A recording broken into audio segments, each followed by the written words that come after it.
Dear reader, it's been 20 years since I wrote the first Jimmy Perez book, inspired by a brief midwinter trip to Shetland to catch up with old friends.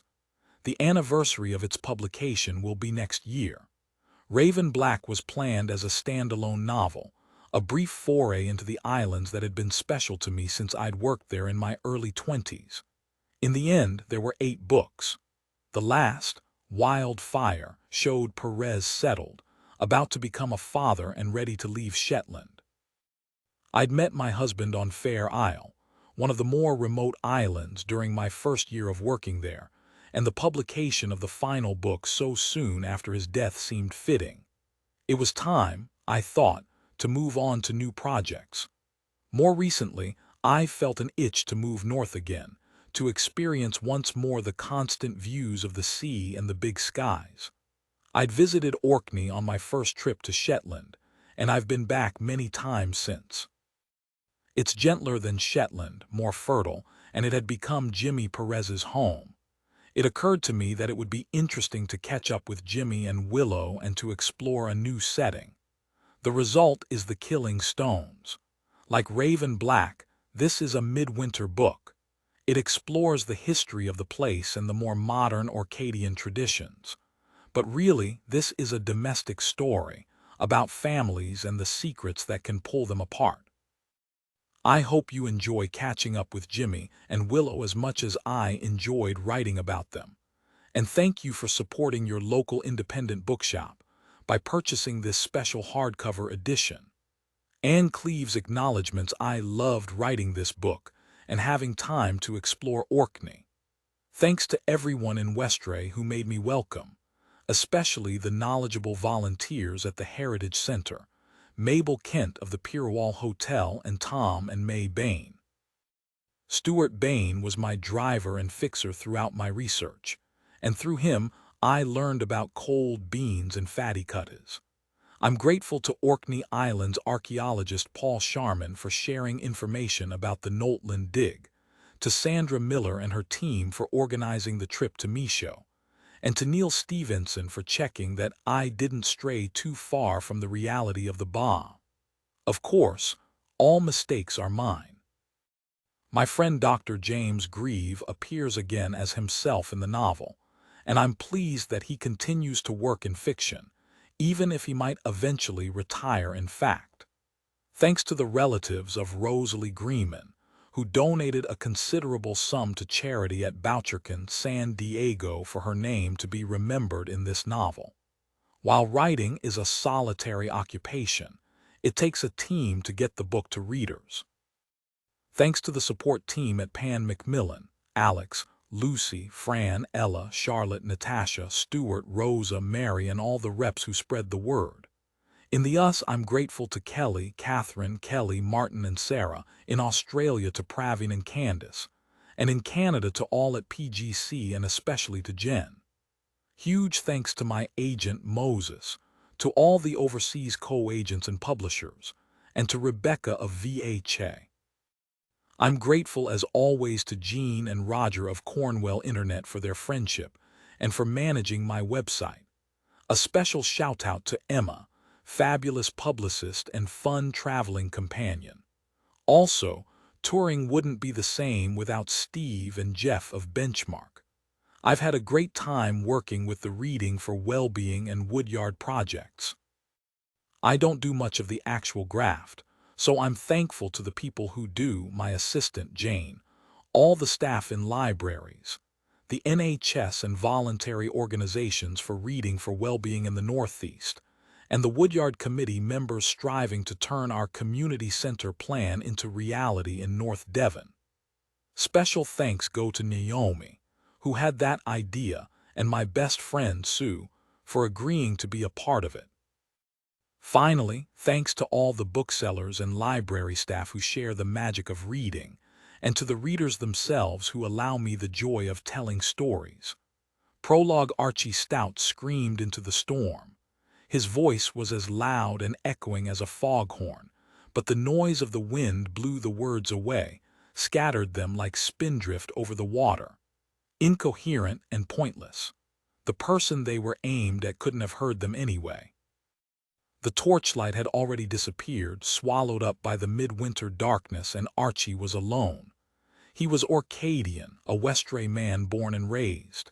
He loved a good gale, the power and the drama of it, and there was a trace of childish pleasure in his fury now, an exhilaration. He loved a good argument too, especially when he knew he was in the right. That moment passed.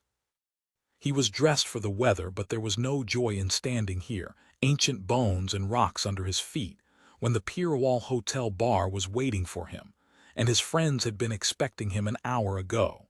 He imagined the warmth of the fire and the laughter when he arrived, soaking, his hair sleek to his head and his beard still dripping. Their words, "Where have you been, man? What the hell have you been doing out in this kind of weather?" There was still that problem that had been troubling him all day. Archie wasn't sure how that could best be dealt with. It wasn't something to discuss with Vela, certainly. If his father had still been alive, he might have known the right thing to do, for the island and the family. Then it came to Archie that he could talk to Jimmy Perez. Jimmy was his oldest and closest friend, a relative of a kind. Jimmy was a wise man. He could tell what other folk were thinking and feeling. Archie would phone him first thing in the morning. That decision made, it felt as if a weight had been lifted from him, and he shone his torch away from the sea and towards the path to his car. The light coming his way almost seemed like a reflection of his own torchlight at first, wavering through the gloom. Archie stood where he was, curious, waiting for it to reach him. He saw a figure appear before him, shapeless, wrapped in a waterproof that reached to the boots, anonymous until Archie shone his torch into the face. "Ah," he said, "so it's you." Chapter 1. Willow loved getting to the islands by ferry, even now with a baby in her belly and a 4-year-old to care for, and the boat already late because of the earlier storm. Winter in Orkney stirred her like no other season. It was the exhilaration of wild, windy days and the chance of exploring the islands, secrets alone for a while, until the tourists came again. Digging in. Rooting herself and her family in this place. Because she and her man, Jimmy Perez, had already decided that they would never leave here. She treated herself to a Magnus lounge pass and sat on one of the comfortable sofas, with James lying sleeping on her lap, staring out at the darkness, and then at the approaching lights of home, thinking that if she weren't pregnant, she'd be raising a glass of Highland Park malt whiskey to this place and her life here. She'd been south to visit an elderly relative in Aberdeen while she could still travel, and now she was glad to be coming home again. The child was due in 6 weeks' time. She'd be giving birth to a winter baby, and that thrilled her too. The lounge was almost empty. There weren't many visitors at this time of year, and most of the locals were in their cabins. She'd never been seasick, and James seemed to have inherited her resistance to the affliction. The boat would move on to Shetland once they'd stopped in Kirkwall. Shetland would always be special to her.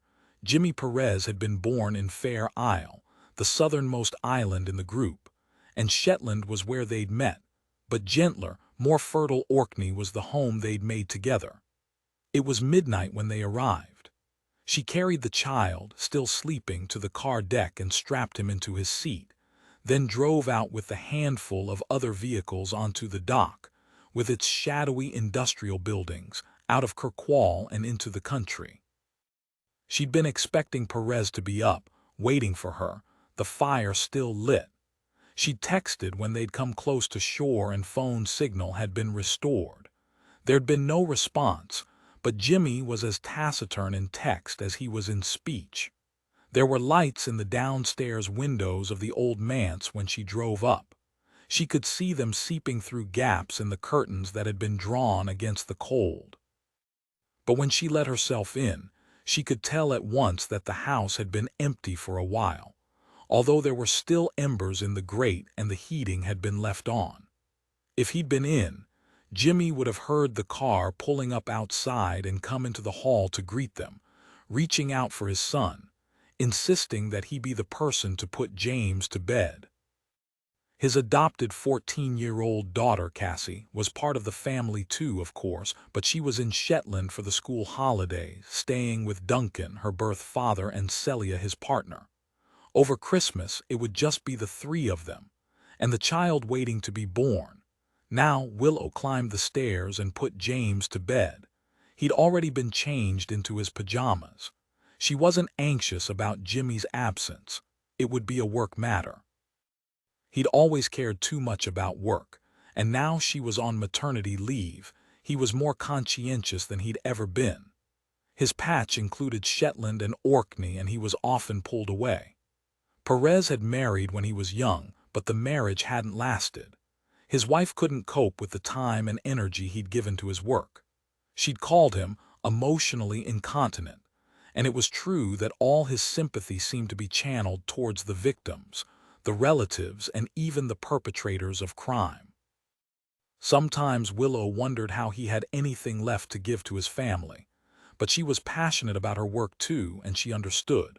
She pushed the kettle onto the hot plate of the Rayburn to make tea before seeing the note in Jimmy's handwriting propped on the kitchen table. Archie Stout is missing and Vela is frantic. I've managed to get a boat to Westray. I'll phone in the morning. So sorry. I miss you and love you. She didn't try to phone him. He'd be busy, and anyway there'd probably be no signal. She wondered how he'd managed to get to Westray. It got dark so early at this time of year, and the weather had been so wild, though the wind was dropping now. Perhaps the lifeboat crew had taken Jimmy over there. It was possible that Archie had been out in his little Creole boat and got into difficulties. He was a farmer more than a fisherman. The storm had come on suddenly, and its ferocity hadn't been forecast. There was a niggle of anxiety at the back of her mind, but she knew it was pointless to guess what might have happened and try to close it down. She'd taken up with Jimmy Perez knowing who he was, and she'd been determined not to try to change him. Besides, she understood his desperate attempt to get to the island of Westray. Archie Stout was a friend, the closest friend he had in Orkney, perhaps his closest friend ever. They were relatives of a kind. A grandfather or a great-grandfather or uncle had moved to Orkney from Fair Isle, and Archie had spent many of his holidays on the Perez croft. Archie farmed on the island of Westray, living in Nisteben with his wife and two boys, and now the families were close too. Willow drank her tea and went to bed. It was too late to phone Archie's wife, Vela, and in any case the man was probably safe at home. They might well be sitting in the farm kitchen eating a late supper, drinking in celebration at his return. He was a sociable man, a grand fiddle player. He liked to party, and any excuse would do. Willow was tired. She woke in the morning to the quiet, no wind at all. It was still dark, and there was no sound from James in the next room. She wondered for an instant what could have woken her, and realized it was the humming of her phone. She'd switched it to silent, but she was a light sleeper and the buzzing had penetrated her sleep. She reached for it before it stopped, saw it was from Perez, and allowed the relief to swirl round her stomach. Until then, she hadn't realized that she'd woken with a sense of anxiety. There'd been a troubling dream, perhaps, though she couldn't remember the detail. "Hello, you still in Westray with Archie and Vela?" The image she'd conjured the night before of the three of them drinking into the early hours, Archie playing his tunes, returned to her. Then she realized that Perez was gasping and could hardly speak. It was as if he was struggling for breath. "Jimmy, what is it?" "It's Archie." The words seemed to be forced out of his mouth. "He's dead." How? She might be on maternity leave, but she was a detective. Not quite Jimmy's boss, and with a wider brief covering all the Scottish islands, but still with an instinct to be in charge.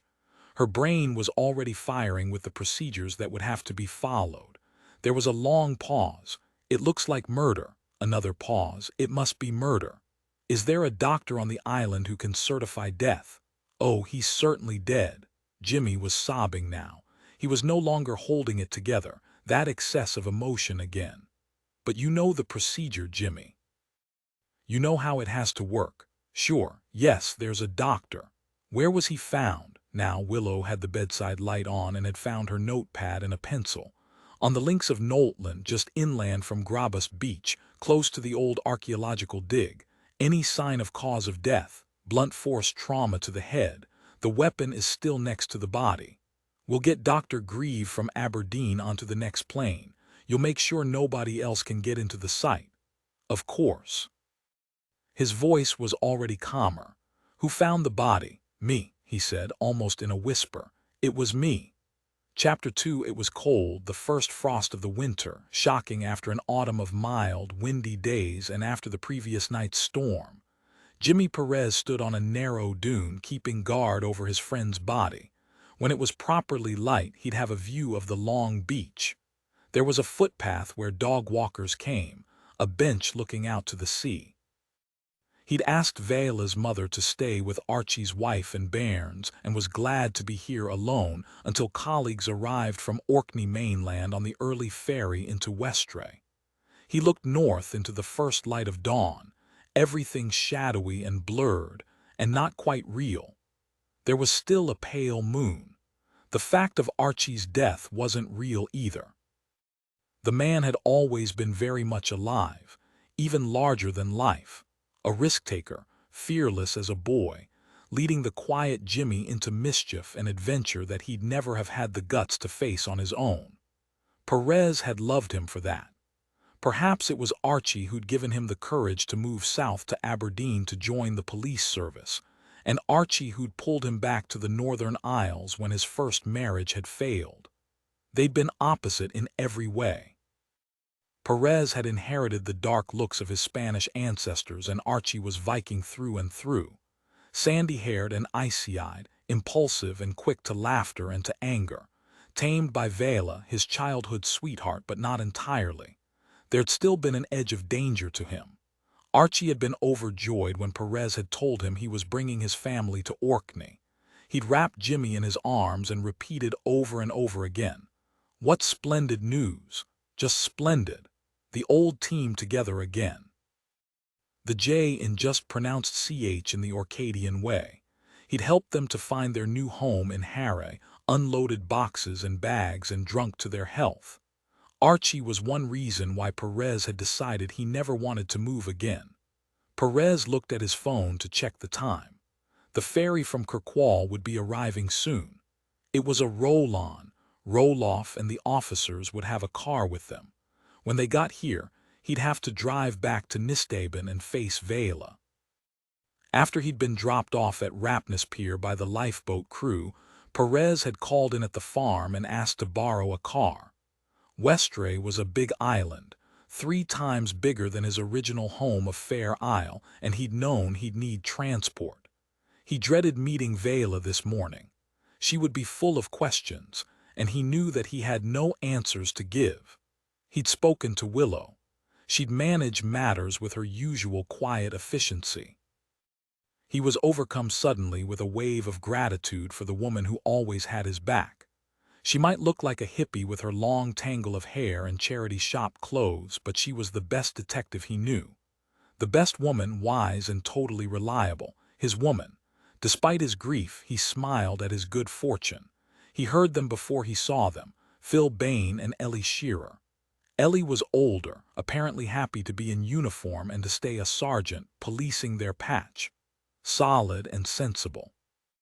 She'd grown up in the north of England, had come to Orkney on holiday, fallen for an Orcadian and never returned. Phil was new and raw and innocent, and still looked like the student he'd recently been. He'd gone south to Teesside to do the policing course at the university there, but the pull of the islands had been too strong, and he'd returned. Their words were indistinct, but Perez could make out the tone, a mix of shock and excitement. They might have been aware of Archie as a musician and farmer, but they wouldn't have known him well. It was properly light now. The pair were walking down the path from the golf course, following Perez's instructions, taking the route he'd used when he'd found Archie. They'd left their vehicle in the golf club car park. It always made Willow chuckle that Westray was sufficiently wealthy to have a golf club. There was a drivable track from the village, but Perez wanted to keep that clear in case of tire marks. The rain of the previous night had left it a boggy quagmire, though, and he wasn't hopeful that they'd find much of use.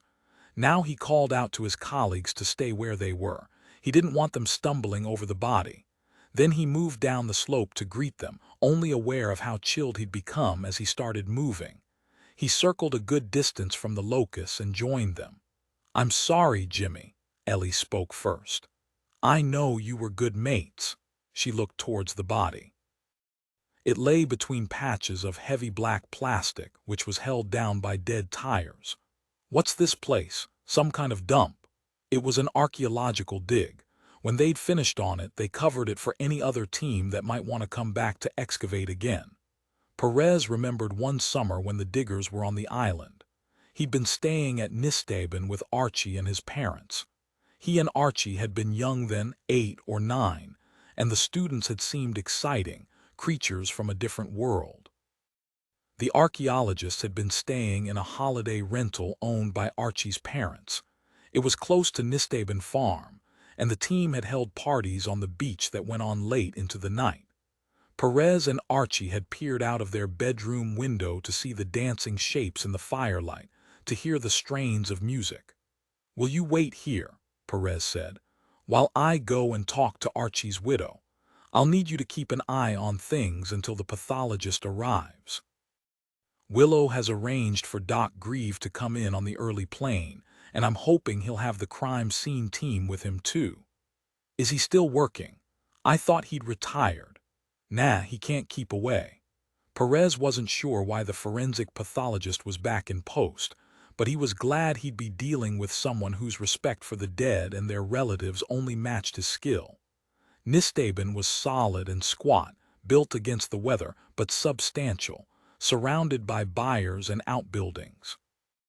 Orcadians were real farmers, not subsistence crofters. The place had been in the Stout family for generations, and for Perez it had become almost a second home. He took off his boots in the porch and padded into the kitchen in stockinged feet. He didn't knock. That would have felt odd, yet he was here officially, so perhaps he should have done. There would be senior officers from Glasgow arriving to take over the case, but until that happened, he was in charge of the investigation and he'd have to walk the tightrope between friend and cop. An ambiguous role wasn't unusual in these small island communities, but he'd find it tricky. Vela and her mother were sitting at the table. There was a pot of tea and 2 mugs, but he couldn't see that they'd been used. He sat with them. "Where are the boys?" "Upstairs." Vela looked up at him. "They don't know yet." I couldn't find the words to tell them. They know that their father's missing, but not the full horror. I thought I could give them a couple of hours more of not knowing. They haven't had their breakfast and they'll be starving. Why don't I take them to my house to feed them? Evelyn, Vela's mother, had been crying, but she hadn't fallen apart. She came from a generation to whom the experience of sudden death wasn't so unusual. Her elderly relatives might have died in a storm at sea or through untreated illness when the islands were more isolated. "You can chat to Jimmy and then come over and we can explain to them together. You might have more to tell them then." Vela nodded as if the movement took all her effort. Her mother went off to round up the boys. Perez heard subdued voices, the clatter of feet on the stairs. Then suddenly the house was quiet again, apart from the pull of the tide on the shingle outside. A constant background. "Is it true, Jimmy? He's really dead?" Perez paused for a beat. "He's been murdered, Vela, not an accident. He had a violent blow to the head, the weapon's still there." He nearly added, "and such a strange weapon," but this wasn't the time. He had to remind himself that Vela was a potential suspect. He tried to gauge what she was thinking, but she only seemed lost and numb. "There'll be an investigation," he said. "Questions. But who would want to kill Archie?" He looked across the table at her. "I thought you might have more idea than me." Because Archie had made enemies almost as easily as he made friends. Nothing that lasted very long. He never held a grudge, but he'd been known to lash out, with fists and words. Not so much recently, though. Not since he'd settled down with Vela. She didn't reply immediately.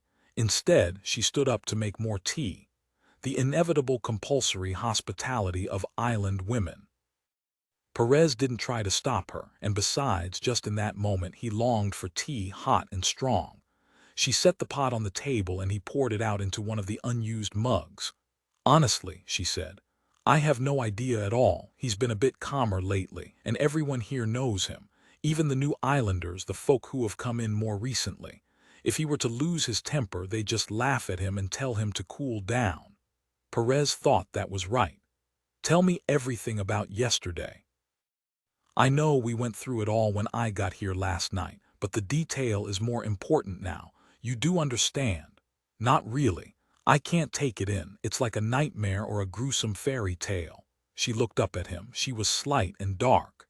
As a young woman, she'd always looked older than she really was, but she hadn't changed at all in nearly 20 years. She'd looked the same at 60. There were Fair Isle relatives who were just like her. "And I'm so very tired." He wondered how he'd respond to any other wife of a murder victim, a man with a temper. He'd be kind, of course, but he'd press her for answers. "I'm sorry, we have to do this now. You'll start to forget as time passes, or you'll make things up without realizing, jumping to conclusions and turning them into facts. Then it will become a story." "Yes," she said, "I see. And perhaps best to do it now while the shock makes things unreal, before it starts to hurt too much." He put his phone on the table. "I'll record the conversation because I'm in shock too. I might get things wrong. Is that okay?" A long pause. "I loved him." She looked up, shocked by the words. "Of course, you know what you're doing, Jimmy. Yesterday it was an ordinary day. Sure, the boys were off school for the Christmas holidays and I let them sleep in. Usually we have them up to help on the farm when they're home. But you know how it is, the last week of term, all treats and parties and the bairns getting more and more wound up. They might be older now, Laurie's almost a man, and Ian started in the hostel in Kirkwall for school in September, but they still get excited for Christmas." He nodded. It was already windy, and the forecast was for a storm, so straight after breakfast, Archie went out to feed the beasts in the byre and then checked that everything was all tied down and secure before the wind started. He came back in for coffee. A pause. He'd already been out to meet the morning ferry from Kirkwall. And that was normal. "All as you'd expect." Vela paused for a moment, and he thought how seriously she was taking this. She was running the events of the previous day in her head like a film. "It took him a bit longer than I'd expected to come in for coffee. I was just going to go out to see what was holding him up, in case he needed a hand with anything, but then he walked in." A pause. He was putting his phone in his jacket pocket when he came through the door. It seemed that he'd been taking a call. "Did you ask him about it?" She shook her head, and he sensed a moment of awkwardness but thought this wasn't the time to push it. They'd be able to trace the call. "How did he seem?" "I'm not sure." She hesitated, choosing her words carefully. "Maybe a bit unsettled, restless. The wind always got to him like that. It was like the kids. Have you noticed them in the playground when it's windy? They become kind of frisky, wild. Like the Kai when they're let out in the spring after being in the byre all winter. And that was Archie yesterday morning. A bit wild." "Aye," she said, "maybe." There was a sudden smile, "but no more than usual. You knew him, Jimmy." He nodded. "And then what happened?" "We had coffee together here. The boys were up by then and they had their breakfast." A pause. "But maybe you don't need to know stuff like this." "I do. You're doing fine." "I went out then. I help with the old folks club, and it was their Christmas lunch in the Pirwall Hotel. I left Archie doing paperwork in his office, and Laurie was chilling, playing some computer game he's obsessed with. Ian had arranged to spend the afternoon with a pal in the village, Fiona the teacher's boy, so I dropped him off there." "What time did you get home?" "It was 3 o'clock by the time we'd cleared up." "You came straight home?" Vela shook her head. "Our Christmas decorations were looking a bit tired, and I dropped in to Liza and picked up some new baubles there. She has lovely new ones in the shop." For a moment it seemed Vela had forgotten Archie's death, and a bonny Christmas tree was all that mattered to her. "We talked for a while. You know how Liza loves to chat. Then I picked up Ian from his friend's house and there was a bit more talk there. Perez nodded. Vela was still speaking. When I got home, I'd expected Archie still to be here with Laurie, but there was no sign of him and his car had gone. I'd left soup for their lunch and that had been eaten. There were 2 bowls on the draining board and a whole loaf demolished. A pause. Laurie was still in his room. He'd never leave his computer if you let him. She gave a little smile. We were hoping he'd find a nice lassie, someone to spend his time with, but he's so shy. I called him down and asked where Archie was, and he just said he'd gone out. You know, 15-year-olds, not the most communicative. Archie hadn't told him where he was going. Laurie said not, but he might well have done.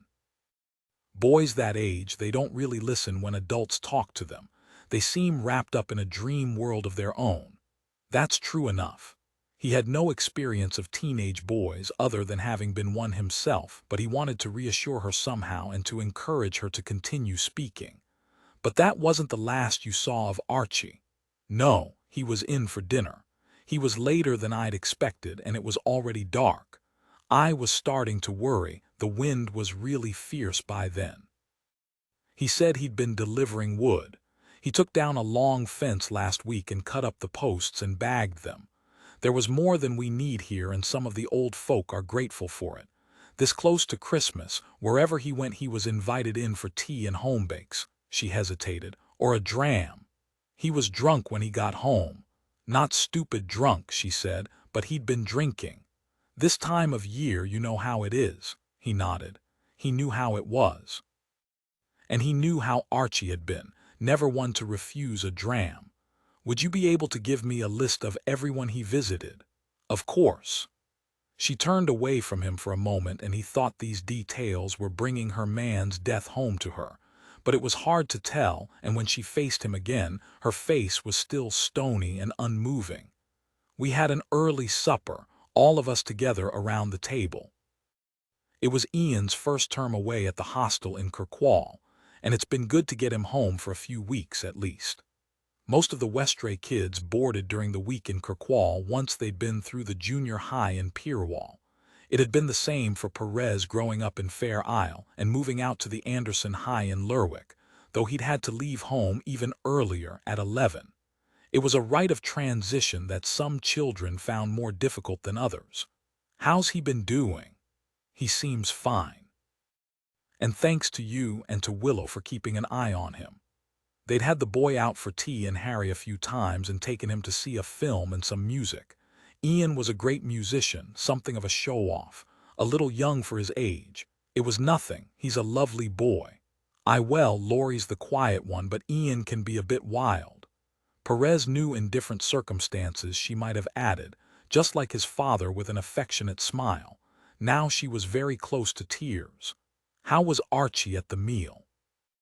Did you notice anything unusual about him?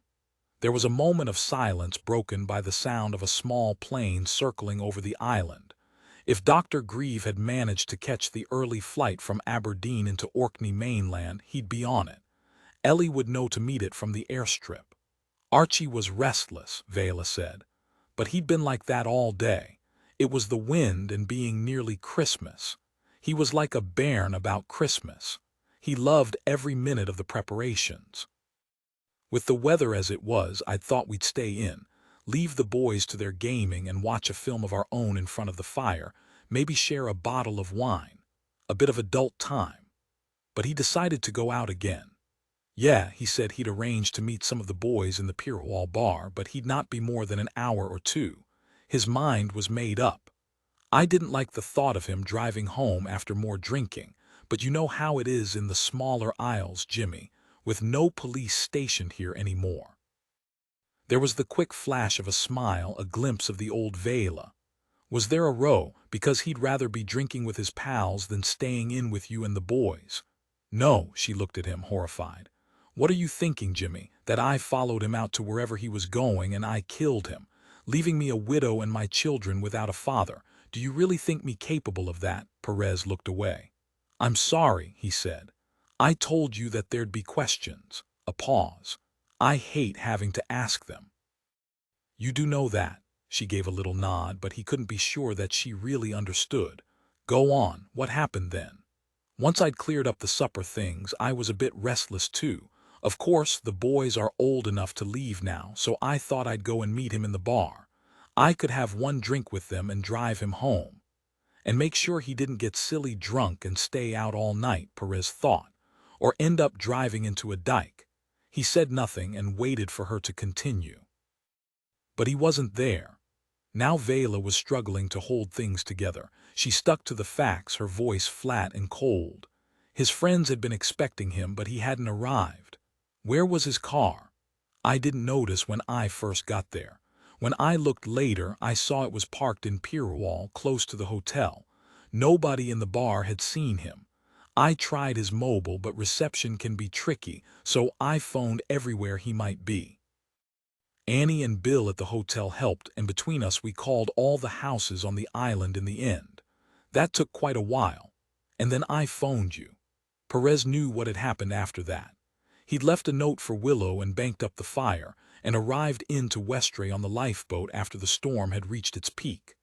The Cox had seen it as a practice run, but had just dropped him off at the Rapness Pier and scurried back to Orkney mainland.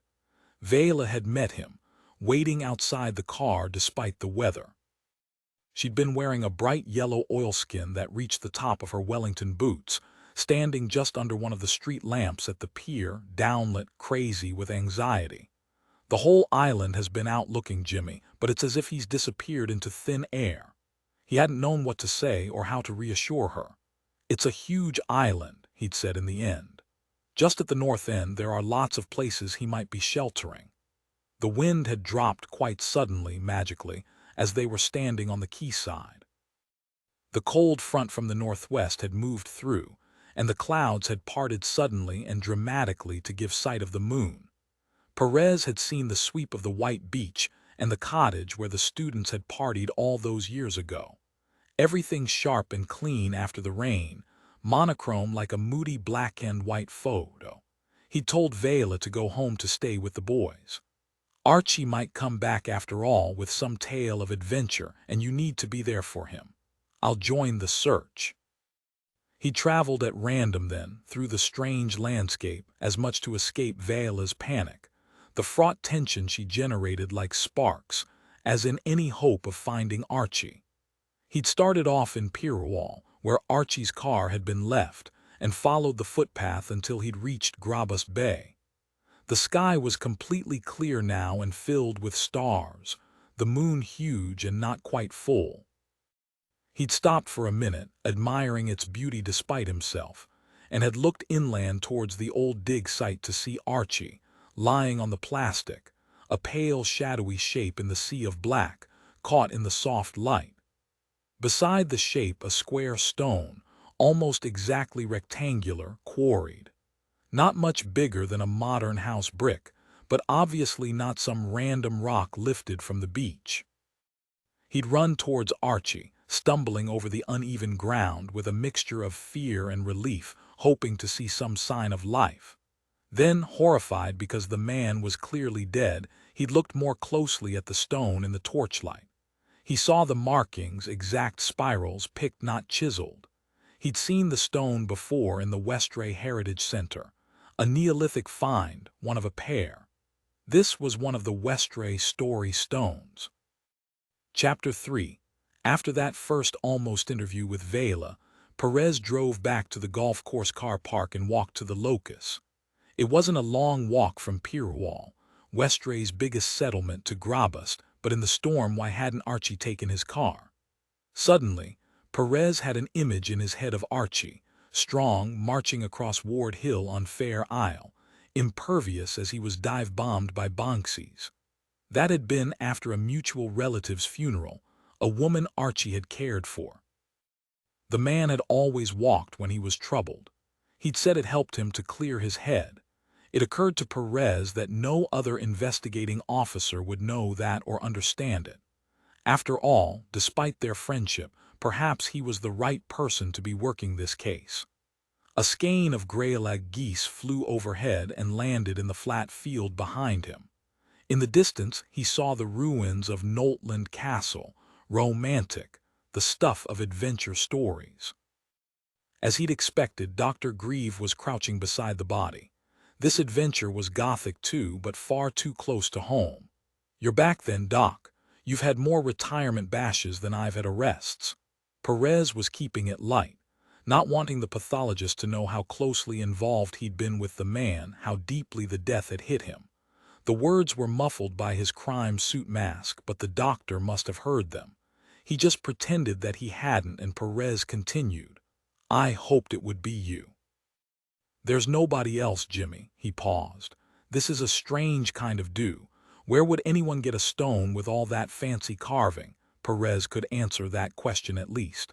"From the Heritage Center. It's known as the Westray Story Stone, one of a pair." He made a sweeping gesture with his arm. "This land has been extensively excavated by archaeologists, and once it was part of a Neolithic settlement." A pause. "That suggests planning, doesn't it? If there was an argument leading to a fight, you'd grab the nearest thing to hand. You wouldn't wait to steal an ancient stone from the island museum." "Maybe." Grieve was unwilling to commit himself to anything beyond the body. "But I'd say he was killed here. This is the crime scene. The body wasn't moved any distance." Another pause. "There aren't many rocks in the immediate vicinity that would cause that kind of damage. Besides, look at the blood."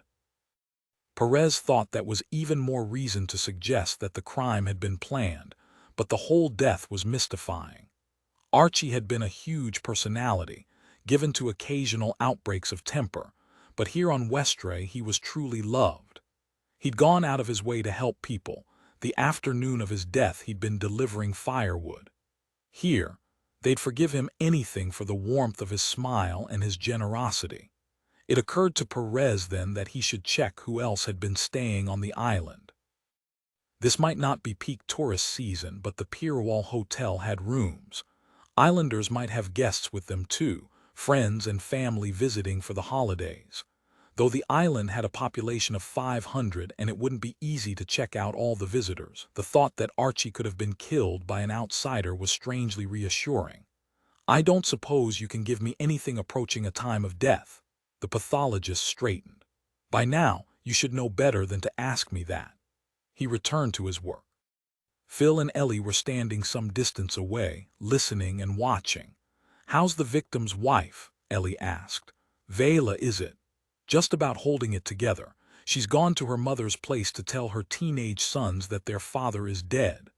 Perez paused, wondering if Vela had told the boys yet how that was going. "Can you look after them all when she gets home? She's in shock now, but this doesn't look like the work of an islander to me." If it had been in the bar, some fight that had got out of hand, I might have been able to understand it, but not this. This is theatrical, odd, and only incomers are odd. He gave a little laugh. "I don't think of you as an incomer." "All the same, you're right, of course. I'll make an effort to keep an open mind." "Well, you're an incomer yourself. Fair Isle might be close enough as the crow flies, and there are connections, I know, but Shetlanders and Orcadians are a different kind of breed." "Yes," he said. "I suppose they are."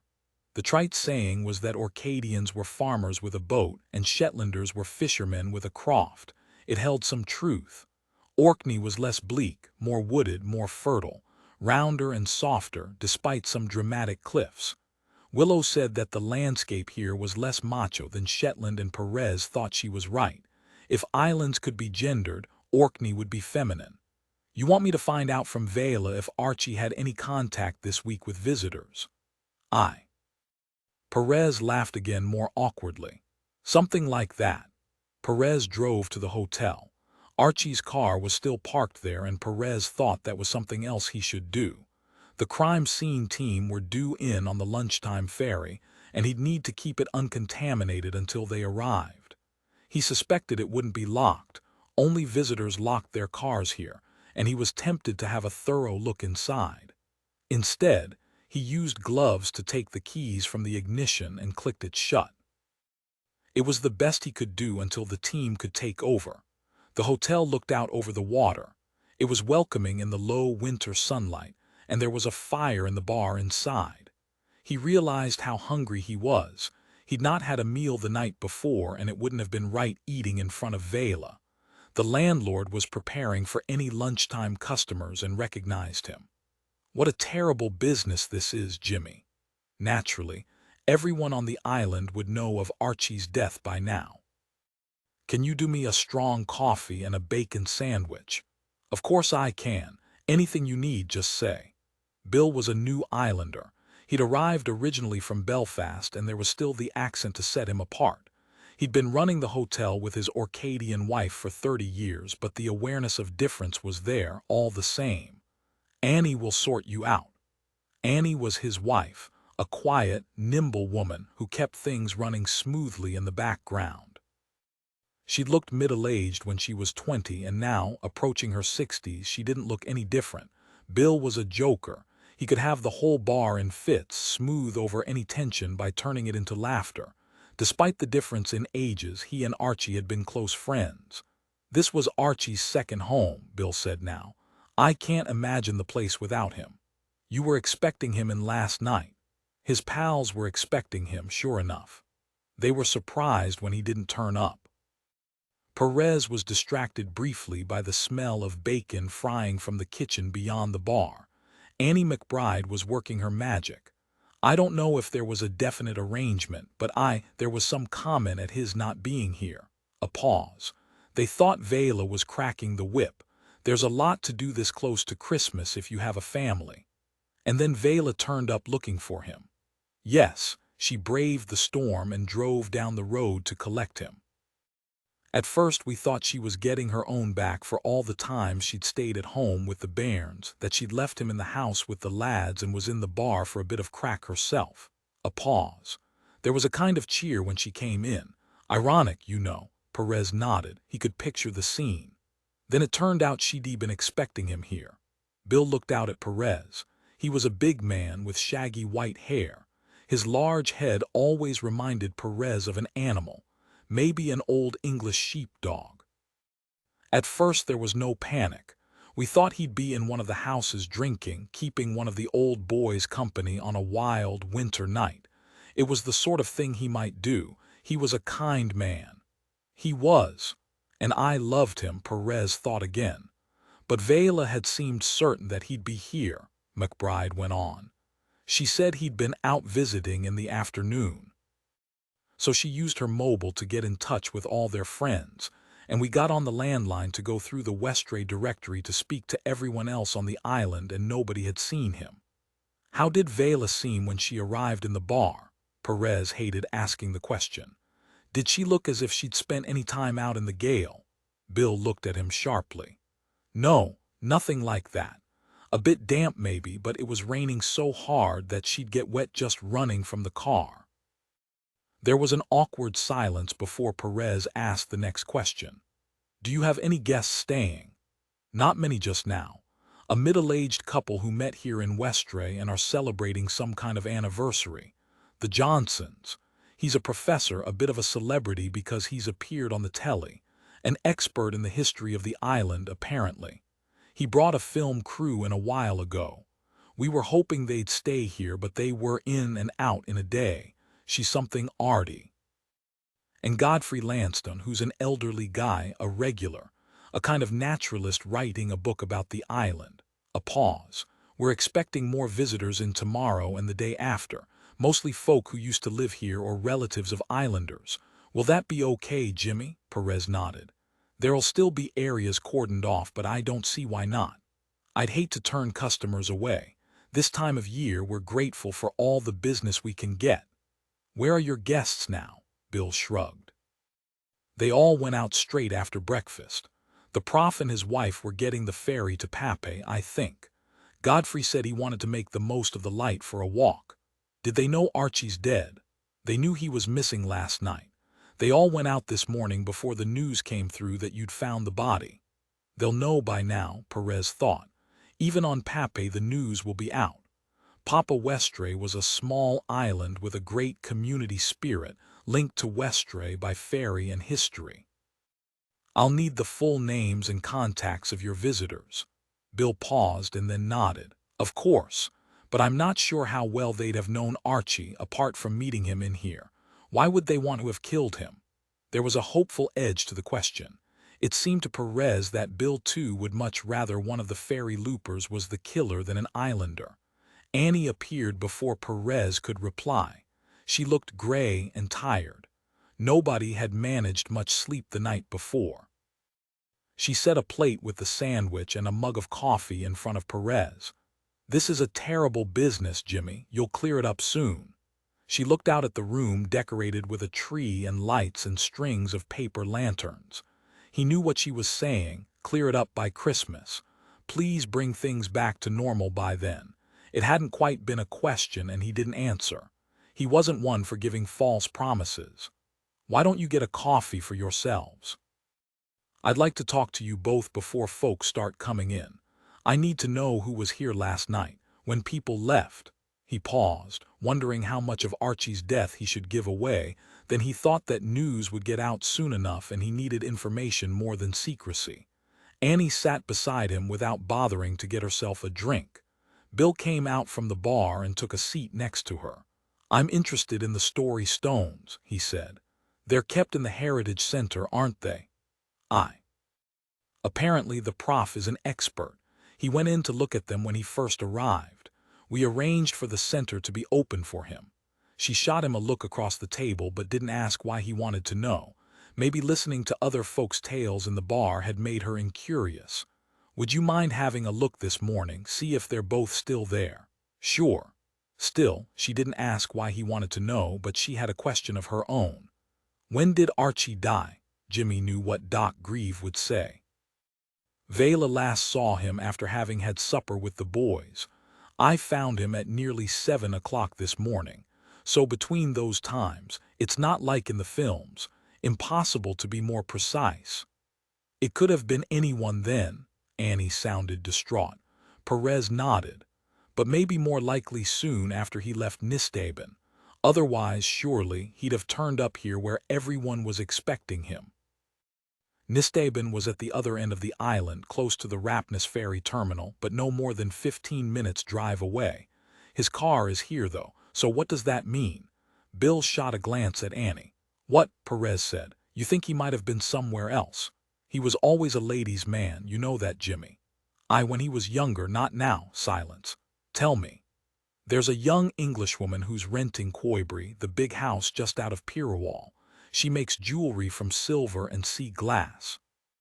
Bonny stuff. Sells it in Kirkwall but mostly online. Rumors are he's fallen for her." Were his feelings reciprocated? Perez knew better than to ask if the rumors were true. Bill wouldn't have spoken about them otherwise. Besides, Archie had a history of making a fool of himself over women.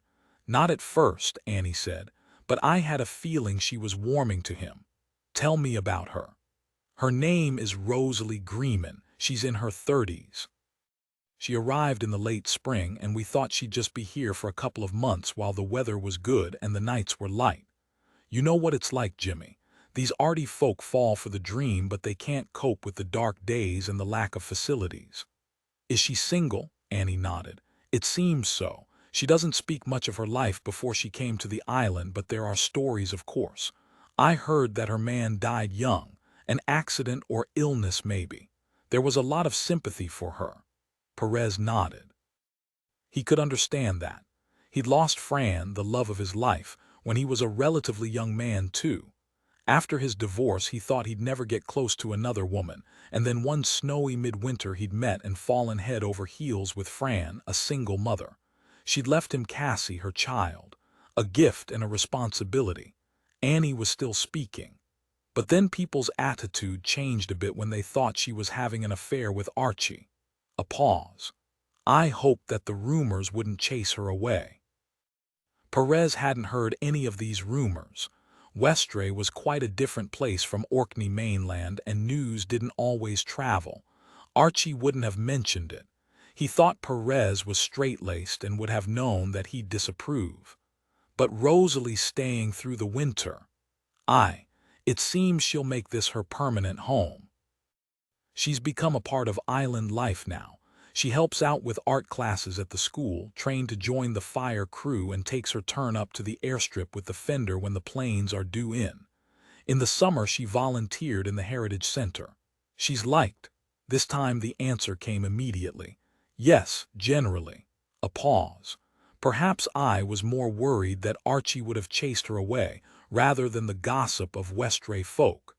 He was making a nuisance of himself. Not exactly a nuisance, but he was kind of flirty. At first, I thought there was no harm in it if he was making her feel good about herself. In the last month or two, I've wondered if there might be something more serious between them. Annie looked up at Perez. A couple of times he was seen coming out of her house when he had no real reason to be there, she shrugged. It could have been nothing, but you know how people talk. Perez knew. Vela must have been aware of the gossip. This is Westray, Jimmy. There are things we don't speak of to the people concerned, but we're all aware of the gossip. Was Miss Greeman in here last night? They shook their heads in unison, sad, it seemed, that they couldn't provide the woman with any kind of alibi. Can you give me a list of everyone who was in last night? Of course. There were 6 of them. Most of the names were familiar to Perez. He'd met them in here on his visits to Archie and Vela. He'd eaten meals in many of the houses and listened to their music. Perez made a note of the names, finished his sandwich and coffee, and stood up. I might need a room for the night. Have you got one free? Sure. There's a lovely double and I'll reserve that for you, and a couple of singles in case Phil and Ellie need to stay over. Perez nodded his thanks and walked outside. Chapter 4. Perez made his way back to Nisthaven. It was 7 miles away, and he drove slowly through the fertile farmland, still frosty in the shade of walls and houses. He wasn't looking forward to this. He parked outside the byre and heard the cows moving inside as he made his way to the house. He paused there for a moment and looked in through the window at Vela and Ellie. It was only early afternoon, but already the sun was low in the sky, and the women were caught in a deep red glow. They were both sitting at the kitchen table. Vela must be back from her parents' house, and Ellie had joined her as he'd asked. He supposed Phil Bain was still with the pathologist, helping. Or getting in the way. There was more tea in the pot on the table in front of the window. He thought they'd all be swimming in the stuff by the end of the day. Perez wondered suddenly, with a sharp longing, if he'd get home to Orkney mainland that night to see Willow and his son. Probably not. It was just as well he'd booked himself into the hotel. There might be press turning up once word of the murder got out. They'd see a killing on a remote island where nobody bothered locking their doors as a great story. Especially just before Christmas. It would be like one of those old-fashioned mystery stories set between the wars. He pulled out his phone, planning to call his woman, but Ellie glanced up, saw him, and waved. He slipped the phone back into his pocket and went inside. Vela had been crying. The initial shock seemed to have passed and the grieving had begun. Perez felt a stab of sympathy and had to remind himself again that she wasn't a friend and a bereaved wife now, but a potential suspect. If Archie had been playing away with the arty Englishwoman at Coimbra, Vela had motive as well as opportunity. He couldn't believe that she'd killed her husband, but he had to train his thoughts to consider the possibility. He sat beside Ellie at the table, then wished he'd chosen a different seat. This felt too much like an interview with Vela sitting opposite to them.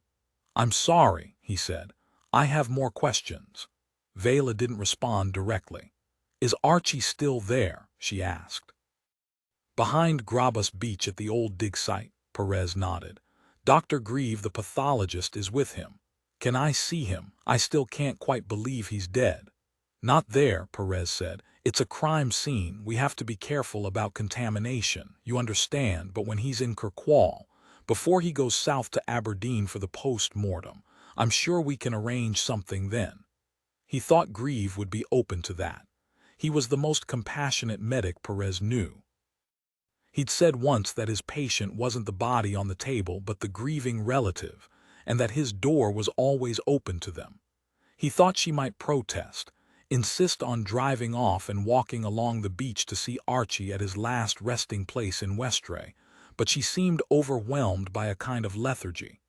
"So," she said, "what questions do you have for me now?" He sensed a bitterness in her voice and wondered if she'd guessed what was coming.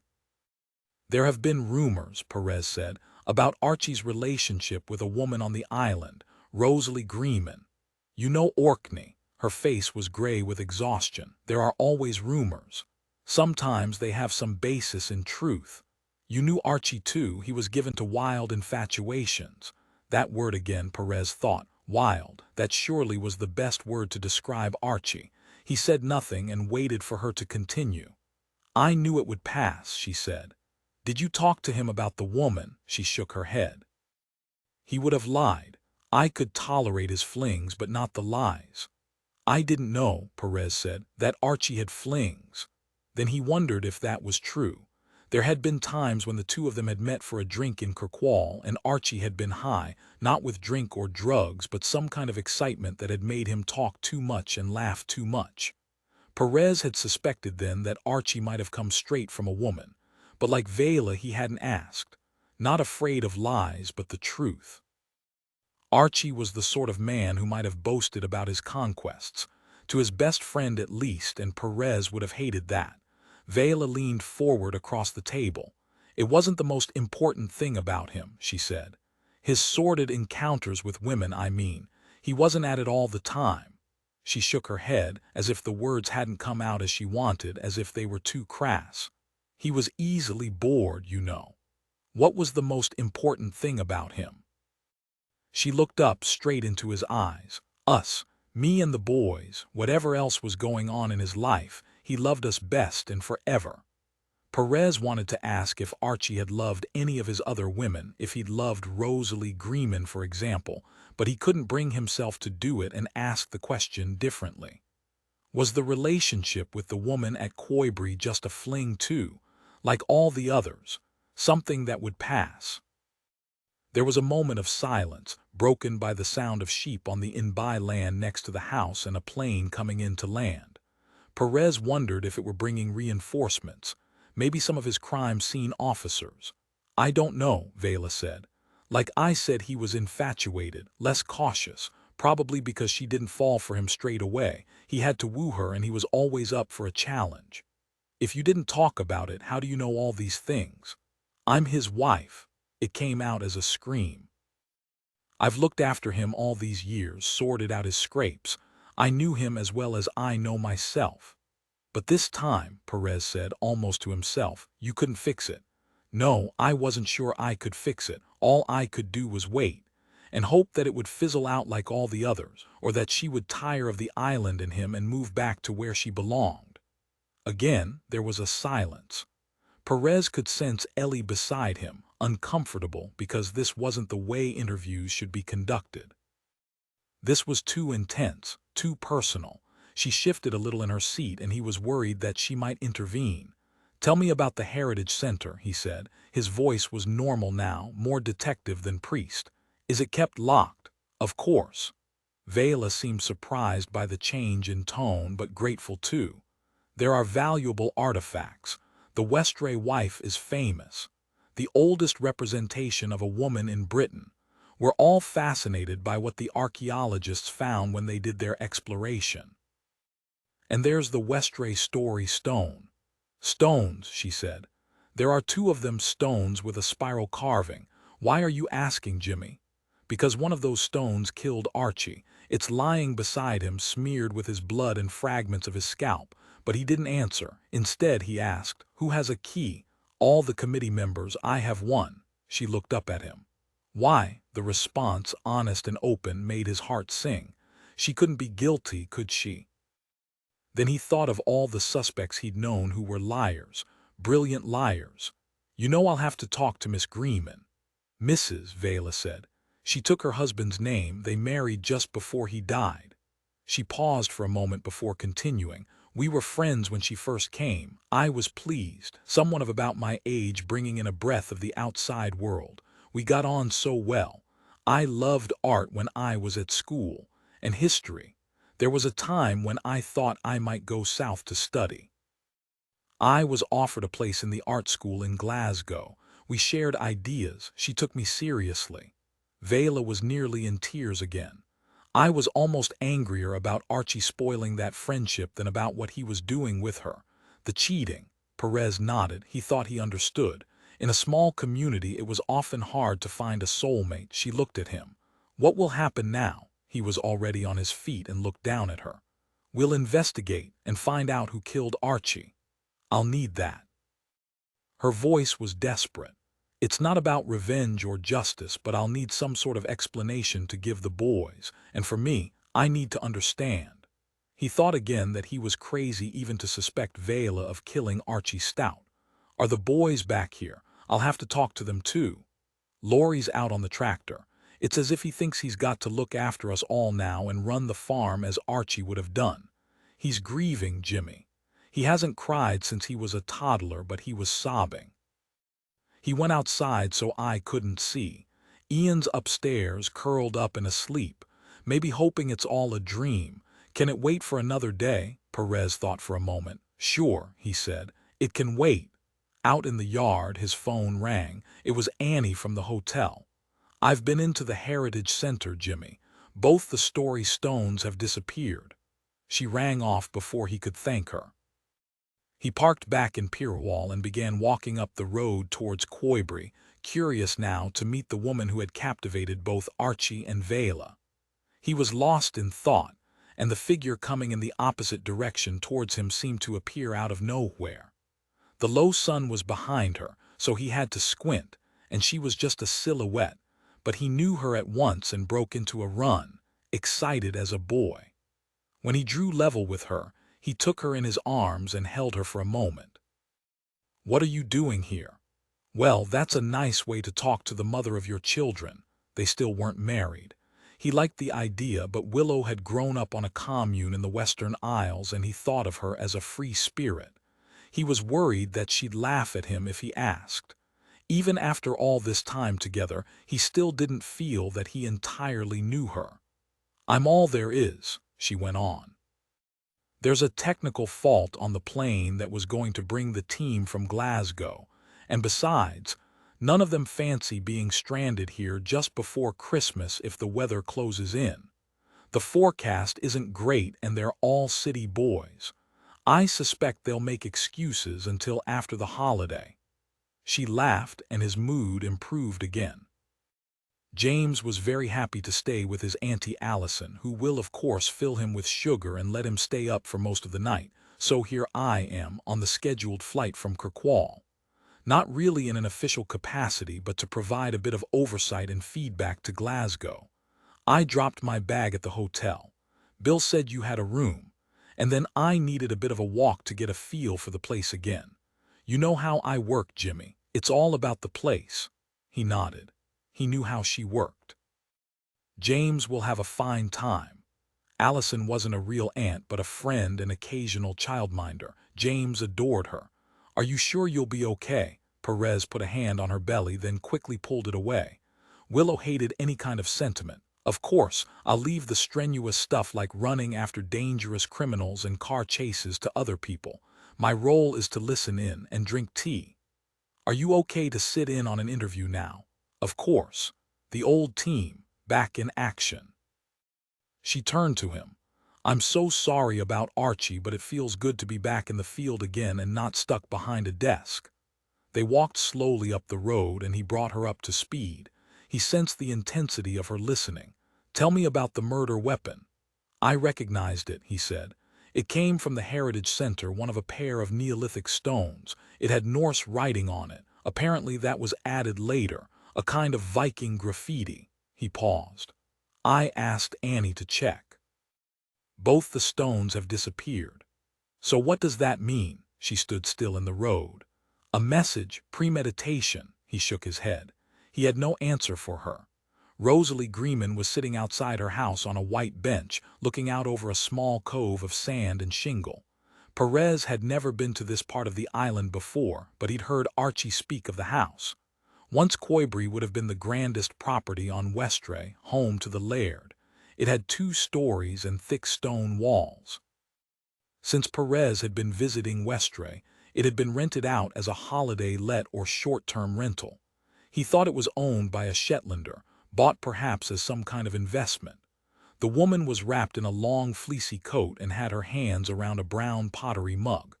Perez could smell the coffee above the notes of salt and seaweed. She had cropped dark hair and big dark eyes. "I've just been for a dip," she said. "Sit here with me until I stop shivering, and then I'll get you a drink." "You've been in the sea." Perez was horrified. He might have grown up next to the water, but he thought of it as a dangerous place, full of treacherous tides and currents, not somewhere to play, especially in the winter. "You get used to it. It's become a habit. Good for the mental health, they say, and I was depressed, I think, when I first arrived in Westray. Usually, I get in early in the morning, it sets me up for the day, but today nothing is quite as usual." Perez started to introduce himself, but she interrupted. "I know who you are. You're just as Archie described you. Dark hair," he said, "and olive skin. Descended from Spanish sailors rescued from an Armada shipwreck, just like the Dons here in Westray. They were saved from another Armada ship that went badly astray. The Spaniards must have been crap navigators to get it wrong so often." She turned to Willow. "And you are Willow Reeves, Jimmy's boss, kind of. On maternity leave at the moment, but here to keep an eye." "Of course." Rosalie nodded and gave a little smile. Perez thought that Archie must have described Willow too. She'd understand their relationship. The woman got to her feet. "Come in. There's still coffee hot, and I'm sure you'll have questions." Perez wasn't sure what he'd been expecting, but it wasn't this. There was no sign of grief, and her response to two detectives turning up on her doorstep was matter of fact.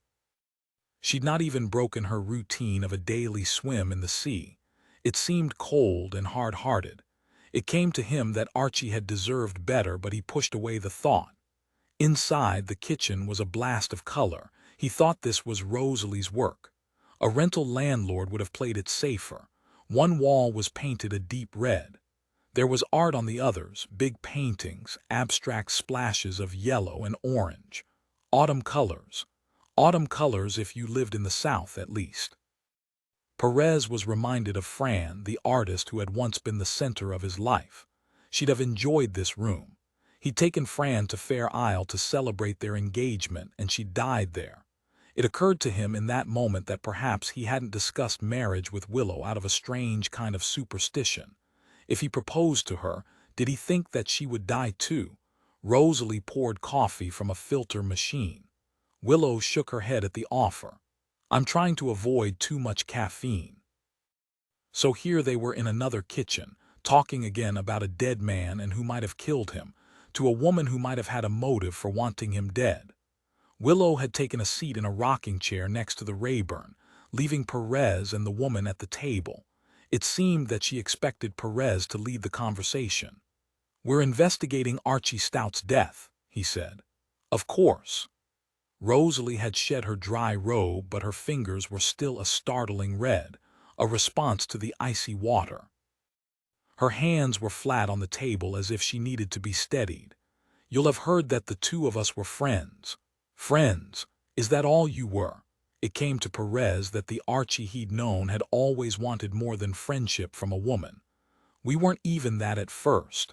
And perhaps we were more than friends at the end, but I never slept with him, despite what all the gossips here think." She looked straight at Perez, challenging him to doubt her word. He'd never met anyone with such dark eyes, such black eyebrows, such a pale face. "Vela thinks you were lovers." He paused. "Why didn't you tell her she'd got that wrong?" Rosalie turned away. "Archie loved me deeply.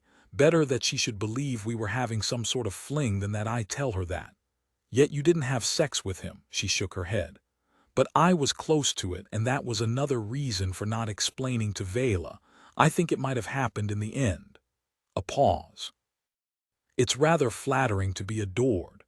"I knew Archie," Perez said. "He was never a patient kind of man.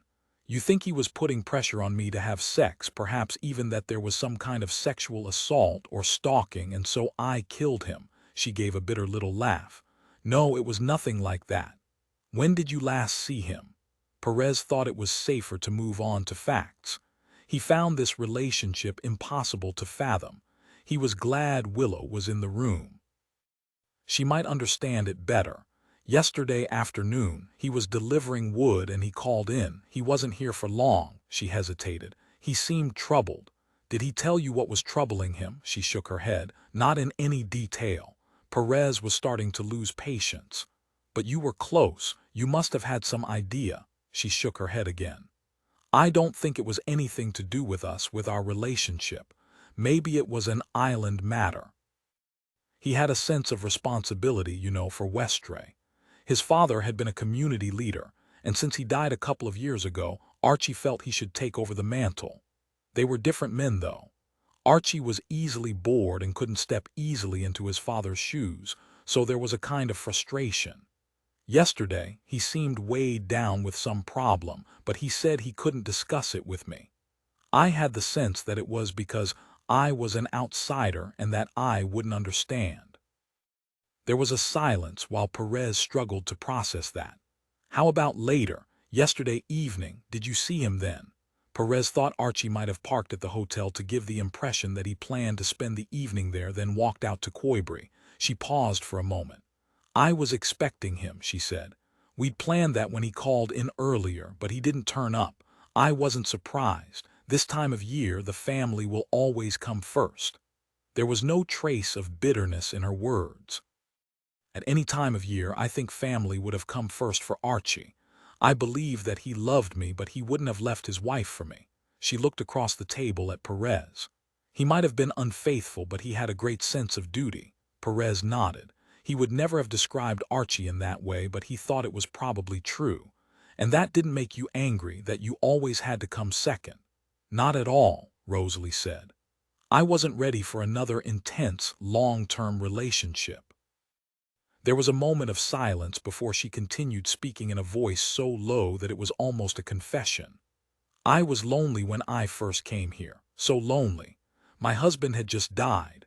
I'd spent months of my life knowing that he would die and just trying to make the end as good as it could be. Neither of us wanted company. I was happy to care for him alone. Then he was gone and I had nothing. No purpose. I've no close family and no kids, and I'd lost touch with most of my friends. Besides, I couldn't stand their sympathy, their pity when they did get in touch. So I ran away here, just by chance. There'd been a documentary about the place on the radio and it sounded magnificent. I was only going to stay for a couple of weeks, but it felt like a fresh start. There were new people who made me welcome. Vela, Perez asked. She nodded. Vela and others, but she was lovely and the person I felt most at ease with. We were both readers and we talked about books, and sometimes she'd come for an evening and we'd drink wine and watch a film. Then Archie started calling, always with some excuse in the beginning. Vela had said I had a dripping tap that needed to be fixed. He'd seen that there was a piece of fence that had blown down in the gale. She paused for a moment. Perhaps she expected some response from her visitors. When none came, she started speaking again. I could tell from the beginning that he wasn't just being helpful, and soon he came along with no excuse at all. At first, I sent him on his way, a flea in his ear, but he was persistent and I found myself looking forward to his visits. I was missing the company of a man, that physical male presence in the room, and he had such good stories to tell. He made me laugh. He could listen, and I had stories of my own to tell. I discovered that I was falling for him despite how close I was to Vela. She looked across at Willow. But nothing happened. A hug of welcome when he arrived and a chaste kiss when he left. We talked. I knew how he felt, but he was prepared to wait. Will you stay in Westray now he's gone? She considered that for a while. I think so. I've always been a maker and the place has inspired my craft. I turned the bedroom upstairs into a studio. I saw my future here. I can sell my jewelry and I've been planning workshops, working with Bill and Annie at the hotel to run courses in the off-season. They could provide the accommodation and I'd give the tuition in my studio. She paused. In one sense, it'll be easier to stay without Archie, less complicated. She stared at him, challenging him to be shocked by her words. Are you involved with the Heritage Center? Sure. I volunteer there when they're busy. It's closed most of the week for the winter, but I still go in occasionally to make sketches of some of the artifacts. I like to incorporate the images in my own designs. You don't have a key? No, I'm not on the committee. Perez didn't answer and thought that really, she wasn't that interested in the history of the island. She only cared about how the ancient objects could feed into her work. He thought again that there was something cold and hard about her. He wondered how Archie could have fallen for her. You don't seem upset that Archie's dead. Don't I? Rosalie sounded almost amused. Perhaps this was the response she'd been expecting from him. You think I should be in floods of tears and run away back to the mainland just as I ran away from home when Adam died? Listen, Inspector, I'd been with my husband since I was 16. He was a cameraman working on natural history films, and we traveled the world together. He was older than me and he taught me so much. I worshipped him. I was fond of Archie, but not in the way that I loved my husband. This is my home now. I'm sad that Archie's dead, of course I am, but not in the same way. Our relationship was complicated and shaded with guilt. Besides, perhaps I've run out of grief. I have no tears left to weep. Do you know who might have wanted to kill him? She shook her head. I have no idea at all. Chapter 5. Willow and Perez stood outside for a moment. It was still clear and cold, with hardly a whisper of a breeze, the sky pink and gray, the sun gone. Rosalie hadn't switched on a light in the house, and Willow imagined the woman looking at them through the window, waiting for them to move on and leave her to her own devices. Willow touched Perez's arm. Maybe you should show me the crime scene. He said. Sure. Willow knew that Perez had been lonely after Fran had died. Had he felt the same kind of intense loneliness as Rosalie, the loneliness that had prompted her to run north? He'd had the support of his colleague Sandy Wilson and his parents in Fair Isle, but he'd been deeply troubled when Willow had first met him in Shetland. She wondered now if he'd ever been tempted to escape, to run away south. They turned a bend in the road and were out of sight of Coimbra. What did you make of her? Perez asked. Did you believe her? That she wasn't having sex with Archie? Yes, I believed that. It's hard to know why she never did, though. If it was all about moral scruples, why encourage him to visit? That seems a bit cruel, letting him hope that there might be more to the relationship. A betrayal of her friendship with Vela too. Or maybe she was enjoying the power over them both. Perez considered that. Rosalie didn't seem the sort to crave power, though she struck me as cold as the water she was swimming in today.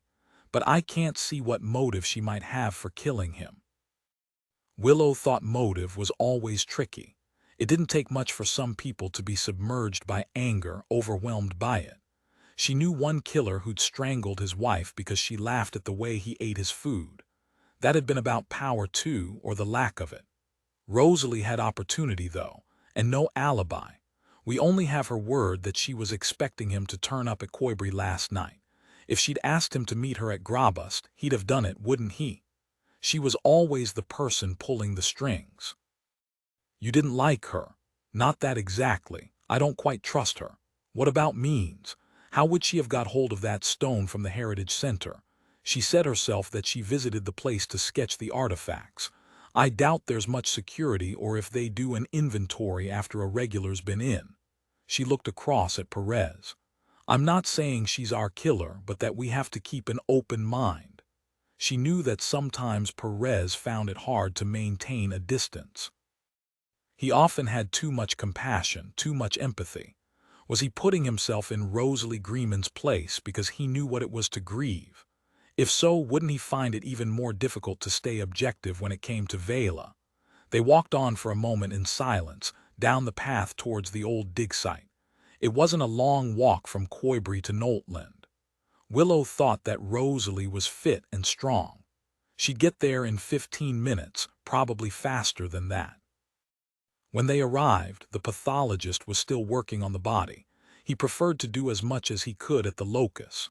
The body, he said, was a crime scene too and could be contaminated when it was moved. The ceases must have arrived from Kirkwall on the mid-afternoon ferry. They'd set up a generator with fierce lights. Perez recognized the crime scene manager and handed over the key to Archie's car. "It's parked in Pierwall. Can you check it out? See if anyone other than Archie has driven it." "I've nearly done here," Cleeves said. "The funeral director from Kirkwall will come in on this evening's boat with a vehicle to take Mr. Stout to Orkney mainland. I'll not be able to get him to the mortuary in Aberdeen for the post-mortem until tomorrow evening's Northlink. His wife would like to see him before you take him south," Perez said. "Would that be possible?" "Sure, I'll talk to Balfour Hospital in Kirkwall. We'll arrange for her to see him there." He straightened and nodded across to Willow. Despite the mask, she could tell he was smiling. "Lovely to see you, Chief Inspector. Is all going well?" His voice was almost soppy. He was thinking about her pregnancy. Once, after a few drams, he'd told her that if he hadn't become a pathologist, he would have liked to be a midwife. "All's going fine. Will you be with the victim's wife when she says her goodbyes?" "No," Willow said. She came to a sudden decision.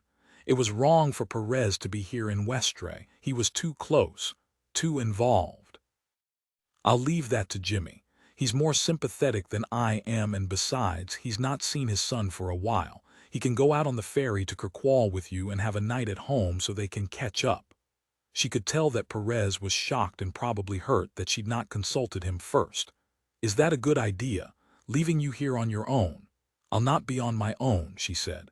"I'll hang on to Ellie, but Archie was your friend, a distant relative. If we had more available officers, you'd be off the case altogether.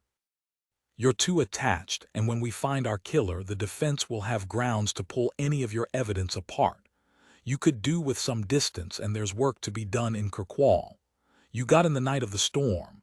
We don't know yet if a ferry earlier in the day brought in a stranger. Somehow, they might have slipped out this morning. It all needs to be checked." This wasn't a conversation they should be having in front of another person, but Doc Cleeves was discreet. Besides, it was true. James needed to see his father, and Perez needed to see his son. Willow continued, "Take Phil back with you to do some of the legwork, and he can take a formal statement from Viola in the station after she said her goodbyes to Archie. You shouldn't be the person to do that either. Give James a big cuddle from me." She looked across at him and smiled. "We might have this sorted by the end of tomorrow." There was no returning smile, but Perez nodded to show that, though he might not like it, he could see the sense in his going back to Kirkwall. He turned to the pathologist. "How much time have we got before they come for the body?" "A couple of hours. Shall I see you at the pier then?" "Sure, I'll let Viola know. She can decide whether she wants to come out with him or whether she prefers to wait and get the boat tomorrow." "Phil's on the beach," Cleeves said, "trying to work out which way our victim and killer might have come to get here, if they walked across the sand. It was a high tide, though. I think any footwear marks will have been washed away. We'll get some people in first thing tomorrow to do a proper search of the area." But Willow wasn't sure how much evidence might be left after the wind and the rain of the night before. Traces of fiber would have been blown across the smooth black plastic covering the archaeological site and into the North Sea. The killer might have dropped something heavier, but it seemed unlikely. Phil Bain was still in his scene suit. When he saw them, he took off his mask. If he was surprised to see Willow, he didn't show it. "Nothing," he said. "Archie Stout could have landed there from outer space with his skull already split open by the stone." "No sign of a boat having landed here?" Perez asked. "I know it's a long shot, the way the weather was last night, but someone might have come ashore from the water, maybe in a rib. No way of telling after a high tide and all that wind and rain." Perez explained that Phil would be going with him out on the Kirkwall ferry with the pathologist. "The boss thinks there's important stuff we should be doing back at the station. She'll stay here with Ellie." The boss. Willow wondered if he was being sarky, but maybe not. It wasn't his style. Perez continued, "We're just going to Nisteben to chat with Viola. She wanted to see her man before he goes south for the post-mortem. I'll check whether she wants to come with us or out on the morning's boat." Phil nodded. He seemed relieved to be leaving Westray. He was a town man, born and brought up in Kirkwall. It's too dark now to do any more on the shore. I'll see you at the pier. Willow had been to Nisteben a few times with Perez. They'd been social, often boozy nights, neighbors turning up with fiddles to make music. James, their son, had been very taken with Laurie and Ian, and they'd been kind to him, allowing him into their rooms, playing simple board games with him, finding cartoons for him to watch on their computers. Willow thought that was the sign of a good mother, to bring up kind sons in the islands, where the matcha was often celebrated. Ellie was still in the kitchen with Vela, but this time the boys and Vela's mother, Evelyn, were there too. Willow let Perez go in on his own. The room was already crowded and she didn't know Vela well enough to give her more than token support. She stood at the porch door unnoticed and gestured for Ellie to join her. The light had almost gone now and the temperature had dropped. They stood outside, shutting the door behind them. "You okay to stay on for a couple of nights?" Willow explained the plan. "I've been in touch with Bill and Annie and they've got rooms for us both." She nodded back towards the house. "How are they all getting on?" "Still in shock, I think. Evelyn, the grandmother, is trying to hold it all together. There are no direct relatives of Archie still living on the island." Ellie shook her head. "He had one brother who lives in Canada. They've been in touch with him, and he'll come back for the funeral when they've got a date. Archie's parents have both died." Willow remembered what Rosalie had said about the father having been a community leader and Archie feeling he had to take over the mantle. She'd remind Perez to chat to Vela about that when they were together in Kirkwall. Ellie broke into her thoughts. "I asked Vela if Archie had met any visitors to Westray recently, but she couldn't think of anyone." Looking through the window at the brightly lit kitchen, Willow could tell that some decision had been made. There was movement. The room emptied apart from Vela's mother and Perez, who remained, talking. Willow told Ellie to go back to the hotel. "You had an early start and it's been quite a day. Catch up with you there. We need to talk to the other guests." Ellie nodded and slipped away to her car, a shadowy figure in the dusk. Willow watched the headlights sweep across the frosty field and then she went inside. "Vela is coming with me," Perez said. "She has friends in Kirkwall she can spend the night with. She's just packing a bag." "And the boys will stay with us," Evelyn said. "They're doing the same." A pause. "I think it'll be good for them all to get out of this house for a while. It holds such memories. It'll be hard for any of us to make sense of it all." She looked across the table at them both. Archie Stout was a very complicated man. Willow wanted to ask what the woman meant by that, but the boys came back into the room, carrying a rucksack each and a smaller bag, trailing wires from chargers and headphones. Willow supposed games would provide some form of escape, and internet contact with their friends some support. Vela arrived at the bottom of the stairs with a hold doll. Evelyn hugged her and led the boys out to her car. "We'd best be on our way too," Perez said to Vela. "I'll give you both a lift to the ferry." Evelyn had turned back and shouted to them across the yard. "Then Willow can use Vela's car." "That would be great," Willow said, but the woman hardly seemed to notice she was there. She followed Perez through the door. "I'll switch everything off and lock up," Willow said. "Thanks." Now Vela did see her and gave a little smile of recognition. "Thanks. Is it okay if we have a look round while you're not here? Just in case there's something to tell us who Archie might have been meeting." "Yeah, anything you need." When they'd gone, Willow had a quick exploration of the house, motivated more by curiosity than by any real idea that she might find anything useful. She'd come in the following morning with Ellie for a real search. The home had started off as a classic single-story farmhouse, but it had been extended, and they'd turned the loft into rooms for the boys, with dormer windows looking out over the shore and a little shared shower room. Ian still felt like that of a child. There were Lego models on a shelf. Laurie had made an effort to make the space his own, to show that he'd grown up. The walls had been painted purple. There were posters of bands Willow had never heard of, bands who had almost certainly never performed in Orkney, and a photo of Archie, filthy and battered, lifting the ba after the annual community game, part rugby match, part riot that took place in Kirkwall on Christmas Day. This felt like hero worship. No wonder Laurie was grieving. The ba was an Orkney institution, named after the heavy ball at the center of the game. It was a competition between the uppies, men and boys born or living at the top of Kirkwall, and the Doonies who came from the other end of the town. The object was to get the ba either into the harbor, which meant that the Doonies had won, or for the uppies to reach a spot in one of the higher streets. It had always seemed a crazy, lawless sport to Willow. She looked at the photograph a little longer, then moved on to the rest of the house. Downstairs there was a large kitchen, a comfortable living room with a wood burner, the parents' bedroom and a bathroom. A corner of the living room had been turned into an office, with a desk and a laptop. The place was warm and welcoming, not too tidy to be off-putting, but with a sense of design. Willow could see how Vela and Rosalie had become friends so quickly. There were reminders everywhere that this had been a happy family. A picture of them all pulling silly faces, paintings the boys had done when they were younger. A couple of medals Ian had won for athletics and Laurie in a photo of a group of young farmers, looking as if they were celebrating at a barbecue. It was hard to believe that this had housed a marriage in crisis.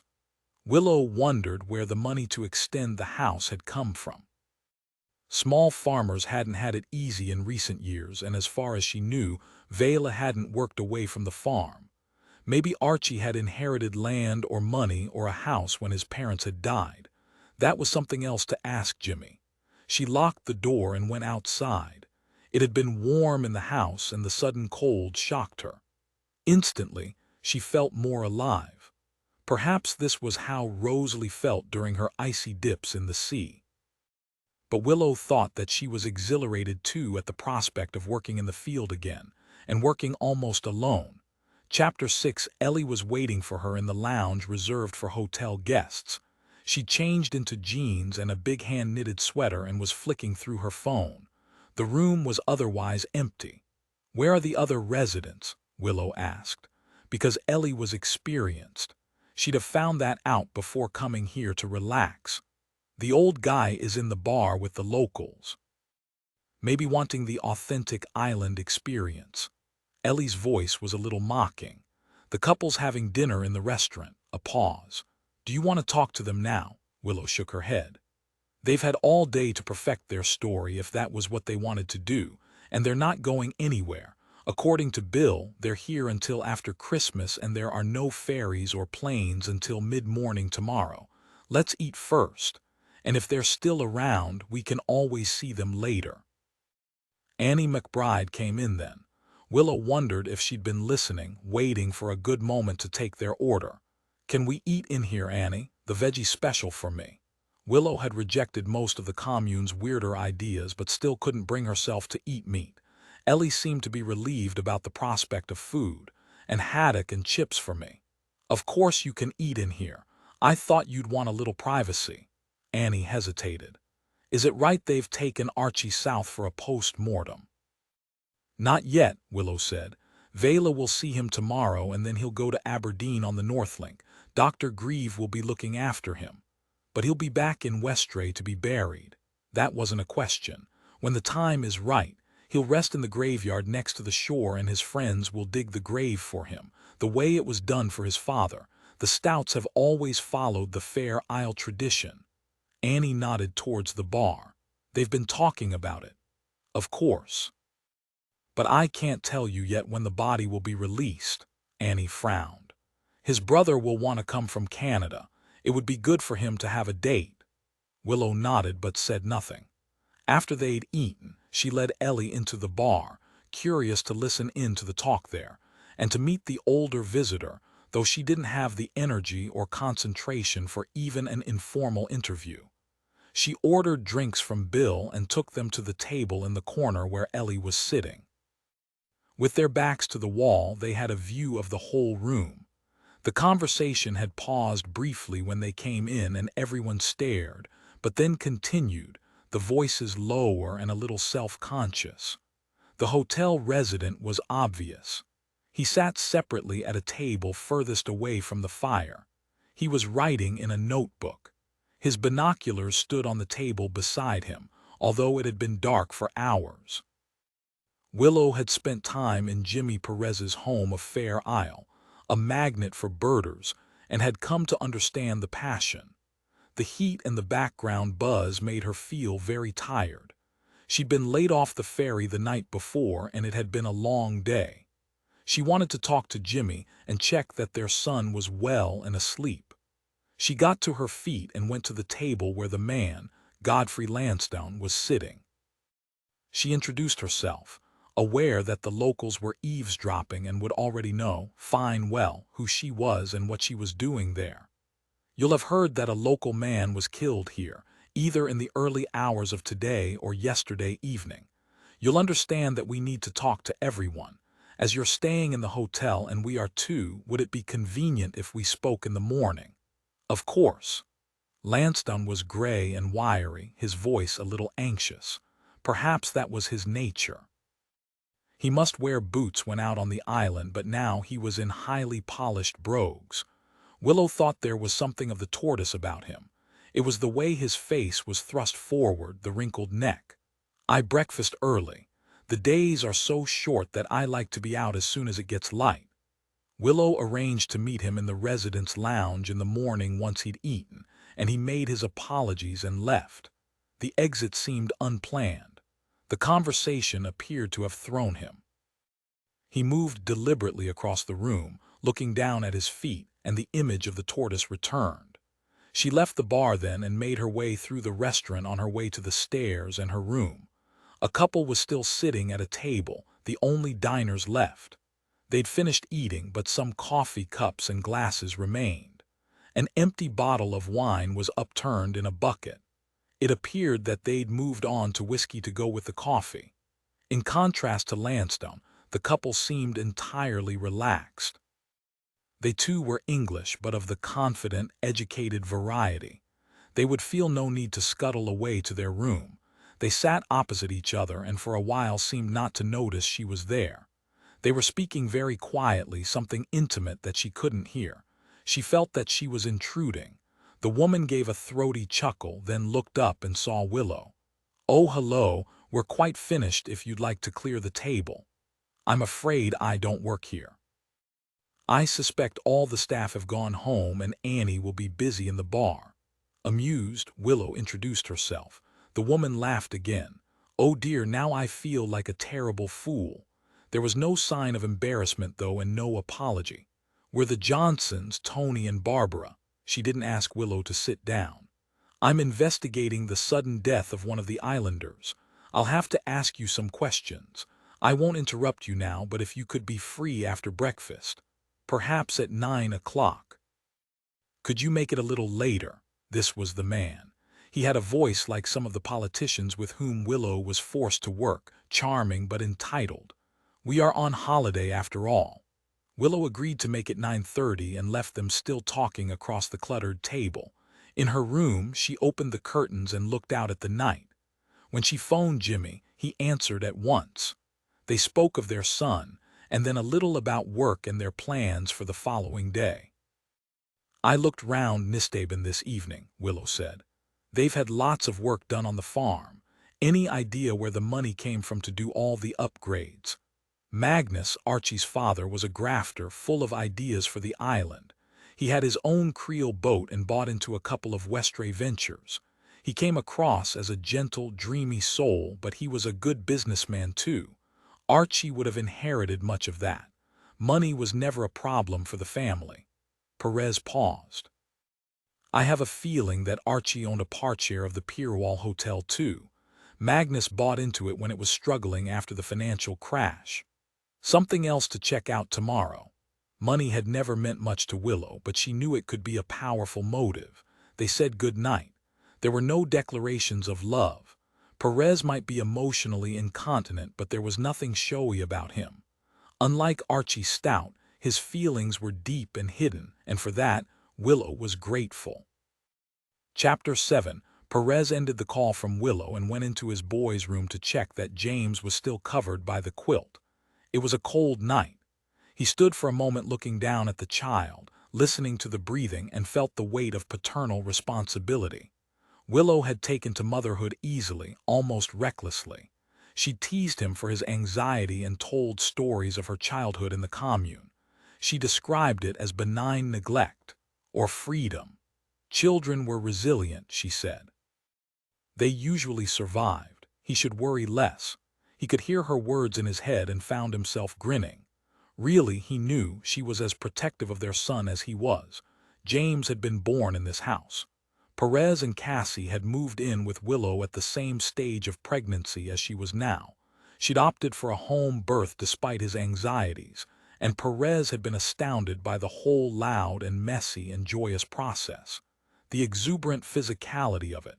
"Let's have lots of bairns," he'd said, caught up with the excitement of the experience when the midwives had left and they were lying together, quiet now, the baby suckling. Willow had rolled her eyes. "You are joking. I'm not going through that again anytime soon." Downstairs, Perez made coffee, poured himself a dram, and took it into the living room to sit again by the fire. This was the most comfortable place he'd ever lived. While occasionally he missed his house in Lerwick, the Lodeberry with its roots in the water, this substantial former manse felt like home. It was odd, he thought, that they'd chosen to live in the only landlocked parish in Orkney. They'd both grown up close to the sea, and perhaps this was another way of making a start that was new to them both. They'd shared parenting of James from the beginning. Willow's work, supervising policing throughout the Scottish Islands, took her away for extended periods. He was Orkney-based and had loved getting to know his new patch. Cassie had settled well into the grammar school, and her accent was already morphing into Orcadian. So far, she was riding out her teenage years without too much drama. The hop north to Shetland to visit her biological father on the ferry or the twin-prop plane was no longer an adventure. She loved her new brother and was looking forward to another sibling. All seemed calm and well. Perez had climbed out of the depression that had sucked him in after Fran had been killed. But now Archie was dead, and he could sense his mood starting to shift again. There was the old fear of incompetence, the old image of a wave of disaster on a watery horizon, waiting to swamp him. Furiously, he began to plan work for the following day, but he couldn't focus, and in the end, he took himself to bed. He slept better than he expected and woke next morning to another clear and unusually still day. James was awake and playing with his toys in the adjoining room, not yet bored enough to rouse his father. Perez got up and went in. "Time for us both to get ready. Let's show Mum we can manage by ourselves." They made their way downstairs to the kitchen. It was a nursery day. Since she'd started maternity leave, Willow had taken on full responsibility for James, and it took Perez a moment to remember the routine of breakfast and then to find the boys' outdoor clothes. "Where is Mum?" "She'll be home soon," Perez said, and hoped that was true. "Or we'll go and find her, eh?" How things had changed since he was a boy. He suspected his father had never changed a nappy in his life, though his mother had been fully involved with life on the croft, and on top of that had baked and cleaned and knitted. Some years her fair isle-patterned jerseys and gloves and scarves, sold to fancy shops in London, had contributed more to the family's income than the lambs sent for slaughter. In the police station, after safely delivering James to the nursery, he tried again to focus on work, on the detail that might lead to a successful outcome of the investigation. It was easier here, but half of his mind was on Westray with Willow. His first call was to Orkney's archaeologist, a man called Paul Rutherford. Perez had met him occasionally when members of the public came across ancient bones and believed them to be more modern, sinister. Paul could call on the right people to date them. Sometimes, Perez thought, Orkney was founded on the bones of the long dead. He made an appointment to call on the man later in the day. He met Vela outside the new Balfour Hospital. She looked out of place here in the town, with cars going past on the main road out of Kirkwall and the bustle of people heading into the building. He wondered if she'd stay on Westray. It would be hard work farming Nisteben on her own, even with Laurie to help and her parents to support her. Perhaps she'd move into the Orkney mainland, where the boys could come home every night from school and she could find a different kind of job, a new life, something artistic and fulfilling. He and Willow could help her settle. Immediately he heard Willow's words in his head, exasperated and affectionate. "Jimmy, man, you can't fix the problems of the world. Who do you think you are?" Dr. Cleeves was waiting for them inside the hospital. Nobody else was there. Thoughtful as ever, perhaps he'd sent the mortuary assistant out for a break. Perez wasn't sure whether Vela would want him in the room with her, but at the door she clung to his arm and he walked in with her, more friend now, he supposed, than cop. The pathologist pulled back the sheet, so only the face was visible, then retreated to a corner of the room. For a moment, Perez didn't look down at the body. It seemed like an intrusion, almost self-indulgent. They were here for Vela, not for him to say his goodbyes to his friend, but the hold on his arm tightened and he didn't feel he could pull away. So he looked down at the man and saw him motionless for perhaps the first time. Archie had never been still even as a child. He'd pulled faces and every emotion had shown on his face. Of course, this looked like Archie. There were the generous features, a little too big, and the sandy Viking hair and beard, but there was no sense of the man he knew. Little sign either, because of the way the doctor had placed him, of the trauma to his skull. He had certainly been hit from behind. Vela was crying now. Perez didn't hear any sound, but he could feel the convulsions as little tensions on his arm. He turned to look at her and saw the tears on her face. Cleeves came forward with a box of tissues. She wiped her eyes, pulled away from Perez and bent to kiss her husband's forehead. "Would you like some time alone with him?" She nodded. "Just a couple of minutes." The men left the room and stood awkwardly waiting, the door open so they could see inside. "We have his clothes and everything that was on him." Cleeves spoke in a whisper. "They're with the crime scene team." "Did you see anything unusual?" The pathologist was about to speak, but Vela turned away from the body to join them. "We'll look after him," Cleeves said, "and get him back to you as soon as we can." Perez took Vela for coffee. There was a place that he and Willow liked, which would be quiet on a winter's morning even this close to Christmas. But the decorated tree in the corner and the cheery seasonal background music seemed to mock them. After asking her what she'd like and if she needed anything to eat, he waited for her to speak. "I didn't sleep," she said at last. "I'm not sure I'll ever be able to sleep again. Is there anything I can do, anything you or the boys need? Just find out what happened, Jimmy. I go over and over the possibilities in my head and I can't tell what's true. It's like a story on a loop, small details flying around in my head. It's driving me crazy. I'll have to ask you to tell the story again, and the small details will be important. We'll need to take a formal statement in the police station. Phil Bain will do that. I'm too close." A pause. "And I'm grieving too." She nodded to show she understood. Did Archie still own a share in the Pirwall Hotel? Perez was remembering his conversation with Willow the night before. It seemed a safe topic of conversation, not too emotional for Vela or for him, but Vela tensed. "Why, what have folk been saying?" "Nothing at all, it's just me being a cop, being curious." "I'm sorry, Jimmy, I'm sensitive about everything just now." She drank the last of her coffee. "Bill and Annie wanted to buy Archie out, but he wasn't having any of it. You know how stubborn he could be. Like a mule when the mood took him.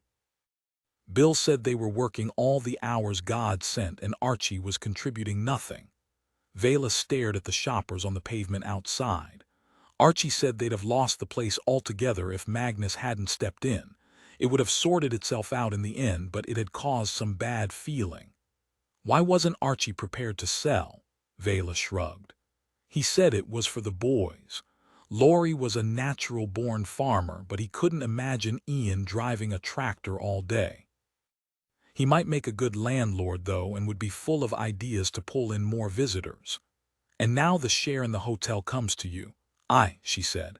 I suppose it does, but it hardly seems important now. She looked across the table at Perez. Let's do that statement now, shall we? Get it over with so I can go home to my boys. Perez had phoned Phil Bain and told him to be ready, so there'd be no hanging around for her. While the interview was taking place, he sat at his desk, unable to concentrate on the work in front of him, then phoned Willow. She didn't answer, and he left her a message about the McBrides wanting to buy out Archie's share of the hotel. He heard voices in the corridor outside his office. Phil Bain and Vela must have finished. It seemed to have taken such a short time. He worried that Phil might not have asked the right questions or listened carefully enough to Vela's answers.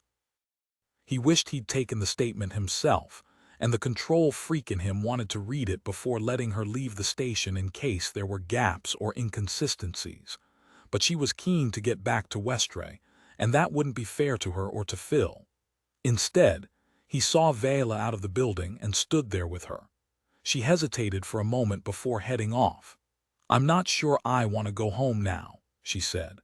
Archie and I had known each other since we were kids in the little school there. The whole place is full of him. She looked up at him.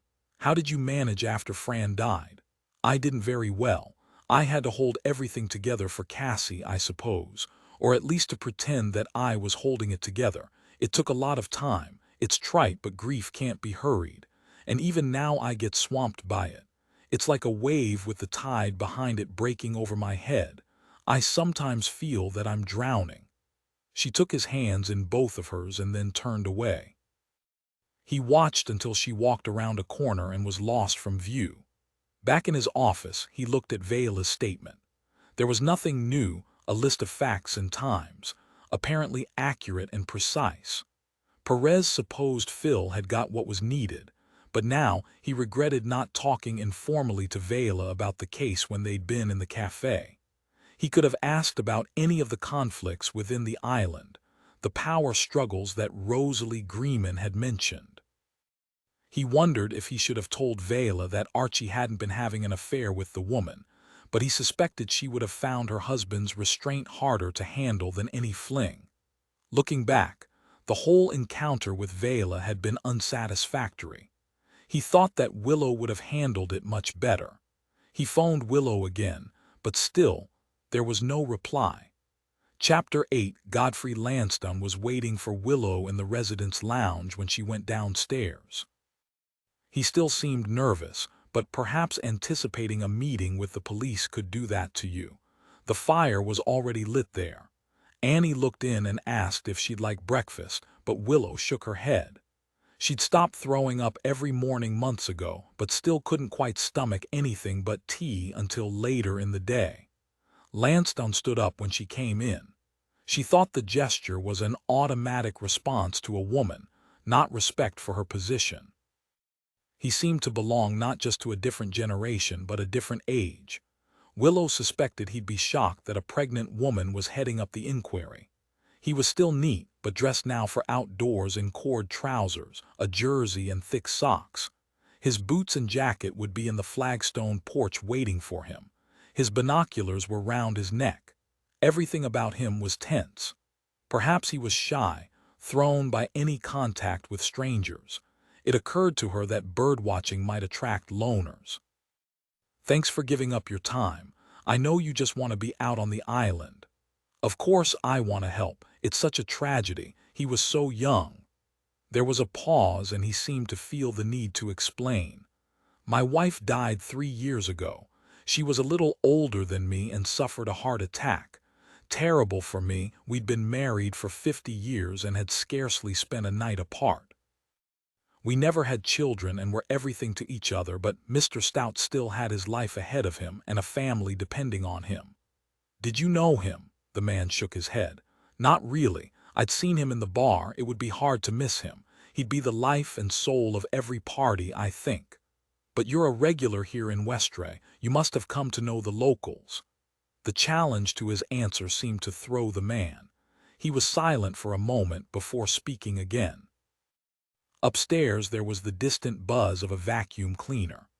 My wife and I took early retirement. We were both civil servants with a decent pension, the mortgage all paid, and as I said, no dependents. We came to Orkney first on an island cruise, a retirement present to ourselves. There was just one day in Orkney, and that was on the mainland. We took the classic coach tour, taking in the tourist sites, Brodgar, Stenness, and Misho. But we fell in love with the place and returned independently. Westray was our favorite island. We loved the beauty and the history, of course, but more than that, we found it very friendly. He looked up at Willow, struggling to explain in more detail. It's such an optimistic and positive place. The people here seem open to new ideas, to starting new enterprises. Edith was a very positive woman, and she loved the islanders' attitude. Her ashes were scattered into the sea at Grabust, close to where Mr. Stout's body was found. His murder feels somehow like a personal insult, a desecration. Willow stayed silent. Through the window she saw a young mother walk past with a toddler in a pushchair. Godfrey still hadn't answered her question. He hesitated for a moment, but then he continued, pleased perhaps to have the opportunity to talk about his wife. Edith was much more outgoing than me. She loved a party too. People took to her. She was interested in them and she made them laugh. One of the reasons we returned every year was because we felt the islanders had become friends. Some of them, at least. We knew Archie's parents well enough to invite them to have dinner with us here, and we went to their house for a meal. The last night of each holiday, it had become a kind of ritual. He looked up again and there was a ghost of a smile. We always boarded the ferry next morning with a terrible hangover. We weren't big drinkers. But no, we didn't really know Archie. He'd married and moved away from the family home by the time we first visited, though of course he's back there now. He was of a different generation. Archie's parents died too. Within a year of each other, Godfrey said. Magnus first and then May. They were older than us and of course they'd had a harder life. Farming isn't easy. Edith passed away soon after. I didn't think I'd ever come back, but she'd always said that she'd like her ashes brought here, to the place where she'd been so happy. I couldn't refuse her that last gift. And you kept coming back, Lansdowne nodded. I'm an anxious man, not brave like Edith. I couldn't imagine traveling somewhere strange, but I needed to get away from my house occasionally. Birdwatching had always been a hobby, but it became something of an obsession. A distraction, I suppose. Something to take my mind off my loss. I'm writing a natural history of the island. It won't be a book. Nothing so grand. A pamphlet for people who might be interested. It's nearly completed. The Heritage Center will take it and sell it. I don't need to make any money from it, so they'll keep the profit. You know the people who run the Heritage Center? It's run by a committee of islanders, I think. Annie, who owns the hotel, is a leading light. She's my main contact. Willow made a note of that, but she already knew that Annie and Bill had access to a key, and so to the stone that was the murder weapon. She turned back to the man. I need to ask you your movements the evening that Archie Stout disappeared. You do understand. It's routine. We'll be asking everyone. Of course, Inspector. His voice was formal again, a little distant. Perhaps he regretted having told her so much about his personal life. I was out on the island until it got dark. My work is almost finished, but I wanted to take photos so I could add some illustrations. The weather was wild and stormy, and there were some breathtaking waves breaking over the jetty. In the fading light, the scene was dramatic, just what I wanted. A pause. Edith always loved a good gale. And once it got dark, I came back here to the hotel. I had a shower and changed before coming down to dinner. I eat early these days. Then I went into the bar for a last drink just as Vela Stout came in looking for her husband. At first there was a lot of joking about where he might be. Now that seems in rather poor taste. Later, I understand, everyone went out to look for him. I wasn't a part of the search team. I'd already gone to bed. Did you have any contact with the other hotel guests, the Johnsons? Were you with them the evening before, the night Archie went missing? Ah, they've been very kind to me. They don't like to see me sitting on my own and always join me if we're in the bar together." He looked up at Willow and the smile returned briefly. "Honestly, I'd rather be left to read in peace. As I explained, I'm not a very sociable man, and we have so very little in common, but it would be churlish to ask them to leave me alone. I didn't see them the night Archie went missing, though. I'm sure they have more pleasurable things to do on a dark winter's evening than making small talk to an elderly gent." Willow smiled back at him. She found herself warming to him. There was something brave about his honesty and his determination to face the reality of his loneliness, the lack of self-pity. "That's been very helpful," she said. "Did you see Archie at all on this visit? If you were close to his parents, you must have known him by sight." "Only to wave to if I saw him on his farm or out on the tractor. A brief word when we bumped into each other in here." A pause. "I'm not sure that he and his parents entirely saw eye to eye about island affairs. I never quite understood the details." Magnus represented Westray on the island council, and there was an expectation that Archie might take over the role, but it never happened. Vela's father Tom was voted in instead. I suspect that might have had something to do with that. Magnus died first. Willow understood something of the complication of island politics. She'd grown up with them at home in the Hebrides. "Thank you," she said again.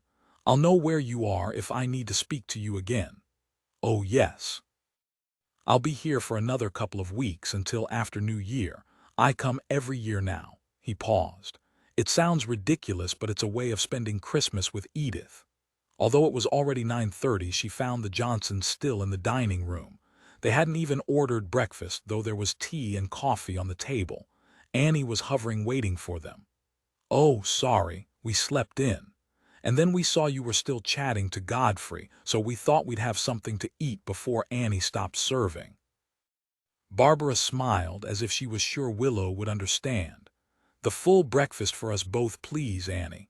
Would you like your baked beans hot or cold?"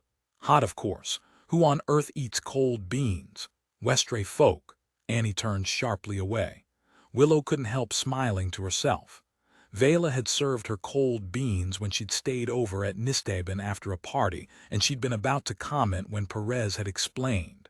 Cold beans was a Westray thing, almost a statement of identity and pride. An odd form of patriotism. Now they were alone in the place, and Willow thought this would do as well for a talk as anywhere. Tony Johnson was looking at his phone and had barely looked up. "Would you like tea or coffee?" Barbara said. "We can always ask for more." "Tea, please." She found a cup and saucer on a sideboard under the window and pulled up a seat to join them. "Tell me what you're doing in Westray." "We came first as part of a university project." Again, Barbara spoke for them both, though Tony did stop looking at his phone to help himself to more coffee and seemed to be listening. "We were volunteering on a dig," he said. "Both university students looking for adventure. I was at Durham and Barbara was at Bangor, so it was this place that brought us together. It's 40 years since we met here as youngsters, so we thought we'd come back to celebrate the anniversary." "You were digging over Christmas." Willow thought that with frosty ground or torrential rain it would be hard going. Barbara laughed. "No, it was hard enough work in the summer, but our kids wanted to do their own thing this year, so we thought why not. Neither of us is really into the traditional Christmas nonsense. The anniversary year gave us an excuse to escape." Annie appeared with the breakfasts. Willow waited until the couple had started eating before she continued with her questions. "And that was the last time you visited the island?" "When you were students in the 1980s. "No," the man spoke now. "We came back in 2006 when the Noltland site was opened up again. I brought a couple of PhD students for the whole summer. Barbara visited a few times. We got more friendly with the islanders then, perhaps because we were older and less wrapped up in our own group." "Do you both still work in archaeology?" "Tony does," Barbara said. He's back in Durham, but now he's a prof. It was never my true passion, and I moved on to arts management. I look after a little community arts center in Gateshead. A bit of a nightmare with all the funding cuts, but great fun. Willow couldn't imagine either of these people experiencing any kind of bad dream. It seemed to her that they'd float through life cushioned by a regular income, the prospect of a decent pension, and a mortgage paid off years ago. There was a smugness about them, a complacency. But she knew that was probably unfair. How could she judge their lives on one meeting? "Are you still involved in the archaeology here in Westray?" Tony shook his head. "Not since the dig in 2006. He had his hand over his phone, and Willow could tell that he was itching to look at it again. What could be so important? "Since then, I moved on from the Neolithic to quite a different field. I'm interested in the Nordic influence on our culture, the people popularly known as the Vikings. Can you tell me anything about the story stones? If you were here in the 80s, that must have been around the time that they were found. We were here as students when they were discovered." Barbara sounded excited. "Not by us, unfortunately, but it was the beach party celebrating the find of the stones that brought Tony and me together. A lot of Spanish wine followed by cheap whiskey can do that to you." She looked across at her husband with a smile. "And that influenced your later research, didn't it, Tony? The runes carved into the stones intrigued you from the beginning." Willow directed her attention back to the man. "Could you explain?" Now Tony turned into lecturer mode. "The stones are certainly Neolithic. They're made of Caithness flagstone like much of Micho." He looked at her to see if she understood the reference to the burial mound on Orkney mainland. She nodded, and he continued. "Our stones were part of a similar chamber here in Westray. We think at least part of that structure was still standing when the Vikings came to Orkney. One side of each stone has picked traditional Neolithic spirals. The other was carved much later with runes, Viking graffiti. And you can tell what those runes say. Well, I couldn't then, but I can now after nearly 20 years of research. We can't tell the exact date of the carving because, of course, carbon dating would only give us the age of the stone, which we already know is Neolithic. One says, 'I am Olaf, teller of tales.' The other, 'Hear my stories and know death.' So that's why they're called the story stones." Despite her antipathy to the man, Willow was fascinated. Johnson nodded. "Were they one stone originally and split into two later?" "No, we think they always were two separate stones and that they were chosen for the later Viking decoration because they were so evenly matched. They're each larger and squarer than a modern house brick. We believe that they were used originally as part of the entrance to a Neolithic burial chamber, then stolen by the Vikings to form part of a building for communal feasting. And now the stones stand in the Heritage Center, or they did, until someone used one of them to kill Archie Stout, and the other has disappeared. That was a piece of information they had so far managed to keep secret." Johnson nodded again. "They were held in the museum in Kirkwall until the center was built, and then they were brought back here. Did you know Archie Stout?"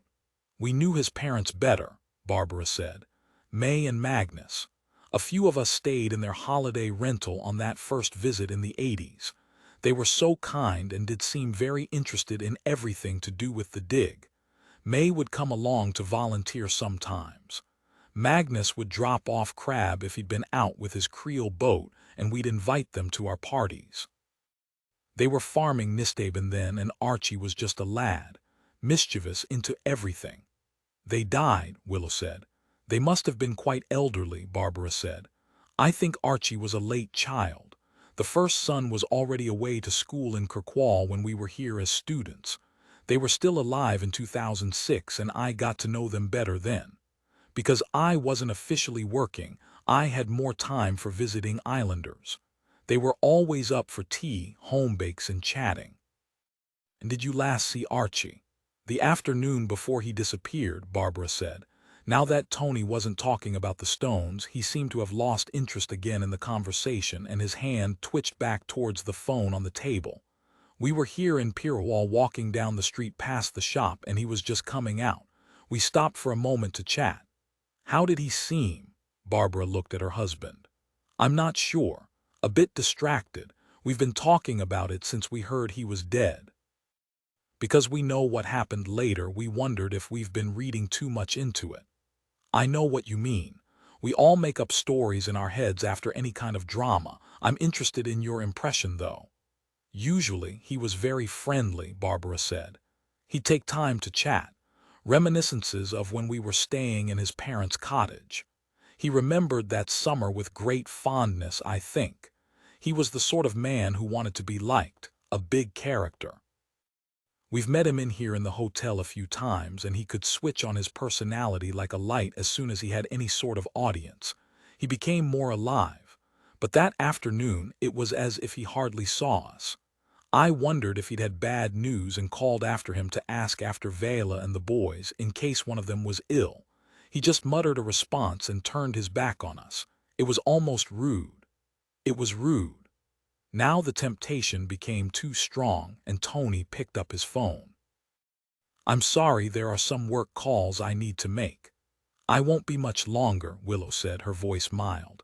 This is a murder inquiry and I'm sure you want to help. Where did Archie go after he left you?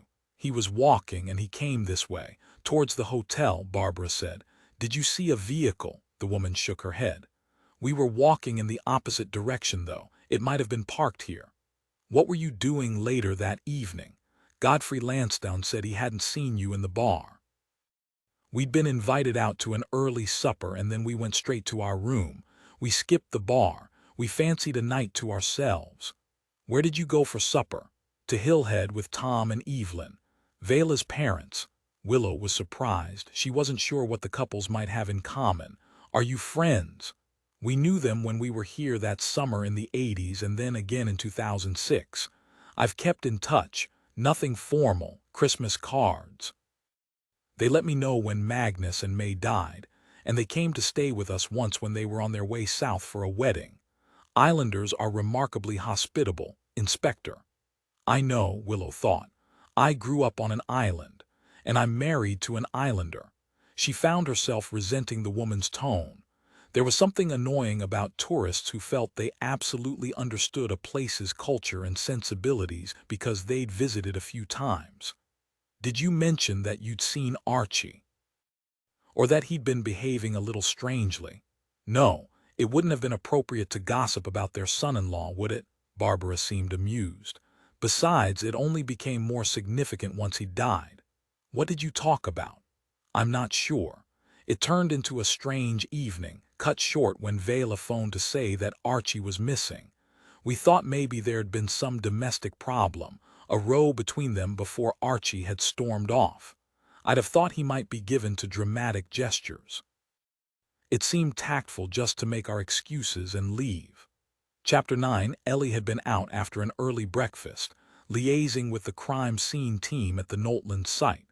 The investigators had gone back to Kirkwall the evening before, taking Archie's car with them, and arrived in again on the first ferry. Willow met Ellie in the lobby just as she'd finished talking to Tony and Barbara Johnson. The sergeant was red-faced from the cold, wrapped up in her bulky down coat. It's freezing out there. And I always thought that Yorkshire was Baltic. Have the Seasis got anything? Willow wasn't optimistic, but something real, concrete would be helpful. At the moment, all she had were impressions. Ellie shook her head. Nothing from the scene. It's so exposed, and there was a gale that night. There might be trace evidence snagged in the long grass on the dunes, but nothing so far. They reckon they'll be done there today. They found a few spots of blood in Archie's car, but they reckon that might be coincidental. He could have cut himself on a quite different occasion. They'll test the DNA to check that it was his. They have Archie's clothes and any possessions that were on him back in Kirkwall, and they'll work on that. A pause. Are we heading back to town too? Not yet. Willow couldn't decide what Ellie made of the decision to stay. Did she want to be home with her family, or was she enjoying the break in routine? Won't the team from Glasgow want to take over? There was a reflex sneer in Ellie's voice. In Orcadian's experience, Glasgow always wanted to interfere in island affairs.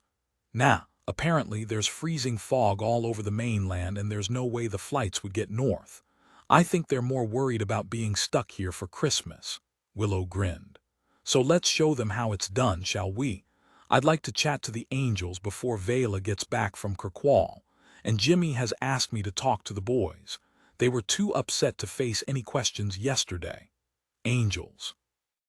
That's Vela's parents' family name. A ship was wrecked here years ago. There was a little lad still alive inside. He was adopted by an island family. They wanted to give him their own name, but the ship was called the Archangel, so the island called the lad Archie Angel. He married an island woman later and the name persists. And I presume Archie has become a traditional Westray name too. Another tale, Willow thought. Another story that might or might not be true. She nodded towards the dining room, where the Johnsons were lingering over a second pot of coffee. Those visitors had supper at Hillhead, Tom and Evelyn Angel's place, the night Archie disappeared. They had the impression that he and Vela had some sort of domestic before he stormed off into the night. That's a slightly different tale from the one we got from Vela. I'd like to check before she gets back this afternoon. Hillhead was another traditional Westray farm, solid, and surrounded by barns and outbuildings. Some land low and green for grazing, other fields cut for silage. These were very different from the smaller crofts Willow knew from Shetland and her home island in the Hebrides. Despite the name, it stood in the lee of a curve of hills, which ran down the west of the island, and this time of year, with the low winter sun, it must almost always be in shadow. Willow felt shut in. Vela's boys must be helping their grandfather to feed the cows, because she could hear their voices coming from the byre when she and Ellie got out of the car. She knocked at the back door and Evelyn shouted them into the kitchen, which was shiny, rather grand, like something out of a design magazine. Evelyn was baking. On the table in front of her there was a mixing bowl, pale yellow like one Willow's mother had used, and bags of flour and sugar. I don't feel much like it, but we still have to eat. Evelyn looked up at them. And the boys do love a chocolate cake. Anything to cheer them up, eh? She slid the kettle onto the hot plate of the range. You'll have some tea. Tom's trying to keep the boys busy. We don't think it's healthy for them to be cooped up in their rooms on their screens all day. Willow thought this was a complaint that Evelyn had aired long before Archie's death, grandparents thinking they knew best, but the woman added, "You never know what they might read about their daddy on social media." Of course. And that was something else they'd have to check, crazy theories that probably had no substance but which should be monitored. She'd get Phil onto it. He was great with anything tech. More tea. They sat not at the table where Evelyn was baking but at a marble breakfast bar. There was a view east through the window of a spit of beach backed by shingle. A sliver of sunlight lit it, but soon even that would be in shadow. They're very lucky growing up here in Westray, Willow said, with all this space. We think so, though some kids can't wait to get away. Ian loves being in the hostel in Kirkwall and he's thinking already of a university in the south. Laurie's not academic. I think he'll leave school as soon as he can. We always thought he'd work with his father, but I'm not sure what'll happen to Nisteben now. Vela never fancied a different path. Willow was taking the lead in the conversation. Ellie sat to one side, listening. She was a great listener and had a memory for detail. She seems very interested in the history of the islands and she's made a beautiful home. You could imagine her as a designer. She looked around the room. She must take after you. Maybe. Evelyn was dismissive. We'd have encouraged her if she'd really wanted to go. She had a fancy for art school at one time. It seemed to Willow that any encouragement had been theoretical rather than practical. But she fell for Archie and stayed in Westray. Something like that. Evelyn's mouth snapped shut.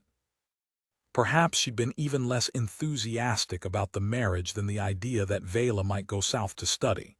It seems as if they were a lovely family, Archie, Vela, and the boys.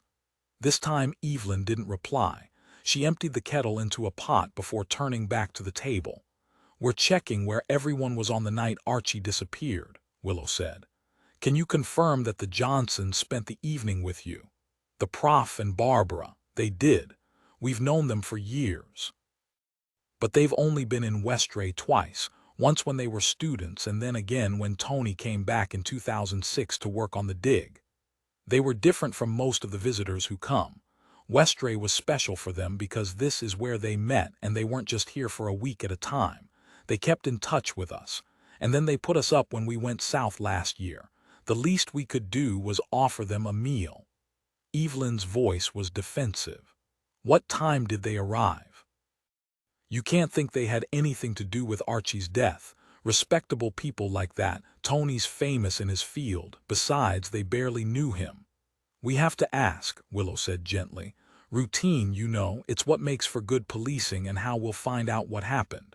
Evelyn rubbed her cheek with her hand and left behind a smudge of cocoa powder. I'm sorry, she said. I know. There was a pause. We always eat early, especially in the winter. And that night there was such a storm, although it passed through quickly enough. They arrived at about 6, and I had the meal on the table by past. I had some stewing beef in the freezer from the last cow we killed. Some animals can be a peaty bit tough, but I made a casserole, tarted it up with lots of wine and shallots and called it beef bourguignon. They liked it fine. And we had crab for starters. There's never any shortage of shellfish. She stopped abruptly. I'm sorry, you don't need to know all that. I'm rambling. Not at all, the more detail the better. I was a bit nervous about the meal. I thought they'd be used to what they call fine dining. The Prof's famous, you know. He's written a book about the runes on the story stones, and like I said, we've seen him a few times on the television. He had his own show last year, something serious on BBC too. I didn't realize that. Willow glanced across at Ellie, who gave a little nod to say that she'd check the details when they were back in the hotel. Willow wondered if that explained the man's arrogance. He was something of a celebrity in his field, and he was used to being recognized. What time did you hear that Archie was missing? We'd finished eating, and we'd moved into the living room with coffee and drinks. She looked apologetically at Willow.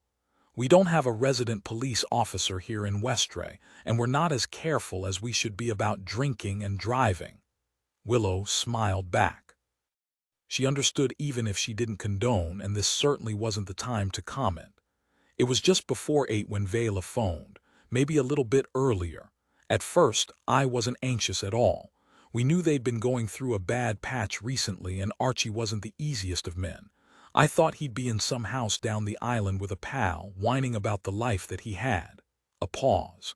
He was given to self-pity and didn't realize at times how lucky he was. And the Johnsons left at about that time. Yes. It was a bit awkward. They could see that something was wrong, and I'd had a few drinks myself, so maybe I was a wee bit indiscreet, talking about Vela's marriage. They probably thought they were being tactful to leave us to it, or that one of us might want to go to Vela. But you didn't? No. She was in the bar at the Pierwall Hotel, and I thought one of the guys there would track down Archie soon enough. A pause, then her voice bitter, the crudeness shocking. You can't fart in Westray without everyone knowing. She stared out of the window before adding, I thought Vela was making a fuss over nothing. No marriage is perfect. We were here in the warm, a fire going, and a good meal inside us. The last thing we wanted was a wasted journey up the island. Of course, I feel guilty now. You'd heard rumors that Archie had been having an affair with Rosalie Greenman. Evelyn didn't answer directly. Like I said, no marriage is perfect. We all have to work at it. Someone must have checked that Archie wasn't with Rosalie at Coimbra. Of course they did. Bill O, the hotel, phoned her first. He didn't want one of the lads going up there. They'd have loved catching Archie with his trousers down while his wife was making a scene in the pub. That would give them something to gossip over through to the new year. According to Rosalie, they weren't having an affair, Willow said gently. They were just friends. Well, she would say that. Evelyn shot her a look that suggested Willow would be a naive fool to believe such a thing. There was a moment's silence. Archie's position on the island, Willow said. Was he respected? His father represented the North Isles on Orkney Council, but Archie never took on the role. I think Tom took over once Magnus died. Evelyn was dismissive. Archie would never have been interested. He'd have been bored stupid after the first meeting. There was something of the hyperactive child about him. He could never sit still. Yet it seemed something was worrying him that day, something close to home. Evelyn looked up sharply. "Who told you that?" Willow shrugged and didn't reply. "Had you heard any rumors, as you said you can't fart in Westray without everyone knowing?" Evelyn shook her head. "No, I never heard anything like that." But the reply came so quickly that Willow didn't quite believe her. "I'm sorry," she said, "but I need to talk to the boys. Could you call them in? Or I could go out to them." She thought that Evelyn would protest, but she must have realized that Willow was determined. "Wait there. I'll fetch them in." Willow watched the woman cross the yard to call in her grandsons. Evelyn had pushed her feet into Wellingtons but hadn't put on a coat over her apron, and she wrapped her arms around her body to fend off the cold. She stood at the door of the byre and shouted inside. Willow couldn't hear what she said, but it didn't take long for Tom and the two boys to appear. Tom led them through to the overheated living room. The carpet had recently been hoovered. There were lines in the pile like an English lawn that has just been cut. The grandfather stayed there with the boys throughout the interview. He sent Evelyn away before it started. "You need to finish off in the kitchen. Get that cake in the oven," he said to his wife when she tried to join them. His voice was firm, and reluctantly Evelyn left them to it. Laurie had grown since Willow had seen him last and looked very like his father, sandy-haired, blue-eyed. She thought he could be descended from the writer of the runes on the story stones. Ian was small and slight and took after his mother. "I need to ask you some questions," Willow said. "I know this is painful, but it might help us find out who killed your father." They stared back at her. "I'd kill the bastard," Laurie said, "if I got my hands on him." Willow only realized then that anger had overtaken grief. It must be his way of dealing with the loss. He'd clenched his fists and his whole body was tense. His grandfather reached out and put a hand on his shoulder. Ian started crying. "I'm sorry." Willow looked up at the grandfather. "Let's get this over as soon as we can. Your mother's in Kirkwall now with Jimmy, but she'll be home soon. We have to think of her too." There was a moment of silence, then Tom spoke. "We'll help in any way we can, won't we, boys?" They stared at him, and then they both nodded. Willow continued. "Laurie, you were at home with your dad while your mum was helping with the old folks' lunch, and Ian was at his friend's house. How did your father seem?" "Fine." Willow had interviewed lots of teenage lads in her time as a cop. Most were monosyllabic. She knew not to take it personally. "What did you talk about?" "The farm, Christmas, the ba." "It's my last year in the boys' ba, so we're hoping for a Dooney's win. We were all going into Kirkwall for it." "We'll still go in for it," Tom said. "Whatever your grandmother says, it's all planned and your dad would want it. He was a great one for the ba, although it's such a Kirkwall tradition. It'll be a celebration for your father." "I saw a photo of him in your room at Nisthaben," Willow said. "He must have been a great player. Fearless." Tom put his arm around his grandson's shoulder. "Just like this one." "What else did you talk about?" "He told me what he'd got Mum for a Christmas present." The boy was talking more freely now. "Some fancy perfume he'd had to send away for. He'd asked the purser on the ferry to bring it in from Kirkwall so she wouldn't see it arriving in the post. He got me to hide it in my room. That's why he was at the pier when the ferry came in. John, the purser, is a Westray man." "Your dad didn't seem upset about anything, disturbed in any way." Laurie shook his head. "He was just Dad." "Did he tell you where he was going when he went out after lunch?" "He was taking bags of firewood to some people. I helped him load it in the trailer. And both you boys were here when he came back for dinner later." "I was in my room," Laurie said, moody again. "Headphones on, listening to my music. I don't know when any of them came back." "I had to go and get Laurie when it was time to eat," Ian said. "He can never hear even when we shout. Sometimes we have to text him. And you didn't notice anything unusual about him when you were eating that evening?" Not really. Ian looked across at his brother, asking for permission to speak or perhaps needing support before he went on. He was a bit quiet maybe, like there was something on his mind. "Did you notice that, Laurie?" The elder boy shook his head. "Like I said, he was just Dad." Chapter 10. Kirkwall was looking festive, but there was nothing cheery about the police station, from the outside at least.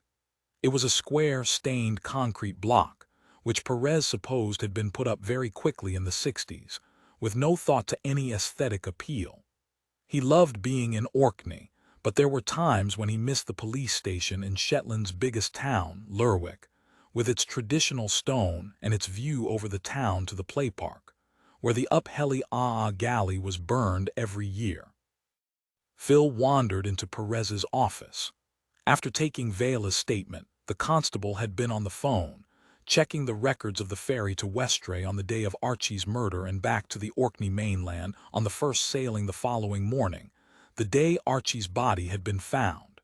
He was good at chatting and getting better at listening, and his local connections made him valuable to the team. There was only one crossing the day that Archie went missing, the early one, with the others cancelled because of the gale. It was mostly trucks and one new tractor, 8 cars. They booked and paid online, and I have their details. All but 2 have Westray addresses, the others come from Kirkwall. Phil paused. There were half a dozen foot passengers, but if they pay in cash once they're on board, and a couple of them did, then there's no record. Can I have a list of the drivers and the details of the passengers who paid by card? Sure, I've printed it off. Might be an idea to talk to the purser and see if he recognized the ones who paid cash. Yeah, I'll head down to the pier when the ferry comes in this afternoon. I was at school with some of the crew. Perez looked at the list. The Westray names meant nothing to him, but one of the Kirkwall drivers stood out. Perez pointed at it on the list. "You'll recognize him." "I do. He taught me history. Some character him." Everyone in Orkney knew George Riley. He was an Englishman with unruly red hair and a voice that would have commanded attention on the battlefield. He was flamboyant, charismatic, a leading member of the Kirkwall Musical Theatre Society. He directed all the grammar school productions and occasionally took a leading role himself. He sang in the cathedral choir. He taught Cassie history too. Perez had bumped into him at parents' evenings and found him a little intimidating. "Do we know when he left Westray?" "The first boat yesterday." He probably wouldn't have known anything about Archie's death when he went. He will now, though. Perez was surprised that the teacher hadn't been in touch. He'd know the Stout boys from school. Besides, he was the kind of man who might enjoy the drama of a murder investigation, and they'd asked everyone who visited the island that day to come forward. "You've checked if any of the other passengers has come to our attention?" This foot passenger, Nat Wilkinson, was done for possession, but that was more than 10 years ago and there's been nothing since. I'm guessing he's settled down. He'd be in his 30s now, a bit old for partying. Perez smiled at the thought that the 30s were a bit old for anything. Maybe. "There is an earlier note in his record, though," Phil went on. "He was questioned about the death by drowning of his father.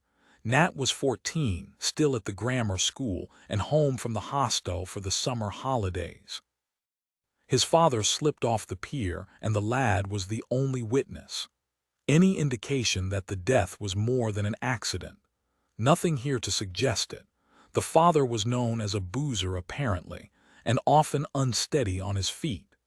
Perez thought about that. It was hard to see how a tragic accident so many years earlier could be connected to Archie's death, but he'd let Willow have the information in case she wanted to follow it up. "We'll get Willow and Ellie to chat to all the Westray folk on the list this afternoon." He looked at his watch. "Could you phone Willow and fill her in? I have to go. I've arranged a meeting with Paul Rutherford, the local authority archaeologist in the college, and I'm already running late. It might be a waste of time, but I want to find out a bit more about the Westray story stones." The college was on a hill outside the town. Waiting in reception and looking down over the water, It seemed to Perez that there could be no other academic institution in the UK with a better view. Then he thought that Orkney was all views, water and land and more water stretching to a low horizon and a changing sky. Rutherford was English, a proud Geordie, middle-aged.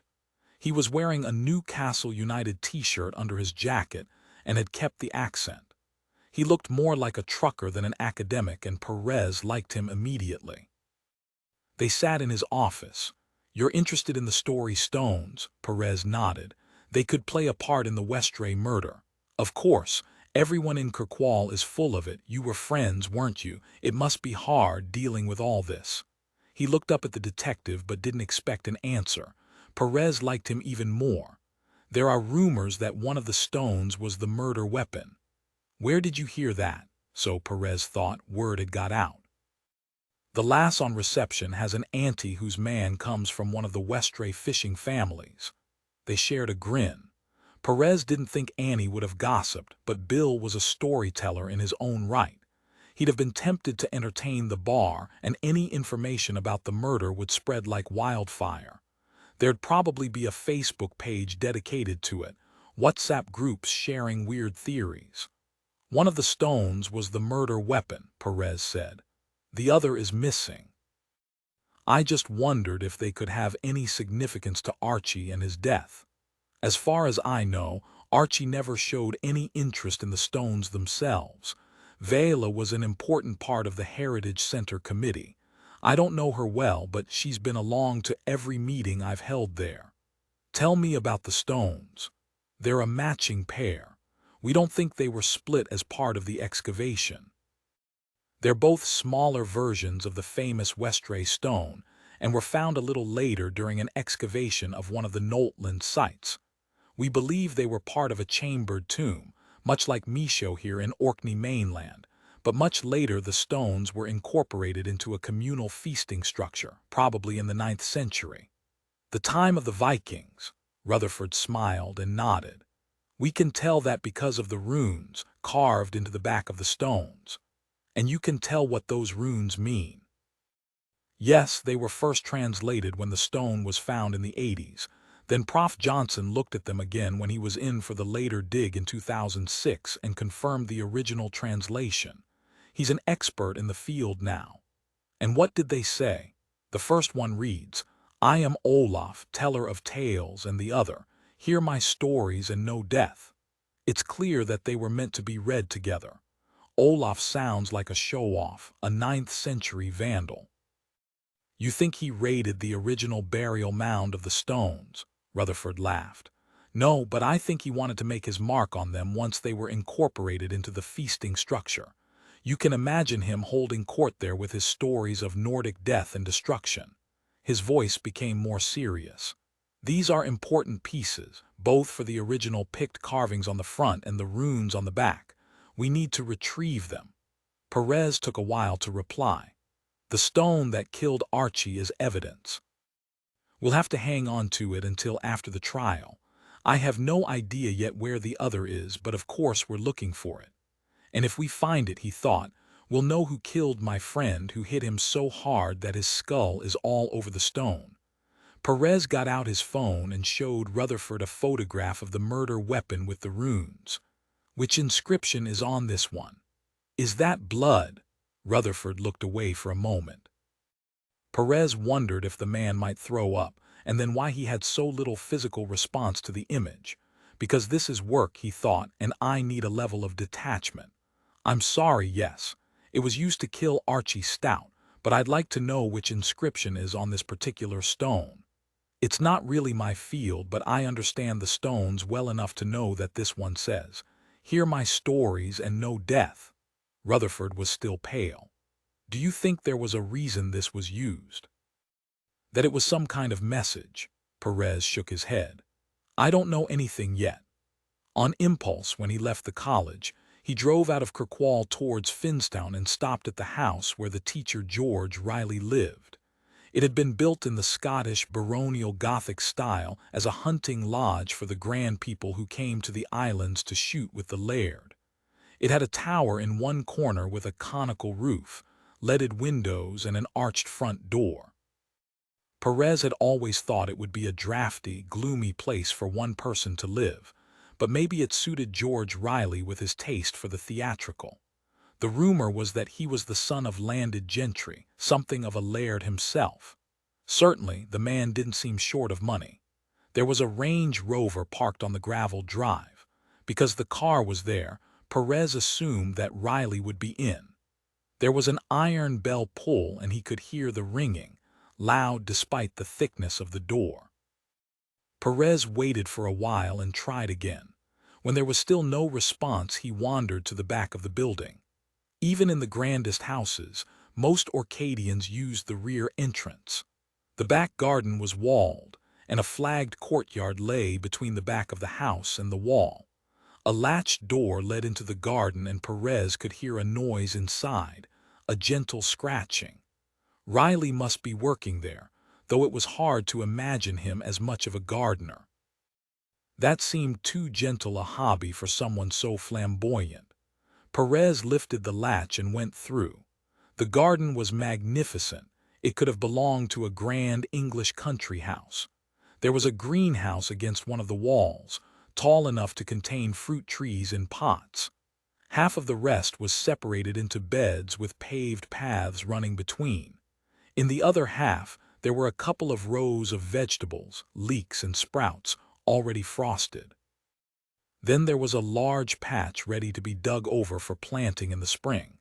Something about this winter garden suited his mood. The light was already beginning to fade, but in the far corner a figure was raking dead leaves into a pile. The house backed onto a shelter belt of established deciduous trees, and the leaves must have blown across in the recent gale. The gardener was preoccupied with his task and seemed not to have heard Perez come in. He was wearing a knitted cap that covered his head, but even without seeing the hair color, Perez could tell at once that this wasn't Riley. This man was slighter, a little older. The inspector walked towards him, and now the gardener did look up. "I'm sorry to disturb you," Perez said. "I'm looking for George." The worker straightened. "I'm afraid he's not here." Perez had been expecting an island voice. He'd assumed that this was a local man, employed to tidy the garden for winter, or maybe a regular employee. But this voice could have come from a radio announcer of the 1950s or a member of the royal family. It was clipped and very formal. "Do you know when he'll be back?" "Tomorrow evening if the weather holds. He flew to Inverness this morning, and he was only expecting to be away for a night, but there's freezing fog apparently. He's not sure when he'll be home. Would you have a phone number for him? It is rather important that I speak to him." Perez was annoyed to find that his voice had become as formal as the stranger's. He felt he'd been sucked into a strange piece of period drama. It was the fading light and this grand garden, the Gothic house as a backdrop. What could this place have to do with the Archie he'd known? "I'm sorry, but may I ask who you are?" The man didn't sound sorry at all. He was using the politeness as a weapon. Perez introduced himself. "I'm investigating a murder. It took place in Westray, and George was there the night that a local man was killed. We're speaking to all potential witnesses." "Ah, I see." The man stood for a moment staring at him. "Well, I suppose you'd better come to the house. I'll see if I can find his number for you." They walked back through the door in the wall and across the flagged yard. Perez looked into a large kitchen with a range at one end. He waited outside while the man took off his boots at the door. He felt awkward and wondered whether to follow and if he should remove his shoes, although they were quite clean. "Come on in." The man was impatient now. "Do shut the door. It'll be freezing again soon, and this place is impossible to keep warm." "Who are you?" Perez was curious, but he also wanted to stamp a little authority on the encounter. "My name's Chambers, Miles Chambers. I'm a friend of George's." "You're staying here?" The man looked at Perez as if he were an impertinent schoolboy. "I am, for a while." "What is George doing in Inverness?" "I didn't ask. None of my business. It'll be something to do with his work, I suppose, but the flight was booked weeks ago. George told me that he'd be away again soon after his visit to Westray, though he wasn't expecting to be stranded overnight on the island. It was planned as a day trip. Miles was looking through a bowl of assorted objects, keys, batteries, and scraps of paper, which stood on a shelf close to the range. "I think there's a card in here with his number." "You wouldn't have the number on your phone." Now it was Perez's turn to be impatient. "I don't own a mobile phone, not anymore. I don't hold with the things, a terrible invasion of privacy." With a gesture of triumph, Miles pulled out a card and passed it across to Perez. "Were you in Westray with George when he went into the island?" Phil Bain's list hadn't included any car passengers, but perhaps he hadn't asked the purser for that information. The strange man looked up sharply. "No, I believe that trip was for work too. I stayed here." A pause. "I try not to interfere in George's life." "Did George discuss his visit with you?" "He didn't get a chance. He came in for a shower, then he went out to school, some meeting. Yesterday evening he had a pantomime rehearsal." His tone made it clear that he despised the idea of pantomime. "We didn't even eat together. This morning he went out to catch his plane. He left before I was up." Another pause. "I'm not a morning person." "Did you know Archie Stout, the man who died?" "I know the name, but I never met him." Miles's tone was impatient. It was almost dusk and freezing outside, the first faint stars appearing, but still he went to the door and put his boots back on. "So I'm afraid I can't help you any further." "Where did George stay in Westray?" Perez had followed Miles to the door. "The ferries were canceled once he got in, and he didn't take a room in the hotel. I think one of the islanders was kind enough to give him a bed. But really, Inspector, you should ask him." Chambers stamped off towards the garden. As Perez walked round to the front of the house and to his car, the sun had already set. Chapter 11. Willow was back in her hotel room when Perez phoned. She'd felt suddenly tired and in the need for a quiet space to think through the investigation. Ellie was still canvassing the islanders who'd been visited by Archie on the afternoon of his death. She might not be local, but Willow knew she'd be good at that, easy, patient, genuinely interested. Because they both traveled so much for work, she and Perez had become accustomed to communicating by phone, and as soon as he spoke, Willow could tell that he was both excited and frustrated. "I've found out more about the story stones," he said. "And me. Apparently Johnson, the English professor staying here, is a leading expert in the runes. He gave me a lecture." "So you know what they say?" "Yeah." They quoted the legend on the stones at almost exactly the same time and then laughed. "Important, do you think?" she asked. "It'd be an odd coincidence. The bit on one of them about knowing death. That was the stone that killed Archie. I showed Paul Rutherford a photo of the inscription." There was a comfortable silence while she thought about that. Coincidences do happen. I can't see any of the islanders going for anything so elaborate, though.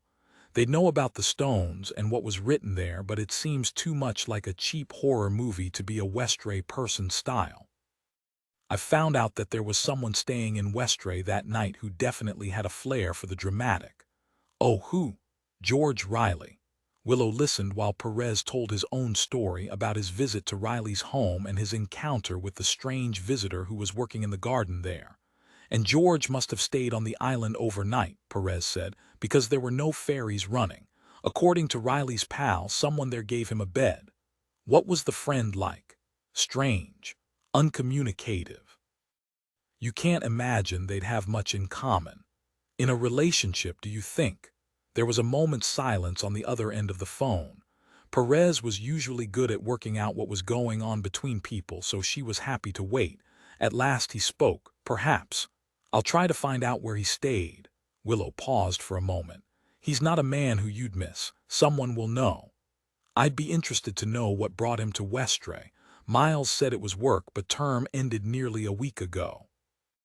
"You know George. He has fingers in lots of local history and community arts pies." A thought occurred to her. "That's what Barbara Johnson does for work now. She runs a community arts center." A pause. "Another coincidence." "Maybe, but Miles wasn't very helpful. I'm not sure if he was being deliberately difficult or if he really didn't have anything to tell me. He could be one of those people who is kind of awkward and shy. Miles told me that as soon as Riley got back from Westray, he went into school to catch up on some work. Later there was a panto rehearsal and he got the early flight south this morning. George isn't answering his phone either. He's not due back until tomorrow. I'll talk to him as soon as he's home. That is interesting. You think it'll wait until then? We could get one of the Inverness guys to track him down and do a quick interview. Nah, this is George Riley, with his passion for all things Orkney. Famous for his panto appearances and for writing the definitive history of the Ba. What reason could he have to kill Archie Stout? Willow was thinking about a logical answer to that when Perez continued talking. Can you check out a guy called Nat Wilkinson? He was a foot passenger on the ferry early that morning. He has an address in Westray, so he was probably just coming home after a trip into town, but he's worth talking to. He's the only one on the boat who has any kind of criminal record. It's a long shot. He was done for possession 10 years ago. Perez read out the address and she noted it down, recognized it. Isn't that the cottage on Nistaben land? Of course it is. So he'd have been close to Archie geographically at least. There was a moment of silence before Perez continued. Wilkinson was also questioned as a witness to an accidental death when he was a juvenile, before our time in Orkney. His father drowned. They were living on North Ronaldsay. You think that might be significant? I can't see how, not after all this time. Interesting though. At this stage in an investigation, Willow thought everything was interesting. We'll do a visit this evening. You'll not be back tonight then? Perez sounded wistful and she couldn't help smiling. No, but we should have the initial interviews done by tomorrow evening. I'll book onto the last ferry back to Kirkwall. James will be very pleased to see you. A pause. And so will I. Willow waited in the bar for Ellie to return. It was quiet this early. Annie was preparing the dining room for a couple of parties, people who'd be coming along for their work's Christmas dinners, but Bill was there, polishing glasses, trying not to ask questions about the investigation. Willow had questions of her own to ask and didn't mind chatting. I understand that Archie owned a share of this place. Bill looked up warily. Well, his father bailaid us out when we were going through a sticky time. We were grateful. It was a kind of loan and Magnus said we could pay him back whenever we liked. But Archie didn't see it like that. No, we've been paying him a percentage of the profits since the old man died and we'd rather be in sole charge of the place. With Archie, you could never tell what he'd come up with next. We found it kind of unsettling. Willow thought about that. Will Archie's share pass on to Vela now? Bill shrugged, an attempt to make the matter seem unimportant. I suppose that it will. She'll be a lot easier to deal with than Archie, Willow said. She'll have so much to cope with now she might be glad to sell. We won't be pushing the matter. Bill's voice was harder, not with a woman who's just lost her man. Of course. Willow held up her hands, a gesture that she meant nothing by the questions. Perhaps you could help me with something else. The landlord was still suspicious. George Riley, the teacher at the grammar school, came into Westray the morning of the day that Archie went missing. Any idea what he was doing here? No, I didn't even know he was on the island. Bill sounded affronted. He should have known. Do you know where he might have stayed? Anyone else doing B&B? The landlord shook his head. Not at this time of year. Everyone knows George, though. He taught most of the young folk on the island, and he's a kind of showman, always performing, but he's a good teacher. At least he likes kids. Our two got on great with him. He teaches history, doesn't he? Did he have anything to do with the archaeology here? He comes in occasionally to give a lecture in the Heritage Center. He's always a draw because he's so entertaining. A pause. I think he was planning a book for bairns on all the Neolithic history here. Something all the primary and junior highs in Orkney could use. Perhaps that's why he was coming to Westray to do some research. Willow thought that was possible, but Ellie had talked to the volunteers at the center asking about access and keys, and none of them had mentioned meeting Riley. It occurred to her that the children's book might provide Riley with a tentative link to all the outsiders staying in the hotel. Godfrey Lansdowne was writing something too. There was the historical connection with Tony Johnson, and the teacher was involved with community arts like Barbara. It was all very weak, though, forced. If she tried hard enough, Willow was sure she could find connections with other residents too. They needed something stronger. Ellie came in through the main door of the hotel then. Willow waved across at her. Ellie waved back and pointed to show she needed to go up to her room before they caught up. Willow nodded and turned back to Bill.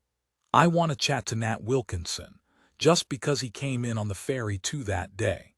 She wanted to make it clear that the man wasn't any sort of suspect. The last thing she needed was other islanders accusing him of murder and maybe taking things into their own hands after too many drinks in the Pirwall Hotel. He lives down by the beach at Nisteben. You know him. Of course. He's in the cottage that used to be the Stouts' holiday let. It was where the archaeology students stayed all that time ago. When Magnus and May got too old to manage the weekly turnarounds, they let him have it as a long-stay rental. He used to help them out on the farm before Archie took the place over. He still does a bit of casual laboring around the place. That was the cottage where the Johnsons stayed during the first dig when they were undergraduates. He smiled. If the walls could talk, the parties they had in that wee house. Ellie appeared at the door of the bar. She'd changed into her indoor clothes. Willow grinned at her. Sorry, we're off out again. Can you save us a table for dinner, Bill, even if it's just here in the bar? Sure, he said, sure. The house was small and low, so close to the shore that the sound of the sea seemed to surround them when they got out of the car. It sucked on the shingle bank, rattling the smoothed pebbles as it drew back with every wave. The air was icy and took away their breath. All the curtains were drawn, but someone was home. There was a chink of light showing where they weren't quite closed, and when they approached, they could hear music, something classical and restful. Willow knocked at the door. It was opened by a very tall man. The light in the house wasn't very bright, and that was all they could make out at first. Yes, he sounded anxious, his voice almost trembling as if the knock had woken him from a deep sleep. Willow introduced herself and Ellie. We just want to chat. It's nothing scary. She felt the need to reassure him as if he were a small child. Come in. The place couldn't have changed much since the Johnsons had stayed here as students, though Willow suspected it was very much tidier now. The students she knew would be more messy. There was a small range stove, and beside it a frayed wicker basket of chopped wood, which might once have been fence posts. A table covered by oilcloth. A couple of easy chairs and a small sofa with a plaid throw. In the 80s, Willow thought, there might not have been mains electricity, and the students would have the rumble of a generator in the background, but even today the lamp on the table threw out very little light. No television, but a laptop playing the music, which Willow decided was Radio 3. So Nat Wilkinson must have an internet connection of some kind. Now they were inside, she could see him properly. He was so thin that she wondered if he was suffering some kind of disease, if a cancer was eating away at his body. His clothes, jeans, and a jersey seemed too big for him. Sit down, he said. I'm sorry I don't have very many visitors. Should I make you some tea? The thought seemed to make him anxious again. No, but thank you. Willow sat in one of the chairs. We won't be long. Then, when he didn't respond, she repeated, It's just a chat. He folded himself onto one of the hard chairs by the table. It'll be about Archie Stout, of course, she nodded.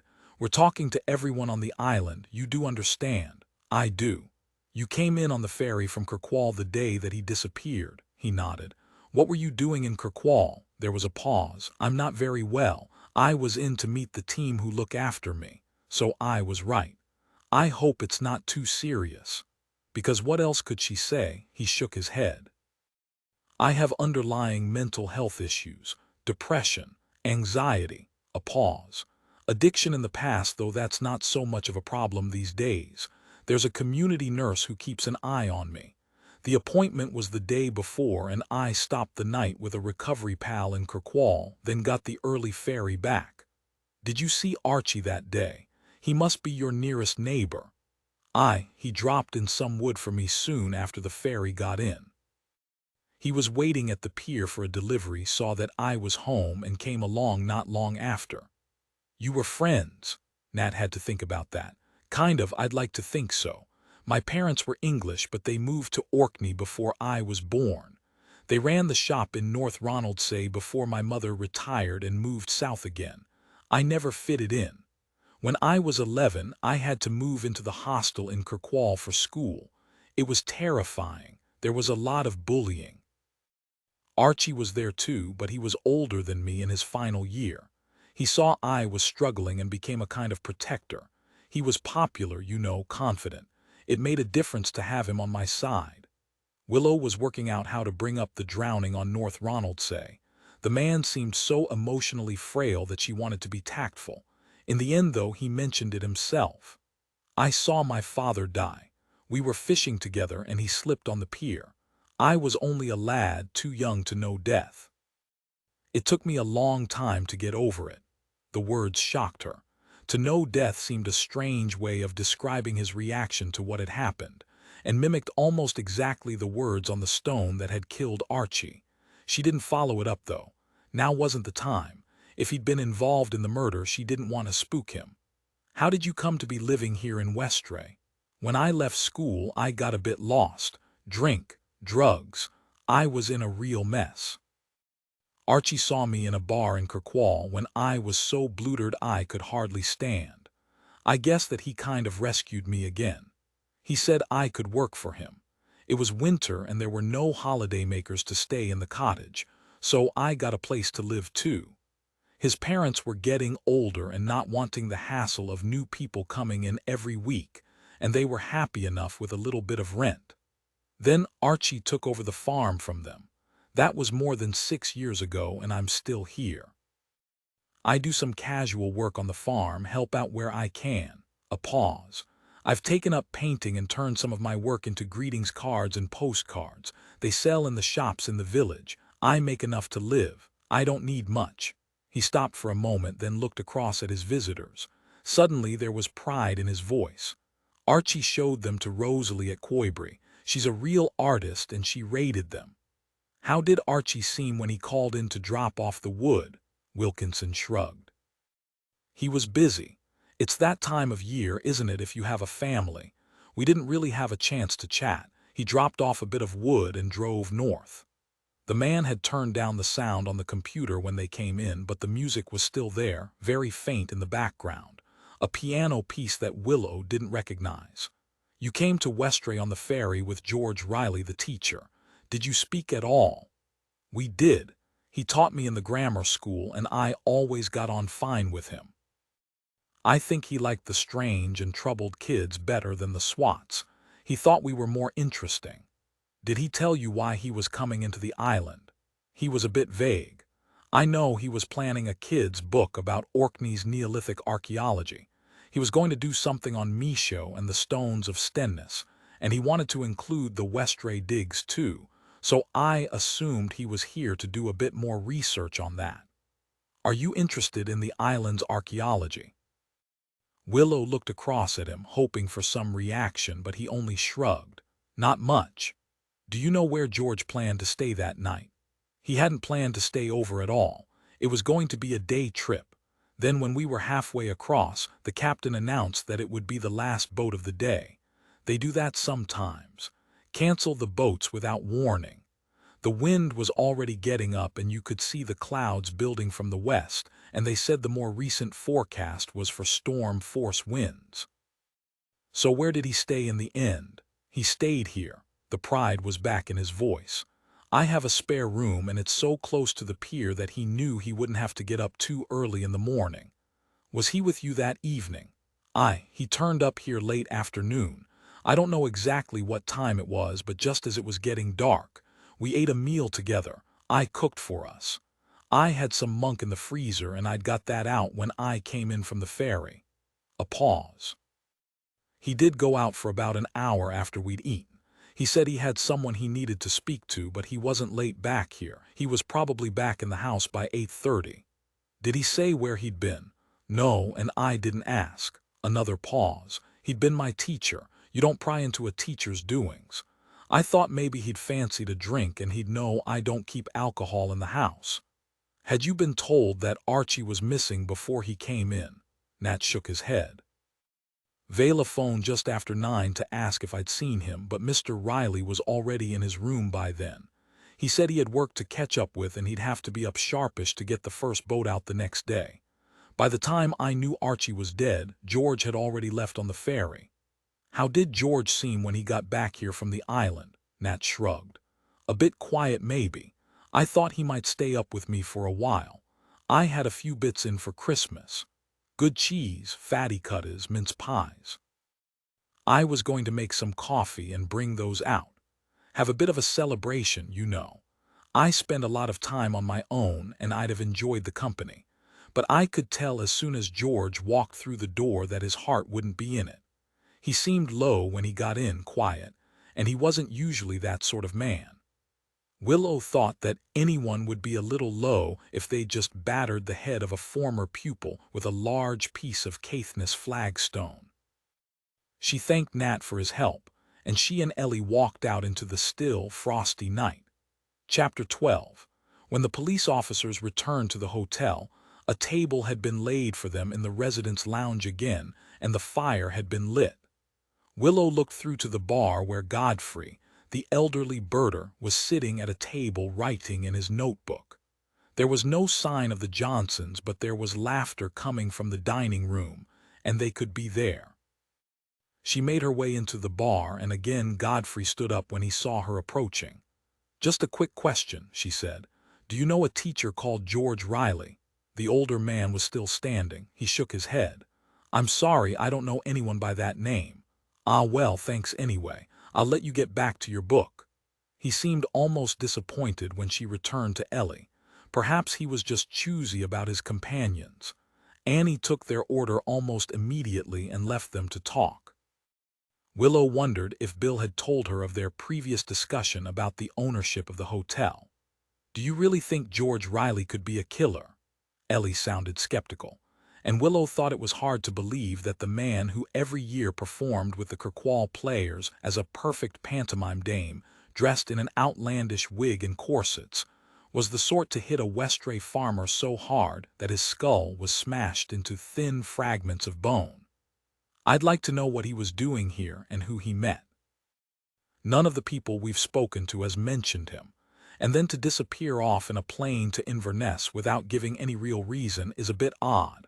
A pause. "Jimmy has tried to speak to him, but he's not answering his phone." Annie appeared to say that their food wouldn't be long, apologizing because the kitchen was busy. "Did you know that George Riley was in Westray the day that Archie went missing?" Willow asked. "I'd heard that he was here." Annie smiled. "What a lovely man he is. I was expecting him to call in, asking for a room when the boats were canceled, but I didn't see him that evening at all. Not even for a drink in the bar." She shook her head. "I didn't see him at all that day. Had he asked anyone for a key to the Heritage Center, he might have wanted to be in there to do his research. He didn't contact me, but I can ring round the committee and find out for you." "Thanks." The woman left. "So," Ellie said, "what was the man doing all day?" Annie came back in with more information. George Riley got the Heritage Center key from Vela, but she didn't see him. She gave it to Archie to pass on at the pier when the ferry got in. Archie had to be there anyway, waiting for some delivery. Then George dropped it back at Nisteben later in the afternoon while she was still at the old folks' lunch here. It was waiting for her in the porch when she got home. The boys didn't see him when he dropped it in. Apparently not. She says George didn't even knock. He left the key in the porch without speaking to them. Willow nodded. She supposed that explained Riley's presence in Westray. The story seemed to be hanging together, but something about it struck her as unusual. He was a sociable man. He'd surely have enjoyed an evening in the hotel, catching up with former students, playing the entertainer, more than an alcohol-free, solitary night in Nat Wilkinson's place. She hoped that Perez would be in touch with the teacher soon. Annie returned with their food and more apologies for the delay. In the restaurant, the diners were becoming even more rowdy, and she left the women to talk. How did you get on chatting to the islanders who'd been visited by Archie the afternoon he went missing? Willow had finished eating. She was tired now and wanted her bed and her last chat with Jimmy, but she hadn't had a chance to catch up with Ellie before they'd headed out to talk to Nat. It was all just as we thought. Archie turned up with his bagged wood. He refused to take any money for it, so in most places, he got invited in for tea or a dram instead. A lot of the folk he called on were elderly and maybe a bit lonely. I've drunk more tea this afternoon than I have in years.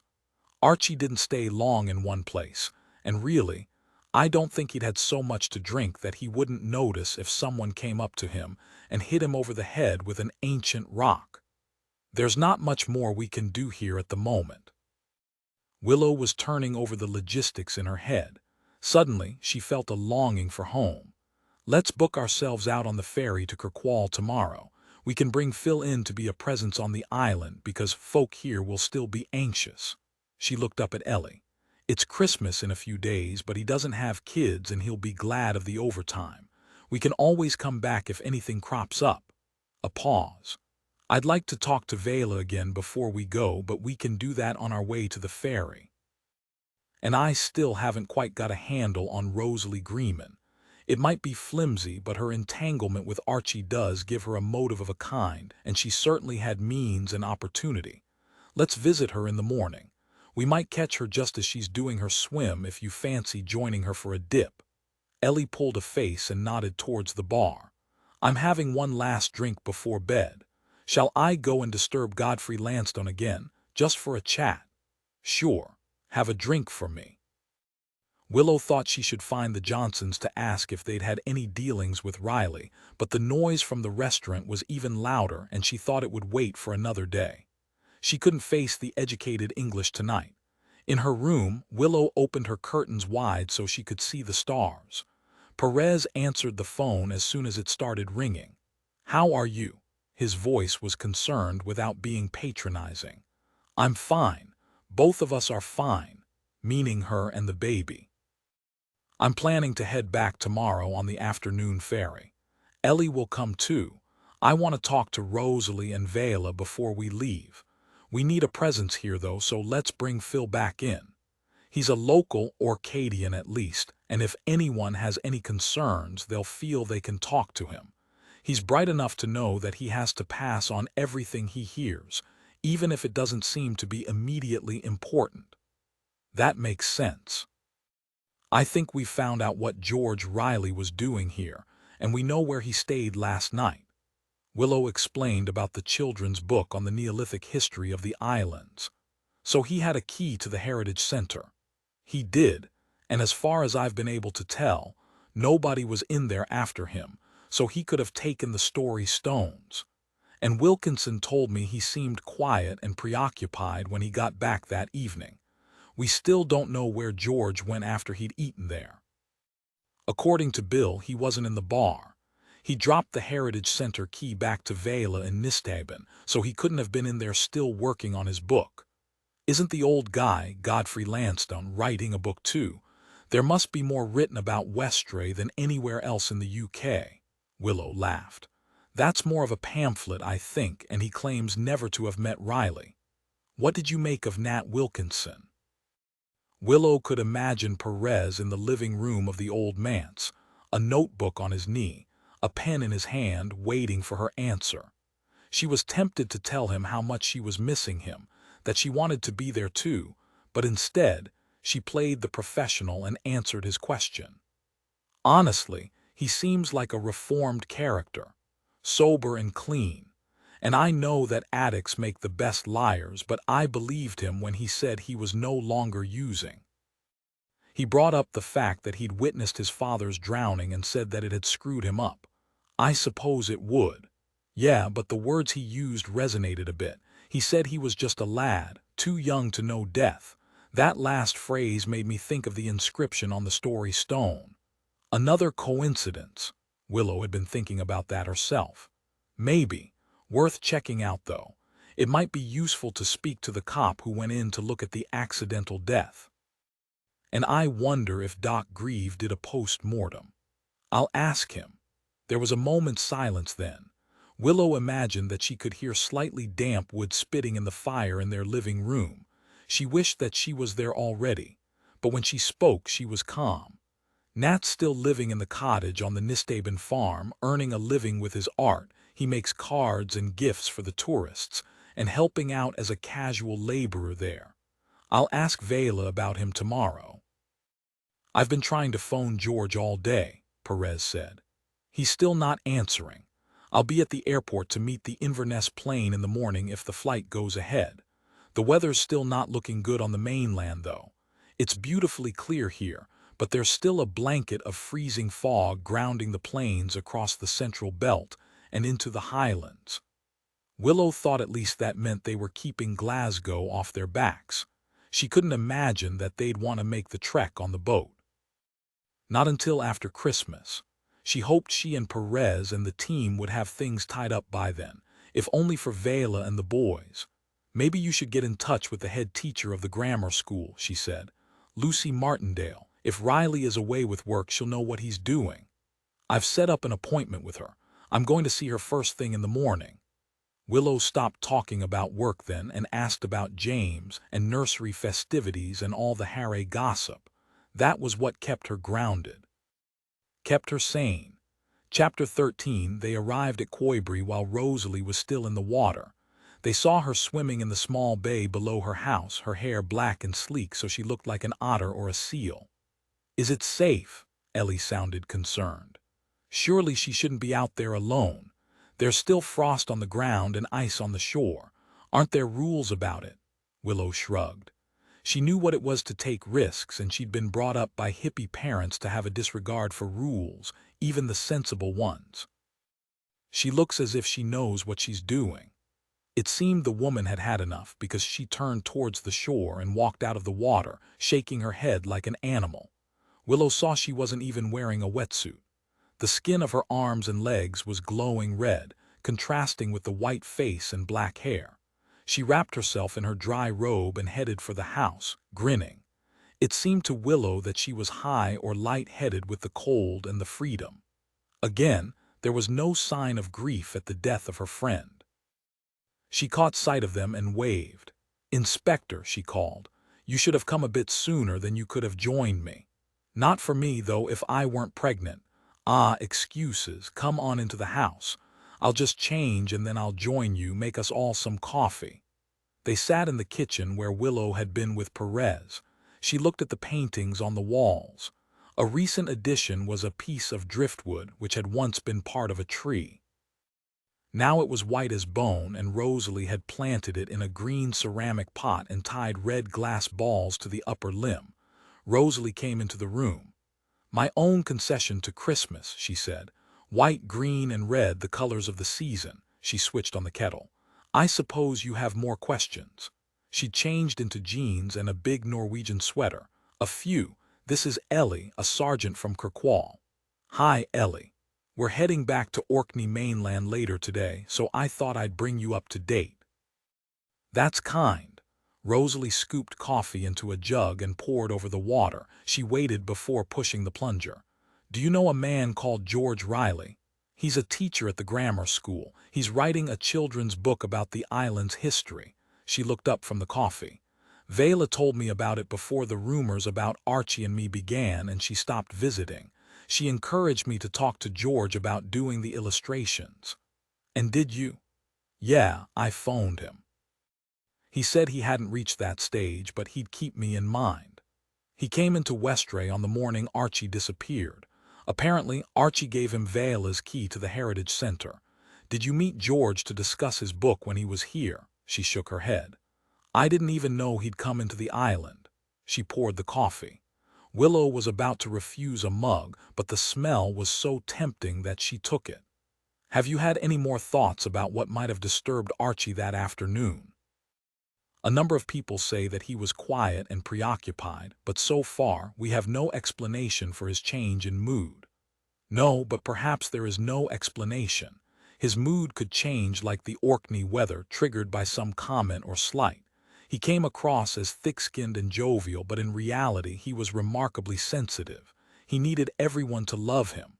For the first time since their arrival, Rosalie seemed sad. She stared out at the water. He was a very complicated man. Willow remembered that, according to Perez, Evelyn Angel had said the same thing. "You didn't say anything that might have troubled him while he was here," Rosalie frowned. "What sort of thing? You might have broken off the friendship that was developing between you." "I've already explained, Inspector, there wasn't that sort of friendship to break. We might have ended up having a fling. He had a kind of teenage crush, and I was flattered, but I knew he would never leave his family. They'd always be the most important part of his life." She looked up at Willow. "You asked when you were last here why I seem not to be grieving his loss. I'll miss him, of course I will. I'll miss his fun and the laughter and feeling attractive again. But in a lot of ways my life here will be easier, less complicated without him. I'm not a sentimental woman. Now I'll be accepted by the island again. I can be my own person and grieve for the real love of my life in my own time."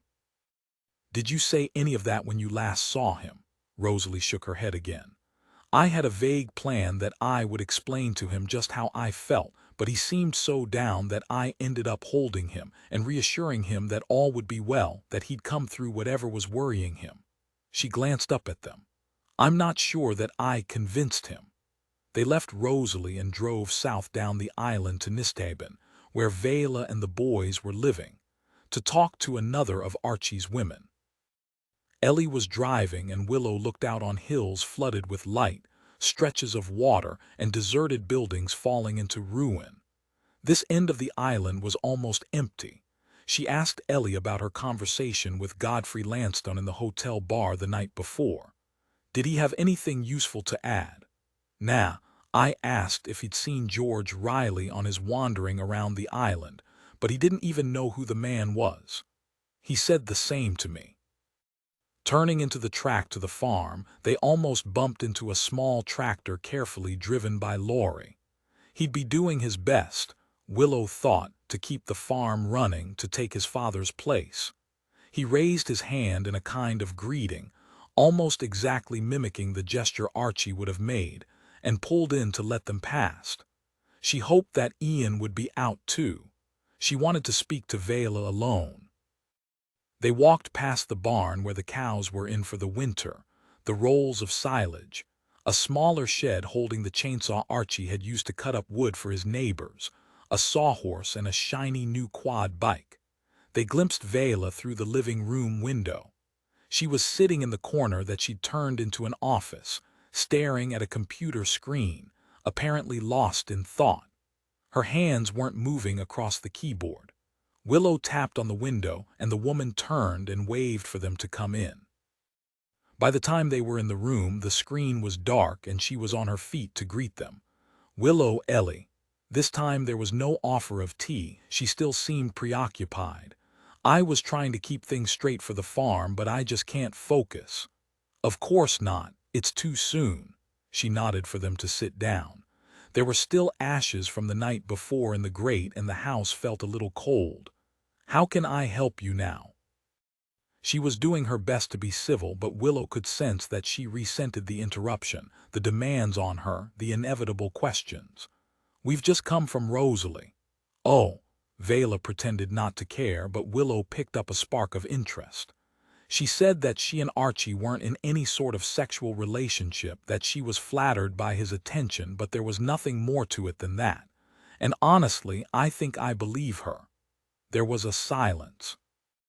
They could hear the rumble of the tractor coming back into the yard. "This island," Vela said at last, "it's just full of stories, stories of the past, of shipwrecks and heroes and lost children. And if that wasn't enough, we make up more stories to explain the present." She looked straight at Willow. "Are you saying that's all this was, a story? I think that Archie might have been attracted to Rosalie, but that nothing happened." And that story ripped a hole in our marriage. The last months were all bicker and mistrust. The last things Archie would have known of me was as a shrew of a wife. Now Vela started to cry. She pulled a tissue from a pocket and scrubbed at her face with it. Rosalie told me that the most important thing to Archie was his family. Vela didn't answer. I'm taking the boys into Kirkwall tomorrow morning. We need to escape. Our memories and all the talk here, it's like a poison seeping into your system. You find yourself not being sure of anything. My parents will look after the farm, and this time of year there's not much to do. My dad will manage fine on his own, and Nat Wilkinson will always help if he's needed. How do you get on with Nat? He's a gentle soul, a perfect tenant since he straightened himself out.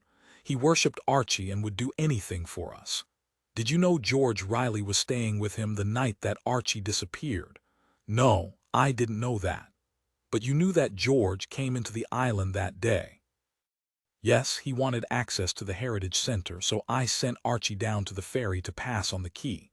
George dropped it off later that afternoon.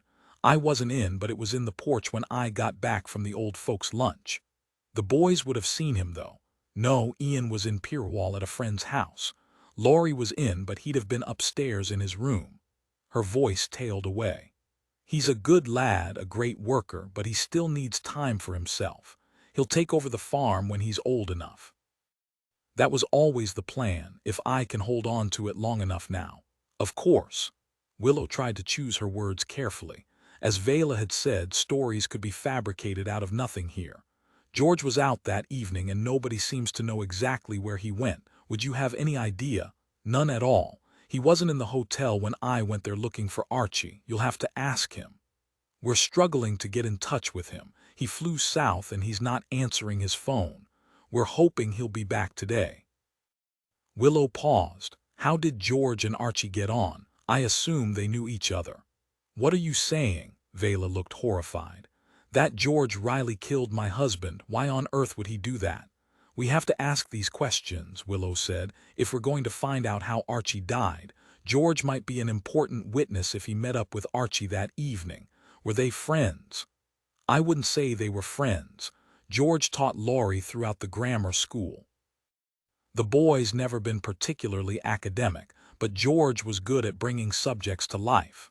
We were grateful for the effort he made. Some of the teachers didn't seem to care, because everyone knew he'd probably leave as soon as he could and come back to work here on the island. Folk think of Westray as a wealthy place, where the kids just fall into a job. Ian's only been there for a term, but George has been great with him too. We had George in for drinks and a meal a couple of times when he was here researching his book, a way to thank him for being such a good teacher, but we've never been into his home. It wasn't that sort of friendship. And there was never any animosity between them. No, nothing like that. Vela looked at Willow.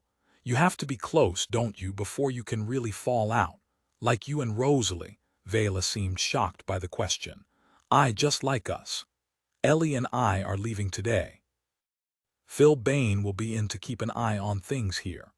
You're giving up looking for Archie's killer, Vela was scathing, just so you can be home for Christmas. Of course not. The team from Glasgow will be in soon. They have the manpower and the skills to do the real investigation. And Jimmy and our team will be working from Kirkwall. We can be here in an hour if we need to be. You know that. Mentally she crossed her fingers behind her back. She wasn't sure when the Glasgow officers would get here.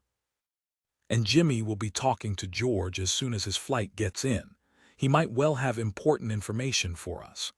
I'm sorry. Vela paused. I know you'll both be doing your best. I've booked us into the Kirkwall Hotel until the new year. There are friends who have offered us rooms, but I wanted somewhere more anonymous. I don't want to have to talk about any of this. Laurie thinks he has a good chance of getting the boys this year. His father was a staunch Dooney, and he sees it as a way of honoring him. It's all he thinks about. After that, we'll take time to think about our future and where we want it to be. That makes sense. You know where we are. You'll be welcome in Harry any time, and we'll be there in the town on Christmas morning to cheer Laurie on. They went back to Pirrawall to collect their things and texted Vela to let her know her car was at Rapness Ferry Terminal. Willow left the keys in the ignition. Someone would give Vela a lift to fetch it. They'd arrived at the pier early enough to watch the ferry come in. The water was as still as a mirror and reflected the distant islands, the Creole boats out working. They waited for the trucks and cars to drive onto the ferry and walked on once the vehicles were loaded. As they made their way to the passenger lounge, Willow recognized Bill McBride climbing out of his car. They sat in the stuffy little cafeteria together. Ellie ordered a bacon roll and Willow drank weak tea. "Are you out for a bit of Christmas shopping?" Willow asked Bill. "Aye, and sometimes I just need to get away for a few days. I'm a city boy at heart. Annie was brought up to Westray, but she understands how I feel. Sometimes the claustrophobia gets to me. If I don't get into the town every month or so, I feel as if I'm going mad." Chapter 14. As soon as he woke up that morning, Perez checked the airport website. All the flights from the Scottish mainland had been cancelled again, and Riley still wasn't answering his phone. But Willow would be home later in the day, and the inspector's mood lifted a little just because of that. It would be splendid to have her safely home. When they'd started their new roles in Orkney for Police Scotland, Perez had been anxious about how it would work. In Shetland, she'd been his boss, flying in to bring a new perspective to a troubling investigation. He'd still been grieving over the death of his fiancée, awkward, spiky. Then he'd been riddled with guilt when it seemed he might find happiness again. Here in Orkney, Willow had been given a wider remit, more political. A woman who'd grown up in the Outer Hebrides was overseeing policing throughout the Scottish Islands. In his more cynical moments, he'd thought it was a ploy, a way of persuading people living far from the Central Belt that under the reorganization of Police Scotland, their needs were still being met. His role was more traditional, and his focus was tighter. He was a police inspector, a detective, but overseeing a small, uniformed team, and much of his work was routine, more mundane. He and Willow had been based in the same police station, but since moving to Orkney, they'd never before worked on the same case. In Westray, she was live policing again, and though he'd never admitted to Willow, he'd been worried about her. Perez dropped James at the nursery and went straight to visit the grammar school head teacher. She'd invited him to her home and not to the school. "I've got a plumber coming to the house this morning, Inspector. I've been waiting an age to get my boiler fixed, and I don't want to miss him." Lucy Martindale lived in an Edwardian villa on the outskirts of Kirkwall on the road leading to the airport. It was separated from the street by a small front garden. There were bare sycamores and a holly bush bright with berries. She seemed a little disappointed when she opened the door to him. She must have hoped that it would be the plumber. "Inspector Perez, come into the kitchen. It's the only warm room in the house." He saw that was true. There was still ice on the outside of the front room window. Perez knew, because her appointment had been recorded in the Orcadian, that Martindale was new to the post, that she was single, and that she'd arrived from a large comprehensive school in southern England. "I'm here because of the Westray murder." It was warm in the kitchen. A solid fuel range was belting out the heat, and almost every surface held tropical plants that were thriving. It felt like being in a greenhouse. He took the seat that she indicated close to the table. "Of course. The victim was the father of 2 of our students. I've been there such a short time that I don't know them well, but the whole community is in shock. Of course, we'll make sure that the boys have all the support they need once school starts again." A pause. "Is there anything I can do to help them before then? Is that why you're here?" She was in her 40s, tidy, composed. The only indication of personality, long, colorful earrings that might have been made by Rosalie Greenman. He thought she'd be efficient. After all, she'd come straight to the point as soon as he'd entered the room. "That's not why I'm here. One of your members of staff was on Westray that day, George Riley. He could be an important witness. He's not in Orkney and he's not answering his phone. I wondered if you might know where he is." George, yes. I arranged for all senior members of staff to attend a short conference on school leadership. They weren't entirely enthusiastic. She gave a brief little smile that made him think she might be rather fun if she weren't in work mode. There are a number throughout the year, but George drew the short straw and agreed to do his session this close to Christmas. It's taking place in Inverness. I can give you the telephone number of the hotel if that's any help. Perez said that indeed it would be a great help. He'd never thought of Riley as a potential murderer, but he was pleased that there was a logical reason for his disappearance. The doorbell rang, and this time it was the plumber. Perez thanked Miss Martindale and took his leave. He made his way back to the Kirkwall police station. A member of the public had brought in a box of homemade mince pies. He ate one while he emailed the team in Glasgow. It was a full report, though he thought it would be hard for city officers to understand life on a small island, the preoccupations and concerns of the community. There was a one-line reply: "You'd better talk to that teacher and find out what he knows." Which was all very well, Perez thought, but easier said than done. He'd phoned the number given to him by Lucy Martindale. A receptionist told him that the education conference was over and all the delegates had left. Perez didn't want to go public with an invitation through the media for Riley to contact him. If he was the dedicated teacher he'd always seemed, the last thing he'd need would be his photo on the Scottish television news in connection with a brutal murder. He tried to talk to James Grieve about the Wilkinson drowning in North Ronaldsay, but his secretary said the pathologist was tied up in the university. She'd ask him to get in touch when he was free. Perez's frustration only increased. He'd always thought of himself as a patient man, but this lack of progress was eating away at him. He felt he was letting down Vela and the lads. Archie had never been patient, and he could hear his friend's voice in his head. "Will you just get on with it, man?" Back in the station, he had a meeting with Phil Bain, briefing him on his role in Westray. "You're Orcadian. The only one of the team that is. They'll speak more freely in front of you than to any of the others. There are 500 residents, and we haven't had the chance to talk to them all. Visit them, listen to the gossip, chat up the lonely, elderly women and see what they have to say about Archie Stout. These are the questions we need to be covered. What was going on there that could have made him so worried? Had he plans for some development on his farm that might have upset folk? Or has anyone else done something that might have changed the nature of the island?" Archie was always a traditionalist when it came to Westray. Phil nodded and scribbled more notes. He looked like an eager schoolboy. "You said George Riley taught you. How did you get on with him?" "I liked him fine. In some ways he was like a kid himself. Not much time for rules, full of enthusiasms. He was there every Christmas Day at the bar cheering on the uppies who'd been at the school. He had time for everyone." "Well, if you can find anyone in Westray who saw him on the night Archie went missing, or who knows where he is now, I'd be very grateful.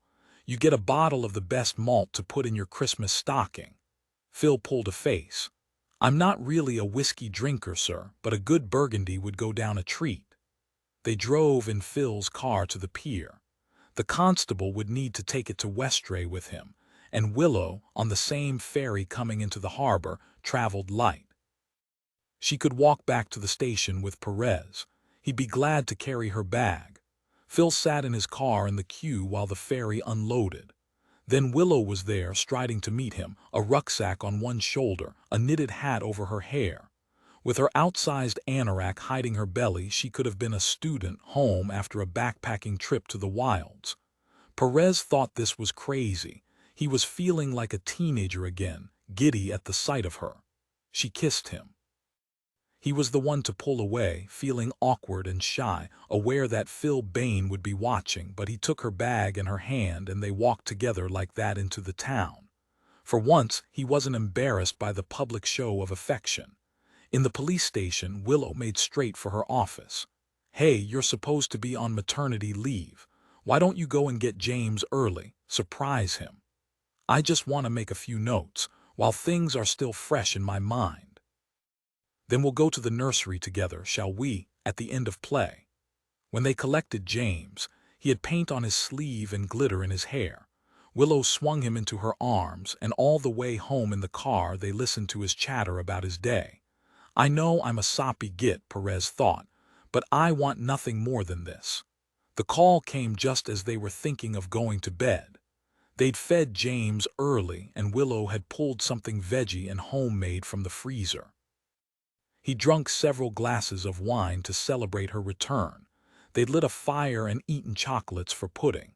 Perez recognized the voice at once, loud and confident in English. "Hello, Inspector. Miles said you'd been trying to get hold of me. George, where are you?" Now that he could hear the man, Perez thought that his suspicions about Riley must surely be groundless. Someone with this cheerful disposition and standing in the community couldn't be a killer. "I'm glad your friend passed on my message." "I wasn't sure that he would." There was a throaty chuckle on the other end of the line. "Miles is rather more than a friend, Inspector. We've been together on and off since he taught me at university. But he's a private man and he persuaded me to be discreet." A pause. "I'm home. I got a lift to Scrabster and then the ferry back to Stromness. Why haven't you been in touch?" "I've been stuck just outside Inverness at a conference in some soulless hotel," the new head stamping her mark. "All about training for school leadership. A load of bollocks, especially when we're supposed to be on leave, but sometimes you have to play the game. I've been phoning, leaving messages." Perez thought he sounded like a jealous and suspicious lover checking up on a partner. "I dropped my phone somewhere in Inverness Airport on the way out. Bloody nightmare. I need to talk to you." "About Archie Stout?" "Yes," Miles explained. "You must have heard about his death when you were away." Again Perez tried to keep the suspicion from his voice. "I didn't, honest. It was nose to the grindstone all day. You wouldn't believe the boredom. All targets and budgets and bugger all about the poor bastards we're supposed to be teaching. Then getting pissed in the evenings with my teaching mates to let off steam. I didn't know anything about it until I got home to Miles. Then of course I checked the news." A pause. "Those poor lads, I taught them both. When can I come to see you?" There was a hesitation on the other end of the line. "I'm rather tied up for most of the day tomorrow." "This is urgent, George. More important than admin meetings at the school. It's a murder investigation." "I know. Look, I've got special access to Michaud in the afternoon. They're keeping the visitors away for one day, so I can spend a bit of time there to myself. Research for my kid's book. It's all rather wonderful. I've been taken on by a mainstream publisher down in London." Riley sounded so excited that Perez suspected that he might have been drinking too, celebrating his return to Miles and his book deal. "Why don't you meet me there? About 3 o'clock. If it stays this clear, we might even see the solstice light on the back of the burial chamber. A once-in-a-lifetime experience. You really can't make it before that?" "Sorry, no. I have something rather urgent myself that I need to get sorted. I can't do it later because I'm singing in the cathedral for the carol service." And then of course there's Miles. Before Perez could press him again to meet in the morning, the line went dead. Chapter 15. The next day, Willow decided to keep James at home. They could put up a few decorations and perhaps she'd try some baking. She could pretend to be one of those women she saw in the magazines at this time of year. Perfect mothers, domestic goddesses. Besides, she didn't want to cramp Perez's style. He was in charge of the Kirkwall police station. He didn't need her breathing down his neck. Perez headed out to work, grumbling about entitled Englishmen. Willow presumed he was talking about George Riley, who'd refused to see him until the afternoon, and then only on his own terms and in a place of his choosing. She listened to Radio Orkney and was told that this would be the longest cold, clear spell that the islands had endured for years. "We're not expecting the temperature to rise above freezing for the next few days. But there'll be no snow for the big day, unlike in the central belt of Scotland, which experienced a blizzard overnight, with more forecast over the next few days." Then a list of the major road and motorway closures. Willow thought they'd definitely not see the Glasgow team until the new year. Her interest in local news started to wander at about the same time as James's. She put CBeebies on the TV, gave him his advent calendar chocolate to keep him quiet, and devoted her attention to Archie Stout and his death. She trusted Rosalie's evidence that the man had been anxious about more than their relationship. Willow had got on with Archie well enough, but she'd never liked his attitude to women. He'd always been charming, but a bit flirty in an old-fashioned, rather lecherous kind of way. His relationship with Rosalie had seemed different, more serious.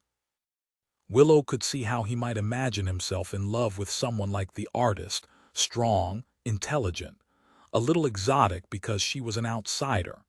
It was likely, though, that the infatuation would soon have passed. What mattered most to Archie was his family, and then Westray and the community where he'd grown up. She knew he was fiercely proud of the place's forward thinking, its courage in starting new ventures. He would be an awkward adversary to anyone who challenged Westray's integrity. She took James into the kitchen to make gingerbread men. The smell of spices always made her think of Christmas, and the boy loved baking. But while she was helping him roll the dough and cut out the figures, she was pondering the investigation, Archie's relationship with the artistic Rosalie, and Vela's bitterness and jealousy. She just lifted the baking tray from the oven when her ruminations were disturbed by her phone. Phil Bain was calling in as she'd asked him to. "How's it going?" "Okay, but I'm not able to speak to that many people today. It seems there was a mass exodus on the ferry this morning. Lots of islanders have gone in for the carol service at the cathedral.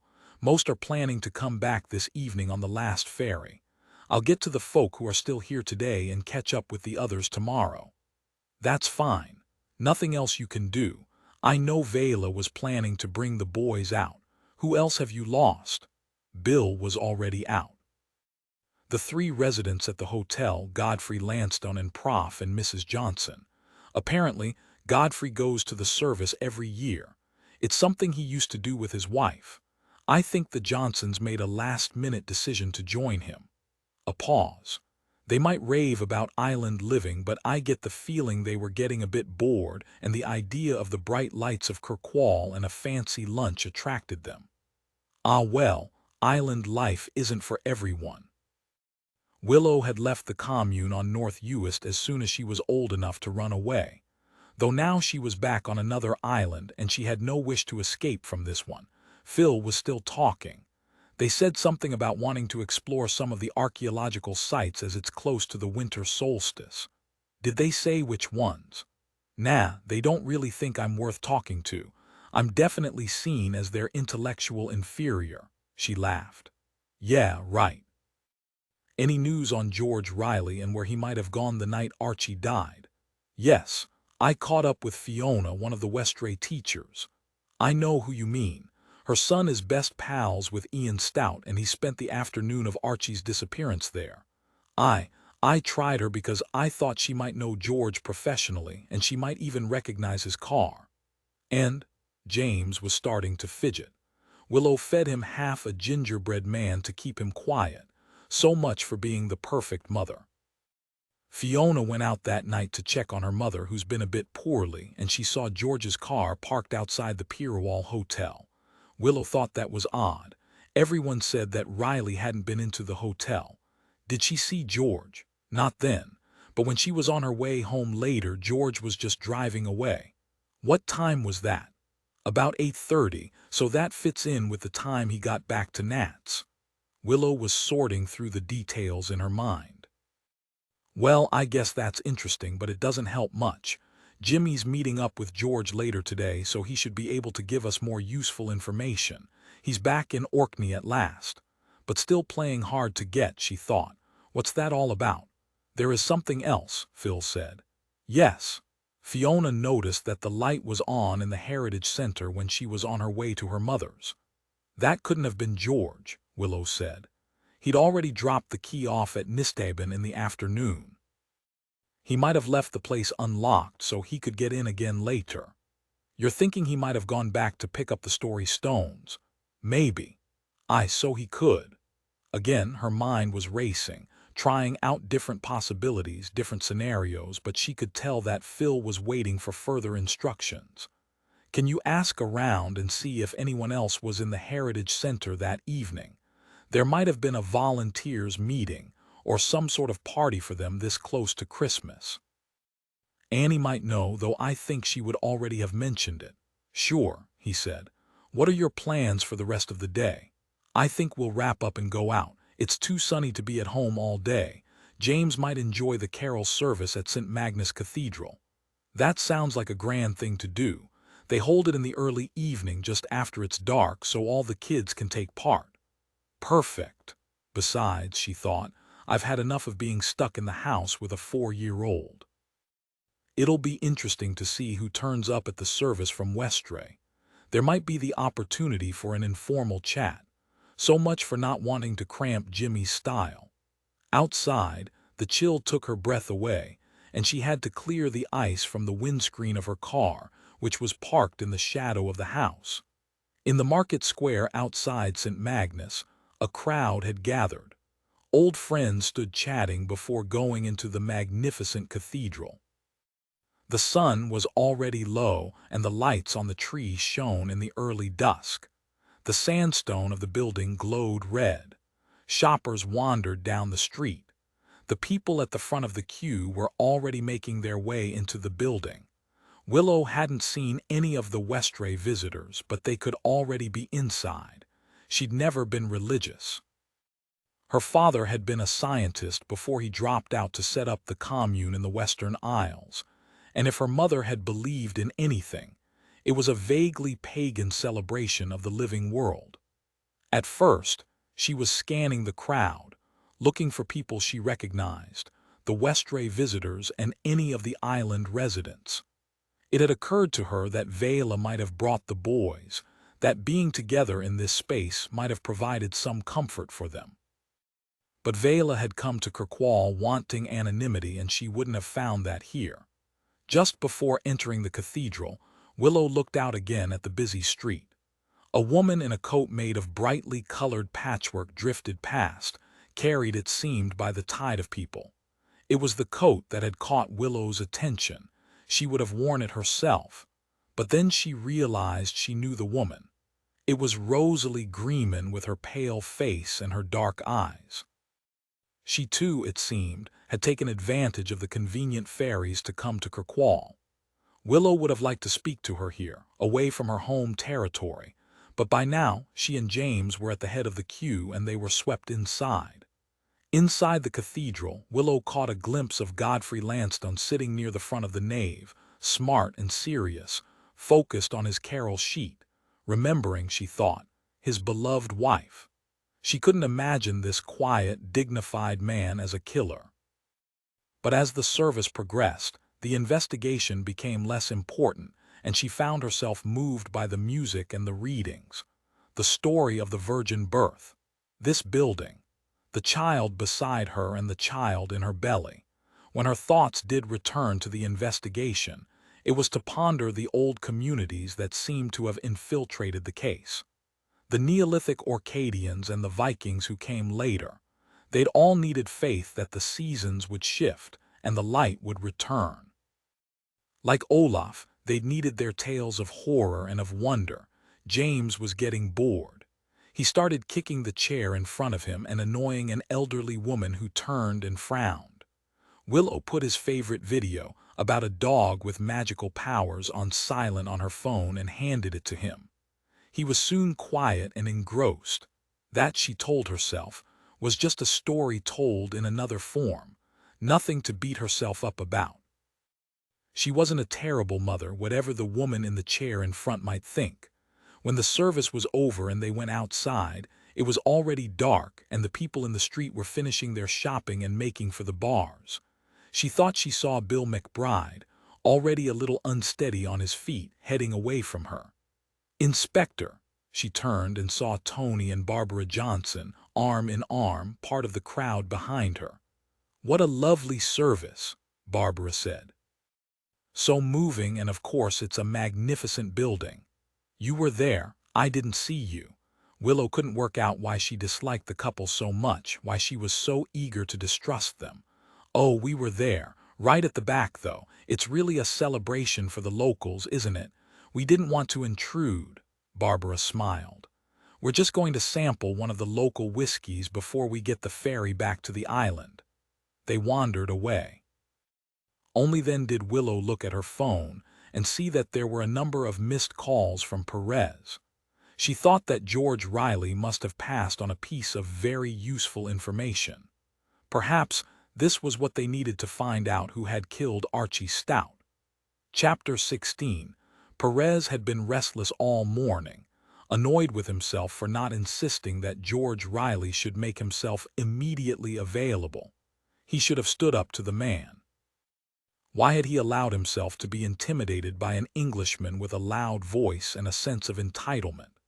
He wondered if Willow would have been more assertive, then thought this wasn't a competition.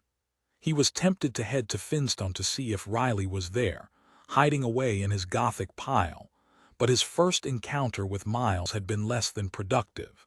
And after all, Perez had agreed to the meeting in Michaud. He tried James Grieve again, and this time the pathologist was free to speak to him. There was an accidental death on North Ronaldsay.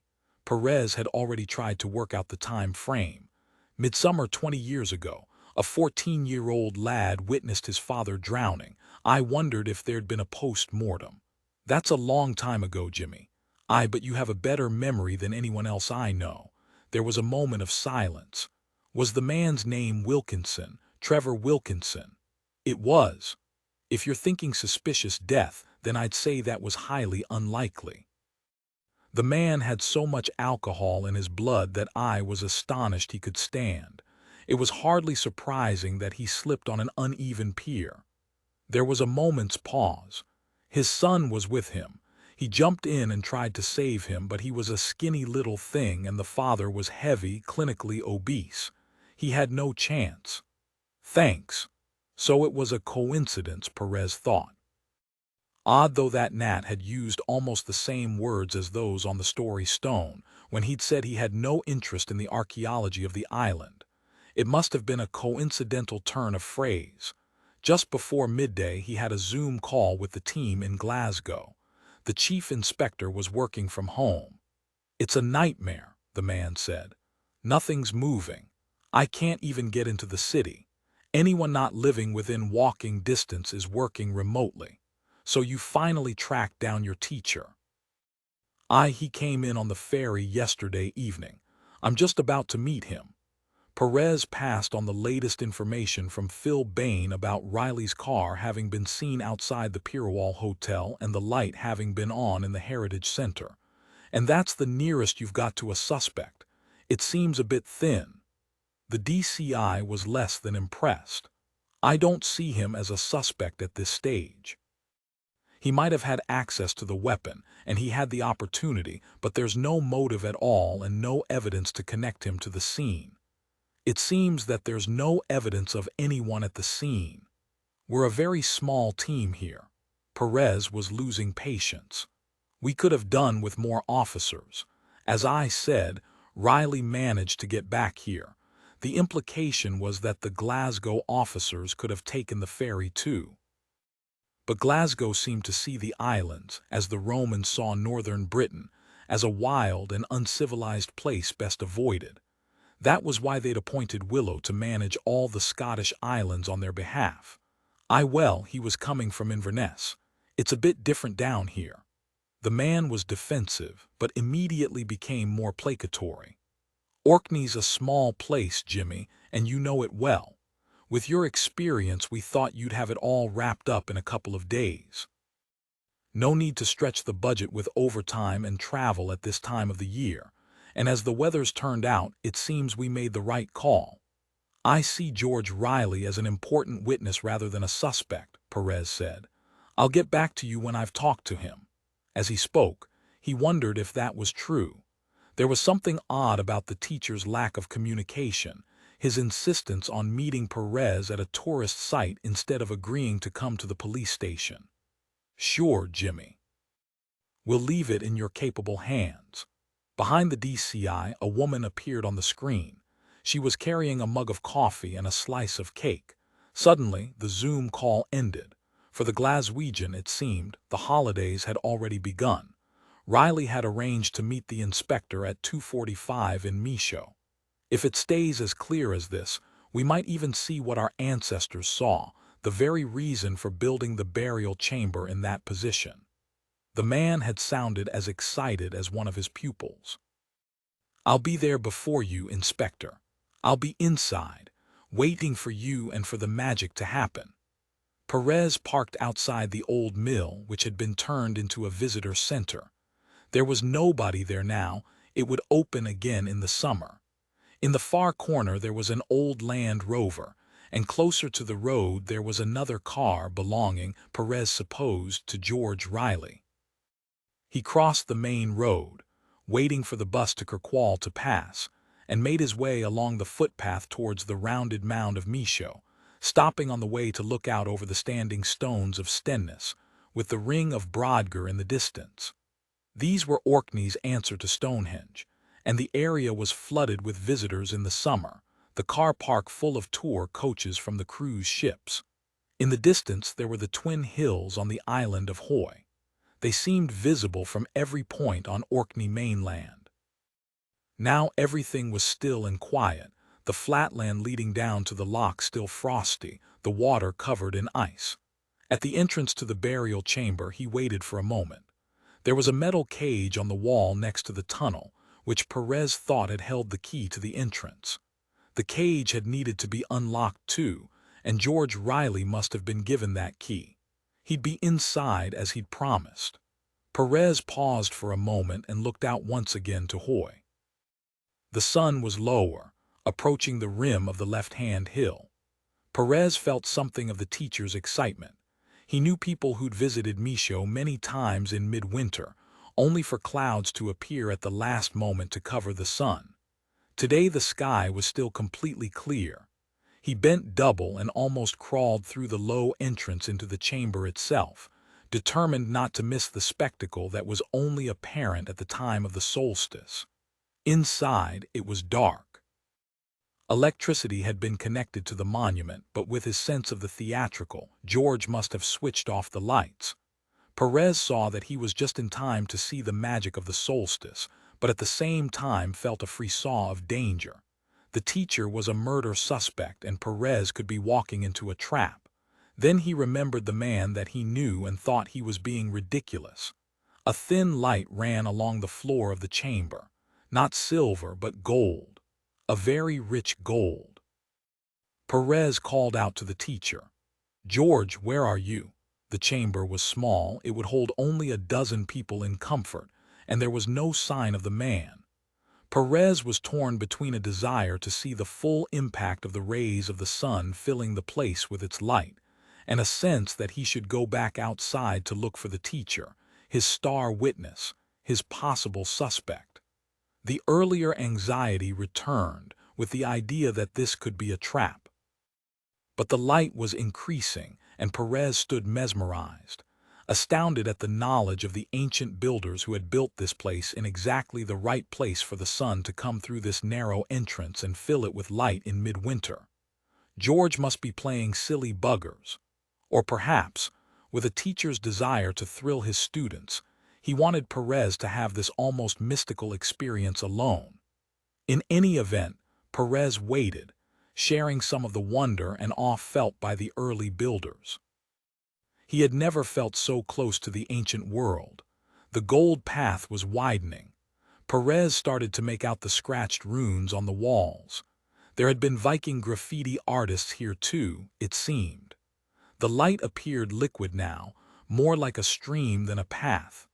Perez saw the shadowy circles in the curved wall on each side of him, many chambers for the dead.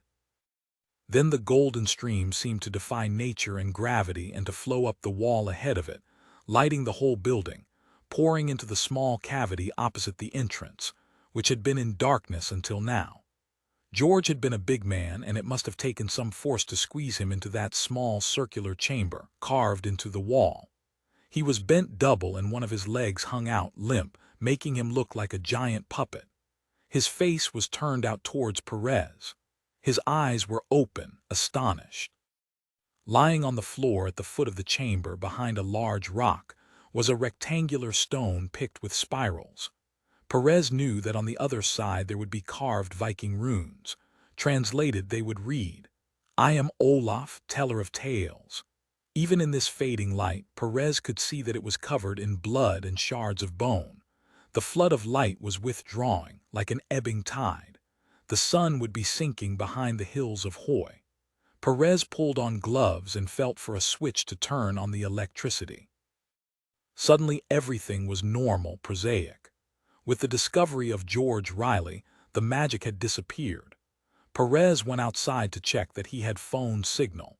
His first call was to Willow, but there was no answer. Then he rang the police station to set the new murder investigation in motion. Standing, freezing, waiting for his uniformed colleagues as the color drained from the surrounding landscape, Perez tried to work out what Archie Stout and George Riley might have in common. They were both big personalities, well known by their communities. George had been on the Northern Isle on the night that Archie had been killed. They'd known each other, but there was no indication that they'd been close friends. And they'd both been killed by an ancient stone from the island of Westray. Chapter 17. When Perez got through to Willow, she was at home with James. "Sorry to miss your calls. I was at the cathedral carol service with James. And then he was a bit fidgety in the car, so I thought I'd get him home before calling you back." A pause. "Well, what did George Riley have to say?" She sounded eager. She obviously thought that there'd been a breakthrough in the case. "Nothing." Perez was about to explain, but Willow broke in. "Are you saying he wasn't there?" "He was there, but he was dead, like some sort of ancient sacrifice, stashed just where the light would catch the body as it came into the chamber for the solstice." A pause. "He'd been hit over the head with the other story stone." There was a silence for a moment. Perez could almost sense Willow's thoughts racing through the phone. "The murders are obviously linked then," she said. "And Archie was found close to a Neolithic site on Westray." Another silence. "Do we think our killer is a history buff, or someone with stories of their own to tell?" Perez was thinking too. "It's all so contrived. Definitely not some random killing." "I have to go and inform Miles, George's partner, of his death now. I'm not sure what time I'll get home. Dr. Grieve has agreed to come in on this evening's ferry. He's already checked in. I've said he can stay with us. I'll pick him up at the terminal and I might not be home before then. That is okay." "Sure," she said. "Of course." Perez thought then that nothing would ever throw her. She was his rock, the calm center of his world. It was dark. The Range Rover was still parked in front of the grand and slightly ridiculous house outside Finstown. It must belong to Miles. Perez had confirmed that the car he'd seen outside the Michaud Visitor Center had belonged to George Riley. It should already have been brought into Kirkwall on a low loader. Now he stood on the steps, his breath coming in clouds, and rang the bell. It echoed inside. There were footsteps and the door opened. "Oh, it's you. I was expecting George. He's always losing his key, or he can't be arsed to look for it. What do you want? I thought he was meeting you this afternoon." The man was frowning as if this was an invasion too far. "He was." Miles stood blocking the door. "Can I come in?" Perez said. "We need to talk." George's partner must have picked up something from the tone of the inspector's voice, because he stood aside, and instead of taking Perez to the kitchen, he led him into a grand living room which had a piano in one corner and long windows covered by red velvet curtains. They wouldn't have been out of place in a Victorian theater. The fireplace was elaborately tiled and radiated heat. It was banked with coal. Miles sat on a plush plum-colored sofa. "What's happened?" His voice was very quiet. "George is dead." Perez hated euphemisms. In this situation, it was better to be honest and straight. "How?" Miles was very tight, very tense, as if that was the only way he could hold himself together. It seemed to Perez that every muscle in his body was working just to keep him upright. But he thought too that Miles Chambers was a man used to the unexpected, used even to news of other people's tragedies. He was murdered, Perez said. In a situation very similar to Archie Stout in Westray, we have to assume that they were killed by the same person, though we can't rule anything out at this stage. So he was hit, Miles said. Battered, it must have been quick. Yes, it would have been quick. Perez didn't know how true that was, but in this case, honesty was less important than kindness. Then the control that had been holding Miles in place failed him. He sagged, his back curled, and he covered his face with his hands. When he straightened, he looked dry-eyed out at Perez. "You'll have questions. I'll try to answer them. Can I get you something, a drink?" He shook his head. "Not yet. Later, when I'm on my own, I suspect I'll get very, very drunk, but not now. Now I need to help you with your investigation. Do you know what George was doing this morning? I know he got back from Inverness on the ferry yesterday evening. I think that he went into school. He said there was something he had to do, but I'm not sure. I'd hoped we'd have the morning together. I've only recently retired from a rather demanding job in the Foreign Office, and we spent so much time apart over my Whitehall years. Snatched moments. He loved Orkney, this house, and couldn't contemplate moving to London. I couldn't imagine giving up work. I have always had an inflated sense of duty, and I felt that I had a valuable role there. Then I reached a point where I needed to be with George more than I needed to be in charge of my department. But when I arrived here, it seemed that George was still wrapped up with island affairs. I almost felt that I was getting in the way, that he resented my presence. He stared out at Perez. We argued this morning, nothing major, a niggle because he wouldn't change his plans to spend the morning with me. I'm sorry. Perez wasn't sure how to go on. He added, "George told me that you were lovers." "Did he?" The man's face lightened. I always felt the need for discretion. I hated the idea that people should know our business, but I find that very comforting, a kind of acknowledgement, a validation. "So this morning," Perez prompted, "you think he went into school? Was there a meeting?" Miles shook his head. "Nothing like that. I could have accepted that he'd have to attend an organized meeting. No, he said it was research, something he needed to check. Then he would head out to Michaud to see the son in the chamber. I asked if I could come too, but he told me he'd arranged to meet you there. And there was something else he needed to sort out, a problem that was troubling him rather. Nothing much troubled him, so I could tell that it was important. I sulked like a teenage boy, like one of his pupils denied a treat, but I didn't make a fuss." "Did he come home at lunchtime?" "No. He said he'd grab something in town. Once the son had thawed out the soil a bit, I did some more work in the garden. That's my project. It keeps me sane, almost." Miles looked directly at Perez again. "I haven't been entirely truthful. I retired from the civil service on medical grounds. I was forced out, stress, burnout. I can think," Perez said, "of no better place to recuperate." Miles was continuing to speak. "The anxiety makes me a little paranoid. I scroll through possible scenarios in my head, that George had run away to Westray because I was annoying him, that he had another lover, that I'd misinterpreted the whole relationship." Perez shook his head. "He spoke of you so fondly. I don't think any of that was true. Do you know exactly why he went into Westray?" "He said it was to research his book. He'd just be there and back in a day. But I wasn't sure that I entirely believed him. I thought there was more to it than that." He gave a little smile. "That worm of doubt crawling inside my head once more, especially when George said he had to stay over because of the storm and that he was spending the night with one of his former students." "We've investigated that," Perez said. "The two of them met by chance on the ferry. It was an act of hospitality, nothing more than that. Though how can I know? How can I be sure? Am I just being kind again? Did he have any enemies?" "My working theory is that George was killed because he knew something about Archie Stout's death, but we have to explore all the possibilities. You will understand that." Miles nodded. "You're right. He wasn't the sort of man to make enemies. He was usually a warm person, open, good at everything he did. There was a silence, deep and intense. The house was too far from the road for there to be any traffic noise. Perez waited. He thought that Miles had more to say. The man spoke at last. He was preoccupied. Even before Archie Stout died, before he went to Westray, there was something on his mind. I asked him what was bothering him, if I could help in any way. "This is nothing to do with us," he said. "This is something I need to sort out for myself."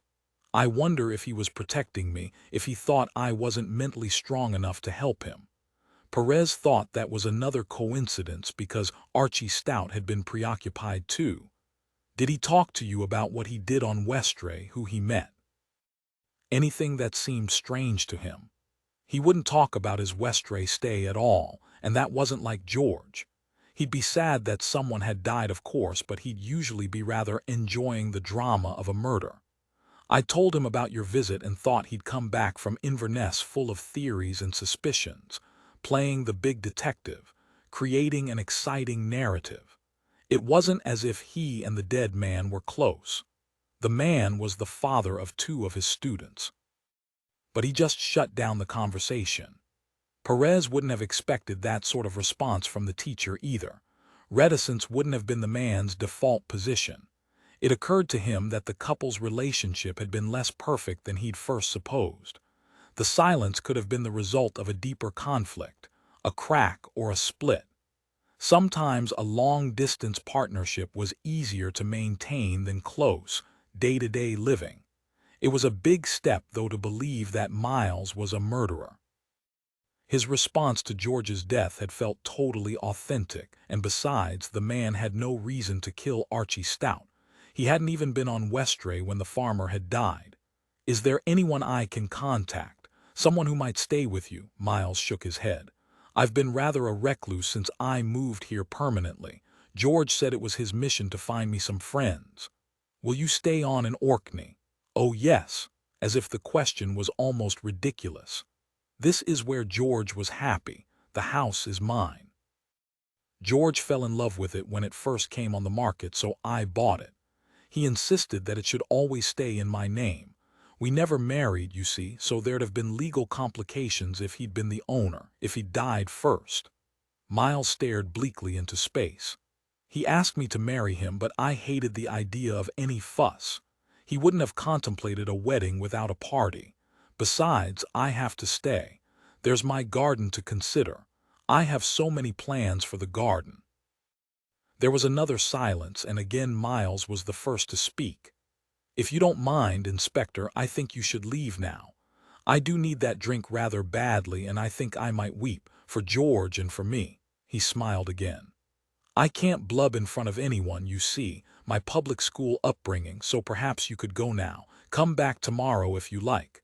Not too early because of the hangover. I've enjoyed speaking with you.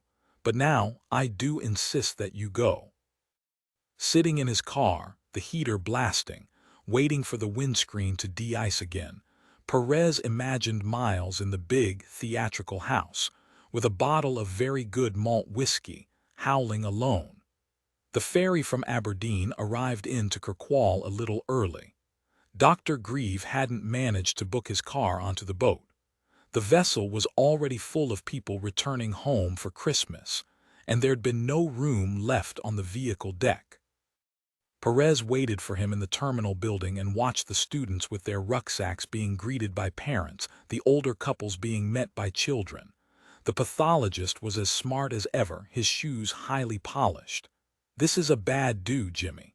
His only comment on the second murder while they walked to Perez's car and put his bags in the boot. "Are you sure you want to put me up? I can easily find a hotel." "We'd like it, really," Willow insisted. Cleeves had always had a soft spot for Willow. "She might already be in bed when we get in, though."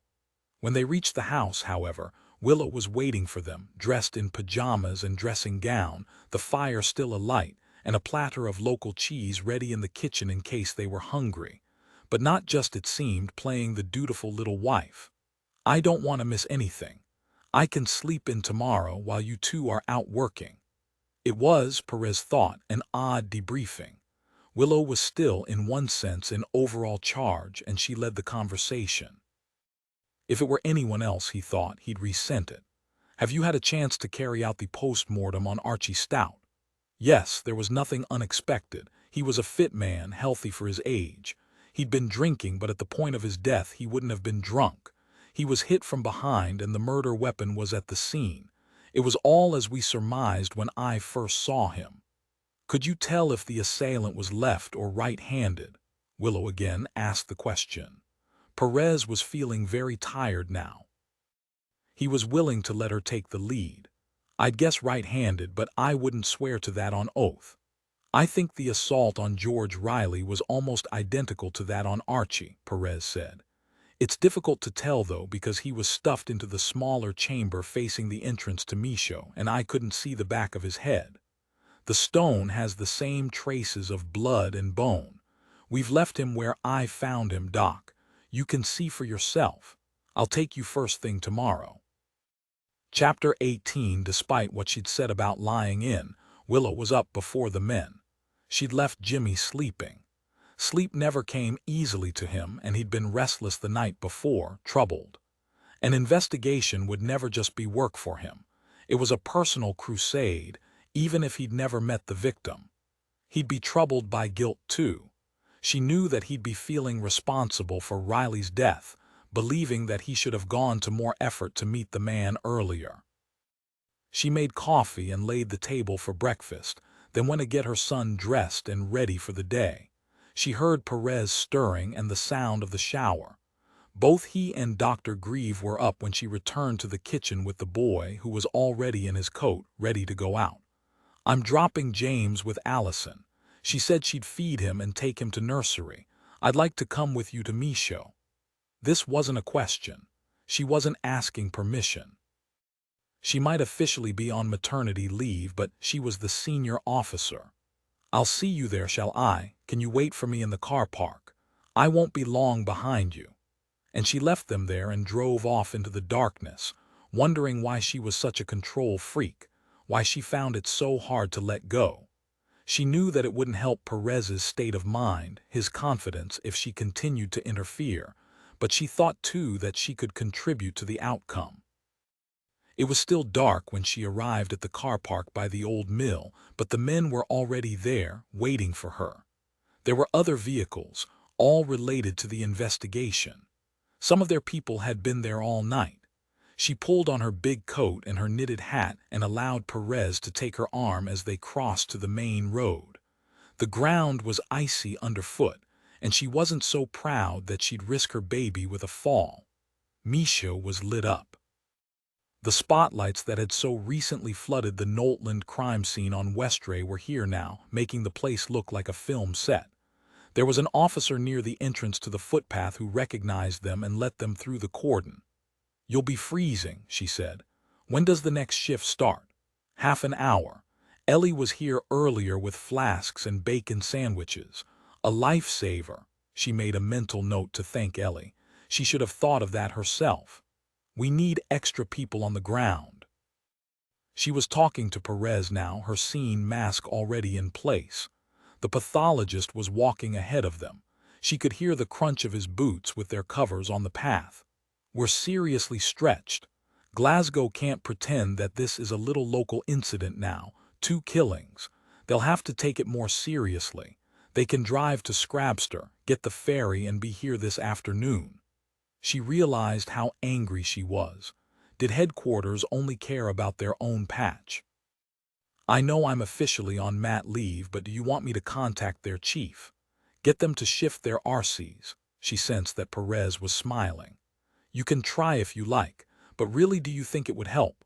3 days before Christmas and a carload of resentful Glaswegians who have no understanding of a small community moving in. He paused. They're already blaming me for not speaking to Riley earlier. I can understand why. I blame myself too, but I'm a useful scapegoat. They'd rather not get involved because then they might have to take some responsibility. They're not all like that, Jimmy. No, he conceded. Not all of them. I'd like us to deal with it ourselves, though, if I can. For Archie and for George. Let's have Glasgow on standby to come in straight after Christmas if we haven't had things wrapped up by then. We know the islands. Their officers are mostly city folk, and people are more likely to talk to us without outsiders throwing their weight around. I spoke to Phil yesterday evening and explained about the second murder. In her mind, Willow relived the phone conversation they'd had, or rather the silences as her colleague had tried to process the news of Riley's death. Phil had, like George Riley, admired him. He was another Kirkwall man who'd been influenced by the teacher. She'd been able to guess at Phil's distress by what had been left unsaid. As news was getting out, she thought, the whole town would be horrified and seeking justice. Or revenge. Did he have anything useful for us? He spoke to as many folk as he could, people who Ellie couldn't get round to when we were there, but it seems half of Westray was on Orkney mainland yesterday afternoon. There was a late sailing of the ferry, and folk either came in for the service at the cathedral, or for last-minute shopping, or just for a change of scene. Phil knows the purser, and I've asked him to get the passenger details through to me. We'll go through them when we've finished here, Perez said. It would be a start, wouldn't it? Just having a list of the people who had the opportunity to be at both scenes. As they reached Micho, the sky was lightening, a pale gray line shot with streaks of pink over the eastern horizon. Willow and Perez stayed outside the burial chamber. They had no reason to go in to contaminate the scene further, and there was little enough space for Dr. Grieve to work. Willow was curious, though, and crouched to look through the low, tunnel-like entrance to see inside. Grieve was still setting up and out of her line of sight, so she could see straight through to the back of the domed space. The place was brightly lit by the electric lights installed by Heritage Scotland. George Riley's body was there, just as Perez had described, forced into his own burial chamber. He seemed to be staring straight out at her. Why do that? She was speaking to herself now, rather than Perez. He must have been killed in the main body of the place. Why take the time to put him in the smaller chamber? It wasn't as if the body was properly hidden from view. It wouldn't stop him being identified. It almost suggests a kind of revulsion, a need to dispose of the body with some violence to push it away. She straightened and shook her head, not coming up with any real answer to the question. It's almost personal. Let's go, Perez said. We're not helping by being here. You didn't have any breakfast and you should be eating for two. Perez agreed to come back to the house with her. The team knew where he'd be and that they could contact him. Willow scrambled eggs and broke her caffeine rule to drink the coffee Perez had made as soon as they'd got home. They sat at the kitchen table and went through Phil Bain's list of people who were away from Westray on the day of Riley's death. Vela and the boys are here on the mainland, she said. They're staying until after the Ba on Christmas Day. I didn't see them at the cathedral, and Vela came out with a car. She could easily have met up with George before you turned up. She put down her fork. I'm assuming he was killed not long before you got to the place. We only have Miles's word that he had lunch in town, or even that he went into school that morning. He could have met his killer much earlier. Perez shook his head. I don't think so. It was so cold yesterday that my windscreen iced up when I left the car for an hour outside Riley's house to inform his partner of the death. I noticed that the windscreen on George's car was quite clear when I saw it at the mill. It was earlier in the day, but the temperature was already dropping. If he'd been there very much sooner, it would have frozen. Did you see anyone then? Anyone driving away from the mill when you arrived? He shook his head. Certainly not from the car park, but I was quite preoccupied, wondering what George might have to tell me. And you know how busy that road can get, even at this time of the year. You would have noticed if someone was on foot, though. They could have parked at some distance from Micho. It wouldn't have been too far to walk even from the public space down at the Stones of Stenness. Willow tried not to sound impatient. Yes, he said, I would have noticed that. She saw again how deflated he was and reached out to touch his hand. All three of the Pierwall Hotel residents were in Kirkwall. Godfrey Lansdowne was in the cathedral, but if he came out with his car, he might just have had time to kill George at Michaud and be back for the service. He's an elderly man, though, and a gentle soul. I'm not sure he'd have the strength for those attacks. Besides, I can't see that he'd have any motive for either murder. Wouldn't he only need a motive for killing Archie? Perez was writing notes on a large sheet of plain paper. That was always his way of ordering his thoughts. My assumption is that George saw something while he was out that night on Westray, and he was killed to stop him talking to me. If George was suspicious of any individual, I don't think he'd arrange a meeting with them, would he? And the killer can't have bumped into him in Michaud by chance. Willow paused. But you're right. It's too much of a coincidence to assume that the murders aren't connected. The fact that the story stones were used in both cases means we're only looking at one killer. Perez stood to refill his mug with coffee. Who else did you see in Kirkwall yesterday? The Johnsons, the professor and his wife. They claimed to have been at the service, but I didn't see them inside the building just when we got outside. That doesn't mean anything. It was packed with people. I couldn't see everyone. Besides, I think they might have claimed to be in the cathedral just to show they've really become part of the island community, not common or garden tourists. That's a bit harsh. Maybe. Willow tried to put her mistrust of the couple into words. They seem so respectable and above suspicion, but they've been involved with Westray and the Story Stone since they were students. The man's professional reputation is founded on his work on them. He has a lot to lose. I've been thinking about how Archie might have threatened that. For example, if he'd worked out that Tony Johnson's research was unreliable or that he was guilty of plagiarism, that might be a motive. She looked across the table at Perez and saw that he was taking the theory seriously. It would matter to Archie, Perez said, if it seemed that Westray's famous archaeology was based on a lie. The island's reputation was important to him, and Rosalie told us that he was worried before he died. She thought it had something to do with the place, the community. I'll talk to Paul Rutherford again. He might have picked up some rumors in academic circles that Johnson's work wasn't entirely safe. It's possible that George came across something that didn't quite hang together when he was researching his kid's book. He read history at Cambridge. He'd have the background knowledge. It's not much, but at least it gives us a thread of a motive that works for both murders. Perez sounded a little brighter. Rosalie was in Kirkwall yesterday, too. Willow remembered the brightly colored coat worn by the woman. The artist certainly hadn't been trying to make herself look inconspicuous.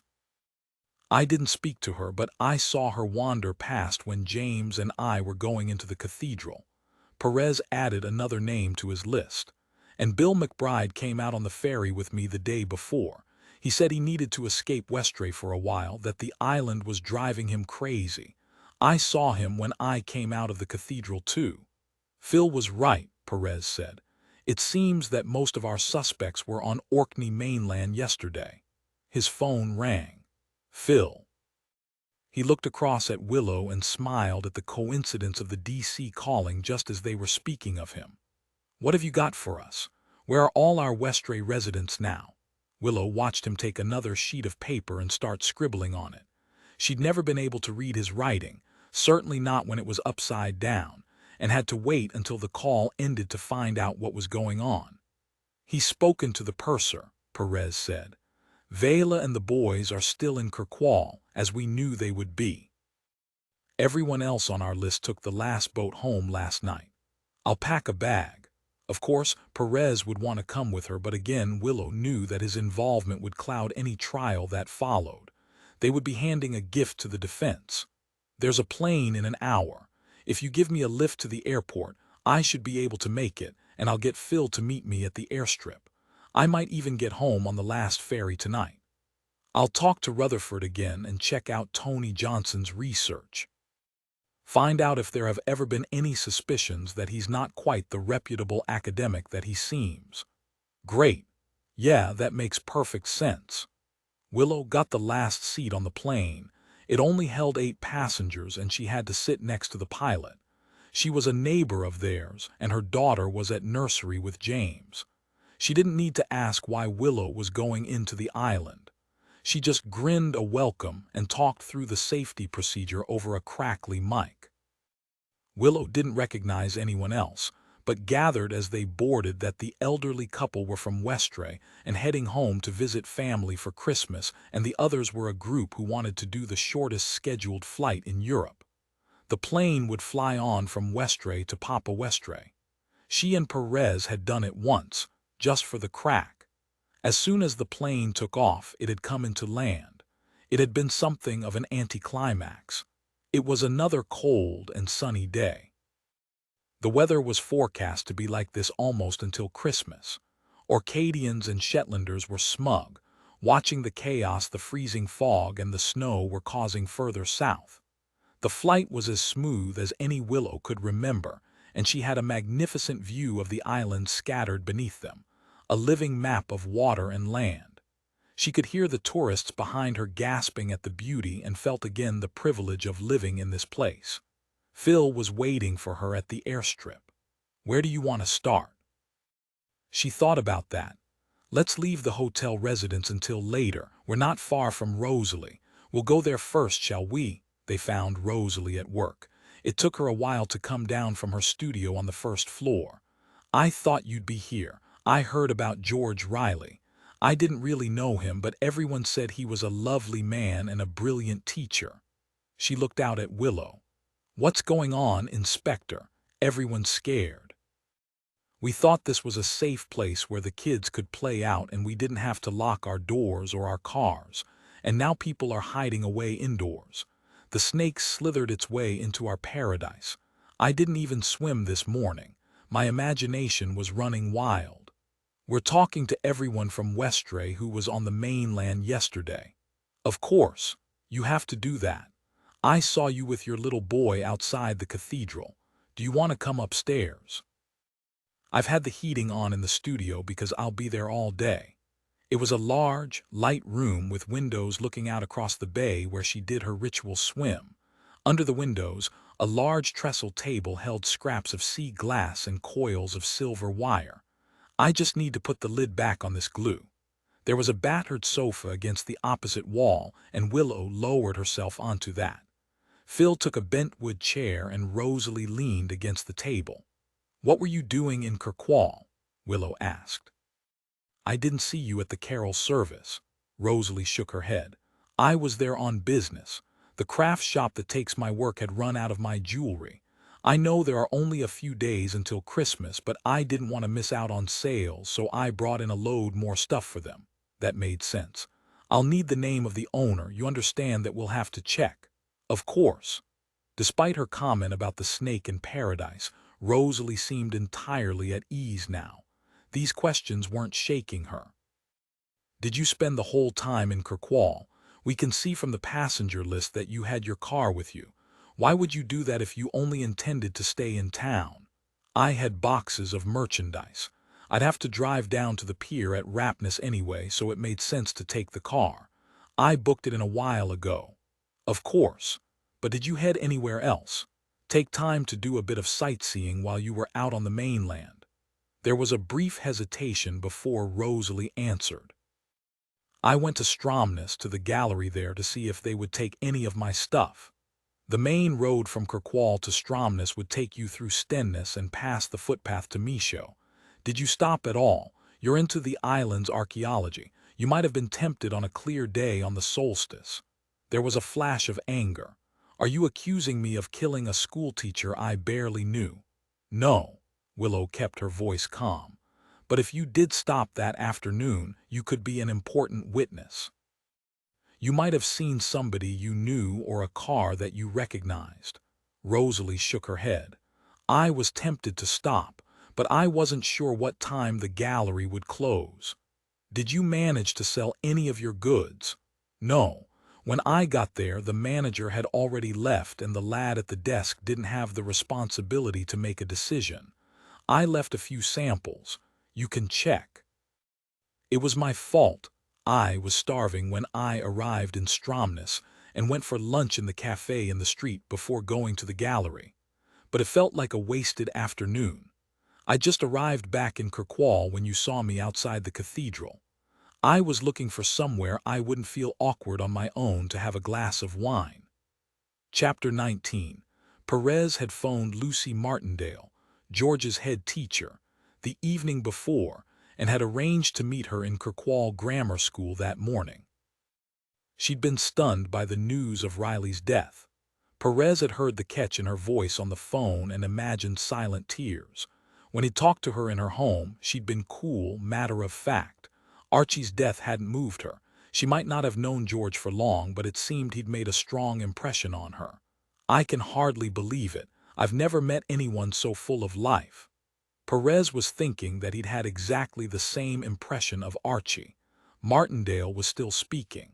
Such a huge personality. Of course, I'll need to let the parents and students know. I'll be in school all morning, Inspector, making arrangements. Some of our students might want to come later to be with their friends, to mourn together. And a skeleton office staff will be in. They'll look out for you in reception.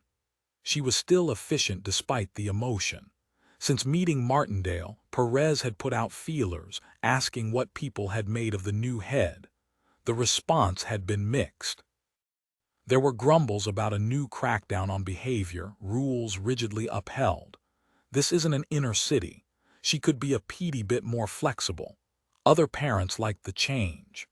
The old head teacher had been a soft touch, they said, and academic standards had been slipping. The kids had been allowed to get away with anything. The building was relatively new, a comprehensive school. Despite the name and the history, it had been going since the 12th century. Most of the island children would go there at least to finish their education. Cassie had settled in well, and Perez supposed that James would go there too when he was old enough. There was, as Martindale had said, a woman in reception and she was expecting him. I'll just phone the head to let her know that you're here. Then, as if she couldn't help herself, I can't believe that George won't be coming back after Christmas. We'll all miss him so much. Lucy Martindale's office was large and airy, immaculately tidy as he'd imagined it would be.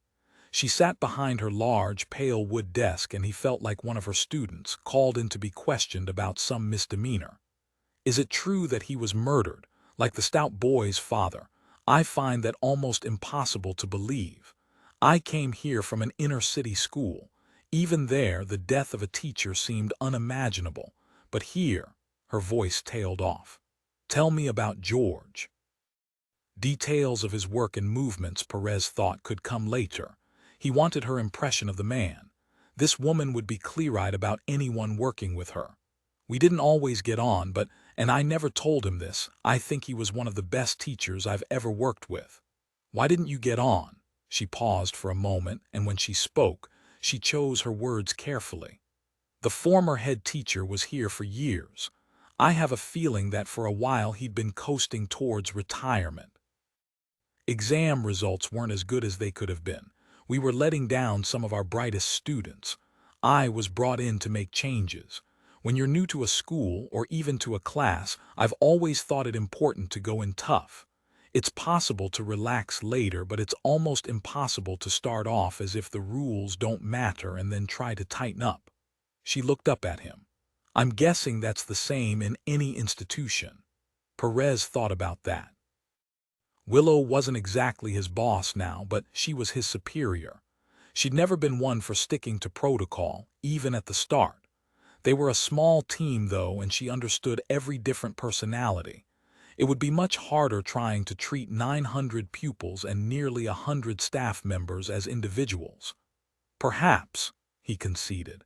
And George didn't understand your approach. She gave the mischievous smile that had attracted him in her home. He understood it perfectly well in theory, but then he was always asking me to make exceptions. He came to me with kids he felt should be treated more leniently, cases where he thought we should bend the rules. I explained that we couldn't work like that, not at first. Yet you still thought he was a good teacher, she nodded. A great teacher. Sometimes his approach was unorthodox, but he had a charisma that hooked the students in. Actually, I never saw any problem with discipline in his lessons, but he cared about every one of them, recognized them as individuals. That's why he came to me to battle on their behalf. Were there other ways that his approach was unorthodox? He despised the box ticking that has become so much a part of education. He was, perhaps, a little lax when it came to risk assessment. She looked up and smiled again. He would have taken his history group to one of the outtiles to look at the archaeology and had them camping out in a bothy, without doing any safety checks or completing parental consent forms if I'd let him, so we didn't always see eye to eye. But he understood the students. He listened to them. I started at the school in September, and at half-term I created a new post for him, head of pastoral care. I could tell that he'd be perfect in the role. What did that involve? If our kids were struggling emotionally, if they were being bullied, or there were troubles at home, they knew that they could go to George. She looked across the desk. Even here, we can't escape some of the problems adolescents face everywhere, especially since COVID. Eating disorders, cyberbullying, self-harming. Of course, there was a female staff member on his team, but George took the lead. Did the Stout lads have any troubles at home? This, Perez thought, might be another line of inquiry. Not that I was aware of, Martindale said, but then I might not have been aware of them. Unless there was a safeguarding issue, the conversations that the students had with George were confidential.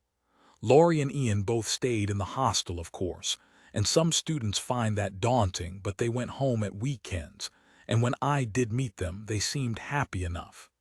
According to his partner, George came into school yesterday morning. Do you know why that was? I knew that he was here, but I only saw him briefly. He was just back from that conference in Inverness, so he could have been updating colleagues about that, or breaking the habit of a lifetime and doing some routine admin. He asked if I'd be free for coffee and a catch-up, but I was busy all morning, and he said he had a meeting off-site in the afternoon. That could have been with me, Perez thought, or he might have meant a meeting at Micho with his killer. Did he tell you who the meeting was with, what it was about? He held his breath, waiting for the woman to reply, but she shook her head. As I said, I only bumped into him briefly. It probably wasn't anything to do with school. He had an active life in the community. I don't know where he found the energy. I was anxious that he might burn out. She paused for a moment before adding bitterly, "No chance of that now." Chapter 20. Perez drove from the grammar school straight to the college at the top of the town, where he'd agreed to meet the Geordie archaeologist Paul Rutherford. Term had finished for the students and the place was almost empty, quiet, with a slightly chaotic air. It was as if all the staff were waiting to set off for an office party or were getting over one that had happened the night before. It seemed that very little work was being done. Rutherford took Perez to his office again. His face was grave. "I heard about George. What's happening to us, Inspector? Things like this don't happen here in the islands, not to good men like Archie and George." "You knew him well." "We were friends," Rutherford said simply. "Good friends." A pause. "This isn't bias because we were close, but he was one of the brightest people I know. He could have had a senior academic post in a university, but he chose to come here and to teach our kids. He loved the place and its history. He loved the people." "You'd met his partner, Miles." This wasn't the conversation Perez had expected to have, but he knew Rutherford's insight would be useful. This was a lucky encounter. "A few times." Rutherford smiled. "Miles isn't the most sociable of people and gives very little of himself away. They were a strange couple, but the relationship seemed to work all the same. George once told me, after far too many glasses of wine, that he was deeply and madly in love still, after all the years that they'd been together." Perez thought about that. It was a truism that the intensity of emotion in love and hate could become tangled and twisted. "You hadn't been aware of any crack in the relationship?" Rutherford shook his head.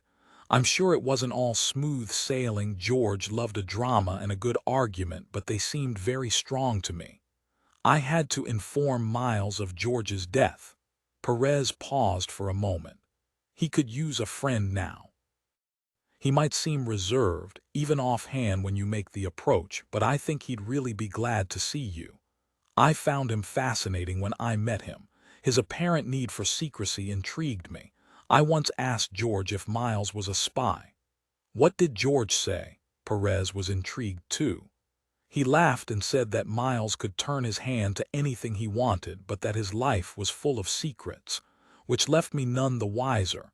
George did love a mystery, though. He could have been joking at my expense, not expecting me to believe a word of it.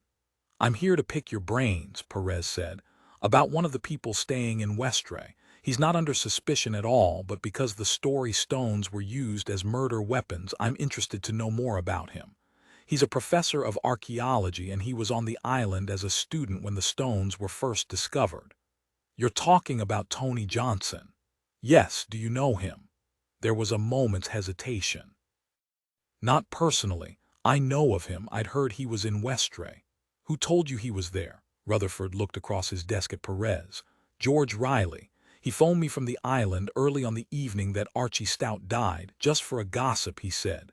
"You didn't mention that when I spoke to you last." "Didn't I? Of course I should have done. I suppose we were just talking about the story stones then. As I explained, George and I were friends. When he phoned, he told me he was stranded by the weather. He was bored, I think, though maybe he had other things on his mind." "Any idea what?" Rutherford shook his head. "Maybe he was just pissed off because he'd had to change his plans. His idea had been to spend half a day in Westray checking a few details for the kid's book he was writing, and then be home for an evening with Miles. A decent meal and several glasses of very fine wine was more his notion of a good time than roughing it in the home of a former student." Rutherford looked apologetic. "Those are his words, not mine. Why didn't he stay at the Pierwall Hotel? They would have had rooms free and he could have eaten there." "I asked him that. That was when he told me about Johnson. The fraudster is there, and the last thing I need is to spend time with him. At least Nat Wilkinson is a reformed character these days." "Do you know what he meant by that, the fraudster?" There was a long silence. "Within academic circles, I understand that there have been rumors. I come from the northeast of England, and I still have contacts in the region. Johnson is a professor at Durham. I did my master's degree there." Another silence. "What sort of rumors?" "That the paper he wrote on the story stone runes wasn't completely his own work.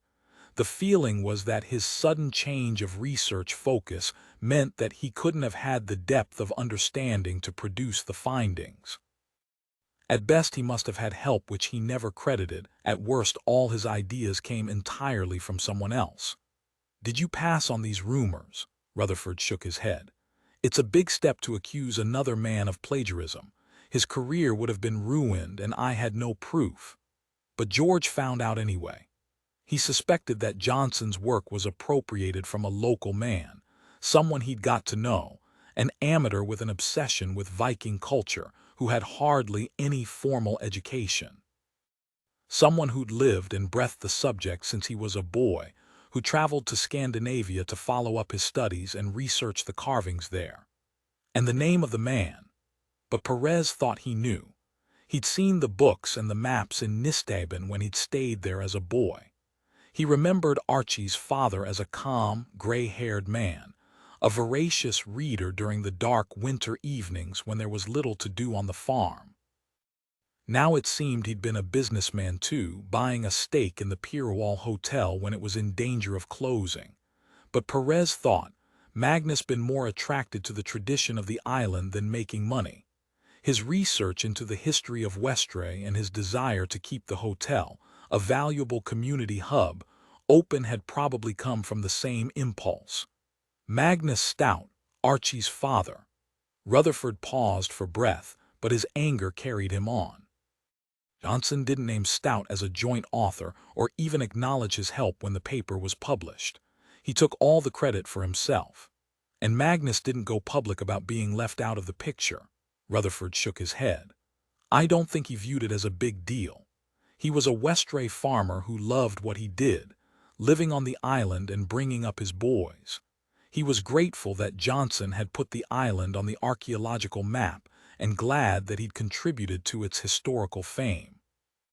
They stayed friends, Perez said, right until the end. He looked across the desk at Rutherford, and nobody else challenged Johnson's findings. Rutherford shrugged. Who would have believed us? There's still so much intellectual snobbery in academia. Who would believe that an ill-educated farmer from Orkney could have made such a breakthrough? There was another pause. Perez thought that Rutherford was choosing his words carefully. George was going to turn the intellectual theft into a story for his kids' book. Magnus was going to be the hero of the tale. The whole story would be told from his point of view.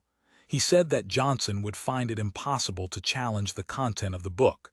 After all, George could say it was only a story or a theory, but at least local people would realize what had really happened.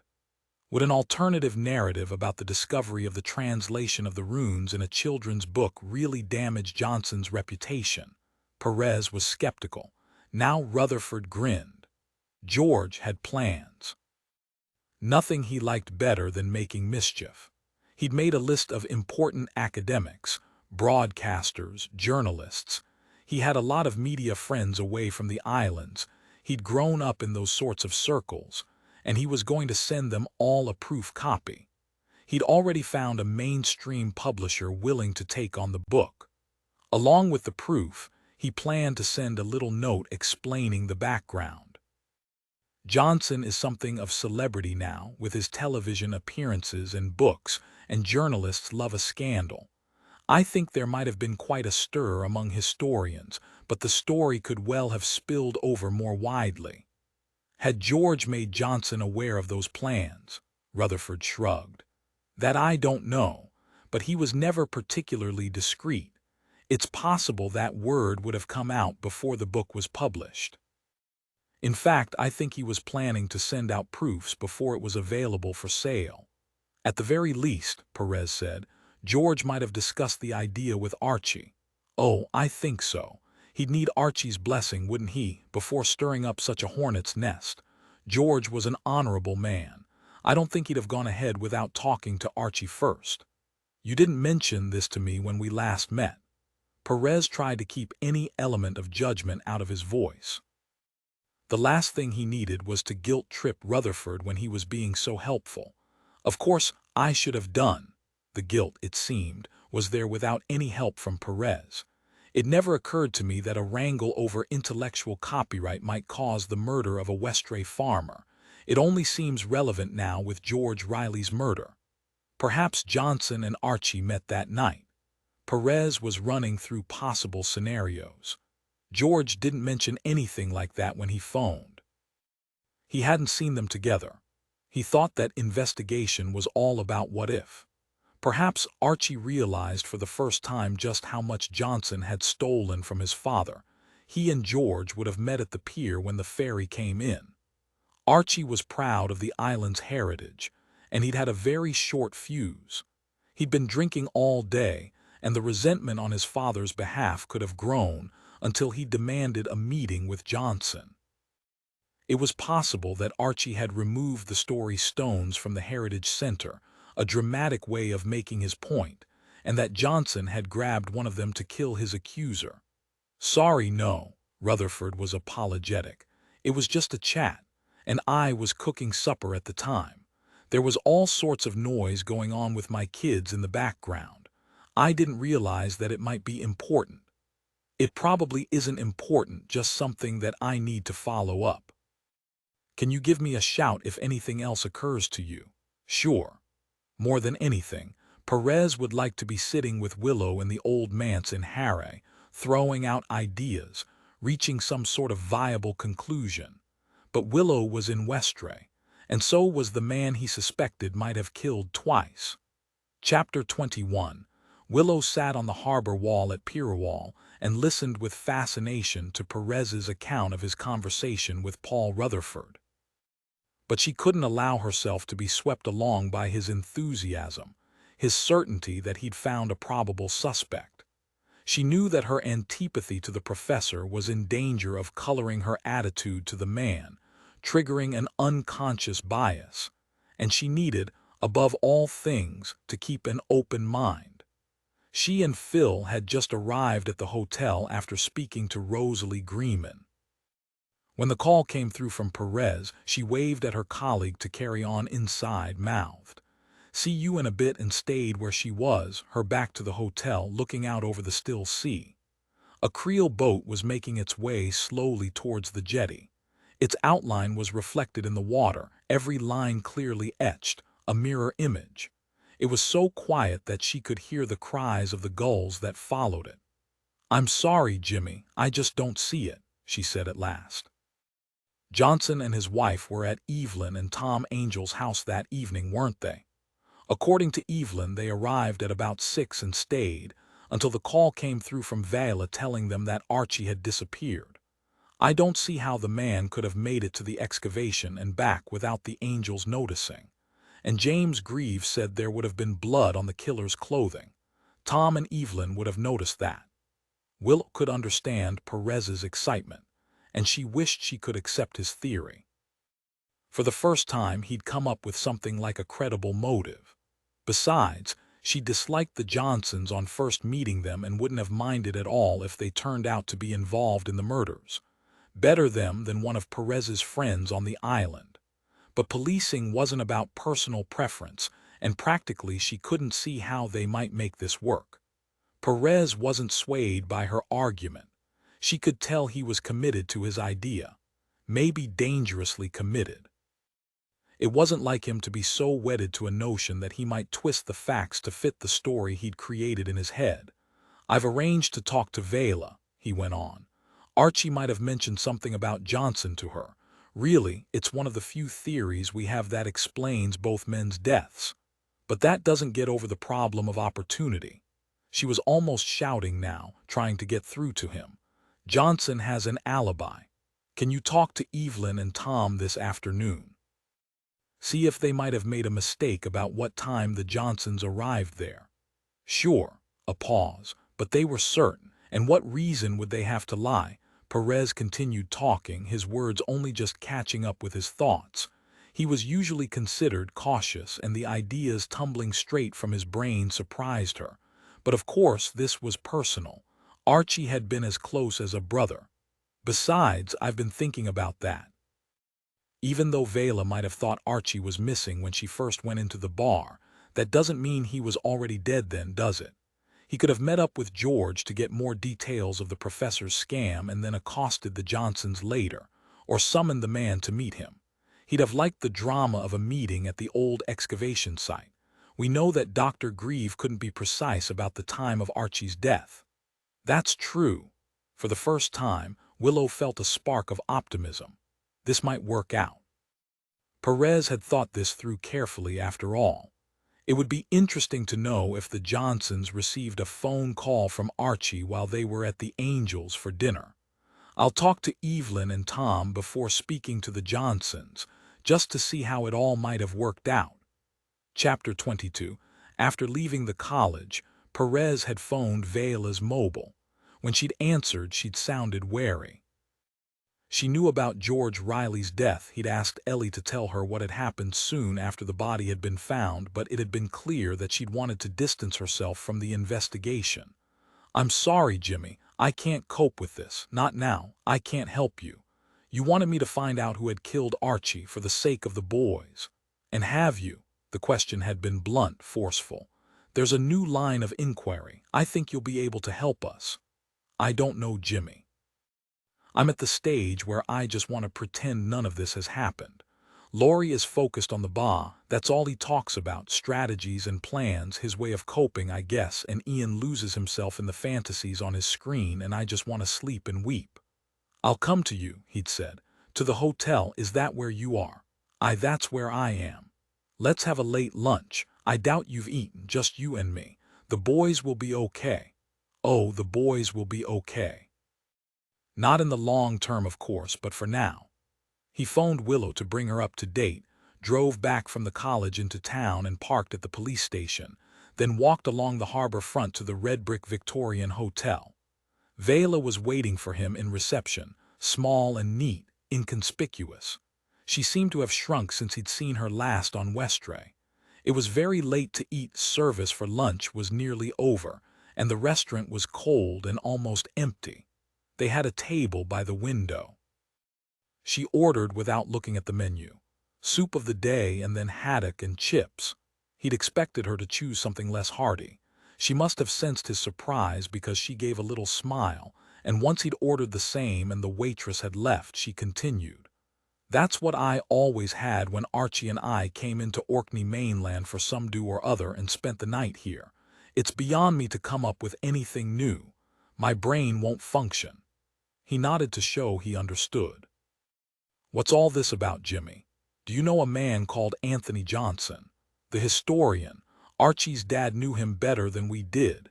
You know how passionate Magnus was when it came to local history, and Tony stayed in their cottage when he was a student. That's where Nat Wilkinson lives now. Magnus took a kind of pleasure in seeing the professor become a bit of a celebrity. It seems that Magnus did much of the work that made Anthony Johnson famous. Oh, he'd have loved to hear that.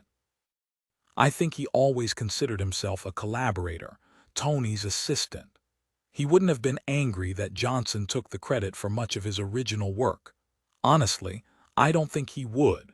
She paused while a young waitress brought the soup. Magnus wasn't a man with any sort of ego. He was self-taught. He watched open university lectures on the television in the middle of the night when it first started, but never bothered taking the degree. He wanted the pleasure of knowledge, not any sort of recognition. Would Archie have been angry on his behalf? There was a moment of silence. Vela was an intelligent woman.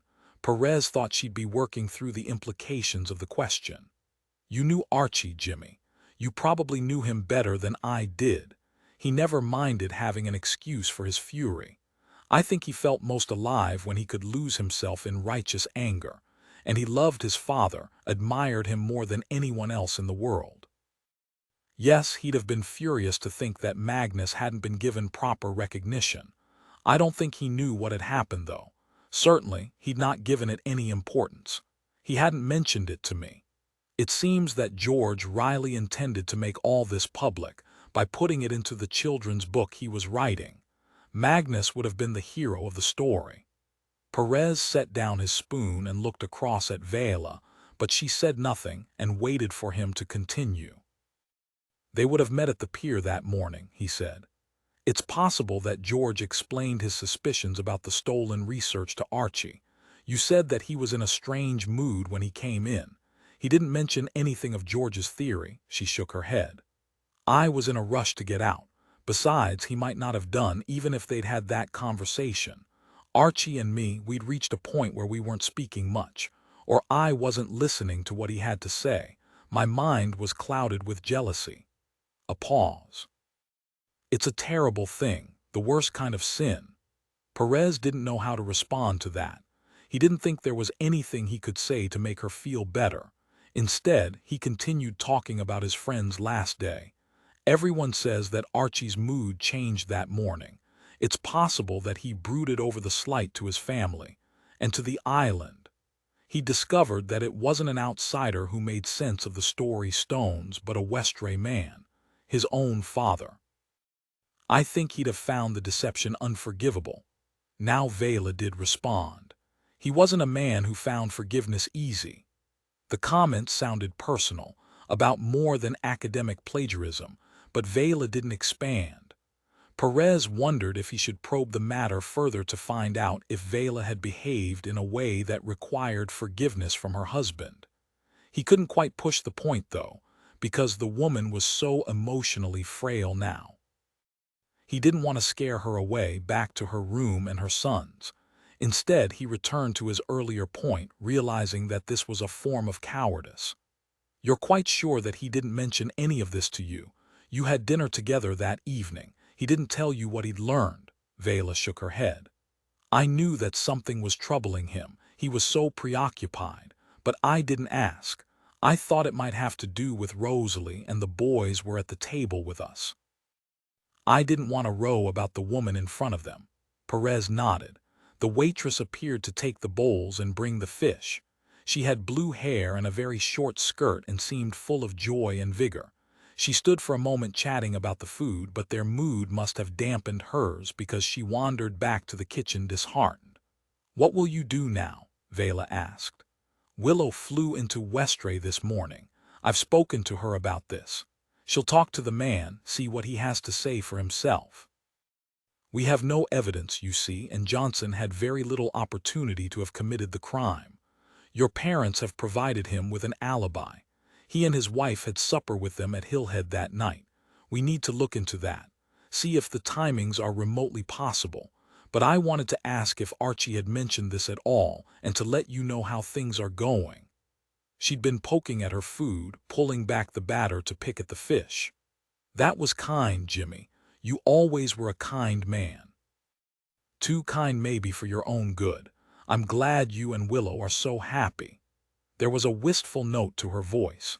He was thinking that she was still young and that she had a chance of happiness too, but he knew from his own experience after losing Fran that it was far too soon for her to consider something like that. After the meal, Vela refused the offer of coffee. "I need to check on the boys." He could tell that this was an excuse and that she wanted to escape again into her own space, her own memories, her own grief. Perez walked back to the station along the icy pavements, but when he arrived there, he couldn't face going inside. Some of Vela's depression had descended on him too. There would be the same end-of-term atmosphere as he'd found in the college. Someone would have brought cake.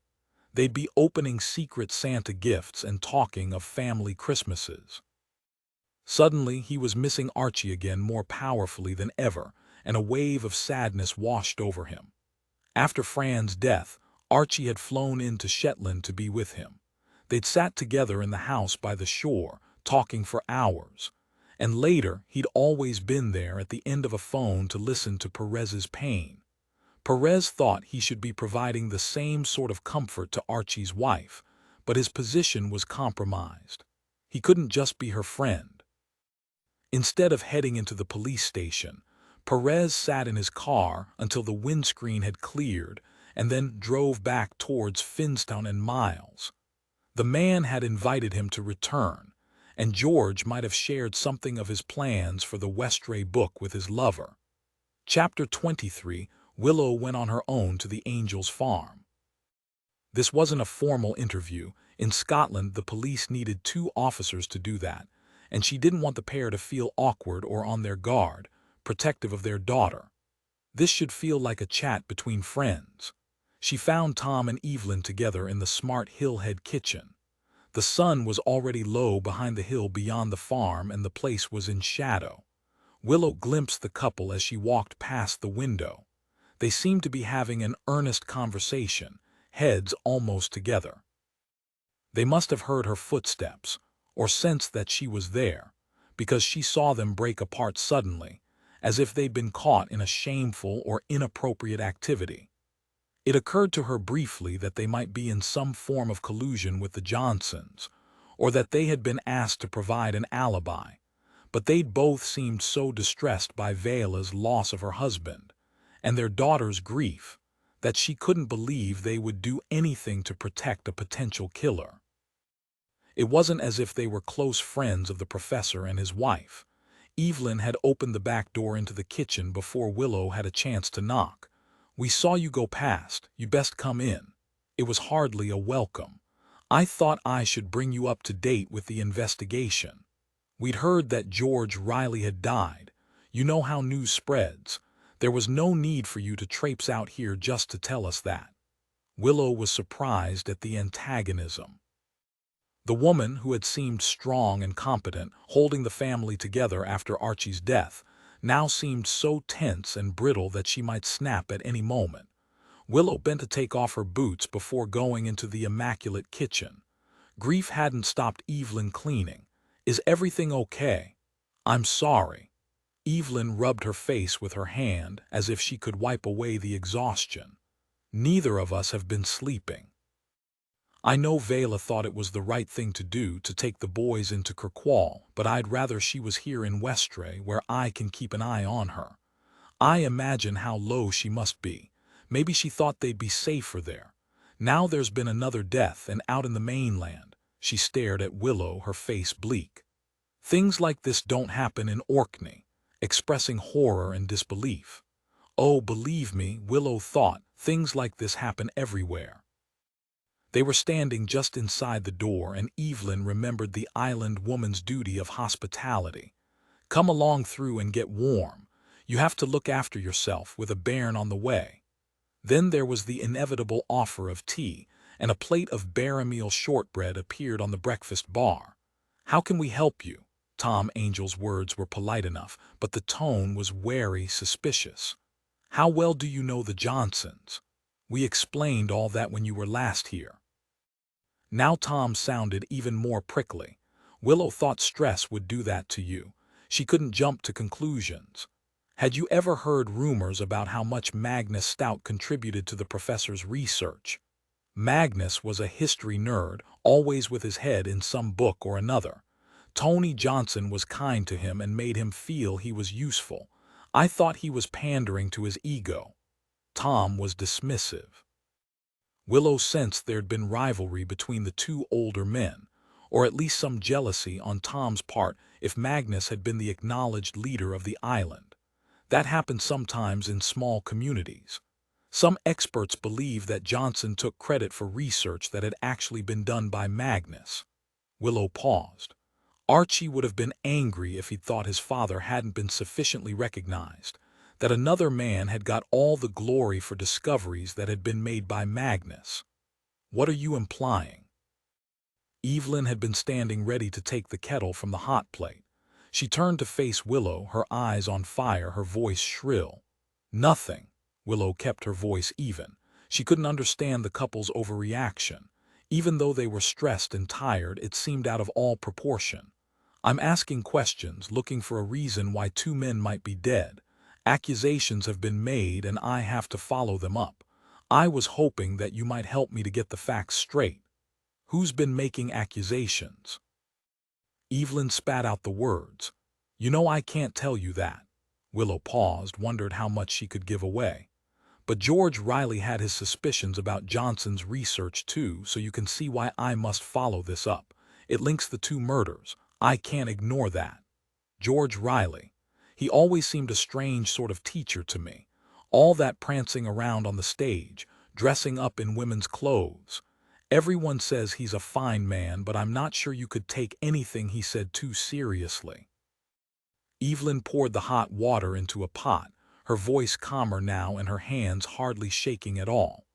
The woman was doing her best to appear reasonable, Willow thought, to regain control, and she was almost succeeding. Johnson can't have killed Archie, Tom said. He was here with us all evening until Vela phoned to say that her man was missing, and I thought that Riley was found in Michaud. A pause. The Johnsons have been staying here in Westray in the Pierwall Hotel. He spoke slowly and clearly as if stating the obvious to a small child. The Johnsons took the ferry out to Kirkwall the day that George Riley was murdered. Willow was used to being patronized. It would take more than that to upset her. And of course, I'd like to check the timings for the Johnsons' evening with you. She made sure he was listening.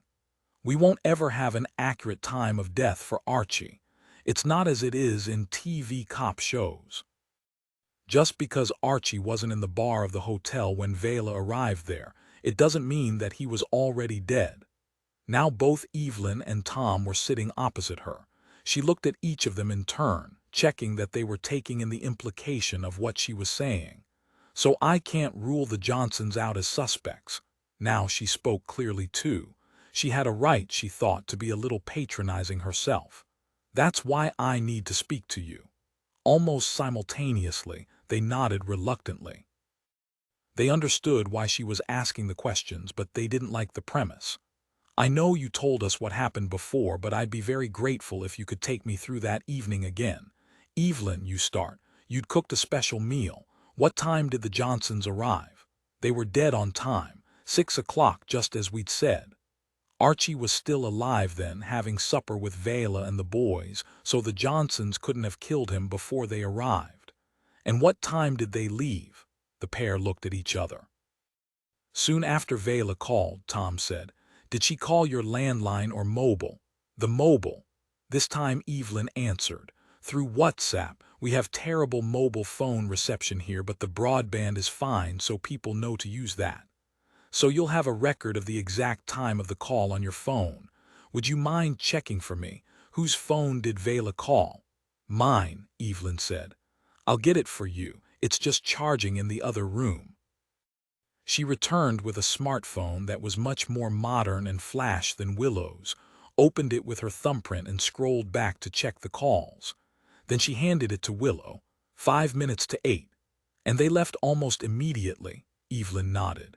It was a wild night, so it took them a wee while to put on their outdoor clothes and say goodbye, but surely not more than 10 minutes. Thanks. George Riley's car would have been outside the hotel then. Had he changed his mind and decided that he should confront the Johnsons? Everything was confusing. Is that all? Tom was becoming tense and resentful again. Just one question. Did either Tony or Barbara receive a phone call while they were with you? Tony did. I presume that was on his mobile, so it would have come through WhatsApp too if your phone reception is poor. Which Willow thought would be harder to trace unless the professor decided to be cooperative. No, Evelyn said. It came through as an ordinary call, and he struggled for a while to make out what the other person was saying. We told him to take it in the front bedroom because there's usually some reception there. Did he tell you who the caller was? No, and we wouldn't be cheeky enough to ask. Not our business. He made me think that it was a work call, Tom said. At last, the couple had thought a little and now seemed willing to answer Willow's questions. When he came back downstairs, he said something like, "No rest for the wicked, and they make out it's an easy life in academia." He looked across at the detective. That was the impression he wanted to give, that it was to do with the university. Willow stood up, aware of the baby and how much heavier she was feeling. She felt a moment of resentment at having to hoist herself down from the high stool. "I'm sorry to have disturbed you. That's all been very helpful." She stayed where she was for a moment. "I'd be grateful if you'd keep this conversation confidential until I've talked to the Johnsons and everything's been sorted out. In island communities, it's so easy for stories to spread. I'd hate to ruin a good man's reputation." Evelyn answered almost immediately. "Oh, we're used to keeping secrets in this house. It's the one thing we're good at." Willow wanted to ask the woman what she meant, but Evelyn had turned away to show her out, and when she stood by the door, waiting for Willow to put on her boots, her face was hard and blank. It was clear that she already regretted those words and intended to give nothing more away. Chapter 24. When Miles opened the door to Perez, he looked rough. The hangover he'd predicted must have lasted all day. It was late afternoon, but the man was still in pajamas and a frayed tartan dressing gown with slippers on his feet. He hadn't shaved and his face was gray. "Ah, Inspector, to what do I owe the pleasure?" The words were still formal, but today he seemed glad to see Perez.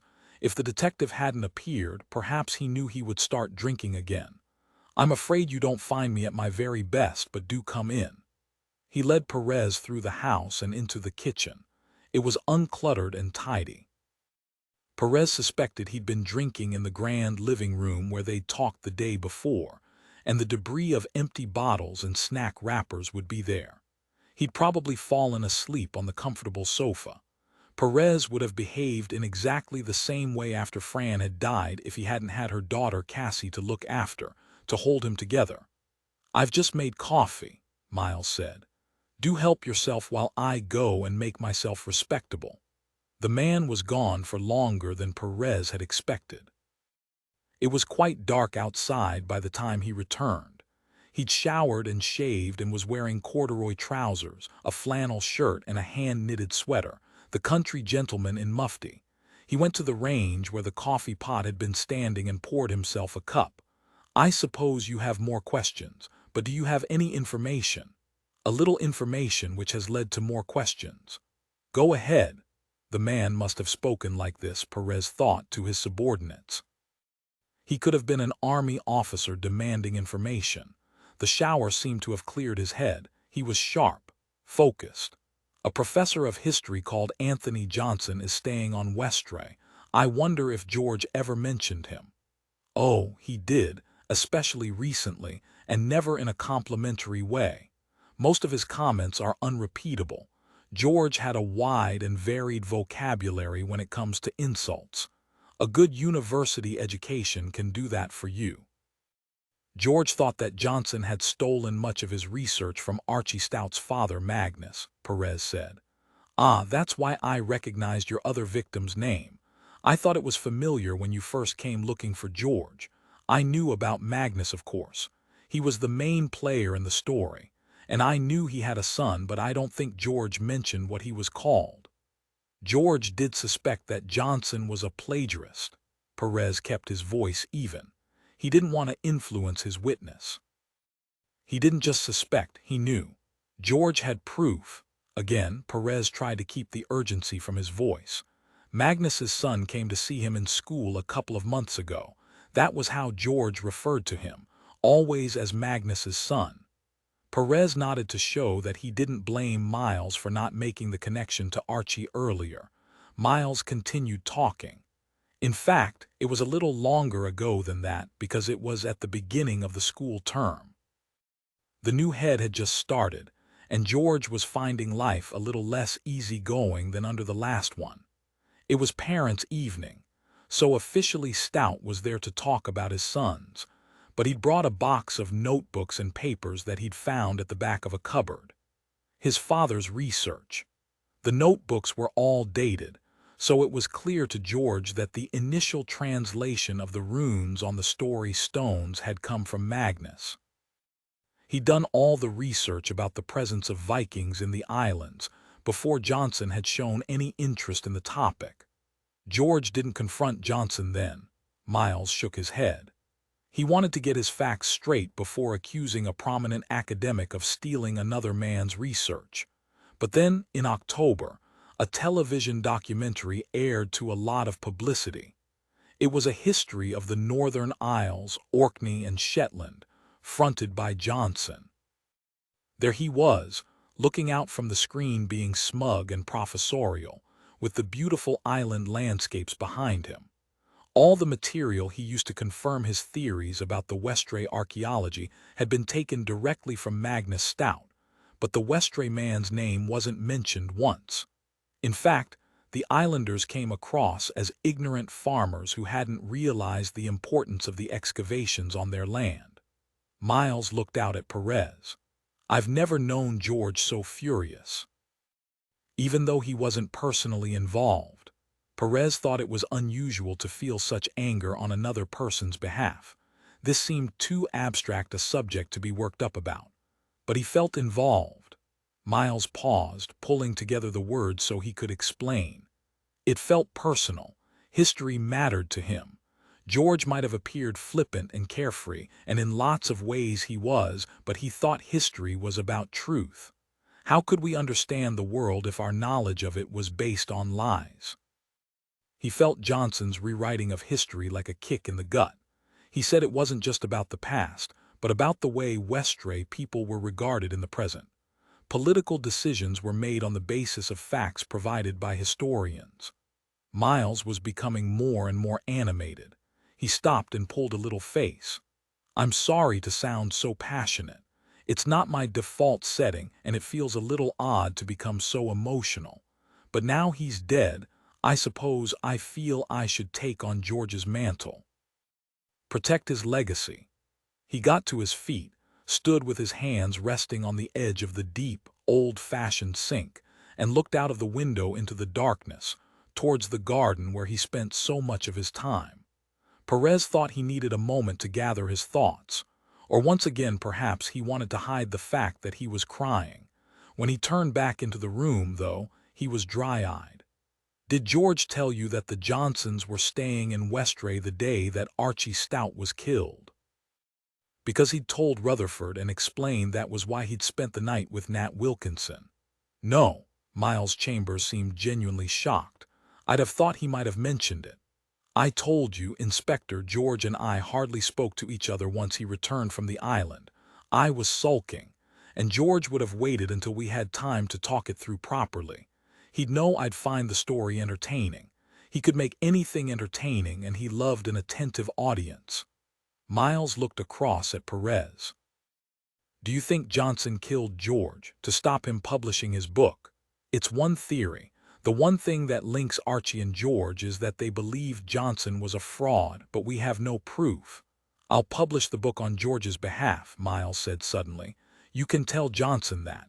I'm not sure that would be a sensible idea. You think Johnson would kill me too? Miles gave a little laugh that was more sinister than the question. I'd like to see him try. There was a moment of silence before he repeated, with more venom. I'd really like to see him try. That would give me a legitimate excuse to hurt him. As I said, we have no proof that Johnson was involved in George's murder at all, so please don't do anything foolish. Perez wondered if he'd made a terrible mistake talking like this to Miles, if Archie's death had colored his judgment. The conversation had run into a direction he regretted now, and there was something frightening in the man's anger. Perez believed that Miles had the ability to be entirely ruthless, violent even. Besides, if you confront the professor, you might frighten him off. He could get rid of all the evidence we need to get a conviction. Miles held up his hands, a gesture of surrender. I'm not a foolish man, Inspector, I promise that. Would you be able to recreate the book? Do you have the box of Magnus's notes which Archie gave to George? Miles shook his head. I don't have them. I'm pretty sure he planned to take the originals to Westray with him on that last trip. He thought they belonged in the Heritage Center there. That was their true home. Perez made a mental note to tell Willow that, as soon as he was alone, they knew George had been given a key to the Heritage Center by Vela, but surely he'd have told someone that the notes were there. He wouldn't just have dropped them at an unmanned reception desk. They were too valuable for that. Miles interrupted Perez's thoughts. He made copies, though. He scanned them all. They're on his computer in the study upstairs. The book is almost finished. He just wanted a few more details from people in Westray. He'd sent a first draft to his publisher. I'm his executor. He left everything to me. I've seen the will. I can give permission for publication to go ahead. Can you email the notes across to me? I'd like Orkney's archaeologist to take a look at them. Of course. A pause. I met Paul Rutherford a few times through George. They were friends. He seems a decent chap. Did George know that Anthony Johnson was staying on Westray before he set out? I know that he found out once he was on the island. Miles shook his head. I don't think so. He'd have prepared for battle if he had. As I remember, the visit was more routine than that. He was there as a teacher, working on his kid's book, not to champion the name of Magnus Stout. That was how it seemed to me, at least. Giving Magnus the credit he deserved would come later. George wanted the Heritage Center to have the notebooks, and he might have discussed his ideas with Archie, but I don't think he was expecting a confrontation with Johnson. Not yet. Miles was still standing. Perez got to his feet, too. Thanks for all your help. Not at all, Inspector. There was a pause. It's been a welcome distraction. They walked together into the hall with its curved staircase and faded paintings in tarnished gilt frames. Paul Rutherford might come to visit you, Perez said.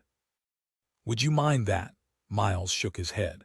He might be willing to help form a plan to tell the truth about the Westray story stones. Another documentary, perhaps, putting the record straight.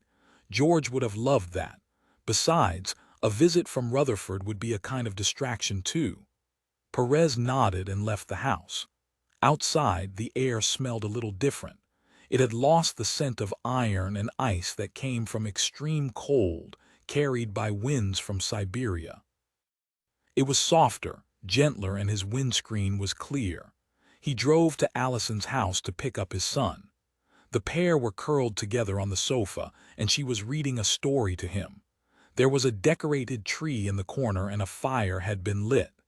When Perez got home, the house felt empty and cold. Chapter 25. Willow listened to Perez's account of his conversation with Miles.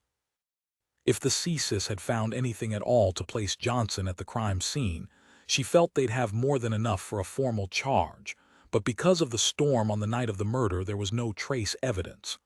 "I'm not going to get back to Harry this evening," she said. "You do realize that we have to speak to the Johnsons about this before I leave." She could sense Perez's disappointment, but he said nothing. He'd know she was right. Johnson's motive might be strong, but there was nothing to convict him. In her room in the hotel, she was running through possibilities. To make a charge stick, they'd need a witness or a confession. Barbara could be a witness if she decided to cooperate. She must have had knowledge of what happened that night. But why would she cooperate? She had almost as much to lose as her husband if he were to fall from grace, and Willow suspected that Barbara would be harder to break down. She was a performer. She worked with actors and storytellers, and she did all the publicity for the community arts center that she ran. Her job was to manage the narrative, to portray the place in the best possible light. Willow was convinced that the next meeting with the Johnsons would be crucial, and she didn't rush into arranging to speak to them. She discussed her plans with Phil Bain as they sat waiting for their evening meal. It was still early, but she'd had a long day, and she found her focus shifting, sliding from one possible approach to another. "I'm not sharp enough to talk to them tonight. Let's arrange to do it in the morning. Not here, though, somewhere more formal." "Where were you thinking?" "How about the Heritage Center? It's only open at weekends in the winter, so we won't be disturbed. Annie can give us a key and make sure the heating's on, and I'd like to talk to them separately. Tony first, I think. They're both arrogant. They'll underestimate us and think they can bluff their way through. Shall we see them this evening, though, just to make an appointment to talk to them?" "Why not? Let's rattle them a bit. I'll sort it." Willow got to her feet. She was finding the hotel claustrophobic now. The darkness outside seemed to be closing in, and she was feeling restless, uneasy. Even a wander to the bar would provide some movement and a brief change of scene. When she pushed open the door, she didn't recognize any of the locals there, though Perez would probably know most of them. There was no sign of the professor and his wife. Godfrey, the elderly widower, was sitting in his usual corner, his back to the room, repelling any overtures of company. His half-pint of bitter sat, almost untouched, on the table in front of him. He turned when he heard her approach, smiled, and seemed almost glad to see her. "Inspector, I saw you were at the cathedral. That must have been your little boy. What a wonderful service. Edith and I always loved it." "Yes." Willow pulled across a chair and sat beside him. "It's rather terrible to think that George Riley was being killed that afternoon, too." She looked straight at him. "Did you come across George while you were here? You were working on similar projects." "I did meet him once. It was on the morning that poor Archie Stout died. He'd come over on the ferry. It was just before the storm hit. I was taking a photo of the links. The beach there is a great place for sanderling the little wading birds." Godfrey smiled. "Such comical little creatures, they run like clockwork toys." "And George was there too." Willow tried not to sound impatient. "He was, staring at the former dig site. It looks so ugly. All that black plastic weighed down with old tires, like a dump or an abandoned building site. He was taking photos too. We talked for a while." "What about?" "The island and what a special place it is." He explained that he was a teacher and he loved what he did, that it was a privilege to shape young minds. Godfrey paused for a moment. After a while he seemed a little troubled. I asked if anything was wrong and he became jolly again. "Nothing that can't be put right," he said. We walked together for a way along the beach. He told me stories of the Neolithic people who'd lived on the site and then the Vikings who arrived centuries later. I was entranced. I could see that he'd be a magnificent teacher, and I told him so. "What happened then?" "George said he was meeting someone and he peeled away. He'd brought his car with him, and I suppose he'd parked it somewhere close by. I walked back to Pierwall to the cafe for a bite of lunch. I'd asked if he was staying at the hotel. I would have been glad to hear more about his work, but he said he'd met a former student on the ferry and he was staying with him." Willow nodded. All this confirmed the theory that Riley was planning to expose Tony Johnson. She was about to offer to buy Godfrey a drink, although his glass was still half full when the Johnsons came in. The locals all recognized them now and shouted their greetings. The couple seemed to bask in the recognition. Willow imagined them back at home, boasting to their friends. "Oh yes, we're part of the island now. We're not treated like visitors at all. None of us like to admit that we're tourists," Willow thought. "We're all travelers these days." Johnson saw Willow and waved across to her. "Inspector, so you're back." She got close enough to him so the other drinkers couldn't quite listen in. "Perhaps you've heard," she said. "There's been another murder, so I'm afraid there will be more questions." "Of course, George Riley, the teacher, but naturally we hardly knew him." There was a tight, impatient smile. "I'm talking to everyone."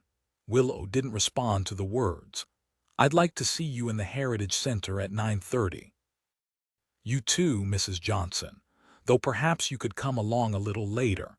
We'll have a word with you after we've spoken to your husband." A pause. "Please don't be late." Johnson was about to protest, to make an excuse, but Willow jumped in before he could speak. "I'm investigating 2 deaths and I believe that you can both help me with my inquiries. I'll either talk to you here in Westray, or I'll require you to come into Kirkwall for a more formal interview in the police station there. It's entirely your decision." She waited a moment for an answer, and when none came, she nodded and turned away. After they'd eaten, Willow looked for Annie. Bill was serving behind the bar. "I've sent her home to rest," he said. "The lasses can manage fine by themselves in the restaurant, and it's been manic all week. She needs a bit of a break." A pause. "Pop in to see her, though, if it's important. We're just a couple of doors away." Willow pulled on her jacket and went outside. There was a milkiness to the sky, which meant she saw the stars as if through a filter. It seemed that the weather was changing at last. The air wasn't so sharp that it took her breath away. The McBride's house was a small cottage, one of a terrace. It still wasn't late, but she hoped that Annie hadn't taken herself to bed for a very early night. It seemed, though, that Annie was expecting her. "Bill texted to say you were on your way. It seems a pity to interrupt you on your one night off, but I need your help." "Ah, come away in. I'm not much good at resting, and there's nothing at all on the television." The room was small and warm. There were photographs of beaming grandchildren on the walls. Annie had already made tea, and in the little time it had taken Willow to get there, she'd set out a plate with oat cakes and local cheese. "The tea's decaf," she said. "I can never drink the real stuff after lunchtime, and I know you prefer it." I hadn't realized that Archie had a share in the hotel. Willow wasn't sure if that was at all significant to the investigation, but the fact had lurked at the back of her mind, troubling. Did it cause any problems? At first, she thought there would be a tactful, anodyne response, but here, alone in her own home, Annie felt more able to speak freely. "He never let us forget that he was part owner, and he never paid for a single drink after Magnus died." A pause. "There was a kind of entitlement, you know, and it rankled. Bill could shrug it off, but I couldn't. It felt disrespectful to Bill.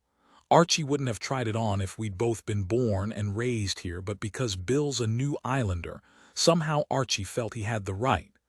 I wouldn't have minded so much if he'd offered to help behind the bar when we were rushed off our feet, but he just sat there, playing the fool, entertaining his audience." She looked up and smiled. "And now I feel bad for speaking ill of the dead." "Really?" Willow sipped at the tea and took an oat cake. "I'm here about George Riley." I thought you might be." Annie shook her head. "He was a lovely man. He taught our 3. He was writing a children's book." Willow paused for a moment. "Apparently it wasn't just for kids." "Ah, so you know about his great crusade to give old Magnus the credit he's due." "I've been told a little. It would be useful to hear what you know about all that." "I had George in here about a month ago, sitting where you are, telling me about his plans. What did you think about them?" "I thought that Magnus wouldn't have wanted all the fuss. He didn't do that research for the glory, but because he loved it. It was an escape into a different world." She smiled. Now the island bairns escape into fantasy worlds on their computers, but then, in his head, Magnus was living with the Vikings, who came into Westray and discovered the Neolithic mounds, built all those centuries before. Those chambers must have seemed like magic to those people arriving in their longboats from the sea. But George did care that Magnus got the credit due to him. He did. I thought it was unhealthy, a bit of an obsession. It felt like revenge, though I'm not quite sure what Johnson might have done to harm him, why he had the urge to hit back. Or maybe it was jealousy, because here was Johnson, who only blew into the islands occasionally, acting as if he understood everything there was to know about the place. George always liked the starring role. It wasn't as if he and Magnus were particularly good friends. Archie Stout found Magnus's notebooks and thought George would be interested. That was what started the whole thing off. Annie shot a glance across at Willow. So that's the way your mind is working, is it? That this research into ancient stones linked both the dead men? I can't find much else. There was a silence, then footsteps on the pavement outside the house. Drinkers perhaps calling it a night and making their way home. This isn't to be spread around the island, Annie. I know you understand. It's speculation at this point. The woman nodded. I'll not even chat to Bill about it. They say women gossip, but... Looked up, caught Willow's eye, and they both grinned. You do a great job of servicing the hotel rooms. Your lasses would notice anything unusual. Annie nodded again. Maybe, though they'd not pry. They don't do a real clean until they're preparing for a new set of guests. I'm wondering about blood-stained clothing. Nobody's asked you to do laundry. Annie shook her head. We don't offer a service wash, and the girls would have mentioned if they'd seen anything. Like I said, they'd not be prying into wardrobes or drawers. Course. And any soiled clothes would be gone by now, put into a bag, weighed down with stones and thrown into the sea. Willow changed tack. Did you see George that day? The day Archie disappeared. His friend Miles says he intended to bring the notebooks into the Heritage Center for safekeeping, or because that was the place they should be held where the community could have access to them. I met him in the center. It had all been arranged. He wanted a meeting, but I was too busy to spend long with him. We were hosting the old folks' lunch in the hotel, and I wanted everything to be grand for them. You did meet George, though, Annie nodded. He was there before me. He'd picked up a key from Vela, or I think from Archie, when the ferry arrived at Rapness. He gave you Magnus Stout's notebooks, she nodded. As if they were the crown jewels, he asked if we had a safe. I said they'd be fine in the room where we keep all the archive material, and that the building was kept locked. Who was going to steal a bunch of old notebooks? Were the story stones still there then? Annie frowned. Do you know, I'm not sure. I was all in a fluster, wanting to get shot of George, who was bursting to tell me a long story of his own. I told him the details would have to wait. He could tell me in the bar later that night. But he said he'd heard Johnson was staying, so he wasn't going to set foot in the place. She looked up at Willow, who was helping herself to more tea. I thought he was making mountains out of molehills. A little grin. Bill always did call him the drama queen. You knew he was gay, of course, and that's no big deal these days, is it? Bill's idea of a silly joke, no harm meant. You didn't take the key from him. No, he said he'd hang on to it and drop it back to Nistaben when he was finished. He wanted to get some work done, and the center would be a quiet place to do it. I left the heating on for him. And that was the afternoon. Willow wasn't sure that she could make the timings for this hang together. Not later in the evening. His car was seen outside the hotel until gone 8 o'clock, and apparently there was a light on in the Heritage Center. Annie shook her head. I suppose he could have left the door unlocked and come back later to work on his project. I suppose he could. Willow wondered about that. Perhaps George had been so obsessed with his ideas of providing justice for Magnus that he'd wanted to update his work immediately. Or perhaps he'd wanted to avoid small talk with Nat Wilkinson, who might be kind but not the most entertaining of hosts. Did you put the books into the archive room, she asked, or did he do it? He did, at least I suppose he did. I just left him to get on with it and came back to the hotel. She set down her cup. Should we go and see if they're there? Willow shook her head. No need for that. She could tell that the last thing Annie wanted was to go out in the cold again. If you can let me have your key, though, I've arranged to see the Johnsons there in the morning and I can check then. But once she was outside, Willow decided she would check the Heritage Center now. It would be better to do it alone. Besides, she couldn't quite face going back into the hotel with the brightly colored Christmas decorations, the inquiring glances and the laughter spilling from the bar and the dining room. Perez would be putting their son to bed, so it would be too early to talk to him again.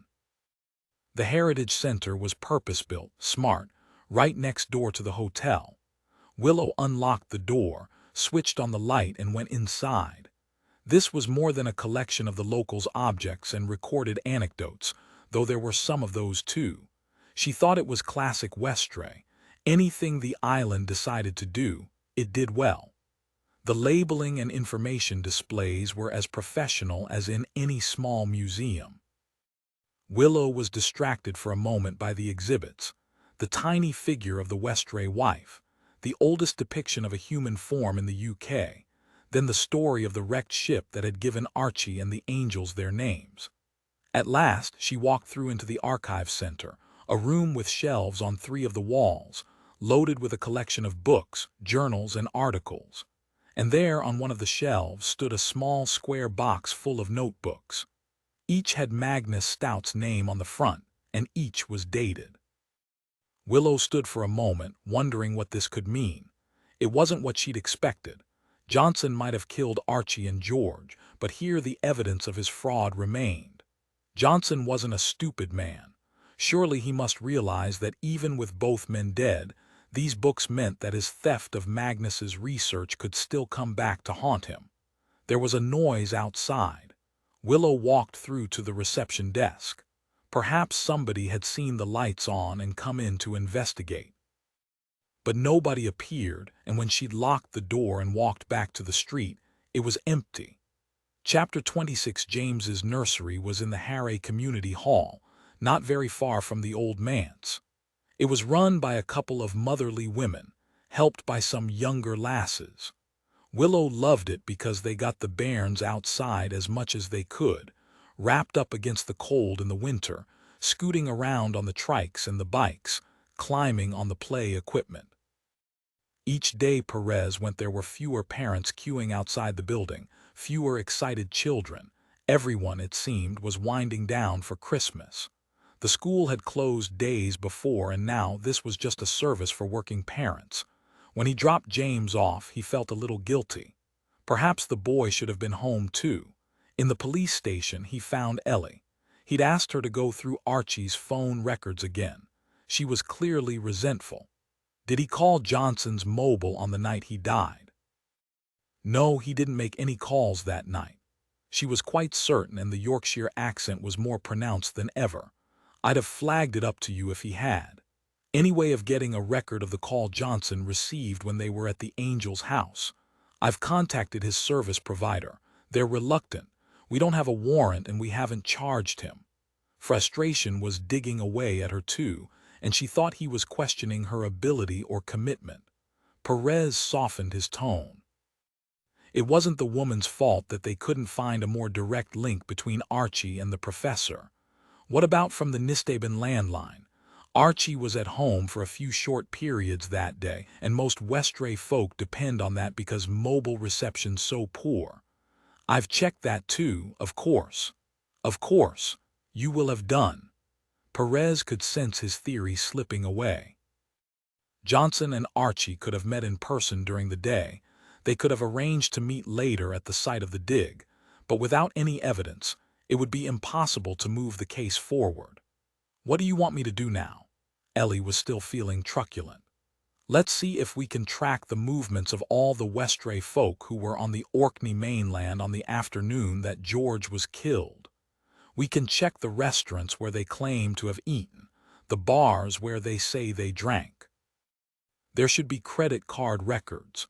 Perez thought his voice sounded as it did when he was trying to jolly James out of a tantrum.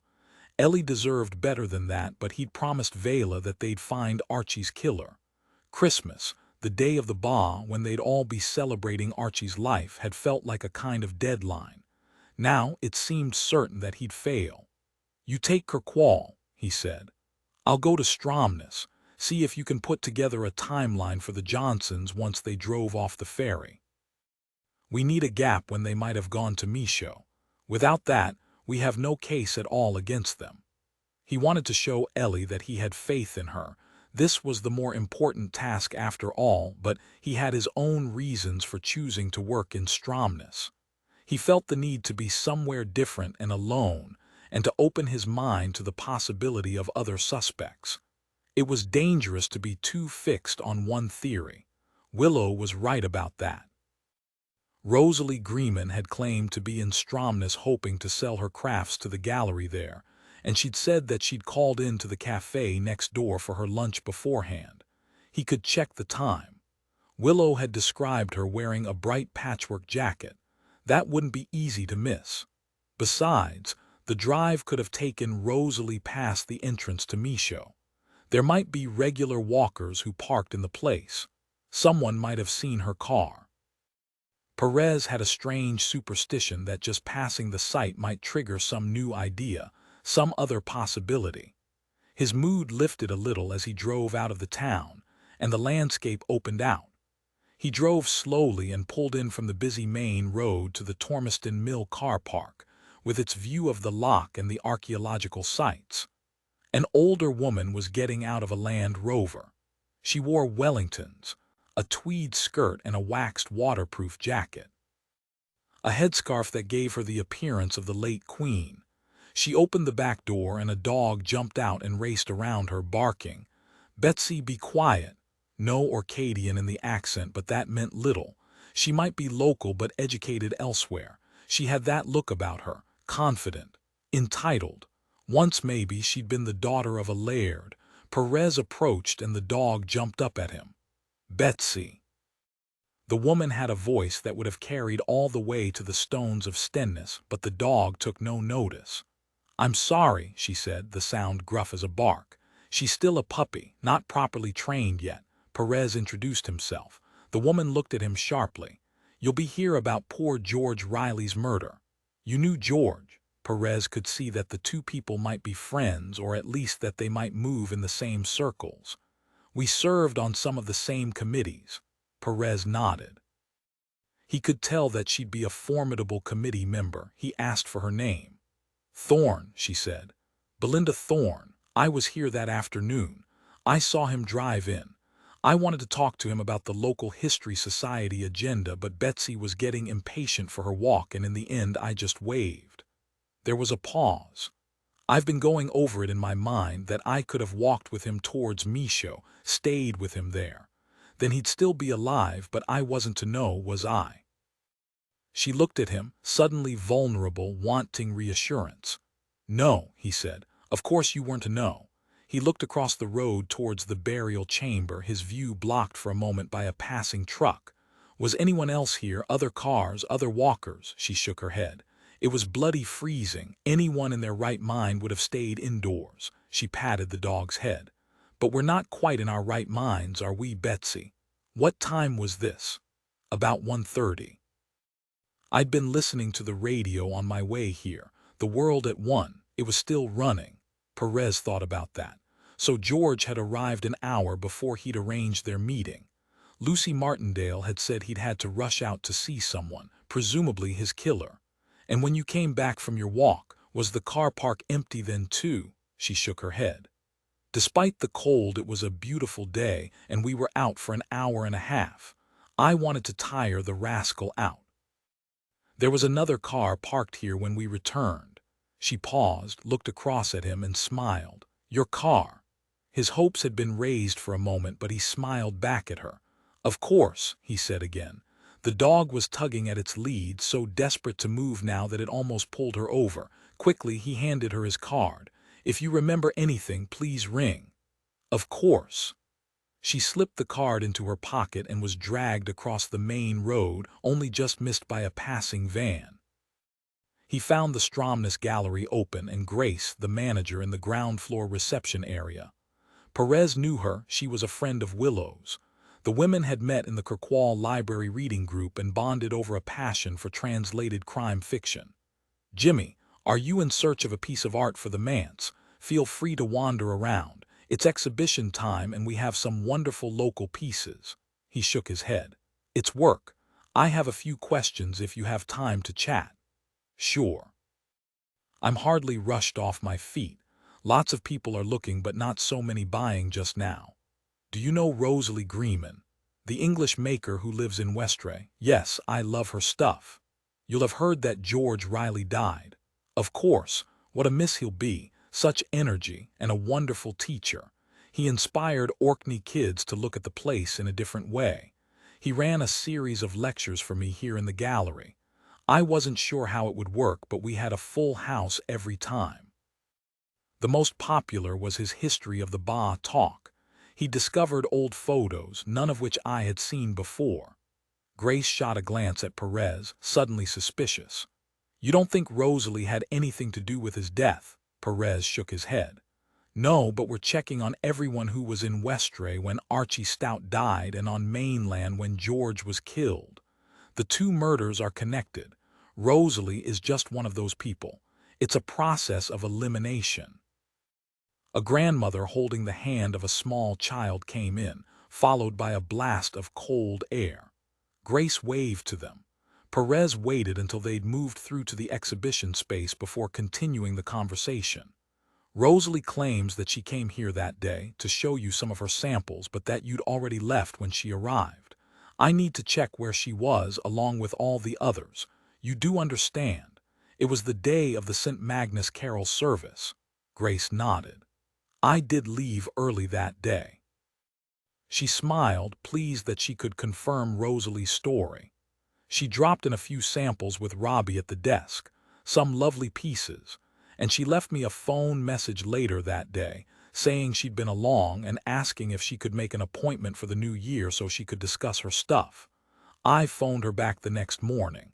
"Great, that's all I needed. Thanks." But really, he knew, this didn't prove Rosalie's innocence. She'd still have had time to kill Riley before driving to the gallery. They only had the jeweler's word that she'd had lunch in Stromness beforehand. Leaving the phone message for Grace just added a little veracity to the narrative. He made his way outside and into the cafe a couple of doors down. If they'd served Rosalie at a time before Belinda, the dog woman had met George Riley in the Tormiston Mill car park, close to Michaud. That might put the jewelry maker in the clear. It was busy with the early lunchtime rush. The cafe had laid on a Christmas dinner special, turkey with all the trimmings. He thought it odd that people might want a meal like that so close to the day itself, but they were doing a brisk trade. He waited at the counter, hoping to speak to the manager, but the staff all seemed rushed off their feet, and he felt awkward about disturbing them. They wouldn't be able to focus on his questions while people were becoming impatient, waiting for their meals. Instead, he decided that he'd come back later. If Rosalie had eaten there, it would have been early in the afternoon, and walked outside again, feeling guilty because he should be back in Kirkwall. This felt like an escape. In the distance, he could see the car ferry from Scrabster, making its way into the harbor. It was the route that George Riley had taken from his conference on the Scottish mainland when freezing fog closed the airports. Perez tried to open his mind to any other way that he and Archie might have been connected. He'd been so sure that Johnson was involved, and certainty was always dangerous. Perhaps, after all, the obvious reason was most likely. George Riley had witnessed something leading up to Archie's killing, and so he'd had to die. Chapter 27. That morning, Willow went into the Heritage Center half an hour early for her appointment with Johnson. She wanted to look through Magnus Stout's notebooks before the professor arrived. But when she went into the archive room to take down the box, there was no sign of it. The low sun slanted through the window, and even with the lights switched off, she couldn't have missed it. She stared at the shelf where it had been, wondering for a brief moment if she was quite sane, if she'd imagined it being there the night before. But she could picture the box vividly. Blue cardboard which might once have held a pair of shoes with its neat stack of books inside. Somebody must have come in and removed it. Then she considered who could have taken it. She'd locked the door the previous evening. Again, the memory was clear. She heard the click of the lock and pictured herself pulling on the handle to make sure that the door was firmly shut. And with that came another memory, the sense that someone else was close by. So whoever came in must have had a key unless there was a different entrance. Perhaps the person she'd heard who'd been waiting for her to leave. She walked briskly around the center. None of the windows were open and the emergency exit at the back of the building was locked too. Time was moving on. Soon Tony Johnson would be here, and she needed to prepare herself for the interview. There was a tap on the door. Not Johnson, but Phil Bain, whom she'd asked to sit in on the conversation. She explained what had happened. I can't see the disappearance of the notebooks as a game changer. They've been saved in digital form and can still be used in evidence. Miles told Jimmy that he could retrieve them. Johnson might not know that, though. He might think he's in the clear now and that we have no evidence of his fraud. Shows us he's panicking, doesn't it? Phil said. Certainly does. Willow arranged the furniture in the space where the archives were kept. She set it up like a classic interview room. A table with a chair at one side and 2 chairs opposite for her and Phil. She was still angry with herself. She should have taken Magnus Stout's notebooks into safe keeping, but took some breaths to slow her pulse and calm her nerves. Her mother had been a great proponent of meditation, and that was something else that Willow had brought with her from the commune, the power of slow breathing. She'd expected Johnson to be late. He was arrogant and rude, and he'd see making her wait as a way of asserting his authority, but after 15 minutes of waiting, she sent Phil Bain to find him. Phil was back almost immediately. They've gone. What do you mean? Bill says they checked out this morning and were on the early ferry. He's not expecting them back. Phil shook his head. They paid the bill and left, said something unexpected had come up. No details. He charged them until the end of the book stay, but they coughed up without any fuss. Bill was shocked that they paid without a scene. He said that wasn't like them at all. What time did the ferry leave? 7 a.m. She was so shocked that it took her a moment to process the information. I guess there's no point in asking Jimmy to meet the boat at the harbor in Kirkwall and pull the couple into the station for questioning then. They'd have arrived at least an hour ago. They could have headed for one of the ferries south to the Scottish mainland, Phil said. Not the Northlink. That doesn't leave until much later. You're thinking they might be in Stromness, for the big ferry to Scrabster.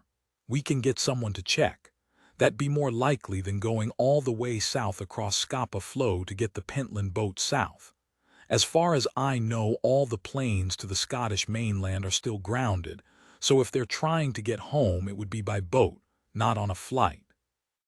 She pulled out her phone to talk to Perez, prepared to rattle off instructions, but he was no longer in the police station.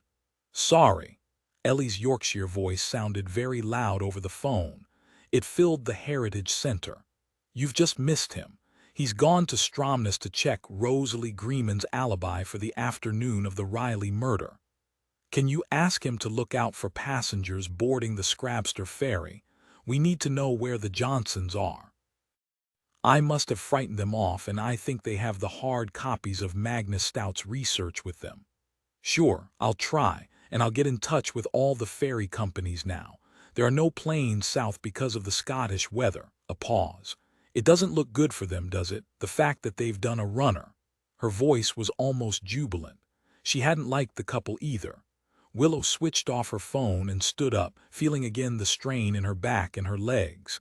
She looked across the table at Phil. We might as well get back to Kirkwall. There's no point staying here now the Johnsons have disappeared.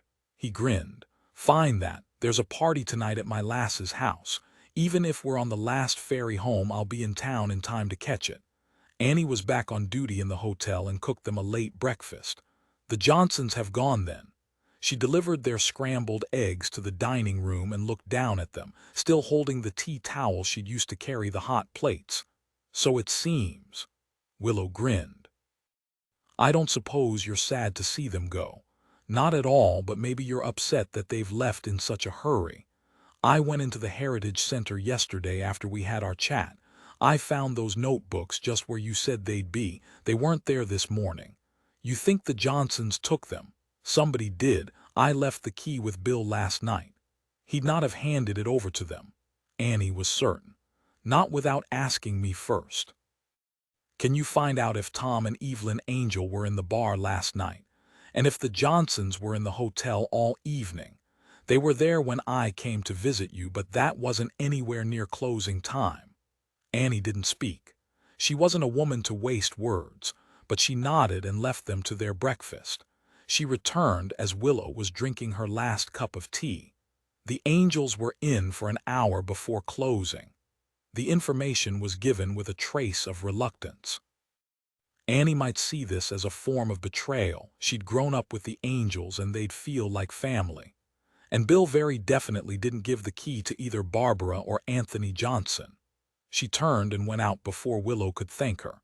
They found Tom and Evelyn Angel at home in Hillhead.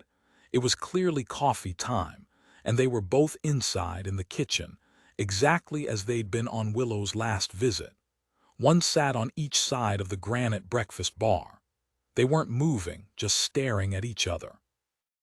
It was as if they were mannequins in a fancy department store window, fixed, not quite real and on display. Again, when Willow knocked on the door, it was Evelyn who came to answer. What is it now? She seemed so stressed that she couldn't even summon the energy to pretend at politeness. We'll be leaving today. Willow almost felt sorry for her. She seemed so taut, ready to snap at any moment. But the pair had gone to the Pirowall Hotel late on the previous night. They must have helped the Johnsons to steal the notebooks. Her sympathy was limited. We're just saying goodbye, tying up a few loose ends. I suppose you'd best come in. This time there was no offer of tea. Tom seemed anxious to see them too. What is it? Have you some news for us? Willow shook her head and asked a question of her own. Have you heard from Vela? How is she coping? She's struggling, Evelyn said. We're going out tomorrow. We'll stay with them all in the Kirkwall Hotel and watch the Ba. A way to remember Archie. The boys might feel a bit more settled when that's done. It's kind of looming on the horizon for them, having to mourn their father in public. Their mother told them there was no need, but they want to be at the game to celebrate him. When it's over, Vela should feel able to move them back to Nisthaben to take up their old life.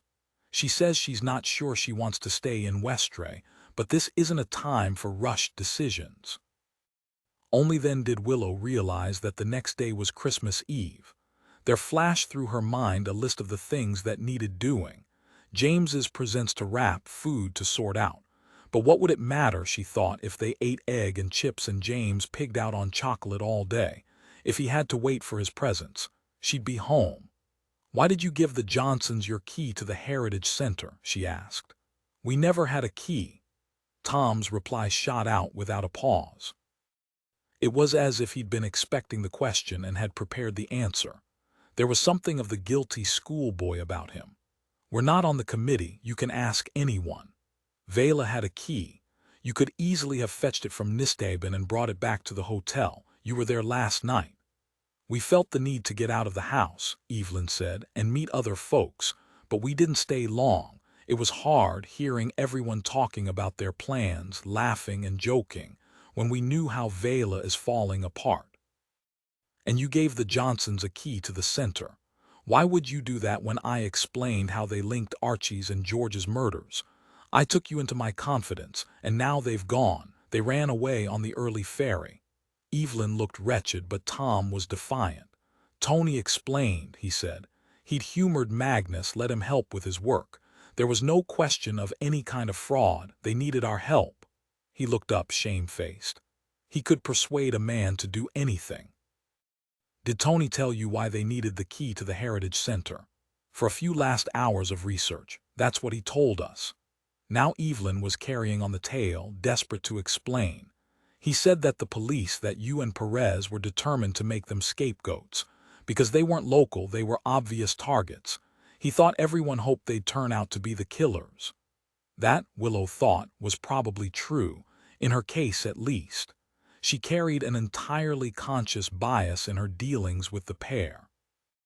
But stealing Stout's notebooks and escaping from the island hardly helped in their protestations of innocence. The Johnsons stole Magnus Stout's notebooks. She kept her voice flat. Ranting at the angels would do no good at all now. That was why they wanted the key to the center. They stared at her. But the professor was on the television, Evelyn said, pleading for understanding. He was famous and respectable, and he needed our help. They were so grateful when we said we could get the key to them. Willow didn't reply. Chapter 28. Perez was back, sitting on a bench looking out over Stromness Harbor. It might be a little warmer than earlier in the week, but he was still feeling the cold. As soon as he'd heard from Ellie about the Johnsons' sudden escape from Westray, he'd made his way to the ferry terminal. He'd been there when the Scrabster boat came in to watch the passengers disembark. Then he'd stood by the barrier when the vehicles were loaded for the return journey, checking each car, and he'd spoken to the company about foot passengers. Now he phoned Ellie again. I didn't see the Johnsons' car and they weren't on the passenger list. I checked. I've contacted all the other operators, she said. There are still no flights into Scotland and the space is tight for cars on all the ferries. Lots of folk going south to spend Christmas with their families. The couple haven't booked in anywhere yet. They would need an advance booking unless they're planning to leave their car behind. They might be staying somewhere on the Orkney mainland. Let's check the hotels and B&Bs. We've already started doing that. Of course you have. He hoped he hadn't offended her again. Great work. When he got back to the cafe, it was almost empty, ready to close. He took a seat near to the window, but it was running with condensation and there was no view out. A young waitress came to take his order. Were you working the day that George Riley was killed in Misho? He thought there'd been so much news around that day that it was the best way to get witnesses to remember. Better than giving a date. He'd already introduced himself. She'd been excited. It was as if she was serving weak, milky coffee to a celebrity. Murder had that effect on some folk. They got so caught up with the drama of it that they forgot the sadness and chaos it left in its wake, and for a while the investigating officers became famous. What an odd thing celebrity was, he thought. It seemed that the Johnsons had taken in people in Westray because the professor had once hosted a popular television program. I was, she said. She told him her name was Natalie. My mother phoned me with the news almost as soon as I got home. It had been on Radio Orkney. She was a young woman, somehow bonny despite poor skin and a flabby body. It was the lovely smile that made her shine. Mr. Riley was a wonderful man. Did he teach you? I work here, but I bide in Kirkwall. I was at the grammar until I left after hires. I was in the panto the last few years too, only the chorus but I loved it. She sounded wistful. You won't be in this year's show. Perez wondered what the panto would do without George. The first performance was scheduled for Boxing Day. He presumed it would be canceled out of respect and because it wouldn't be any kind of show without George as the dame. The waitress shook her head. Some of the kids were kind of mean. I guess I don't have the looks for that sort of performance. There were some pictures on social media of me dancing during rehearsals.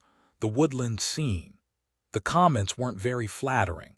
It was only a bit of fun, maybe, but not very kind. Mr. Riley told me not to be so stupid and he'd make sure the bullying stopped. The mean kids took no notice of him. I don't think anything would have stopped it, though it was nice of him to try. She paused, shaking her head to get rid of the unpleasant memory. I decided I didn't need the hassle. Besides, there's plenty of overtime going here before Christmas and I could use the money. Perez didn't know how to respond to that. It occurred to him that he'd never found anyone yet with a bad word to say about Riley. Was it possible to be so universally admired? Could the man be hiding some secret so dark that he needed to compensate by being pleasant to everyone he knew? And then Archie Stout died in Westray just a few days earlier. Natalie's excitement had returned. She looked straight at Perez, her eyes gleaming. The murders must be linked, mustn't they? It couldn't just be a dreadful coincidence. He had her down now as a viewer of true crime television programs, a consumer of the gorier podcasts. Perhaps they compensated for the gap in her life, the drama that the pantomime had provided. Did you know Archie? A bit. We were kinda related. Perez could see her searching for the link in her mind but not quite finding the detail. We shared some great aunt or other. I saw him sometimes at family occasions, weddings and funerals, but I didn't really know him. You ken how it is in the islands. Perez nodded. He knew how it was. He supposed that he was probably connected to her in some way too, but he didn't say that. It was unkind, but he imagined her as needy, maybe turning up on his doorstep with some excuse. He could picture her boasting to her pals. I'm related to that Archie Stout who was killed in Westray, and to the detective Fair Isle who's investigating the Story Stone murders. Because one of the English tabloids had used the headline The Story Stone Murders, and now Radio Orkney had taken up the term, and she'd be hoping for some vicarious drama. That strange idea of celebrity again, of fame. I'm just checking the movements of a few witnesses, he said. Some of the people who knew both Archie and Mr. Riley. They're not suspects, not at all, but we just want to eliminate them from our inquiries. I'm sure you understand. You're checking alibis. Her eyes brightened again, but her voice was serious. Something like that. A woman came here for lunch the day Mr. Riley died. Her name's Rosalie Greeman. Does that mean anything to you? She shook her head. But if she's not a regular, I'd not know her name. She was wearing a very distinctive coat, padded, made of brightly colored patchwork. Perez could see that she was trying as hard as she could to remember. She would have loved to give him an answer, but she shook her head again.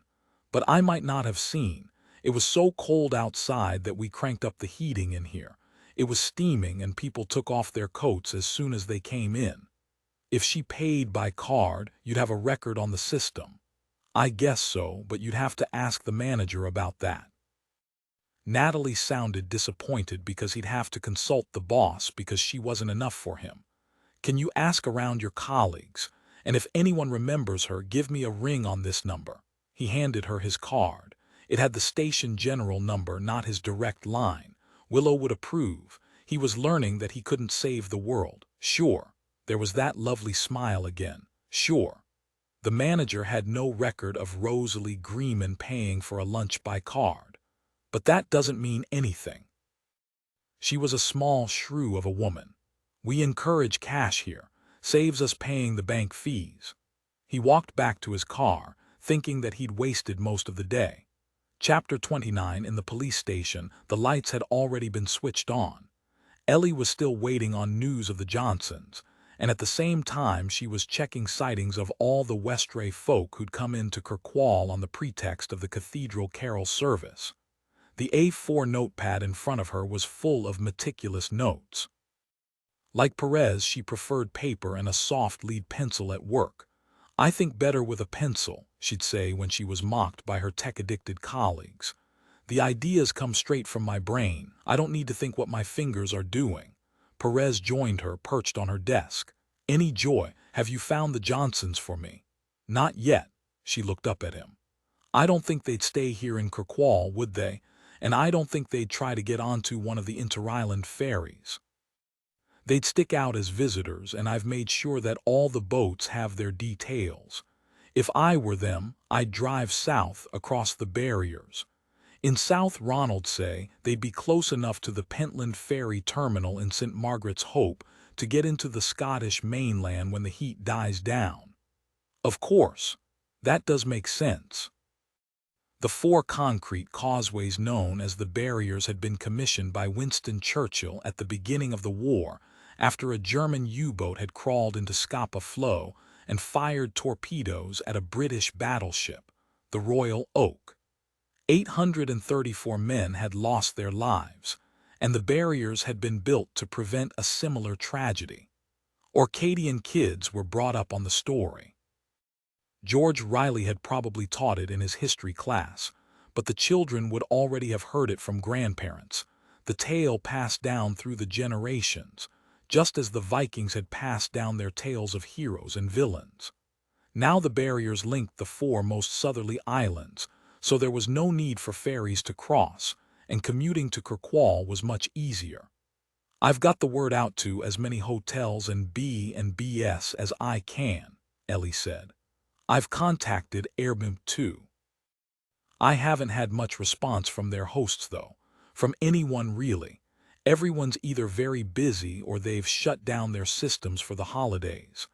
I sent a car down to St. Margaret's Hope to check out that ferry terminal, but there was no sign of their vehicle there. Sounds as if you've made terrific progress." Perez had hoped for better news, but he didn't want to upset Ellie again. Not her fault. Nobody could have achieved anything more. "How are you getting on with the alibis of the Westray people who were on the mainland when George Riley was killed?" "There's one interesting fact. That's about the Johnsons again." "Go on." "I went into the archive cafe this morning." She looked at him, a quick grin. He nodded. He liked the place too. It had once been part of the old library. "I fancied a proper coffee to keep me going. I showed Gordon behind the bar Johnson's photo. It was easy enough to get hold of. There are plenty of images of the professor online, mostly in front of an audience holding forth. Gordon was sure he was in at lunchtime the day of the carol service. Johnson paid with a debit card and he was able to check the name for me." Ellie paused for a moment. It was heaving apparently, but Gordon is absolutely certain that the man was on his own. He could tell me what Johnson ate and the card record just shows one cover. So no Barbara. Perez thought about that. I suppose she could have been shopping and he just didn't fancy trailing along with her if she was after clothes or local silver. "I'd get that if he just ordered a coffee," Ellie said, "but he had a proper meal. You'd wait for your wife before you ate lunch, wouldn't you?" "Yeah, I think you would." Perez paused for a moment. "Do we have a time for when Johnson was eating?" "Well, we know when he paid the bill." Ellie was enjoying herself now. "A record is kept on the card machine. Professor Johnson paid and left at 1:41. I spoke to a witness this morning who saw George Riley parking his car at the Tormiston Mill between 1 and 1:45. Ideas were racing now. He'd always had Johnson down as the prime suspect, not his wife. That might fit. In one way, I guess she had as much to lose in terms of status and income as her man. According to Willow, she loves playing the role of Professor's wife. Perhaps they planned the thing together. Much easier to confuse us if they were working as a couple. Would a woman have the strength to bash him on the head and stuff him into the small burial chamber? Ellie was doubtful. "I'm not sure. I haven't met her. Lifting him into the chamber would be harder physically than killing him. It would certainly take some nerve to stay there and pose the body.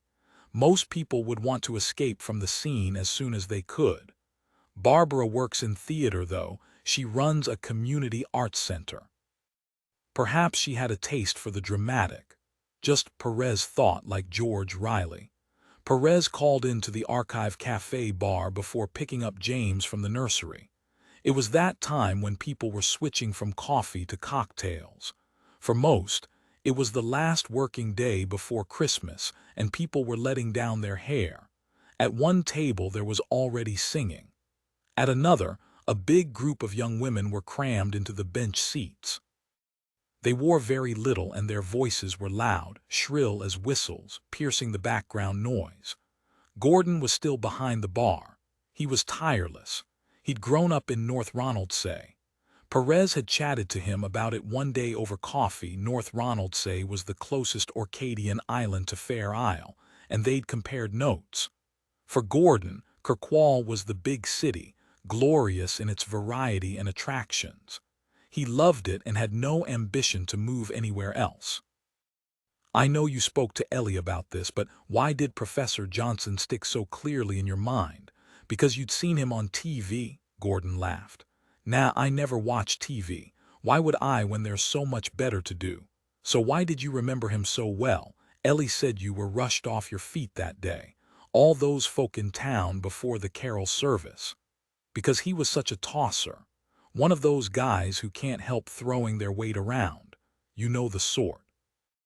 Their voices are too loud, they ask too many questions about the menu. Then he complained about the table, even though he was lucky I could squeeze him in at all. That sounds like Johnson. But it also, Perez thought, sounded like a man who wanted to be noticed. A man establishing an alibi while his wife was committing a murder elsewhere. He looked at his watch. Soon it would be time to collect James from nursery, and then Willow would be home. He was about to leave the place when he turned back. You must have known Nat Wilkinson when you were growing up. He'd be older than you, but not much. I knew him.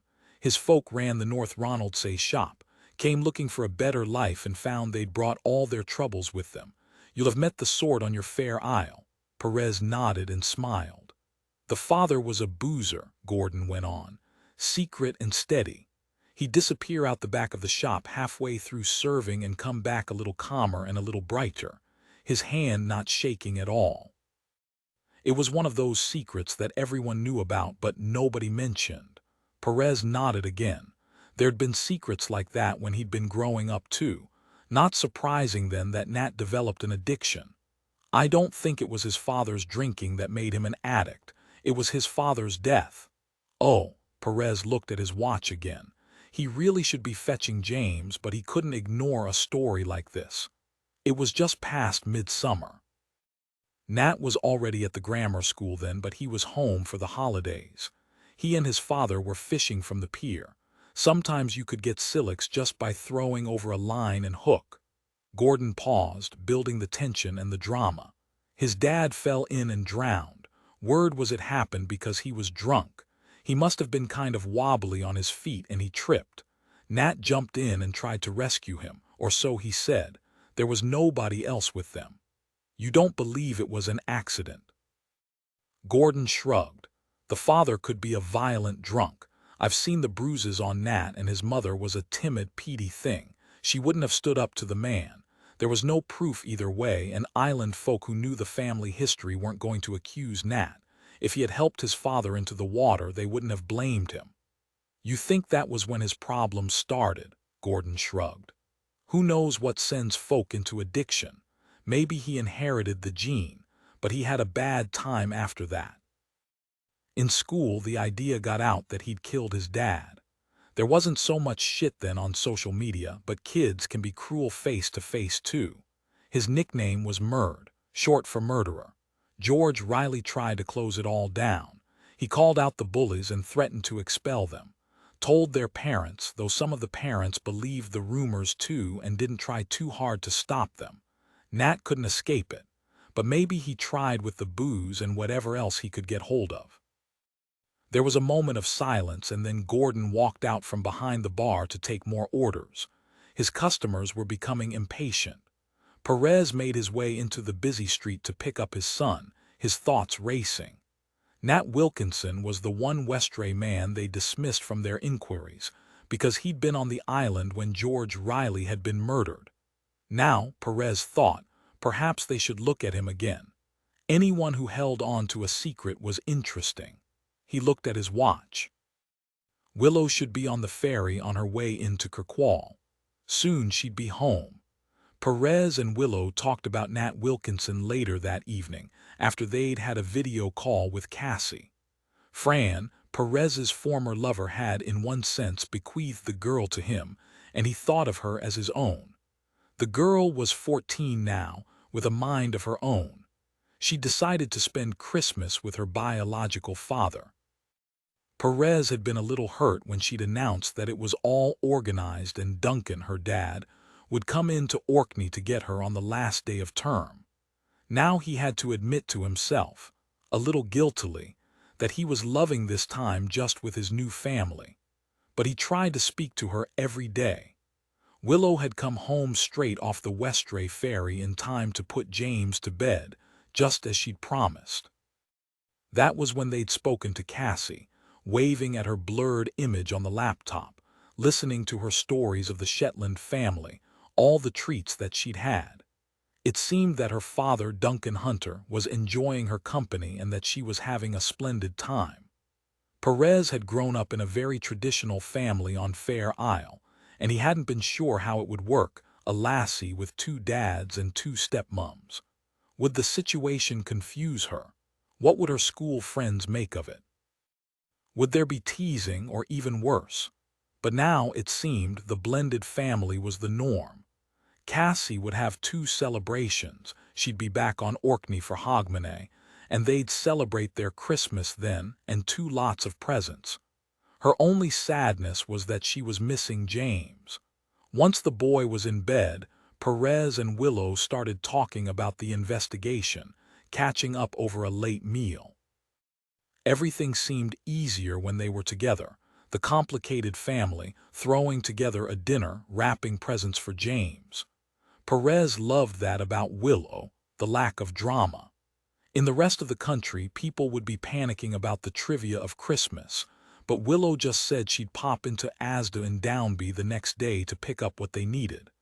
There were only the 3 of them, and the shops would be open again on Boxing Day. Nothing to get fraught about. Are you saying that Nat confided to George Riley that he'd pushed his father off the North Ronaldsay pier, then regretted it and needed to shut him up? Well, Perez laughed.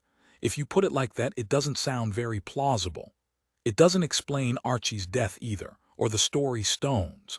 Besides, we know that Nat wasn't on any of the ferries the day George was killed. Willow was enjoying the conversation.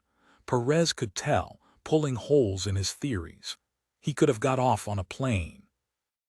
Or one of his fishing friends could have dropped him in Kirkwall. It was a still day. There were lots of Creole boats on the water. He wouldn't have had a car then, though. How could he have got to Misho? Public transport, taxi, a lift with a mate. It was Willow's turn to laugh. You're clutching at straws because you haven't tracked down Johnson or his wife. Maybe, but I'll talk to a few people in North Ronaldsay. Look at any report on the accident. He set down his fork and changed tack. Do you think Barbara could have killed Riley? Would she have been sufficiently strong? Willow sat for a moment in silence, quite serious now. I think so. I never gave her enough attention. To me, she was just the professor's wife. Ridiculously, I'd assumed that our perpetrator must be a man. I should know better. I dismissed her as being loud and silly, and it never occurred to me that she could be the killer. There was another long pause. I think she could be strong enough. She's tall and gives the impression of someone who looks after themselves. She cares about her image. Hair professionally dyed, even her outdoor clothes high-end.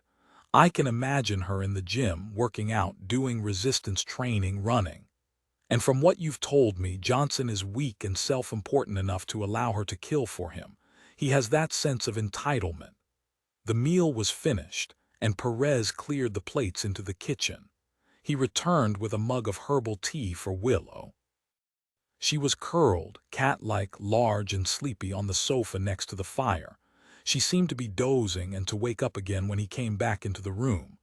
I think James and I will have a little run out after we've done the Asda shop, she said. It'll get him out of the house and he'll be high as a kite. What are you thinking? If the weather stays good and there's room on the plane, I might take a day trip to North Ronaldsay. Are you sure you're okay to fly? Sure, she said. These small planes, it's no more dangerous than taking a bus. He nodded. So you think Nat Wilkinson might be involved after all, after dismissing all my theories? He sat beside her, stroked her hair away from her face. For this brief moment, he didn't care about the case at all. Ah, Jimmy, she said. It's a loose end and a bit of a mystery, and you know how I hate loose ends. Chapter 30. Perez's phone woke them both. It felt to Willow that she'd only just dropped off. Sleep came hard to her too in these late days of pregnancy. But when she looked at the clock, it was 6 in the morning. She could only hear Perez's end of the conversation, but worked out that it was the duty officer at the police station. Perez's voice was tight, and the questions clipped, so she couldn't tell exactly what had happened, only that the matter was urgent. She got out of bed and went to the kitchen to make coffee. It was clear that Perez would need to leave soon. When he joined her, he was already dressed. No need for us to continue with the search for the Johnsons. His hands were cupped round a favorite coffee mug, blue ceramic decorated with puffins. Earlier, she'd thought about putting the drink into a travel cup for him to take away, but she'd wanted to keep him here for a few minutes to find out what was happening. They've been found. Johnson has. No sign of Barbara or the car. Where did they find him? In the middle of the stones of Stenness. Some crazy runner training for an ultra race out before work saw him in the light of his head torch. Willow knew exactly what would come next, but didn't jump in. Let Perez pass on the news in his own way. He turned to her. We were too late. He's dead. How? She realized that she was repeating exactly the same questions in the same way as Perez had on the phone. She was thinking, too, that there were no other story stones, so there must be a different cause of death. A flippant thought flew into her head. Perhaps the tabloids would have to change their headline now. They'd been lucky. The weather had kept away most of the reporters from the rest of the UK, but that hadn't stopped the story leading the news for days. It looks like a stabbing. I'll let you know more when I've been there. She decided that as soon as she decently could, she'd phone Allison to ask if she'd have James for a few hours. There was no nursery today. She also thought that before she dropped off her son, she'd need to hit the Downby Asda. With any luck, it'd be quiet. The organized residents of the parish would already have their freezers full of seasonal treats and their larders crammed. Their presents would have been wrapped months earlier. Before leaving the house, she made a few more calls. The first was to Nat Wilkinson's phone, but it went straight to voicemail. The next was to the Pierwall Hotel. She spoke to Bill, island gossip and teller of tales.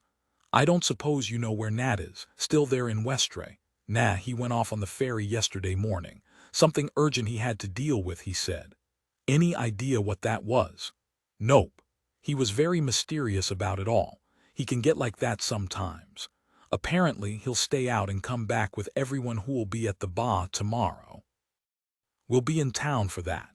She thanked him and ended the call, then immediately dialed again, this time to the Loganair office in Kirkwall Airport. Any chance of getting a flight in and out of North Ronaldsay today? She knew that man at the end of the phone. He was older, a former engineer, inclined to be chatty. It's urgent, Davy. Stopping the questions about the welfare of Jimmy and her son.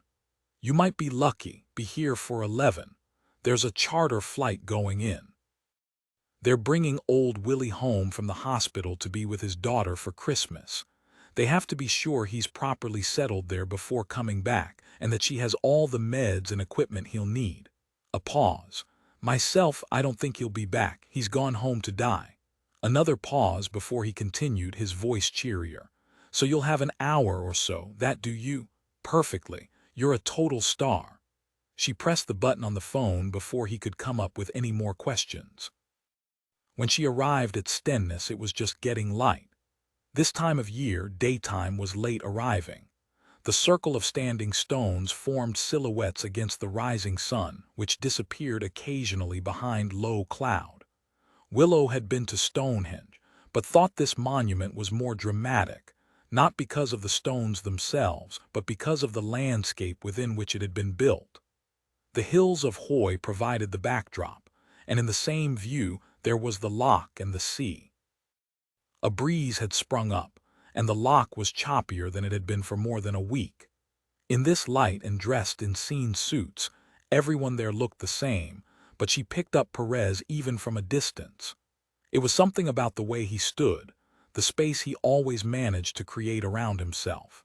She'd found an oversized paper suit to reach across her belly. That meant that the arms and legs were too long, and she had to roll them up so she didn't trip and still had use of her gloved hands. Perez was talking to a group of colleagues, and she stood back, watching until he'd finished. There was already a cordon around the stones, and the road leading to the car park had been blocked. She imagined the locals complaining about the diversion. The group around him scattered and she approached him. "You've done well to get all this sorted in such a short time. The team want it over, don't they, so they can get back to their families and prepare for Christmas. And then there's the ball tomorrow. We'll need manpower for that." A pause. "I was wondering about canceling the ball." "Think carefully," she said. "There are people who are treating the game as a celebration of Archie's life, George's life too. He might never have participated, but you know he wrote the definitive history of the ball. So really it's much more than a game to them. There'd be an absolute outcry if you cancel, especially among Kirkwall residents. It's a matter of pride and tradition. You'll be alienating a lot of folk just when you need them on side." "Yeah, I know. But it feels like one thing too many."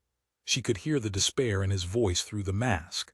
He looked through the backlit stones towards the water. "Do you think his wife could have killed him?" he asked. "If not, where on earth can she be? How did he get here? I'm feeling swamped by all the questions. Last night I thought I had a possible answer to it all, Johnson and his wife working together. At least then I had a motive. Now I'm lost and have no idea at all." Willow was reminded of the old Jimmy Perez, the Perez she'd first met after the murder of Fran, the love of his life. He'd been drowning then, lost under a wave of depression, all his confidence gone. "Nat Wilkinson came out on the ferry yesterday. I tried to call him, but he's not answering his phone. According to Bill, he said something urgent had come up. He'd have seen the Johnsons on the boat, so he'd be a witness, even if we don't think of him as a suspect. So that's someone else we need to look for. As I said, it's all too much. Go back to routine policing." She spoke to him as she would to anyone who came to her asking her advice. She needed him to focus on detail, the small actions that he could easily achieve. "Have you organized a search here for Barbara?" She waved an arm, taking in the flat, windswept landscape. "There might be another body." "Aye, that's what I was sorting with the team. They're bringing in the Coast Guard to help." He paused. "Do you really think she might be dead?" "I'm not thinking anything just now. No facts to work on, but we need to find that car.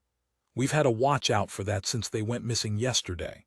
Then it'll be found." She hoped she sounded more positive than she felt. "Have you come across the murder weapon?" "Aye, nothing as exotic as a Neolithic stone with Nordic runes, a knife. One you'd find in any workshop or fishing boat. It was left at the scene." A possibility then of prints or DNA. "Maybe."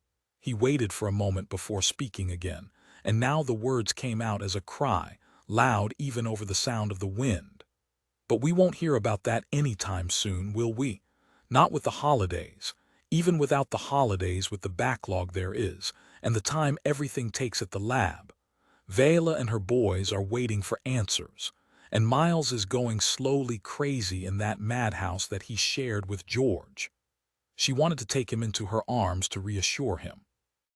But she was his lover and his colleague, not his mother. Usually he was the person not to demand comfort but to give it to friends and colleagues, to witnesses, even to offenders. He was the least needy person she knew. "They're not your responsibility, Jimmy. You can't stop them from hurting, and at the moment they're just a distraction. You can only do your job." She paused for a moment. "I've arranged to go into North Ronaldsay this morning with an ambulance flight.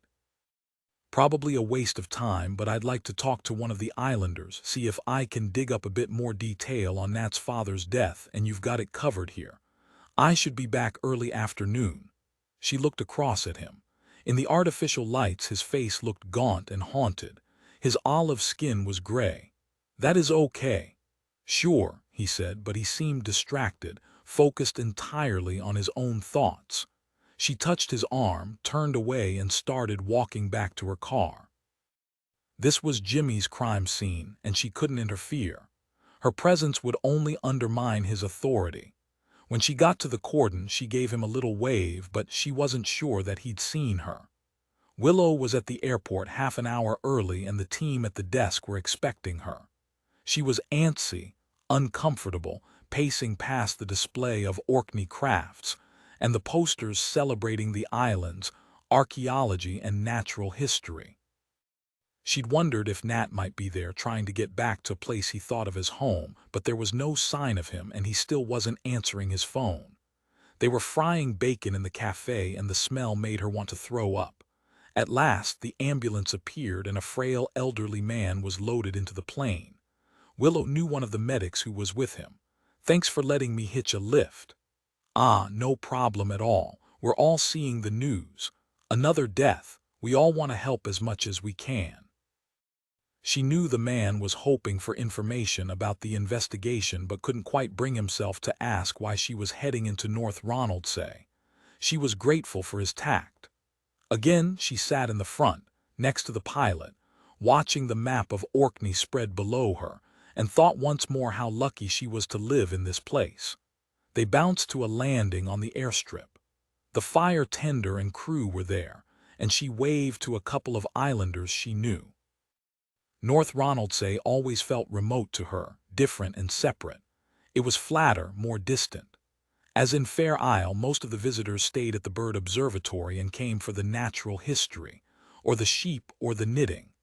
The person Willow had arranged to meet was there, waiting, with a car that looked as ancient as she was. Willow had met Mima through work. Mima's husband had suffered from early onset Alzheimer's, and in the end she hadn't been able to care for him at home. He'd had to move out to a residential home in Kirkwall, and away from North Ronaldsay he'd become lost and confused, given to slipping away from the place, even though the door was usually locked. He'd been as wily and invisible as a fox after hens, and Willow had been able to track him down when none of her junior colleagues could. When he died a couple of months later, Mima had invited Willow to the funeral. "You're a kind woman," Mima had said. "You saw the man in him, the man that he once was." Willow had called Mima on impulse as soon as she'd booked herself onto the flight. "I'm coming to the island this morning. Any chance I could talk to you?" "That will be splendid. No questions, no need for further explanation. I'll be there to collect you. I have a parcel coming in on the plane anyway." Now Willow gave her a hug. "I'm sorry to disturb you. Christmas Eve, you'll be busy." "Not at all." The accent was so strong that Willow had to concentrate to understand her. "I'll be at my daughter's tomorrow. I have nothing to do, and I'm loving every minute of my idleness." They drove down the island, past the stone dike that kept the wild sheep on the rocky beach, where they ate the seaweed that flavored their meat. Mima's house was small and white and close to the pier, nowhere near as grand as most of the houses on Westray. This wasn't a wealthy island. Her husband had been born here too and had worked on the ferry. In the kitchen there was a solid fuel range, a kettle on the hob, the smell of baking. A view from the window of the little harbor, gulls pecking at a pile of creels, nets waiting to be mended. Mima made tea. Only when they were sitting at the table did Mima speak. "Now, how can I help you? You said you were here for work." "I have some questions about Nat Wilkinson and his father. I hoped you might be able to help." "Not that old story again." Mima sounded angry. "Is that what this is about? That cruel and foolish gossip? I'd hoped that had been forgotten years ago. So you don't think Nat killed his father?" "I never believed it for 1 minute."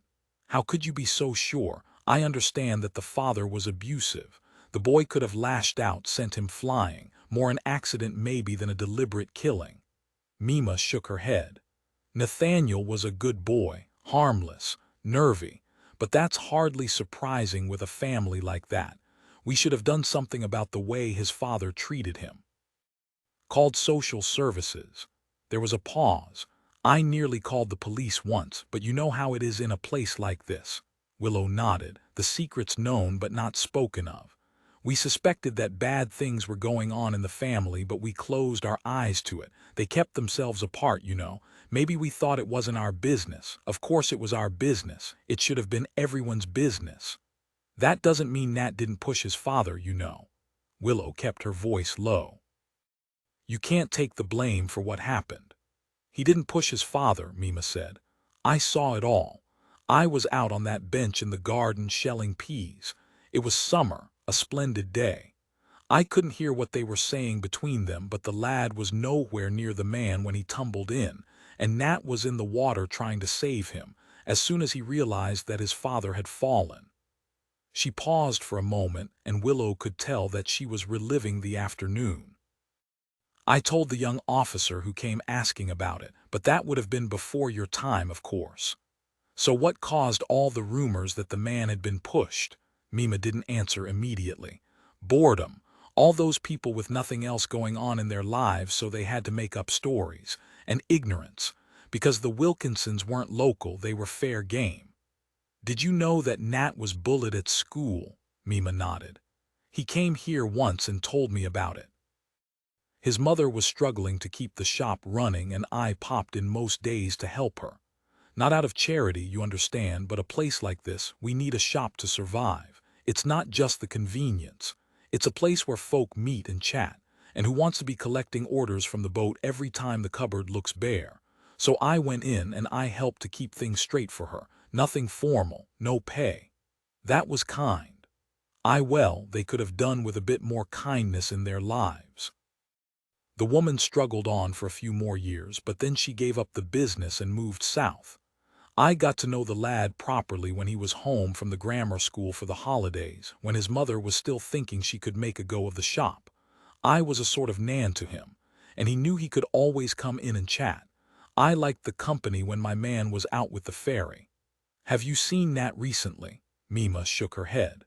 When my Alec got sick, I had enough to do taking care of him. Willow didn't speak. She let Mima continue. One time Nat came here. It must have been 6 months after his father died. He sat where you are now and told me he never wanted to go back to school again. Don't send me back, Mima. You were a teacher once. Why can't I stay here on the island and you can teach me? I told him that I'd only taught little kids and I'd be no use to him at all. What was so wrong about school? He said that the boys there were so mean to him that he wanted to kill himself. I asked him if there was someone he could tell, a teacher, a house parent at the hostel.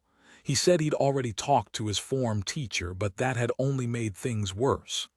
Now they call me a sneak as well as a murderer, he said. He was almost in tears.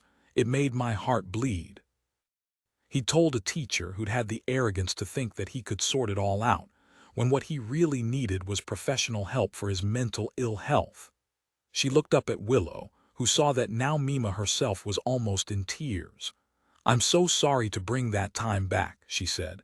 You've been very helpful, though. Mima was still remembering. The next time I saw Nathaniel, he was in Kirkwall, so drunk he could barely stand, looking as if he hadn't had a bath for a month. He was with a group of other men, and they had that look about them, edgy, as if it wasn't only the drink that they'd taken. She glanced up. I just walked past. I didn't do anything to help him. I was scared by them, by a group of lads who could hardly stand. What does that make me? As bad as the teacher Nat confided in, the one who couldn't stop the bullying. Did you ever hear the name of that teacher? Mima shook her head. If I ever knew it, I forgot it long ago. Could it have been George Riley? Isn't that the man who was killed in Misho? It is. Is that why you're here? Mima was suddenly upset. Angry. You think poor Nathaniel might have killed him after all this time? Is that what folk are saying, that he killed his father, so he must have killed this teacher? More rumors, more people pointing the finger. You do know that's ridiculous. I'm sorry, I'm sure you're right. Willow couldn't see Nat Wilkinson as a killer either. I had to check, though. I hope you understand. I suppose you're only doing your job. Nat's doing well, Willow said. He's living and working in Westray. He's developing his art, selling to visitors. I spoke to him last week. He'd had George Riley to stay when he was stranded in Westray the night of the storm. They were friendly, on good terms. Really? Well, that's good then. He was always a fine artist when he was a boy. Mima wasn't entirely convinced, but she gave a little smile as she got to her feet. The anger had left her. I'd best get you back to the airstrip or you'll be stranded too. In the plane on the way home, Willow was relegated to the back seat. One of the medics sat next to the pilot. They were friends, it seemed. There was a heated discussion about tactics for the bomb. Willow stared out of the window and replayed the conversation with Mima. She was quite sure now that Nat's father's death had been an accident. This was another lead then that seemed to be going nowhere, but the meeting had triggered another idea, a connection so tentative that she couldn't quite believe it. She let the thought settle in the back of her mind as they landed into Kirkwall, hoping that it would grow into something more meaningful. Chapter 31. Perez spent all morning in Stenness. He thought Johnson's body would have to stay where it was for a while, perhaps even until after Christmas. When he'd first arrived there, he'd fancied the man looked like an ancient human sacrifice, lying on his back, positioned right in the middle of the stone circle. There must be some significance to the link, he'd thought, between all the crime scenes, the former dig at Knowltland, Michaud, and now the stones at Stenness. All major archaeological sites. The killer must be sending some message. As it got light, and the image of a human sacrifice was corrupted by the scene tent and the lights and the team in their blue suits, hoods and masks, the idea of a killer obsessed with ancient stones seemed fanciful. Barbara Johnson and the couple's vehicle had disappeared. The first priority was to find them. The woman might provide a far more prosaic explanation, if she were still alive. All the same, the connection with the past had been made and he couldn't shake it. He phoned Paul Rutherford and explained what had happened and where he was. "Any chance you could come along? I'm going slowly crazy here and I need some expert advice." I need more than that, he thought. I need a sounding board, someone to bounce ideas off, because Willow had left him to it. In addition, there were still no flights in from the Scottish mainland and it would take hours to bring in reinforcements by ferry, even if he could persuade the Glaswegians to make the trek. It occurred to him then that he should trust his team more. He'd been thrown by the death of a friend, but Ellie was sharp and she wanted more responsibility. It was a weird kind of arrogance to think he could run the investigation on his own. When this was over, he'd arrange extra training for her, a new, enhanced role. But now the team were busy and he had to do his best. Alone. He knew there would be excuses from his colleagues in the south. Orkney was a bugger to get to at the best of times, and even worse in midwinter. It was Christmas Eve. Did he know how much the overtime would cost? Best cover the body up and wait until the weather cleared and the holidays were over.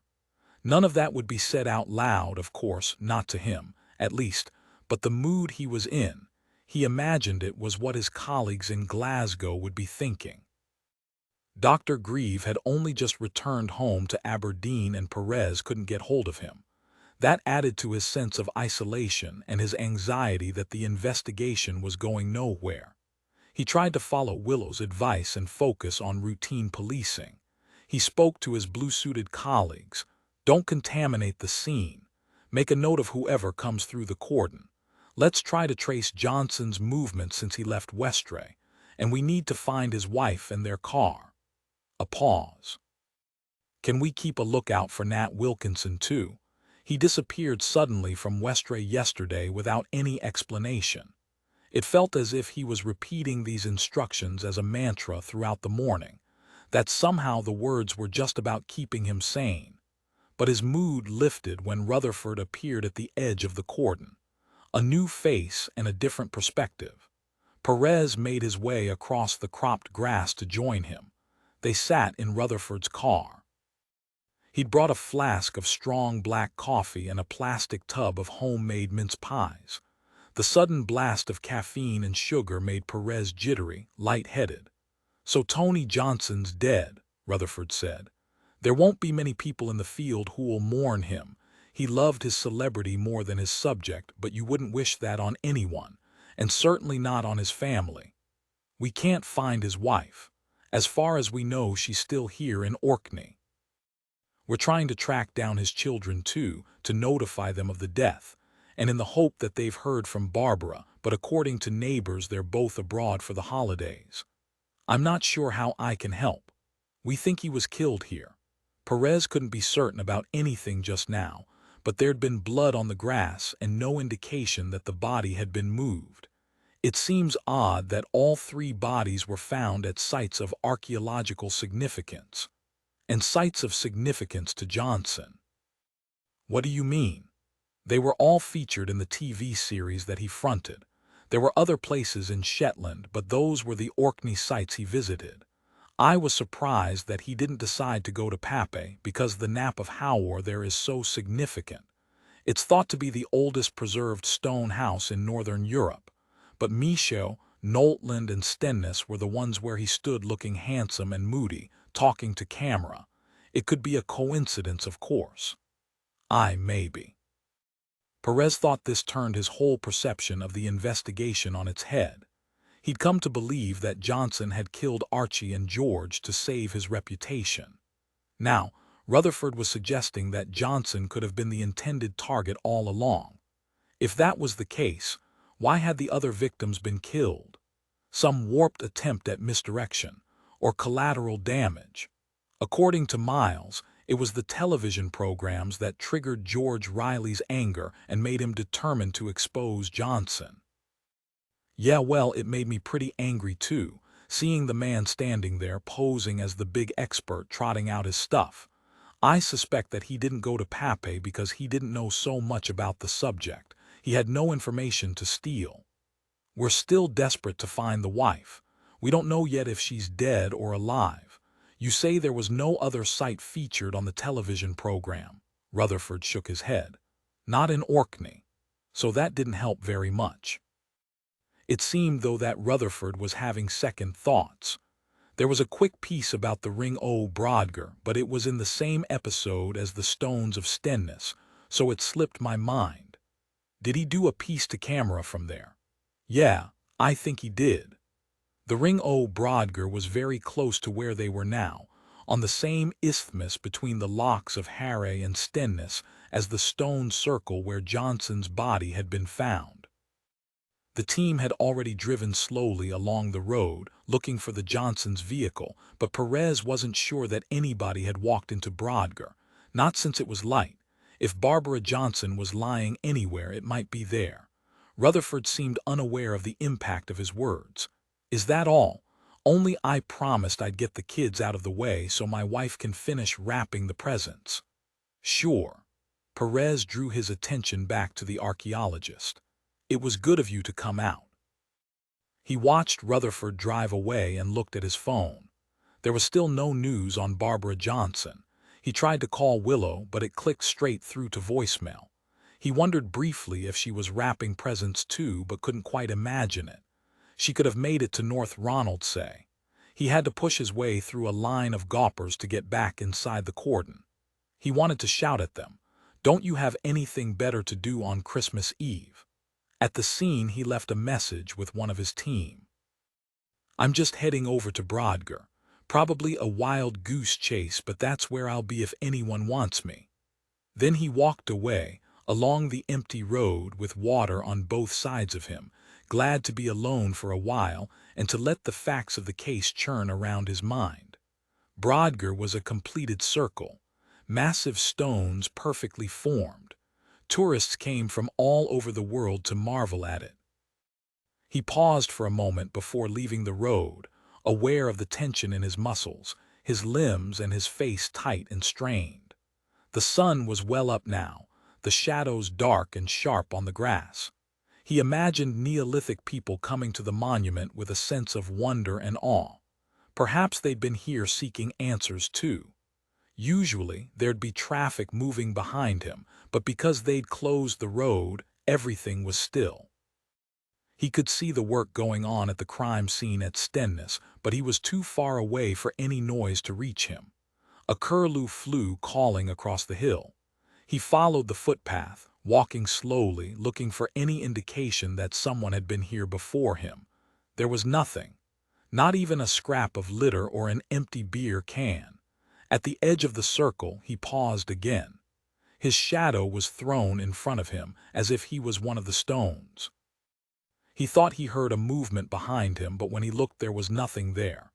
His imagination running wild. The sun was covered by a bank of cloud, so the colors faded and everything seemed shady, gloomy. He walked into the center of the ring of stones. Nothing. An anticlimax. No woman's body. He quartered the space to be sure that he hadn't missed anything, coming to terms with his shattered theory. In his head, he began describing the incident to Willow, turning it into a story, mocking himself for believing in the drama. He walked back to Stennis, guilty because he was a little disappointed that there'd been nothing to find. Chapter 32. Back in Harry, Willow still couldn't settle. There'd been a missed call from Perez when she was in the plane. She phoned him back and explained about her trip into North Ronaldsay. Nat Wilkinson definitely didn't kill his father. I don't know what brought him out of Westray yesterday, but I'm struggling to believe that it was to stick a knife in Tony Johnson. Mima did make an interesting point, though. Even to Willow, the seeds of an idea around Nat Wilkinson's addiction seemed vague and not rooted in reality, but Perez listened intently. Important, do you think? Maybe. He paused. Definitely. Did you learn anything from Paul Rutherford? Only that all our crime scenes were places featured in Johnson's TV program, Perez said. That could be significant. Possibly. Perez sounded unconvinced by the theory. Best to keep an open mind at this stage, though, I guess. Willow felt like cheering. Perez sounded more confident, more like his old self. She wanted to ask about Barbara Johnson, but he'd have told her if there were any news about the woman. Instead, she phoned the police station and spoke to Ellie, who was coordinating the search from there, to get the details. Willow knew she was acting the control freak again, but couldn't help herself. Anything. Nah, Ellie sounded defeated. No sign yet of the car or the woman, alive or dead, but we're so thin on the ground, all this space, all these islands. It was hard enough searching even before Johnson's body was found, sucking in all our available manpower. I might just take a drive out, Willow said. I'll be another pair of eyes at least. Maybe I'll head down towards the ferry terminal in South Ronaldsay. As you and Jimmy first thought, that's the most accessible route back to Scotland if you don't want your movements traced. Allison had phoned earlier to ask if she could keep James all day. They were having so much fun, and Willow thought that anything would be better than sitting here worrying at a question that had no answer. She was preparing to leave the house when there was a knock on the door. Tentative. Uncertain. She opened the door to Nat Wilkinson. A van, scratched and dented, was parked in the drive. She supposed it belonged to him and he'd taken it in from Westray with him. I'm sorry to trouble you. He was stumbling over the words. UD left a couple of messages on my phone. Then I heard about the body in Stennis and I thought I should speak to you. I know I shouldn't have come to your home, but I couldn't face the police station. It has memories. When I was using and in a bad place, I got taken there. Come on in. Willow wasn't going to make a fuss about his turning up on her doorstep. She wanted to speak to him after all. Seeing him standing there looking lost and vulnerable, she could understand why Mima had felt the need to protect him. She didn't ask how he knew where she lived. Of course he would know. It was impossible to keep anything hidden in Orkney. What brought you out of Westray in such a rush? She took him into her kitchen, settled him into a chair by the table. I'm a recovering addict. He looked up at her. But you'll know that, you'll have seen the records. A friend of mine from the fellowship is going through a tough time. He lives in Kirkwall. His woman left him yesterday and took their little boy with her. He was worried he'd relapse. I wanted to be there for him and came out as soon as I could. I spent all day with him and stayed over at his place last night. He has other pals with him now. A pause. You can check if you need to. Willow shook her head. Did you see the Johnsons on the ferry? I did. We sat below in the cafeteria. None of us had had breakfast. How did they seem? The wife was quiet, subdued, even a bit scared of the guy maybe. He was in a dreadful temper, shouting at the lass behind the counter, making a fuss over some little thing. His wife was trying to calm him down. Did they tell you why they were leaving in such a hurry? Nat shook his head. I sat at a different table with my back to them and then I went up on deck. I had enough on my mind about my friend. I didn't need the hassle. He looked across at her. Johnson said he'd sort everything out. The wife just had to trust him. He said he'd make everything right again. There was a moment of silence while she tried to process the information. Did you see which way they went when they left the ferry? My van was behind their car. They headed for the town center. After Nat left, she drove south, not into Kirkwall where the Johnsons had first been heading. Even if the Johnsons had gone into the town from the ferry, she thought, if Barbara was still there, surely someone would have seen her. Instead, Willow stuck to her original plan to make for South Ronaldsay. She didn't take a direct route, but used the smaller side roads and headed east across the Dearness Peninsula before even hitting the Churchill barriers. There was a wonderful freedom in driving down the empty tracks. Some routes were entirely new to her, and others took her to remote houses where friends and colleagues lived, places she'd been to dinner or taken James for play dates.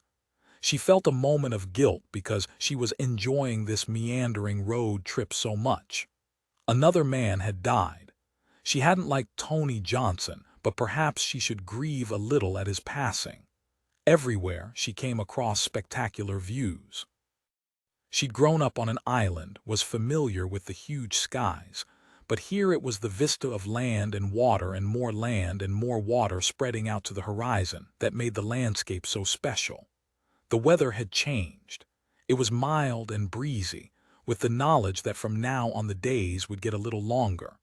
The distant smell of spring. Gusts of wind blew cloud-shaped shadows across the locks. The Johnsons had been driving a blue VW, just a year old. She had the registration number in her memory. She slowed at every small holding and cottage that might house an airbnb or take in paying guests. She could have knocked at doors, asked if the Johnsons had stayed the night after they ran away from Westray, but she needed to know where Barbara was now, not where she'd been the day before. Besides, she was taking so much pleasure in the drive that she couldn't quite stop. And all the time, her mind was running through information gleaned from Mima, creating possible scenarios. She knew that Perez would be doing the same. The first barrier took her to the island of Lamb Home, where Italian prisoners of war had turned 2 Nissen huts into a beautiful ornate chapel. Willow had visited it, at first on her own and then taking friends who'd come to stay. All the decorations were hand-painted, and the materials to transform it had been scavenged. It was dedicated to peace during a time of war. Today she drove on. There were no cars parked outside.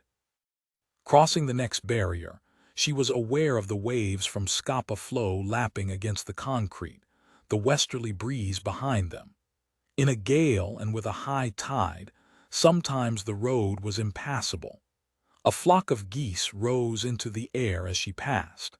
As she arrived into South Ronaldsay, she looked down to see that the Pentland ferry was moving away from the pier in the attractive village of St. Margaret's Hope.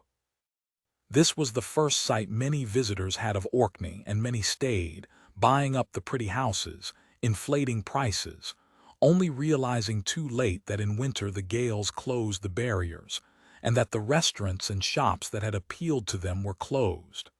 So, Willow thought, if Barbara is on the ferry, I'm too late. I should have driven straight here. She'll be on her way to the mainland. But although the crossing to Gills Bay in Caithness was the quickest route there was, it still took more than an hour, and there would be time to have an officer waiting at the other end. Willow knew she should be regretting her leisurely drive south, but she couldn't quite do it. She needed the space and the time to think. She saw the Volkswagen as soon as she drove into the car park at the pier, and thought that Barbara must have got on the ferry as a foot passenger. There would be no photo ID needed, and the woman might have paid in cash. A way of slipping south unnoticed. Willow felt a moment of triumph on Perez's behalf. He'd been right. The car hadn't been here when his officers had checked the day before. Barbara must have found somewhere to stay overnight, but this was the route she decided to take. Willow climbed out of her car and made her way towards the terminal and ticket office. Someone there might remember a big Englishwoman. But she took a detour past the VW on her way, and saw that Barbara was still inside in the driver's seat with tears streaming down her face. Willow tapped on the window. Barbara looked up and seemed almost glad to see her. She reached across to open the passenger door and Willow got in. Chapter 33. It was early afternoon and Perez was back in the police station. He'd needed more coffee and food and knew he was doing nothing useful at the locus. He sent Ellie there to take his place. "You're in charge. No reason to get back to me unless you need to." She grinned and seemed to blossom in front of him. He downloaded the Johnson television series from iPlayer and was watching it with Phil, drinking takeaway coffee from the Archive Cafe and eating a sandwich. He still couldn't quite believe in the coincidence of all 3 crime scenes appearing in the show, and he wanted to check for himself that Rutherford had been right and no other ancient site had featured.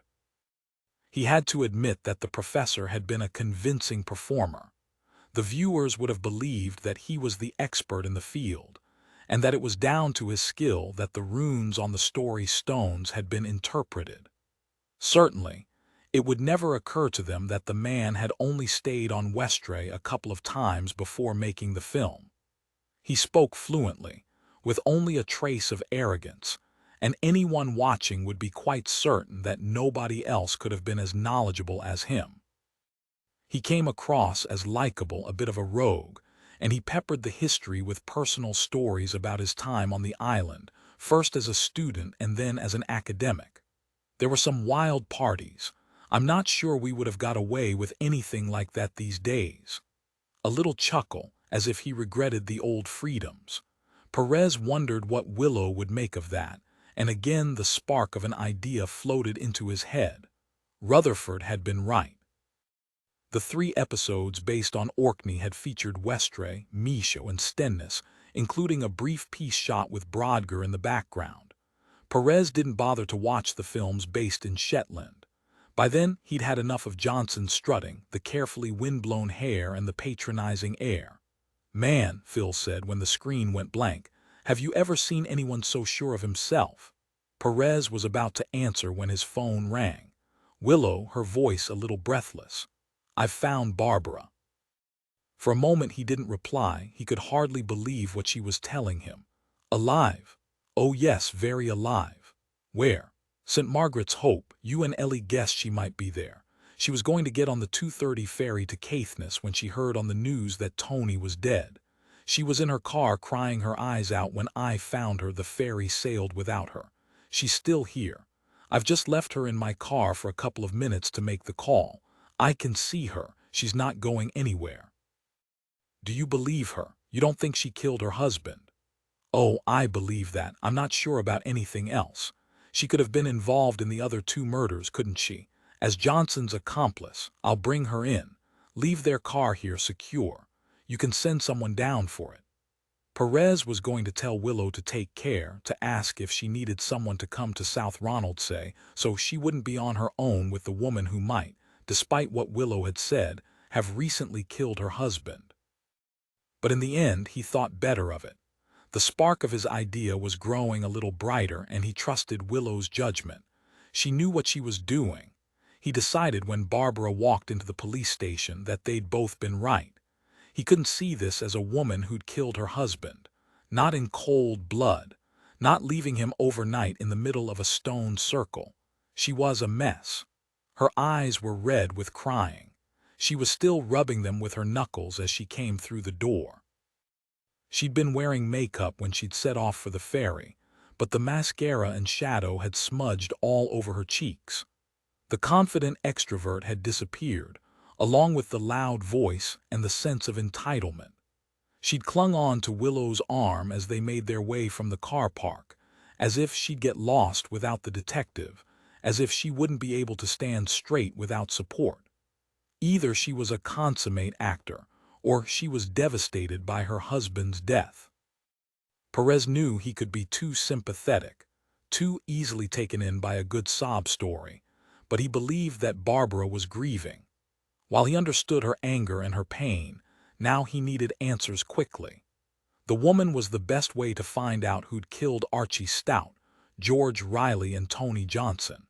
And though he knew it shouldn't matter, she was the best way to stop the pressure that was piling up from Glasgow, from the officers who were judging him and his team from the comfort of their offices and homes. He took her into the room where they interviewed vulnerable victims and witnesses. He wanted to make her as relaxed as possible so she would talk. It had a carpet and soft chairs, a coffee table with a box of tissues on top, a couple of cheesy prints on the wall. He'd taken down the image of the stones of Stenness at sunset. Willow followed them in. Barbara pulled her hands away from her face. "Can I see him?" Perez remembered that Vela had asked exactly the same question. Another bereaved woman. "Not yet," he said, "but we can arrange it for you later." Willow was sitting next to Barbara. Perez had taken a chair opposite them both. "Why did you leave Westray in such a rush?" He tried to keep his voice gentle and unhurried as he nodded towards Willow. "You knew that Chief Inspector Reeves here wanted to talk to you both. We needed to get home quickly. Tony had work commitments." "That's not quite true, is it?" Willow could have been chiding a child for an unimportant fib. "You'd stolen some notebooks from the Heritage Center. You were running away before their absence was discovered."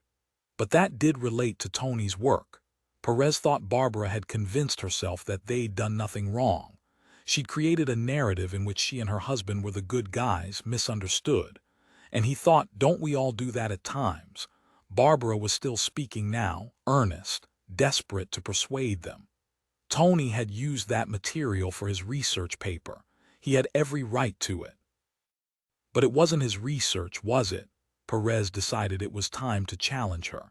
And he'd failed to credit Magnus Stout for all the work. He took the glory for himself. It wasn't like that. Barbara leaned forward until her face was so close to Perez's that he could smell the perfume she must have used that morning, preparing herself for the meeting with her husband, preparing to run away. Tony talked to Magnus and asked his permission. Magnus was delighted that his research had changed the wider world's perception of the archaeology of Orkney and Westray in particular. Tony had asked Magnus if he could have the notebooks, and Magnus had agreed. But he was getting old, and he couldn't find them immediately, and then the promise must have slipped from his mind. Tony reminded him a few times, but Magnus was caught up with other things, the farm and his family, and he never got round to sending them. Perhaps, Perez suggested gently, Magnus wanted the notebooks to stay in Westray. He might not have enjoyed being pressured to hand them over. If he hadn't wanted any kind of fuss, he might just have held on to them. "Oh no," Barbara seemed shocked by the suggestion. "I don't think that was it at all."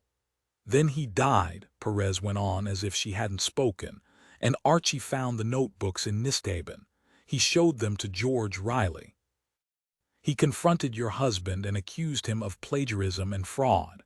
Riley threatened to make Magnus's role in the story Stone's translation public, and to accuse your husband of stealing the research.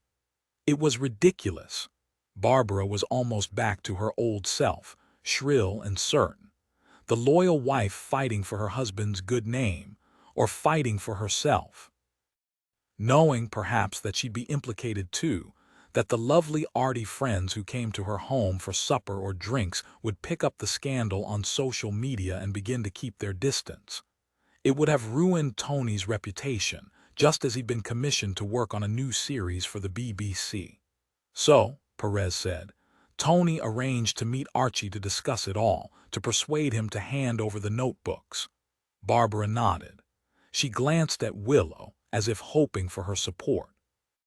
Magnus had already promised that Tony should have them, you see. Tony wanted to explain. He arranged to meet Archie to discuss it, to set the record straight. Why did they meet at the site at Knowltland? It was poor weather for a conversation outdoors. Barbara shrugged. Tony didn't want other people interfering. A pause. It seemed appropriate to us and not too far from Pirrawall. They met in the golf club car park and walked to the site from there. Did Archie drive there? He didn't walk. No. His car was there before we were. He seemed impatient, as if he'd been waiting for some time. She paused for a moment, choosing her words so they would understand. We'd had the meeting all planned to create the right atmosphere. The storm that night came out of nothing, but Tony decided to go ahead anyway with what we'd arranged. It seemed to Perez that the whole setup had been like a piece of theater. Maybe the scene setting had been Barbara's idea. He could imagine her directing the encounter, with Tony imagining himself in front of the camera again. He'd obviously always enjoyed that, the preening, the showing off. Willow came in with a question then. Were you there with them at the meeting? Did you see what happened? Barbara shook her head. I drove with Tony to the golf club, but I sat in the car waiting. Tony went out alone. A pause. I left on the headlights for a few minutes and saw them walk away together. Just shadows blown by the wind down the path to the sea. That still seems odd to me, to be out there in the wild weather. It hadn't started raining then. That came later. Barbara paused for a moment. Besides, we thought Archie might understand things better if Tony took him to the Knowltland site and explained how much it had revealed about Westray's history. The man was a layman, not a historian, not even an amateur like his father. We wanted to capture his imagination and show him how important Westray was to a knowledge of the period. But Archie couldn't be persuaded. He'd spoken to George Riley, who'd already decided that your husband was a plagiarist and was determined to expose him. Perez was still trying to picture the meeting between the men, Johnson insisting that Archie get out of his car and walk towards the sea, through the storm, in torchlight. Why had Archie gone along with it? Perhaps he was in the mood for a confrontation, and Vela had said he'd always been exhilarated by a storm. He'd gone along with the plan because he was excited by the drama. The evening in the bar with his friends could wait. It fitted the character of the man. Perez looked across the table at Barbara. He had to push the woman to the truth. All afternoon Archie had been around the island in old folks' houses, having a dram wherever he went, he said. He wasn't drunk or unsteady, but the alcohol would have made him unreasonable, a little aggressive. It could take him that way. I think Tony had already lifted the story stones from the center. He wanted to prove how much he knew about them, that he was entirely familiar with every mark made on the back of each stone. But Archie wouldn't listen. He didn't give your husband a chance to explain. He was never very interested in detail. He insisted that the work was Magnus's and that he should have proper credit. As you said, Archie had met George Riley earlier in the day. Barbara was bitter. And then I think they met again just before we caught up with Stout at the golf club. They'd wound each other up. Archie wouldn't be reasonable. So, Perez spoke very quietly now, that night at Knowltland, your husband lost his temper and killed Archie. Archie must have turned his back on Tony, walked away from him, heading back to his car to drive to Pierwall, the warmth and the crack. Tony would have hated that. He wasn't used to being ignored. He came up behind him and hit him, a moment of rage, almost understandable. No, Barbara was beside herself. These tears were of frustration, not grief. They argued, but Tony kept his temper. It was Archie who flew into a rage. He set off back to the golf club in his car. He said that he had other more important things on his mind. He couldn't waste time on Tony's lies. I saw him. The rain had started by then, and there was a flash of lightning that lit up the scene. Archie Stout was alive when he left Tony. I saw him run across the car park, his big coat flapping in the wind, and he was still sitting in his car when we drove away. I don't think that's true, is it? Perez said. Archie Stout's vehicle was back outside the hotel the following morning. If he was killed at Knowltland after Tony left him, how can it have got there? I don't know, the woman was almost screaming, but I promise that he was still alive when we last saw him. What time did this meeting near the dig take place? Willow came in again, her voice low, reasonable. Was it before or after your dinner with the angels? Just after. So Vela had already got to the bar. News was already out that Archie was missing. You and Tony knew that people were looking for him because you were still at the Angels when Vela called them. Willow paused for a moment. When did Tony make this arrangement to meet Archie? Outside the window the light was fading. She reached back and switched on a lamp on a shelf behind her. There was a soft light that made the space more intimate, a place for therapy, not interrogation. Barbara leaned back in her chair and closed her eyes for a moment. Suddenly, the woman seemed overcome with exhaustion. Perez was worried that she might even fall asleep, but she answered, her voice flat. She wanted this over too. That was earlier in the day. Tony was anxious. He might have seemed very sure of himself, but it was all a front. That morning he couldn't settle. I had emails to send for work, and in the end, I suggested that he go out for a walk. He saw Archie go into Rosalie Greenman's house and waited in the road for him to come out. He tried to talk to Archie then, but the man said he was too busy and refused to engage. According to Tony, he seemed upset. That was when Tony suggested meeting at the old excavation. For old time's sake. I don't think Archie liked it, but he agreed. We planned the detail later in the afternoon. How did you get into the Heritage Center to pick up the story stones? Evelyn gave us her key.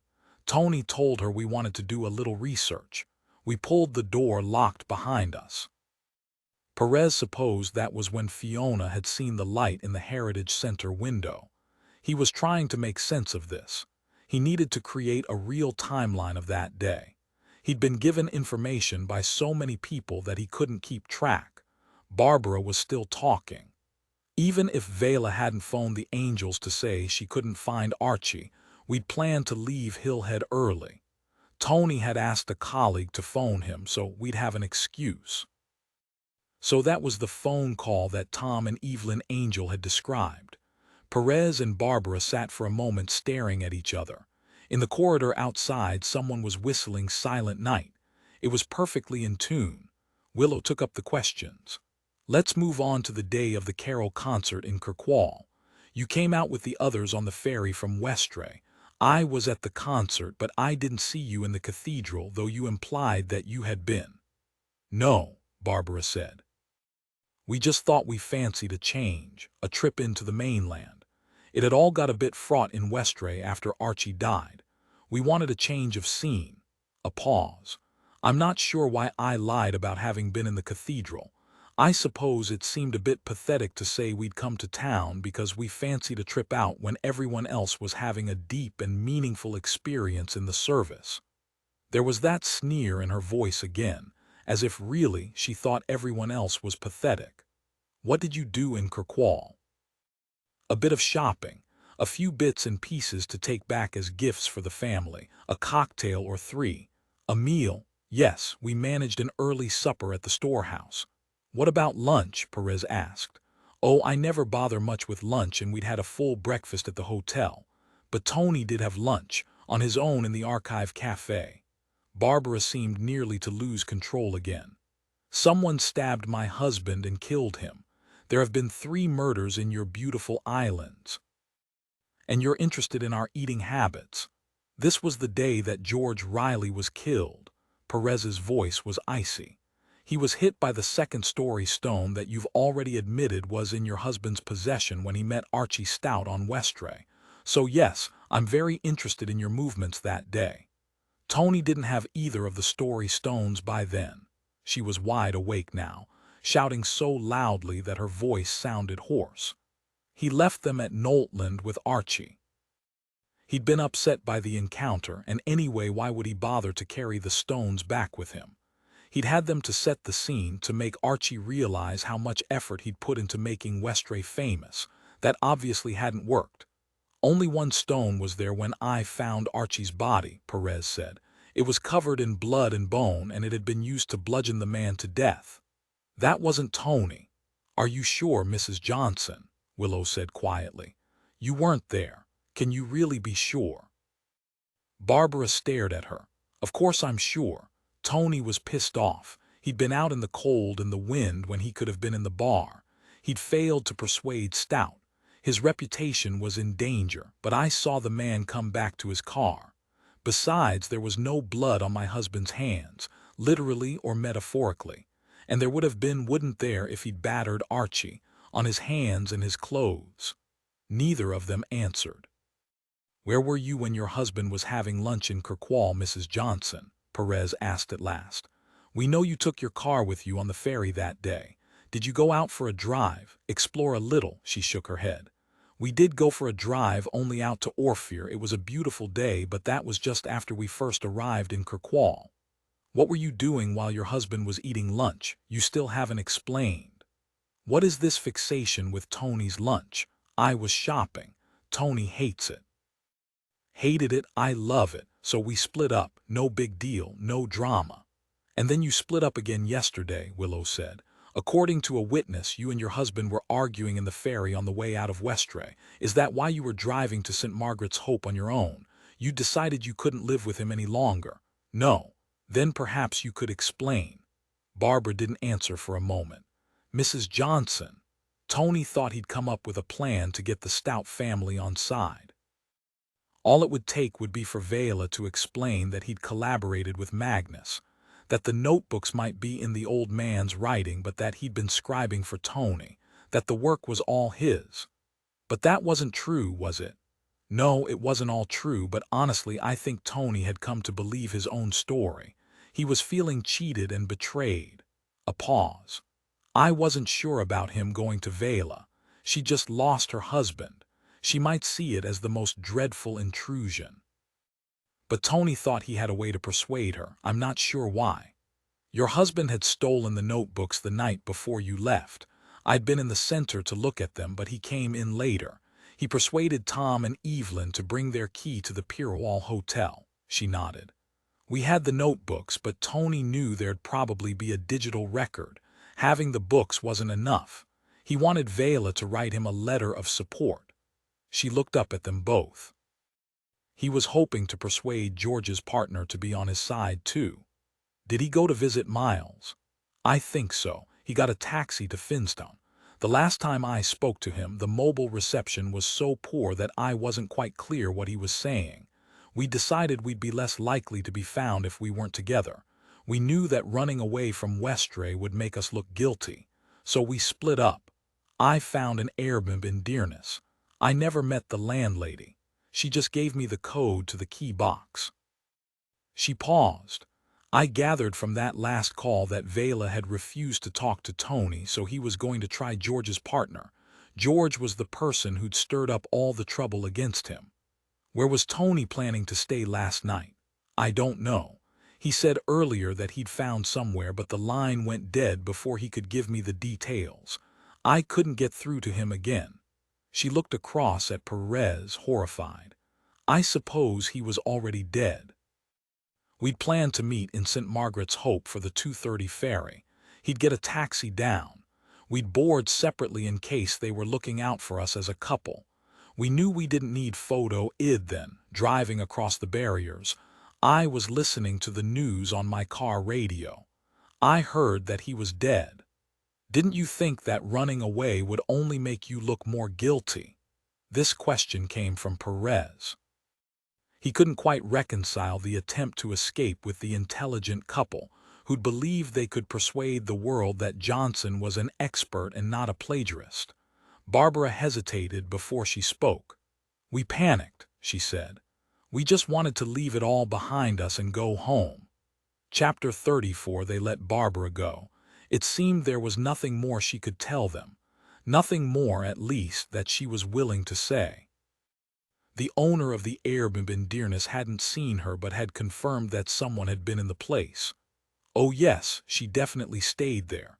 The bed's been slept in and the kettle was still warm when I got in to clean this morning." "Can you tell what time she arrived?" "I can't do that.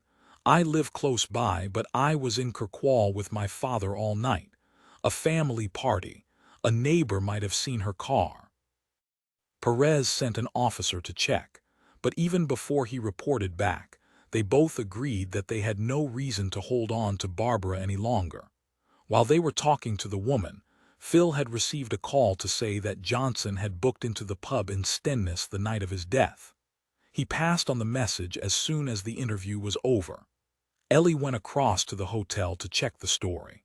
Johnson arrived by taxi, checked in, had a meal, but then he said he was going out again. To see the stones in the moonlight. The landlady thought that was pretty weird because the sky was a bit cloudy. She didn't come back to the pub until this afternoon, so she didn't connect her absent guest with the body. Johnson had given her a different name. Willow rang round to find somewhere for Barbara to stay. After her outburst during the interview, the woman had become calm and compliant. Numb. The only place with vacancies was the Kirkwall Hotel. Vela and her boys are staying there. Will you be okay being in the same place? Why not? I won't see them. I'll be staying in my room. I can't face the world. Barbara looked up at Willow. I just feel exhausted. I want to sleep and pretend that none of this has happened. In the hotel lobby, she stood, blank-faced, while Willow made arrangements with reception. The only rooms left were small, not yet renovated, and Willow showed her into the cell-like space, with a single bed and a scratched dark wood wardrobe, a tiny bathroom with a stained sink. Barbara scarcely seemed to notice. She drew the curtains and lay on the bed, her back to Willow, who left without a word. Willow had phoned Vela from the police station, saying she wanted to update her on the case, and warning her that Barbara Johnson was staying in the same place too. I'm sorry, but we have nowhere else for her to stay. You'll have heard that her husband's dead. I don't think she'll be leaving her room, though. She called the woman again now to say that she was in the hotel. It was still early evening, but the bar was already full of Christmas Eve revelers, the noise spilling out into the lobby. Vela appeared from the lift in a down coat, so big that it seemed to swamp her. She'd always been a small woman, but now she appeared wizened, tiny. "Do you mind if we go out?" she said. "This place is starting to feel like a prison." "What are your plans? Will you go back to Westray?" Vela nodded. "I wasn't sure that I could face the island and the house again, but now I'm longing for it, for the space in my own bed. Westray folk.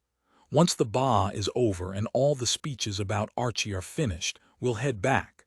I'd go tomorrow evening or on Boxing Day if the ferries were running, but I'll be on the first boat on the 27th. We'll have done what's expected of us. We've been hiding for long enough." She looked at Willow. "I can't wait for tomorrow to be over, the performance. How are the boys?" "I don't know. I try to speak to them, but teenage boys are bad about talking. In real life anyway, they seem as well as I could hope." As they walked out to the street, there was a gust of wind that blew Willow's hair across her face. She pulled it back, tied it in a rough knot. "Where shall we go? Are you okay if we just walk? It's not so cold now and I need the air." "Sure." Willow waited until they'd crossed the road to the harbor. A group of young women paraded ahead of them. They had tinsel in their hair and wore very short skirts and very tall heels. There was a lot of leopard print. "You'd already heard about Tony Johnson on the news." He tried to talk to me yesterday. He came to the hotel." They stopped to watch a fishing boat pull up to the jetty. "I wouldn't see him. I thought he might have been the person who killed Archie and George. Besides, he'd cheated Archie's father. It was an outrage that he was bothering me.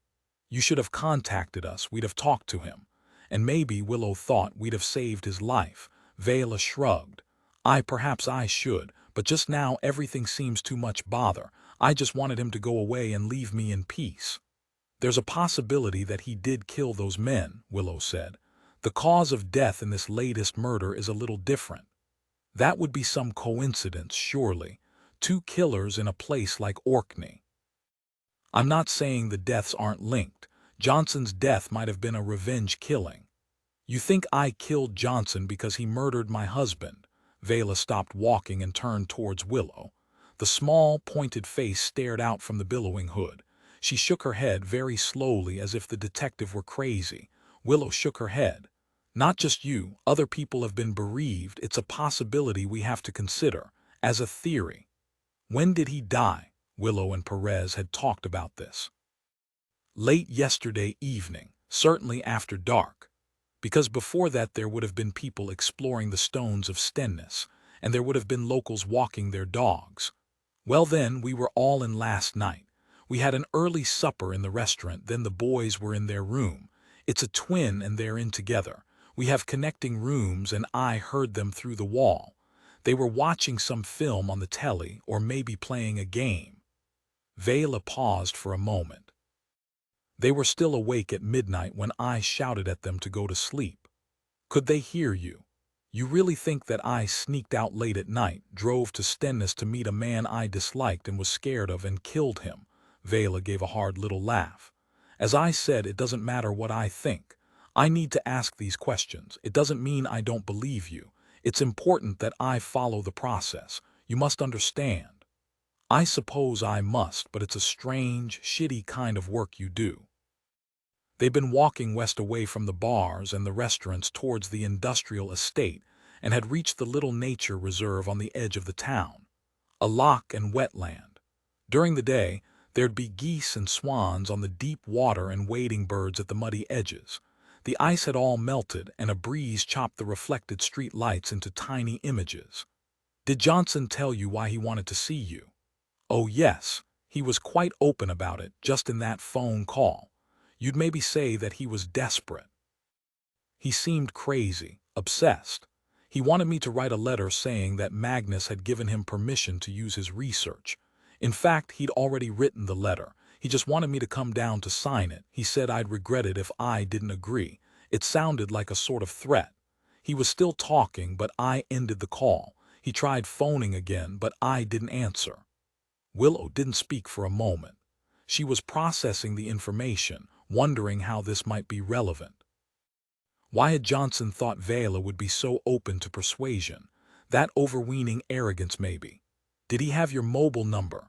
No, thank God. He was using the hotel phone extension. I called down to reception and told them that I didn't want to speak to him, so they shouldn't put him through if he called or turned up again. She stood for a moment, looking out at the loch. I don't give a shit about all that stuff, the archaeology and the research that Magnus did, but Archie did care. He can't fight anymore, so I must fight for him. And if Johnson killed him, then I'm glad that the man's dead. It's what he deserved. Willow walked back to the hotel with her, chatted briefly to the lass at reception to check Vela's story, then went to collect James.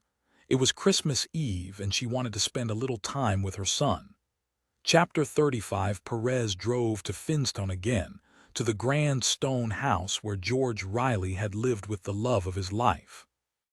There was that strange gray dusk of a midwinter early evening, and the road he knew so well seemed almost unfamiliar. The car's headlights hit shapes that for a moment he failed to recognize. The corners of dry stone walls, a looming barn, a sheep wandering along the verge. He could be in a different place altogether. During the short drive, his mind was racing. He'd already dismissed Miles as the killer of Archie Stout. He had no motive, and there was no evidence that he'd been on Westray the night of the murder. Despite any problems the couple might have had, Perez didn't believe that the man had killed George. He'd been distraught when he'd heard of his partner's death. But if Miles had believed Johnson had murdered George Riley, then it wasn't a struggle to picture him killing the professor out of revenge. A cold kind of fury. The motive was sufficiently strong. Miles had adored George. The men had started a new phase in their lives together, and Miles might feel that he had nothing to lose now, that he hated the thought of life without the man who had adored him. Miles would be organized, ruthless. In addition, he despised Johnson as a man. He thought him a liar and a cheat. Perez couldn't imagine him feeling any sort of sentiment about the professor's death. Perez had liked Miles, his dignity and his honesty, but now he could see him as a realistic suspect for the professor's murder. There were no lights on in the house, though the external lamp in its ornate Victorian frame lit up the front of the building. Perez knocked at the door, but there was no reply. He looked through the tall window into the grand living room and could see that it was tidy, the piano lid down, the grate cleared of ash. If Miles had been drinking there the night after George had died, as Perez had suspected, he'd thrown away all the evidence now. Perez knocked again before walking round to the rear of the house and the kitchen. The back door was unlocked, and he pushed it open, anxious about what he might find. He anticipated not another murder but a body all the same. If he'd killed Johnson, Miles might feel that he had nothing left to live for. He would leave his home in good order, and a note explaining his suicide. He was that sort of man. Perez was about to move further into the house when he remembered his first visit. Then he'd been thinking of George as a suspect rather than a victim. Now that the frost had gone, the ground would be easier to work, and he could picture Miles out in the walled kitchen garden, digging obsessively even after the light had faded. He closed the door quickly, not wanting to be caught intruding, and made his way through the arched gate. He felt a moment of relief, the draining of anxiety, when he realized that Miles was there. It was as Perez had suspected. There were fairy lights strung along the high wall, one of George's fantastical ideas surely, and in their glimmer he saw the man, forking over one of the beds, preparing it for spring planting. He must have been at it for most of the day, working backwards from the wall closest to the house, because there were yards of fine tilth in front of him. He'd taken off his jacket and hung it on one of the apple tree's branches. Even in this shadowy light, Perez could tell that he was sweating.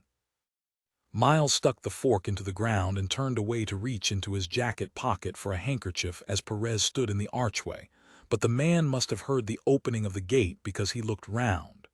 "Good timing," he said. "I was ready for a break. Besides, it's dark as hell and I can't see what I'm doing. I told myself I should finish the whole bed before I stopped, but now I have an excuse." He wiped his forehead with the white cloth. "I hope you'll have a beer with me, even if you are on duty. I've promised myself that I'll not drink alone anymore, and I really could do with one now. Maybe just a small one." Perez thought there were occasions when rules needed to be broken. "Do you have any information for me?" They were back at the kitchen table, shoes off. Miles had washed his hands at the large enamel sink. There was a strip of spotlights on the ceiling. They reflected from the work surfaces and seemed very bright, cruel, after the gloom outside. Perez's beer had been opened, but he'd only taken a sip from it. "You haven't heard the news today?" "No, I've been in the garden since breakfast. It's all that keeps me sane. There's something about the rhythm of digging that's calming. It's not at all demanding, but it takes a little concentration. I hope the physical activity will help me to sleep." And he did seem calm. It was hard to imagine him now as a ruthless killer. But the rumors were that he'd been some sort of spy, and Perez supposed that a spy would be adept at dissembling. "Did Anthony Johnson get in touch with you yesterday?" Miles set down his can. "Yes, he turned up here at the house. No advance phone call, no shame at all about barging in on my grief, no pretended words of condolence. I recognized him. George had made me watch his program on the television.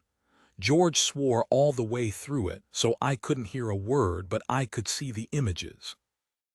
I couldn't believe it when I opened the door to him." Miles looked up at Perez. It was like the devil turning up at one's home, a devil in walking boots, an anorak, and a tweed cap. The man was crazy, obsessed. He was ranting about George and how his lies had ruined Johnson's life, his life. All he was in danger of losing was his reputation. "I'd lost my partner, my reason for living." "What did he want you to do, precisely?" "He wanted me to stop George's book from being published." "As if I would or could. It's in the hands of the publisher now. Johnson said I should tell the world that George had made a mistake, that his research was his own, that Magnus had done some of the groundwork, but Johnson had made the links, had interpreted all the material, that he was the real genius behind the story stones." "Why would he think you'd agree to do that?" Miles shook his head. "I don't know. As I've said, he was beyond reason, desperate. It was as if he believed that George had been deliberately vindictive or had some personal grudge, that he'd exaggerated Johnson's fraud for his own purpose. Johnson stood on the doorstep making wild threats, yelling and swearing. He was a bully. He said that if I didn't comply with his demands, he'd ruin George's reputation, that the truth would come out in the end." "Do you have any idea what he meant by that?" "Not at all, and he wasn't specific. The fact that George was a teacher in a gay relationship." That might have been a threat 50 years ago, but certainly not now. It seemed to Perez that Johnson had been so desperate to clear his name and establish his future that he'd been throwing out random threats to whoever stood in his way. Perhaps his public image, his standing as an academic, was all he had. And as that started to crumble, so did he. He was almost losing his mind. His reason was shredding little by little as the days passed. "Did you let him into the house?" Miles had already finished his beer. He crushed it in his fist and threw it into a bin. "Certainly not. He tried to push his way in, but I'm stronger than he is. I shut the door on him. He might still be there now, yelling all my misdeeds to the wind and the sky, but a visitor turned up. Paul, the island archaeologist. He thought I might need company. Johnson must have recognized Paul, because as soon as he got out of his car, the professor left." There was a mocking emphasis on the word professor. Very quickly and quietly, Miles went to the fridge and took out another can. "What exactly was on the news? Have you arrested Johnson? I'd be happy to make a statement and share all the information about the plagiarism I had from George." Perez didn't answer directly. "What time did Johnson get here yesterday?" "Early evening. At about this time, it had been dark for a while." "How long did Paul stay with you?" "Most of the evening. I fed him and we had a few drinks together. More than a few. I offered to make up the spare room for him, but he said he had to get back to his family. He got a taxi home and must have arranged a lift to pick up his car early this morning. It had already gone when I woke up, with a monster hangover." Perez considered that. It was hardly a cast-iron alibi, and he'd have to check with Rutherford. But after more than a few drinks, it hardly seemed likely that Miles would have lured Johnson to an ancient monument, driven there, and stuck a knife in his back. "Johnson hasn't been arrested. His body was found early this morning in the middle of the stones of Stenness. He'd been murdered." There was a moment of silence. Then Miles threw back his head and laughed. Perez was shocked. It seemed to him in that moment that everyone involved in the investigation was on the verge of insanity. The reaction was embarrassing, almost unhinged, especially from the upright man with his formality and gentleman's accent. And perhaps Miles was embarrassed too, because the noise stopped as suddenly as it had started. It was as if a switch had been thrown. "I'm sorry, Inspector. That was unforgivable, but in my head I'd been willing Johnson's death, imagining how it would be. Knowing I'd never have the courage to do it, you understand, but finding some comfort in the planning. I really believed that he'd murdered George, you see. I still do, though his death complicates matters. When he turned up here, shouting his foul accusations, he convinced me of his guilt. In one of the scenarios I'd created for his demise, he was lying in the middle of the stones of Stenness. That was where he'd been standing during that dreadful television documentary, pretending to the world what an expert he was. How had you killed him? In this fantasy murder?" Perez expressed only mild curiosity. "Oh, I didn't batter him to death with an ancient artifact. That would have connected him to George and Archie, and he wasn't worthy of that. I stabbed him with a common kitchen knife. Ours are very sharp. George and I both love to cook." Perez took a sip of his beer but said nothing. "It wasn't a kitchen knife," he thought, "but you're pretty close." "I suppose," Miles said at last, "you have no evidence that Johnson committed murder. Not now. He might have been a victim of the same killer. It might not have been a matter of revenge." He looked at Perez, his eyes very sharp. Probing. Perez wondered again what exactly the man had been doing in the Foreign Office. He could imagine him as a spy in an alien world, pretending to be a junior diplomat lying for his country. He might not have killed as part of his work, but he could have ordered another person to, or turned a blind eye. Perez wondered if there was some way to find out, but he might be creating fantasy scenarios too. "What are your plans for tomorrow?" he said. "Tomorrow?" Miles sounded vague.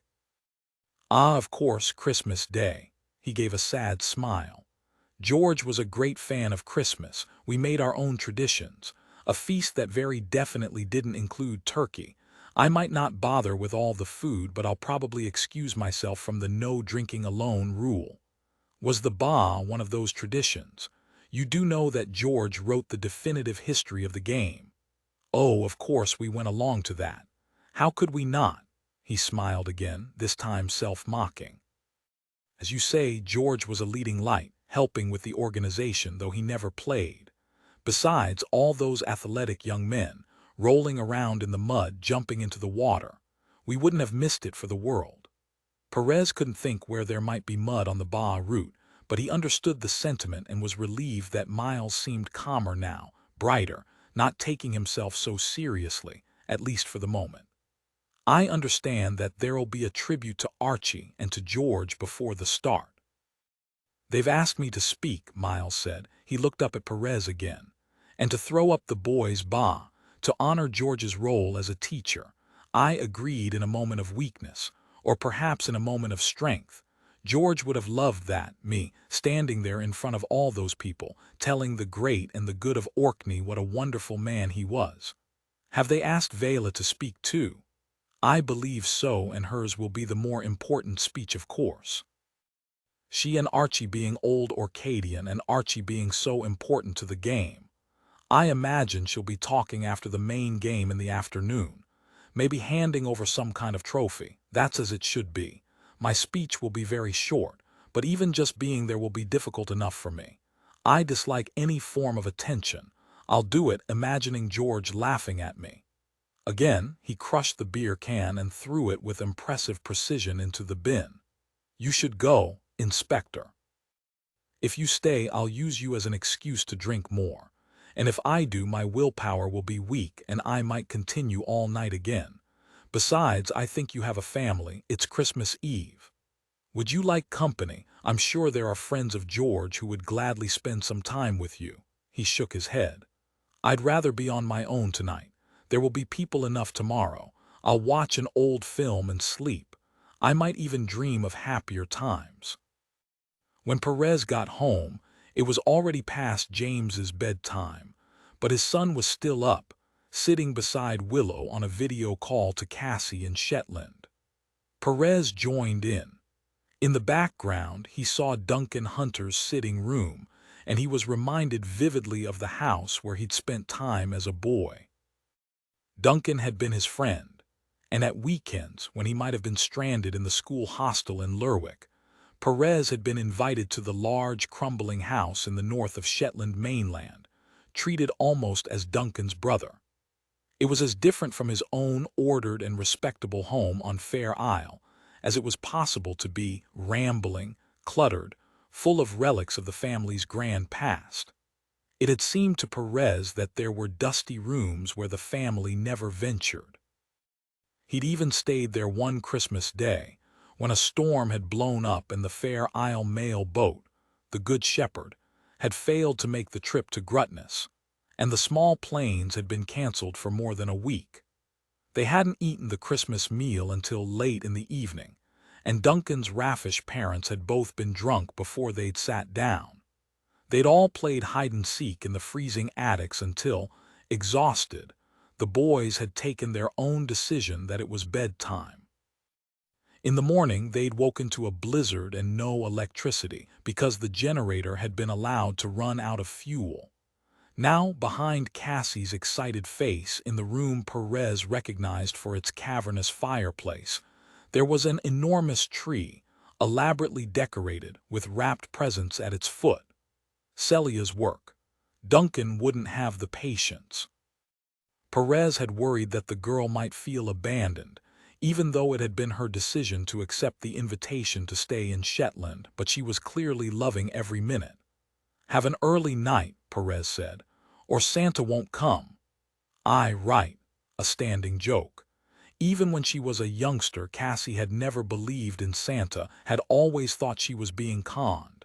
She laughed, blew a kiss at them, and the screen went blank. There was no tree in Willow and Perez's house, but Willow had made some effort after she got home from dropping Barbara at the hotel and speaking to Vela. In a big glass vase there was a huge stem of teasels, sprayed silver. She'd bought baubles from Rosalie Greenman on her visit to Westray, and they hung now from the teasel heads, along with James's gingerbread men. She'd strung decorations made by Cassie in previous years over the mantelpiece. Our Christmas weed. We picked it from the garden. James and I decorated it this evening. More eco, we thought, than cutting down a tree. What about the aerosol and the paint? She laughed and pretended to hit him. James didn't understand but joined in the mock fight. Willow made hot chocolate for the boy in an attempt to calm him, and then Perez carried him upstairs with his mushroom-colored mustache, bathed him, read him stories, and put him to bed. When Perez came down, Willow was in the kitchen. I took a veggie chili from the freezer. From my domestic goddess days, before Archie got killed. Have we got something to eat for tomorrow? Of course, I bought a chicken from Asda for you and James and all the trimmings. What about you? No vegetarian treat? Nah, the trimmings will be fine for me. She turned away from the stove. Your work phone rang. I answered it. Oh, there was always a moment of stress when the phone went off. Tonight, he just hoped it didn't mean going out again. He wanted to be here. To be quiet for what remained of the evening.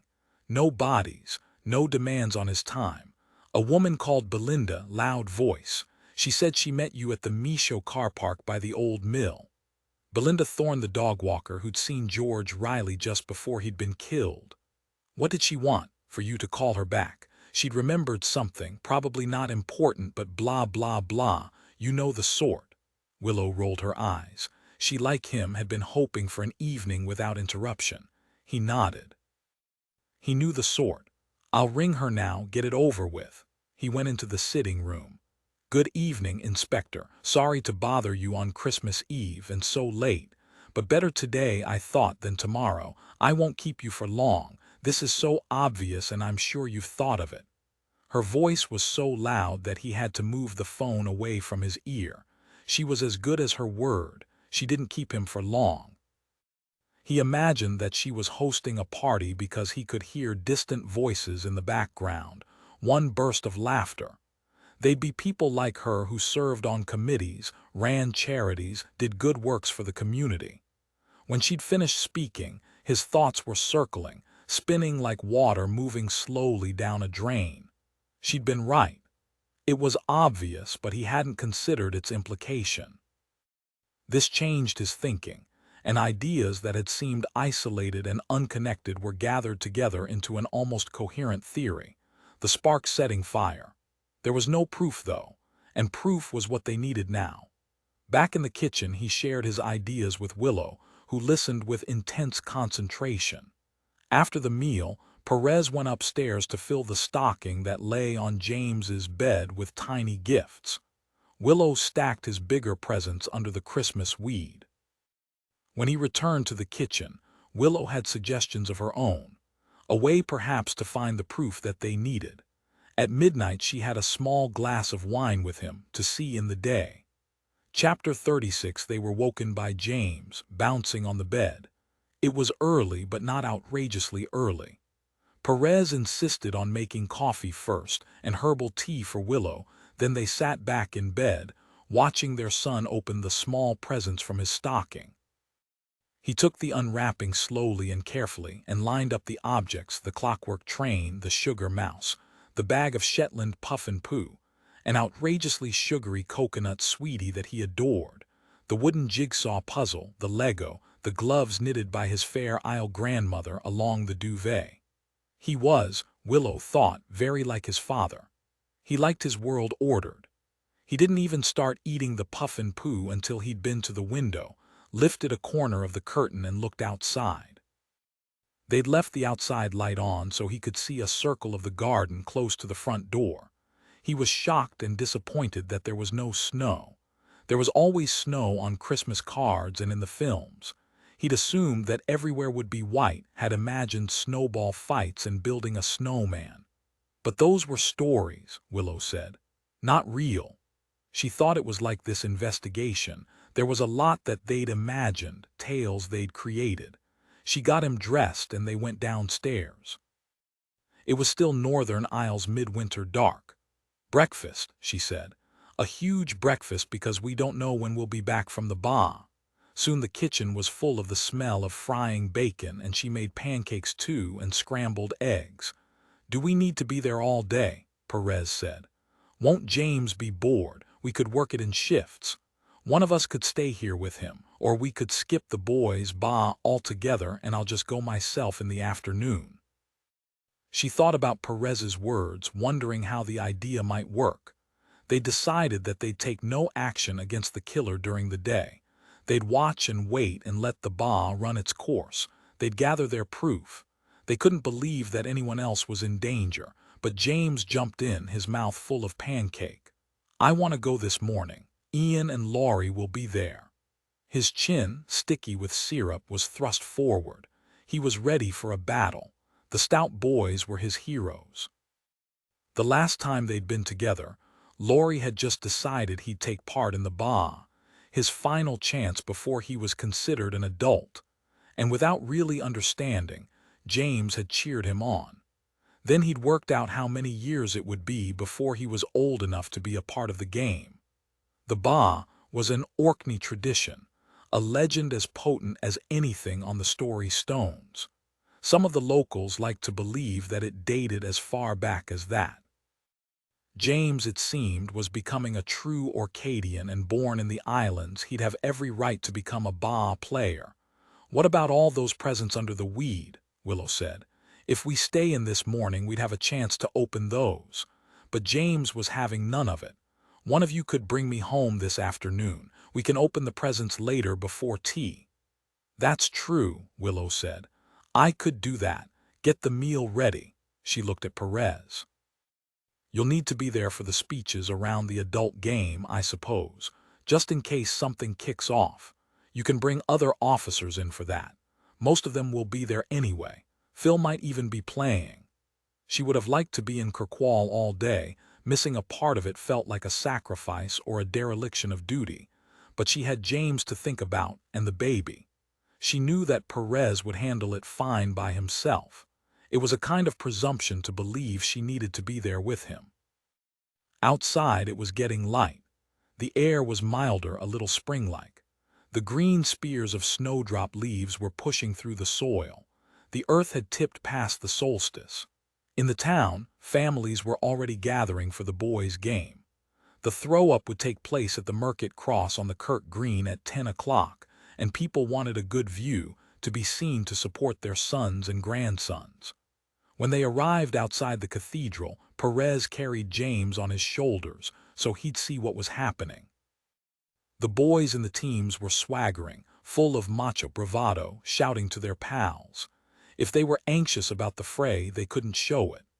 Willow tried to imagine an older James there, a teenager, surrounded by friends, loud and sweary, and wondered how she'd feel. A mix of anxiety and pride, maybe, though she knew Perez would only be scared for the boy. He might even try to persuade him not to take part.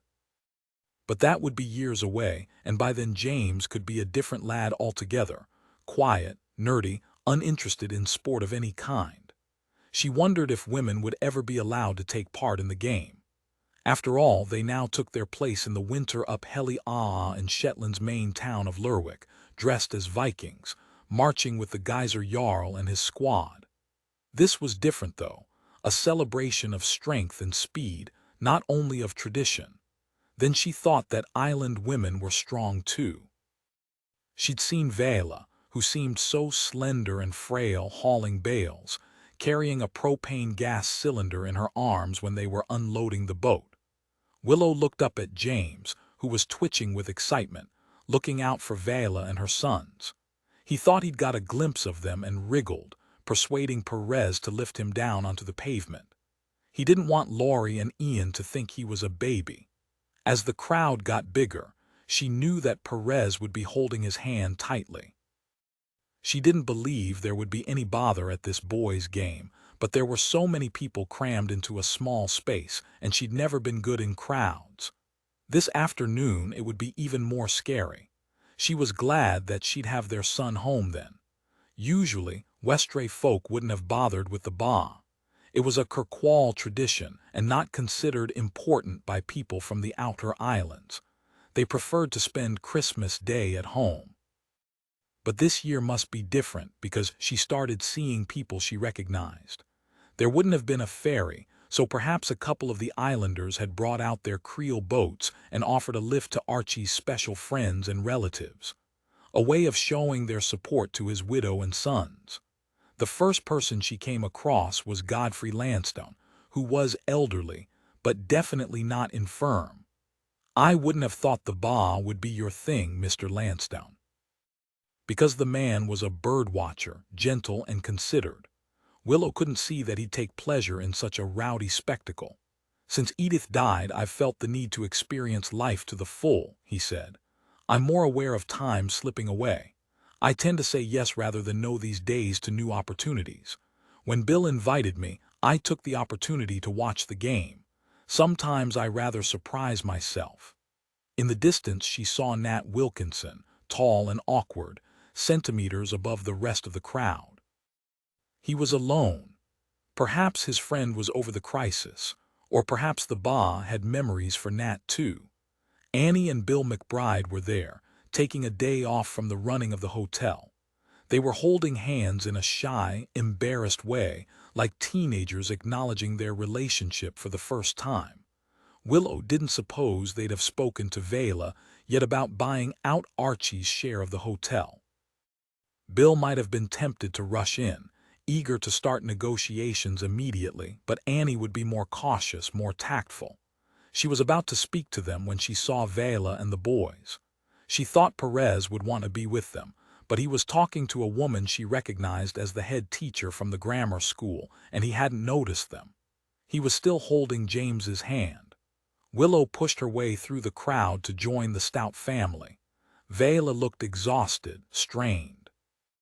Willow thought she could scarcely have slept since Archie had died. It was hard to picture her now working so hard on the farm. Even Ian seemed to tower above his mother.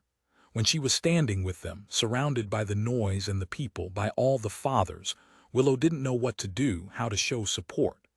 "This is very brave of you," she said at last, and gave Vela a hug. "Ah well, this is Laurie's last chance to be in with the boys, and he's doing it for his father. Archie won the ba when he was a lad. Next year Laurie will be 16 and with the men, and it's hard to be up against those strong chaps. Ian could have joined in right enough. There are boys younger than him in the team, but he had more sense, didn't you?" She stroked Ian's head. Laurie stared out at the crowd. "Well, brave of Laurie too. It must be tough. Will you stand with us?" Vela looked up at her.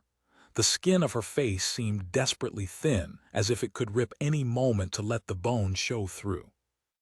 "That might stop other folk coming up to us. I can't stand their pity or their curiosity. It's just a drama to them. Sure, Laurie's determined to play the game. I tried to talk him out of it, but he said it was for his father." Vela's voice was low and bleak. "And we have to be here for him. The organizers want me to speak later. I wish today was over." "Are your parents here?" Willow thought the angels might be better support than she could be. "Oh yes. They'll be here, but I've told them to find a good spot to cheer my boy on. I can't stand people I know well to be near me. They fuss and I just feel like ranting and swearing at them. I don't want to upset them, do you understand?" "I think so." Willow imagined Evelyn and Tom somewhere in the crowd, watching their daughter and grandsons from a distance, banned from approaching. They'd be hurt already. They stood for a moment in silence. Willow glimpsed the brightly colored jacket of Rosalie Greenman as the woman passed through the gathered supporters. Like an exotic bird flitting through a forest of green and brown, she'd appear suddenly and then was lost from view. Vela must have noticed too. "Is that Rosalie?" "Yes. I'd like to speak to her, I think. Do you suppose she'll come over? I suspect she might feel a little awkward about doing that." "Would you ask her?" "Of course, if that's what you'd like." Willow was surprised. It wasn't at all what she'd been expecting, but she was relieved too. If Rosalie would stay with Vela, Willow would have the chance to work the crowd and see who else from Westray was here. She moved off in the direction of the patchwork jacket and found Rosalie, standing alone, close to the doors of St. Magnus Cathedral. "You came," Willow said. "I didn't think you would." Rosalie gave a crooked little smile. "Archie might not have been the love of my life, but he was a friend, and I wanted to be here to say goodbye." Sometimes the ritual matters, it helps. I'm not sure how much it's helping Vela. I saw she's here, she looks wrecked. She'd like to see you. Rosalie raised an eyebrow in surprise. To have a row make a scene. Honestly, I don't think it's anything like that. I think she wants to build bridges. She needs a pal. There was a moment's silence before Rosalie grinned. Imagine the gossip when all the Westray folks see us together. It'll be worth chatting just to see their faces. We'll go over then, shall we? Then I'll leave you to it. They pushed through the people to find Vela. It was only 15 minutes to the bar throw-up, and every inch of the square and the surrounding streets was full, apart from where Vela and Ian were standing. Laurie must have gone to find the rest of his team, and there was a space around Vela and her younger son. It was, Willow thought, as if bereavement and grief were a kind of plague that other people believed might be catching. Vela saw them approaching. She and Rosalie stood staring at each other, and then almost simultaneously each held out her arms and they hugged. Willow moved quietly away. She was looking for Perez and James, but they seemed swamped by the crowd and she had no idea where to start. She got out her phone. 2 missed calls from Perez, which she'd not heard because there was so much noise. He must be looking for her too. No point trying to contact him now. In the run-up to the start, the noise was deafening. She wasn't sure they'd even hear the bells of the cathedral, which would set the game off. The man who was doing the throw-up moved onto the cathedral steps. Willow didn't recognize him. He was thin and upright. He could, she thought, have been an army officer. "Oh, that's a nice touch." The words were spoken by a middle-aged woman she didn't know, whose mouth was so close to Willow's ear now, squashed by the crowd, that Willow heard the comment. "Who is it?" She turned and shouted. "Miles, George Riley's partner." Willow thought she should have realized. He was just as Perez had described him. He looked as drawn and gray as Vela. The hands holding the heavy bar were shaking. The woman was still talking. "Usually, it's a star of the game, an old local who played lots of times in his youth. This is a recognition of all George did to record its traditions, and of his role as a teacher and mentor to our young people. And an acknowledgement of the two as a couple, perhaps," Willow said. It was, as the woman had said, a nice touch. "Aye, that too." There was a crackly pass system. Miles was handed a microphone. "I'm here to represent George Alfred Riley. He should have been here in his own right. He loved this game and he loved Orkney." There was a moment of silence as Miles waited for the cathedral bells to ring out the time. On the stroke of 10, he threw the bar into the air and the boys surged forward, arms raised to have first touch. The game had begun. Chapter 37. Perez couldn't help thinking about Barbara Johnson, holed up in the Kirkwall Hotel. She'd be grieving too. The hotel was some distance from where the bar was started, but he wondered if she'd hear the noise, the chanting. Her husband had been seen as the villain in the tale, a fraud and a cheat. Local people wouldn't mourn him as they'd mourned Archie and George. Even in death, it seemed, there was a hierarchy. Some were more worthy than others, and that must make it hard. Everyone here had sympathy for Vela and her boys, most for Miles. But he doubted that any of the spectators were giving Barbara a thought. It occurred to him that he should go and see her, once Willow had taken James home, in the break between the 2 games. Whatever her role in the murders, he hated to think of her alone in the bleak hotel room. Then, as if his imagination had conjured the woman up, made her solid, he glimpsed Barbara Johnson through the crowd. He recognized her coat, an unusual dusty pink, the hood pulled over her head, although the day wasn't cold at all. It was a way perhaps of making herself anonymous. He wondered what she could be doing here, and if her presence threw into doubt the theories that he and Willow had dreamed up the night before. He was about to ease his way through the jostling people to speak to her, when Lucy Martindale, the grammar school head teacher, pushed through the crowd towards him. "Inspector, could I have a word? I know this isn't an ideal situation, but it is rather important." "Of course." It was quieter now outside the cathedral where they were standing. James had run across to see Ian, his big friend, before the ball was thrown. Willow had been there too, chatting to Vela, but now there was no sign of her. Perez, scanning through the remaining people, thought they must all have followed the game through the lanes. The action had moved slowly out of Kirk Green, and the crowd had followed, crammed into the narrow streets, where owners had fixed wooden planks known as barricades over the shop windows to prevent the glass from being damaged. It seemed that the uppies were winning. James would be disappointed. He was very much a Dooney supporter. Perez pulled his attention back to the teacher. "How can I help? Since you came into school to see me, I've been looking into George's work emails. I've come across a number of rather disturbing messages. It seems he wasn't quite the perfect teacher I'd imagined him to be." Perez listened carefully to Lucy's explanation. "Can you send the messages across to me?" He thought of Miles, upright, respectable, law-abiding. He wondered what the man would make of these revelations. Would it change the way he'd view his lover? Probably not.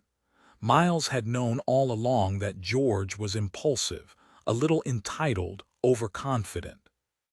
Perhaps he'd spun his evidence to Perez, protecting his lover's reputation as Barbara Johnson had fought to protect her husband's.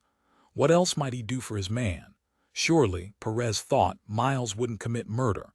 But again, there was a worm of doubt. So many stories could be told around these killings, and he was no longer confident that he knew which was true. He handed Lucy his card so she had his email address. "It's so upsetting," she said, "and of course I'll have to take action. I can't pretend that this didn't happen." Perez wanted to discuss these developments with Willow, but there was still no sign of her and James. Perez phoned her to find out exactly where she was, but there was no reply. Of course she wouldn't hear. There would be too much din close to the center of the game. He wandered in the direction of the shouting and cheering, but he was more focused on the information given to him by Lucy and by his glimpse of Barbara Johnson than on his surroundings. He supposed George's emails provided the confirmation that they needed to close the investigation, but he couldn't allow himself to believe it. He felt no elation, no pride. At last, though, perhaps they had their proof. When Perez glimpsed Willow, she was on the edge of the mob and she was talking to Miles. He saw her as a wild Viking woman, with her long hair tangled by the breeze, the strong features. The conversation seemed intense, intimate, and when he approached, he heard that she was inviting the man to spend the rest of the day with them in Harry. Miles was refusing but was obviously pleased to be asked. "Not today," he said. "Today I'd be rather poor company, but another time." Perez felt a quick moment of relief. He couldn't quite trust the man. Willow turned and saw Perez. "Where's James?" A catch of anxiety in her throat. "He came to join you and Vela before the throw-up." "No." Now she was almost crying. "No, the last time I saw him, he was holding your hand. He'll be with Vela and Ian." Perez kept his voice even. Willow always accused him of overreacting where the boy was concerned, following the action, cheering on the Doonies. But he'd recognized her fear and was struggling to breathe evenly. He'd never had a panic attack, but this must be close to it. "I'll come with you," Miles said, "and help you to look for him." Perez wasn't sure he wanted this man's help. Not now. He could hardly refuse. Not with Willow standing beside him, white and trembling, overcome too with a kind of terror. It seemed that Miles had picked up on their anxiety, and now his voice was brusque, demanding. What was he wearing? Willow described the jacket, the bonnet knitted by his fair Isle grandmother with the puffin motif. "That's unique, then." Miles gave a tight little smile. "I'll know him at once when I see him." He strode off into the crowd. Perez watched the man go before turning to Willow. "I should have held on to him and not let him head off on his own. But you were only a few yards away. I thought it could do no harm. I was obsessed with this case," he thought. "I was glad that James had gone to find you, so I wouldn't have the responsibility of him. So I could plan what was needed to have this business over." Anxiety made his body tense and froze his mind. He couldn't think clearly, and even his vision was blurred. He worried that he wouldn't see the boy with the blue down jacket and the hand-knitted hat. He wouldn't recognize his own son among all the other children who were cheering and yelling. He thought the game was dangerous and riotous, and the police should have put a stop to it decades before. He should have gone with his instinct and called the whole thing off. Willow put her arm into his. "Not your fault," each word emphasized. "But we have to find him." He turned to her. "Could Vela have him?"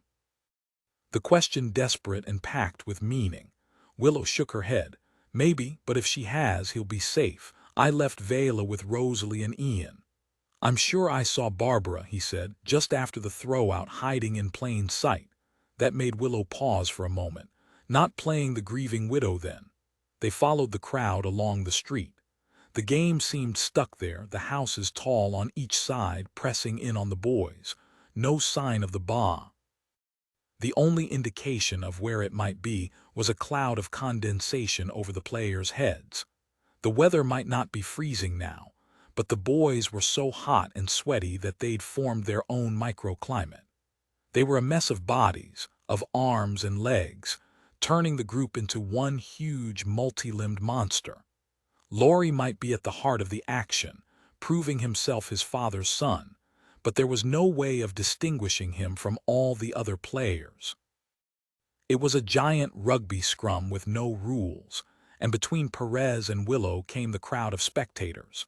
It would be impossible for the two of them to push their way through. From the upstairs windows of the buildings on each side of the road, people were watching and shouting.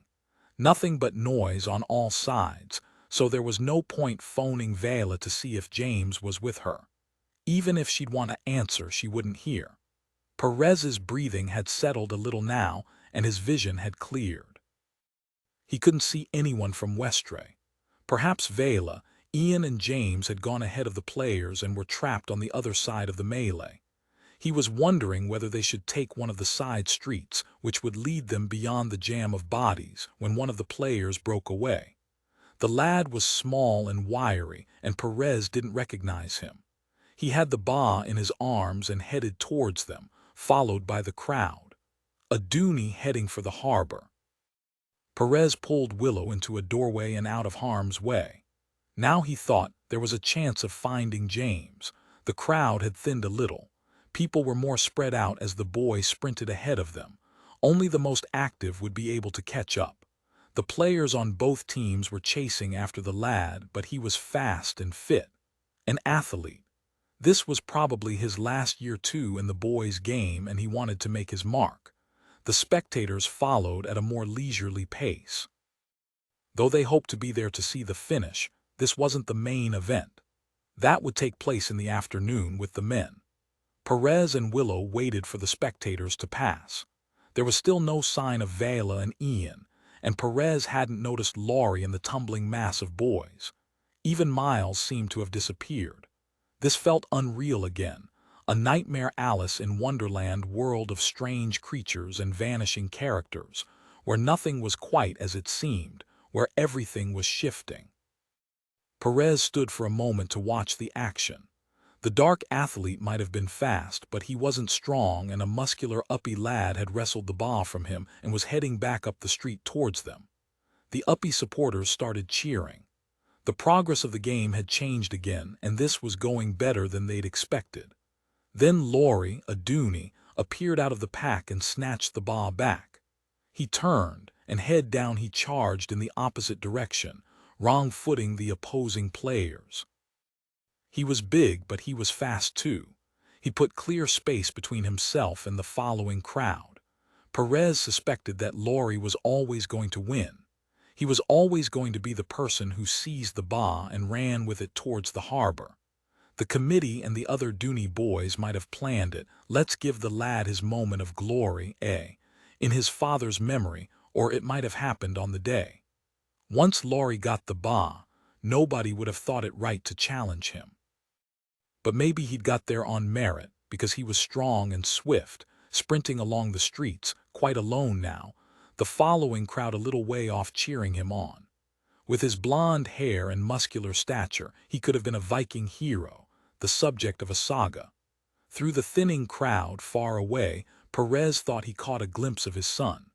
A blue jacket and a knitted hat. Someone had hold of his hand and was leading him not towards the harbor where it seemed the game would end but away from it.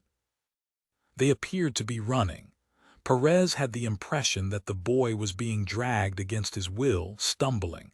This wasn't what he'd expected at all. Vela will have made her way to the water, Willow said, to see Laurie's moment of triumph. Perhaps she went straight there, knowing that this was how it would end. No, Perez was shouting. Look! Before Willow could answer, Perez had already set off in pursuit of the boy, through a series of lanes, pushing his way past the stragglers who were moving in the opposite direction, following the flow of play. He lost sight of the boy almost immediately and wondered even if James had been there at all. All morning he'd been conjuring ghosts and monsters from his subconscious, twisting the facts to form more outlandish tales. First Barbara Johnson, then Miles Chambers, and now his son. He turned a sharp corner, and in the distance, at the end of a residential street of gray terraced houses, he caught another glimpse of blue.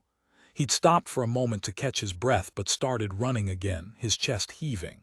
When he approached the end of the street, he saw he was in an area of the town unfamiliar to him. Everything was quiet.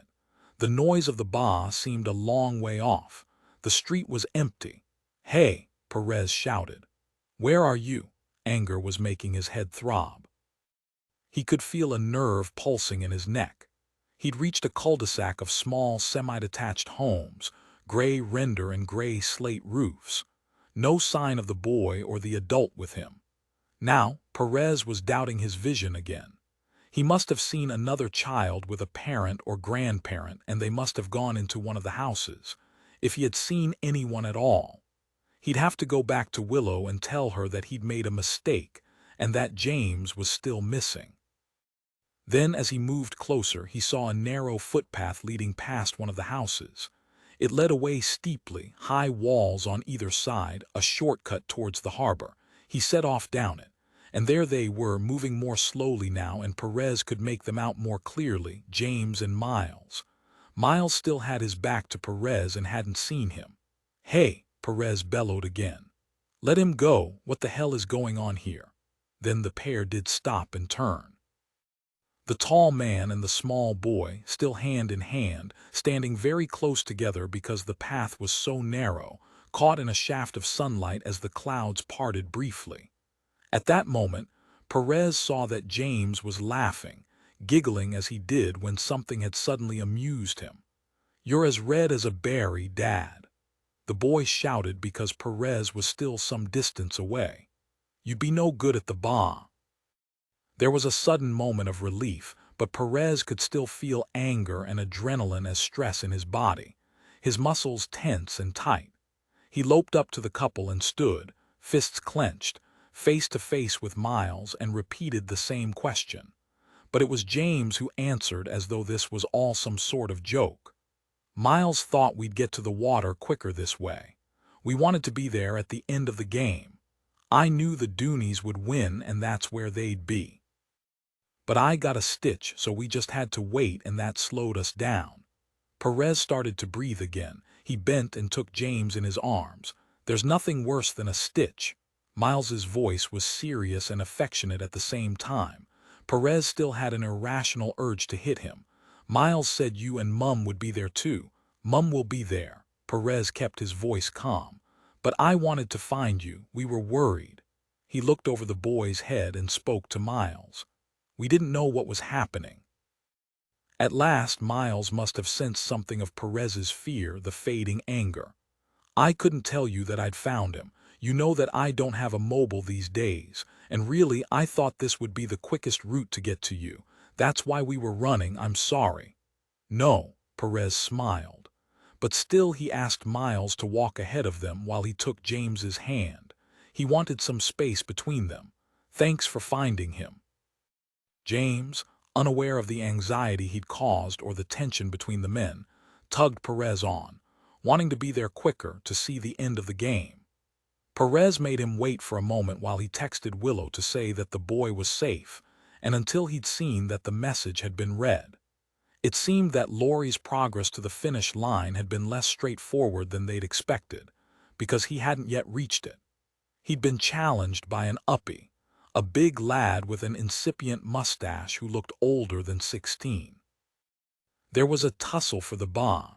None of the other players intervened. This was a combat between two individuals now. Perez thought that if Barbara was back in her hotel room, she must surely be hearing the noise. If she'd had a room looking out at the harbor, she'd be able to watch the scene below her. Perhaps though she was still in the crowd, watching the finale play out. He was distracted by the thought and by the sight of some Westray folks at the front of what had become an audience, a semicircle of admiring people. Willow saw him before he noticed her. She rushed across the street to crouch and put her arms around her son. Just as Willow joined them, Laurie managed to get a grip on the ba. He raced to the harbor wall. He stood for a moment, the ba above his head, challenging an opponent to seize it at the last moment. Then instead of hurling the ball into the basin, he jumped with it and other boys joined him. Every year, somehow one boy or man ended up there if the Doonies won. A traditional end to the sport. Laurie's head appeared above the water, lifted by the others, and the crowd cheered. This year, at least, there was no discussion about who was the winner. Chapter 38. Willow could feel tears on her cheeks as she held out her arms to the boy. Tears of gratitude and relief, as if the emotion was so great that it had to spill out. She saw Laurie leaping into the sea with the other boys, was aware of the splash that their entrance made, reaching even to where she was standing, the salty droplets on her cheek mixing with the tears. The sound of cheering that might have been waves crashing, or thunder, something inhuman at least, a monster roaring, but in this moment none of that mattered. Miles found him, Perez said. His voice sounded rather forced. It was as if he could hardly believe the boy had been found. He says they were on their way back to us. James was on the ground again, pulling his mother's arm, wanting to add his congratulations to Laurie's family. Perez held Willow back just for a moment. "I'm going to end this now," he said. "I know we planned to wait until the afternoon, but this is the time and we have all that we needed. Lucy Martindale confirmed it. Don't you agree?" She thought for a couple of seconds, running the possibilities through her head, rational now that she was holding James's hand, not letting her eyes stray from him again. "Yes," she said. "I agree." She watched the rest from a distance, looking over James's head. He was babbling about the adventure he'd had, how he was heading towards her in Vela, but then there were too many people in the way, and he was too small to push through them, and there was the throw-up, and he wanted to see Laurie win, so he'd kind of forgotten what he was doing and followed the crowd. Then he'd got a bit lost, and Miles had come and found him. Willow was listening to him, and answered in the right places, saying how scary that must have been and how he'd been a brave Petey boy. She wondered if she should give the lecture about not going away with strangers, but this wasn't the right time, and anyway sometimes strangers weren't the most dangerous people. All the time, though, she was watching intently everything that was happening across the road by the harbor. The Westray folk were all there by the water now, and Willow saw that Miles had gone to join them. The boys' ba had finished earlier than it sometimes did, and the Kirkwall crowd were wandering away to get something to eat or drink or prepare for the men's throw-up at 1 o'clock. The big event. But for Westray people this had been the main event, and they'd gathered to congratulate Laurie.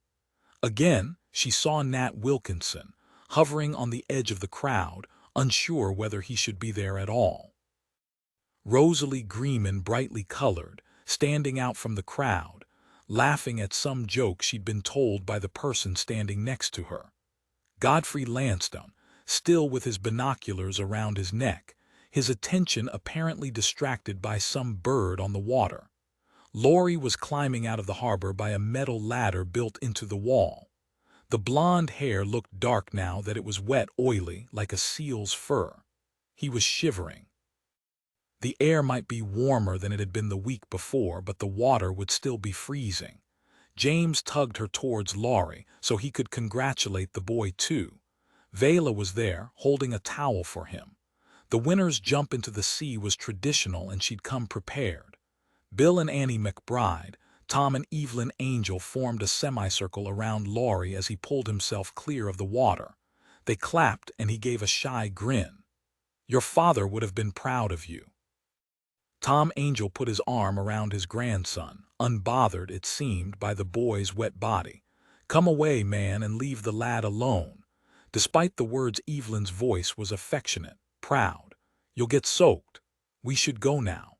Willow lifted James into her arms so he couldn't resist her suggestion that they leave Kirkwall and head back to Harry. "Let's get you home and find you some Christmas treats." Because she didn't want James to see Jimmy Perez arrest his hero. Chapter 39. They sat in the interview room in the police station. Tom Angel was there as Laurie's responsible adult. Vela had said she couldn't face it. Perez thought she might have had her suspicions about Laurie all along. Images of violence crawling into her head like worms. She'd have tried to push them away. Of course she would. She'd have believed that she was crazy with grief, that her imagination was thrown out of kilter. Who could believe that a son would kill his father, then kill again to hide his tracks? In a place like Westray, where nobody locked their door and where they left their keys in their cars, where strangers were made welcome. "This is a mistake, Jimmy."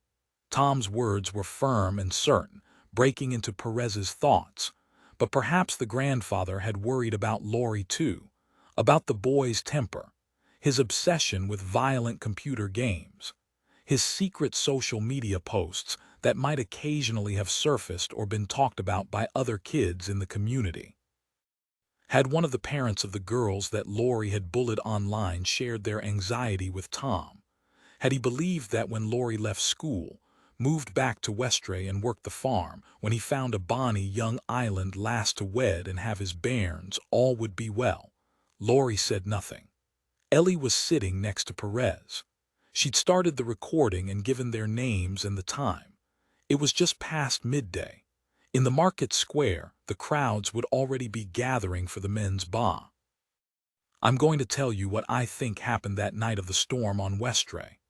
Perez hoped that the recording would pick up the sorrow in his voice, the kindness. He'd known Laurie since he was a baby. Maybe the fiscal would mock him for that.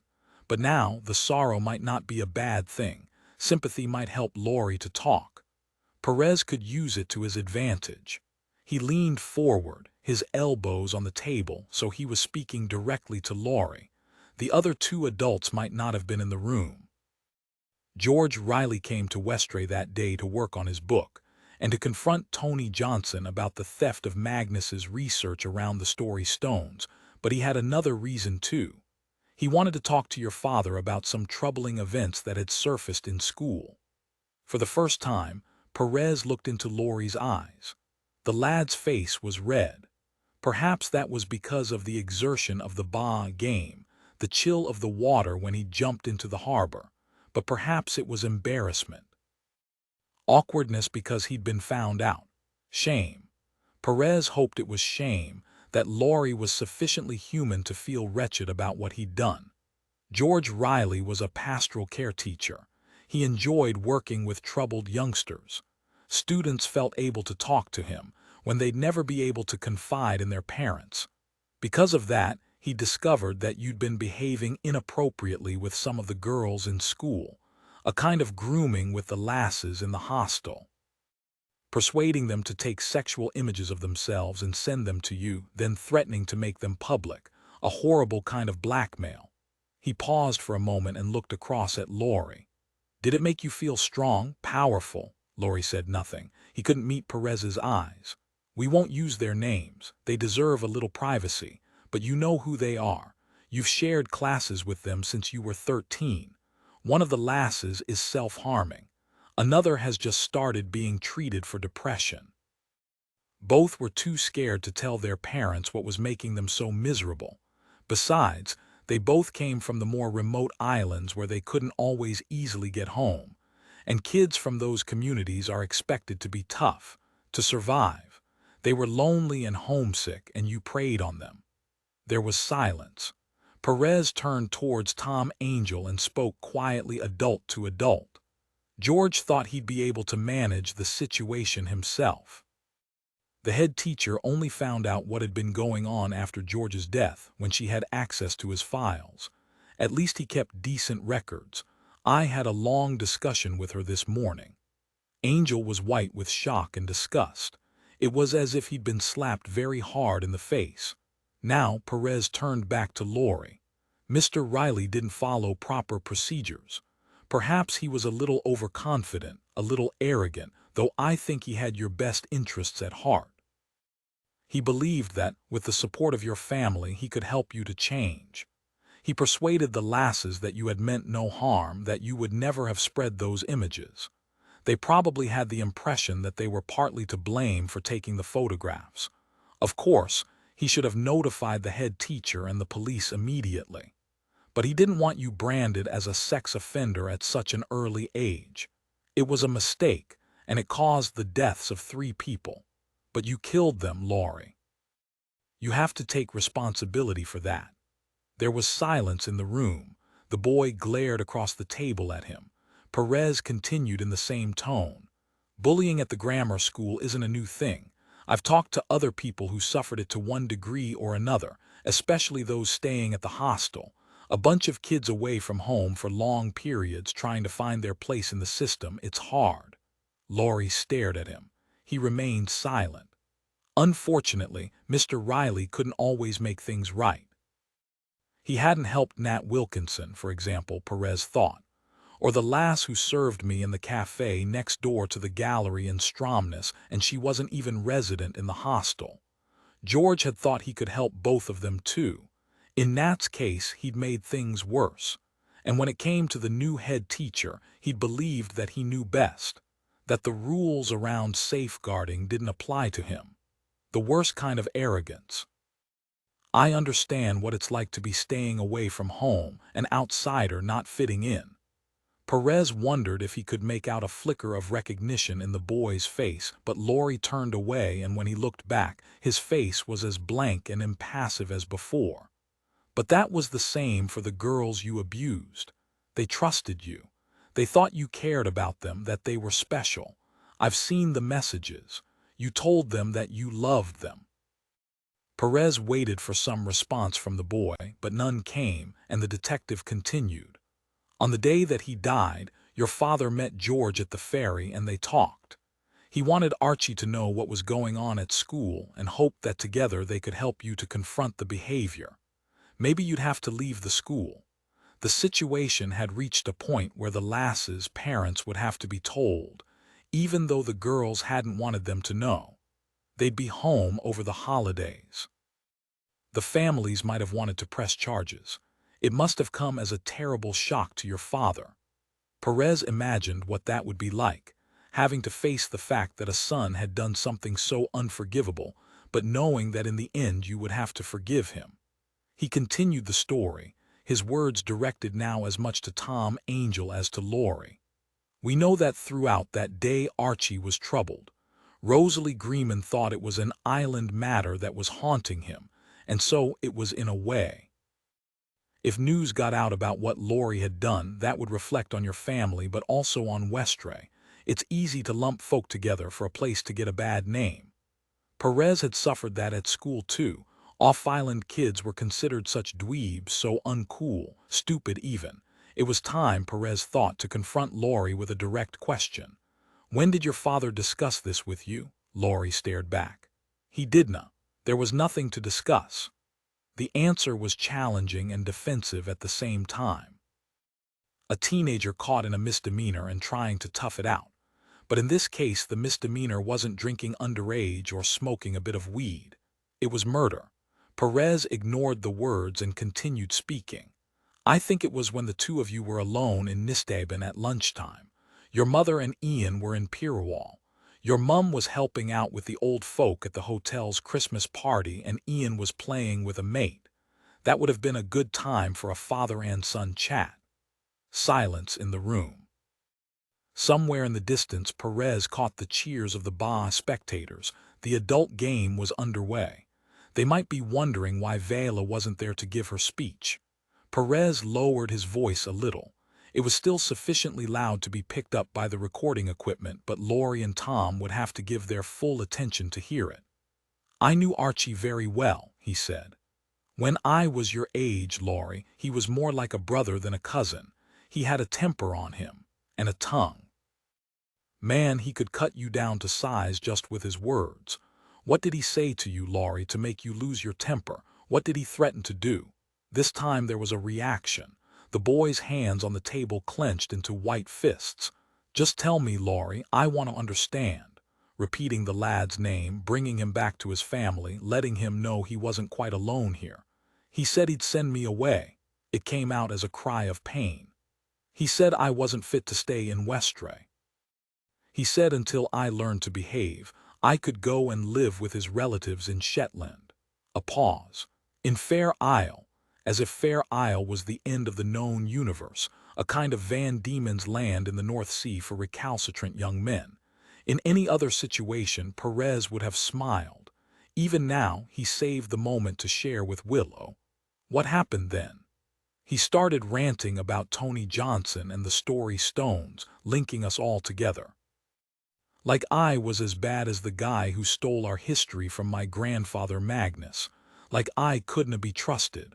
All I did was to have a laugh with those lasses. Not my fault if they fancied me. I didn't force any of them. But even as he was protesting, Perez could tell that wasn't true. Laurie had felt both entitled and confused. He was a lonely lad with nothing but internet porn to show him how to interact with unhappy young women and a macho swagger to cover the inability to find real friends. "Your dad went out later and met up with Tony Johnson close to the Noltland dig. That's a long way from Nisthaven. How did you get there? What was the plan? Because you must have had a plan." No response but a bull-headed stare and a simmering anger. Perhaps the boy actually felt resentment at having to sit there, to be questioned like this when he should be celebrating his victory at the bar. Maybe he had so little understanding about what he had done. Perez went on with the story. He might have been reading from one of James's picture books. His tone was the same. "Your mother and Ian came back from Pirrawall and you all had your tea together. Then Archie went out. He'd arranged to meet Professor Johnson, hoping to challenge him about your grandfather's research, before heading to the bar for a drink with his pals. I've been wondering how you got to that end of the island. I'm sure you can drive.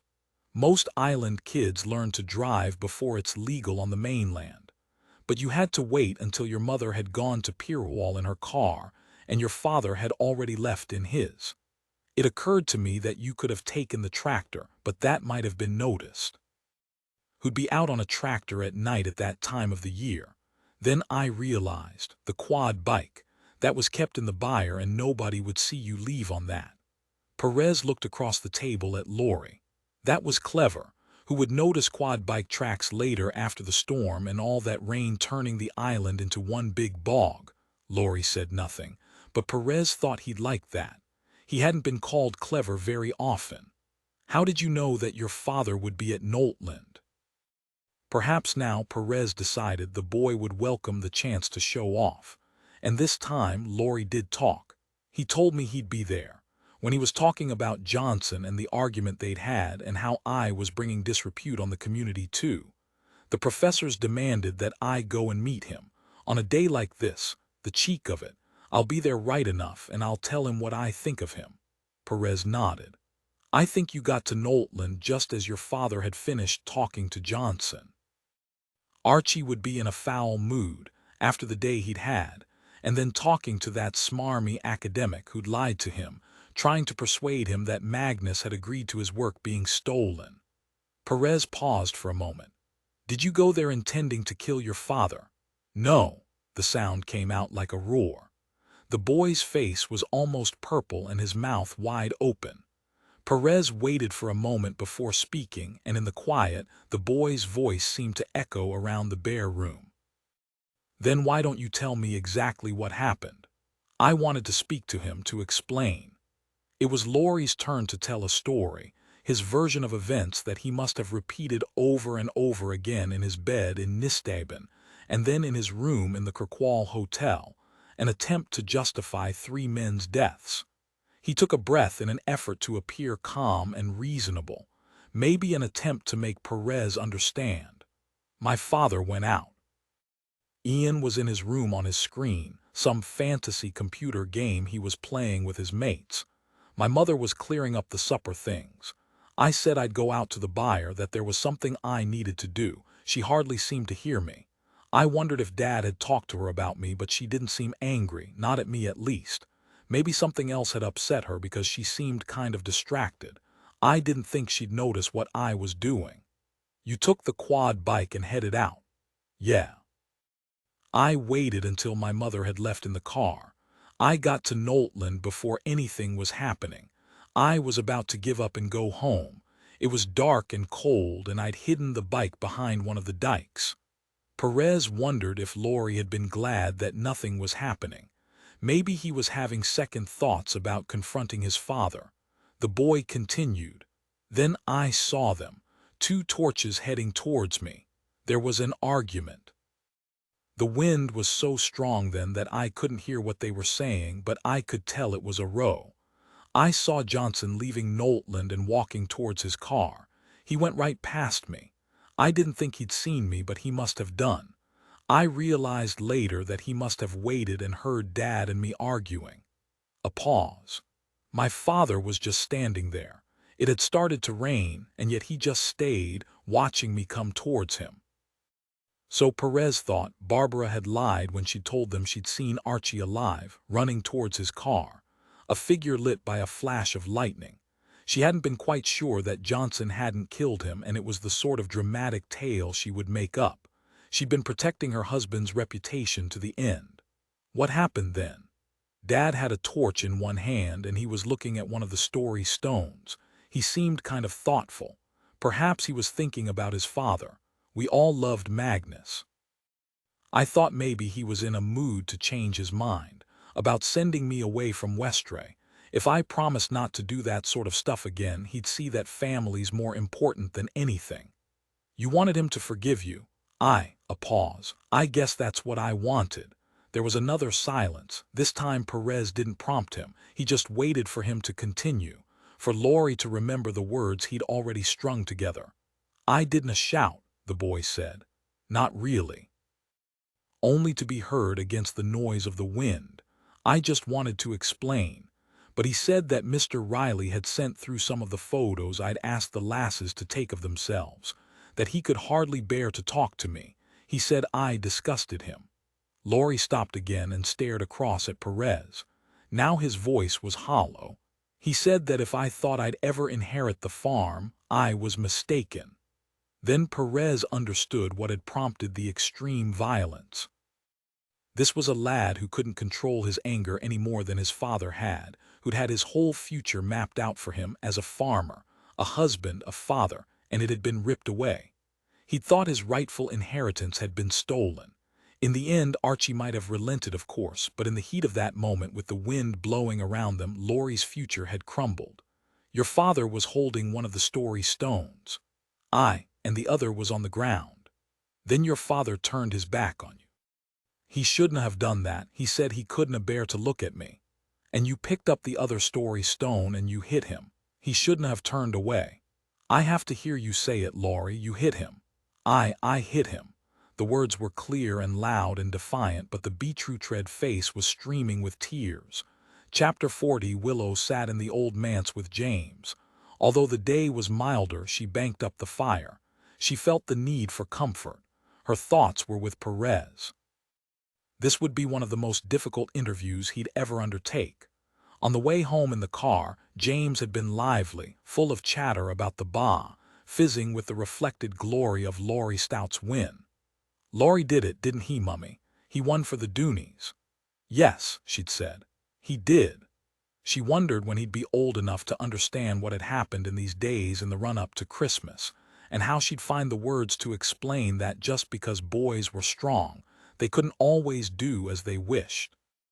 He'd hear about it, of course. The story would be everywhere. There'd be pieces all over the news and earnest documentaries exploring the background to teenage violence, the role of social media in young people's lives, the easy accessibility of pornography. Maybe a drama attempting to bring the murders to life. For a while, Westray would be invaded by the press. The family would be blamed.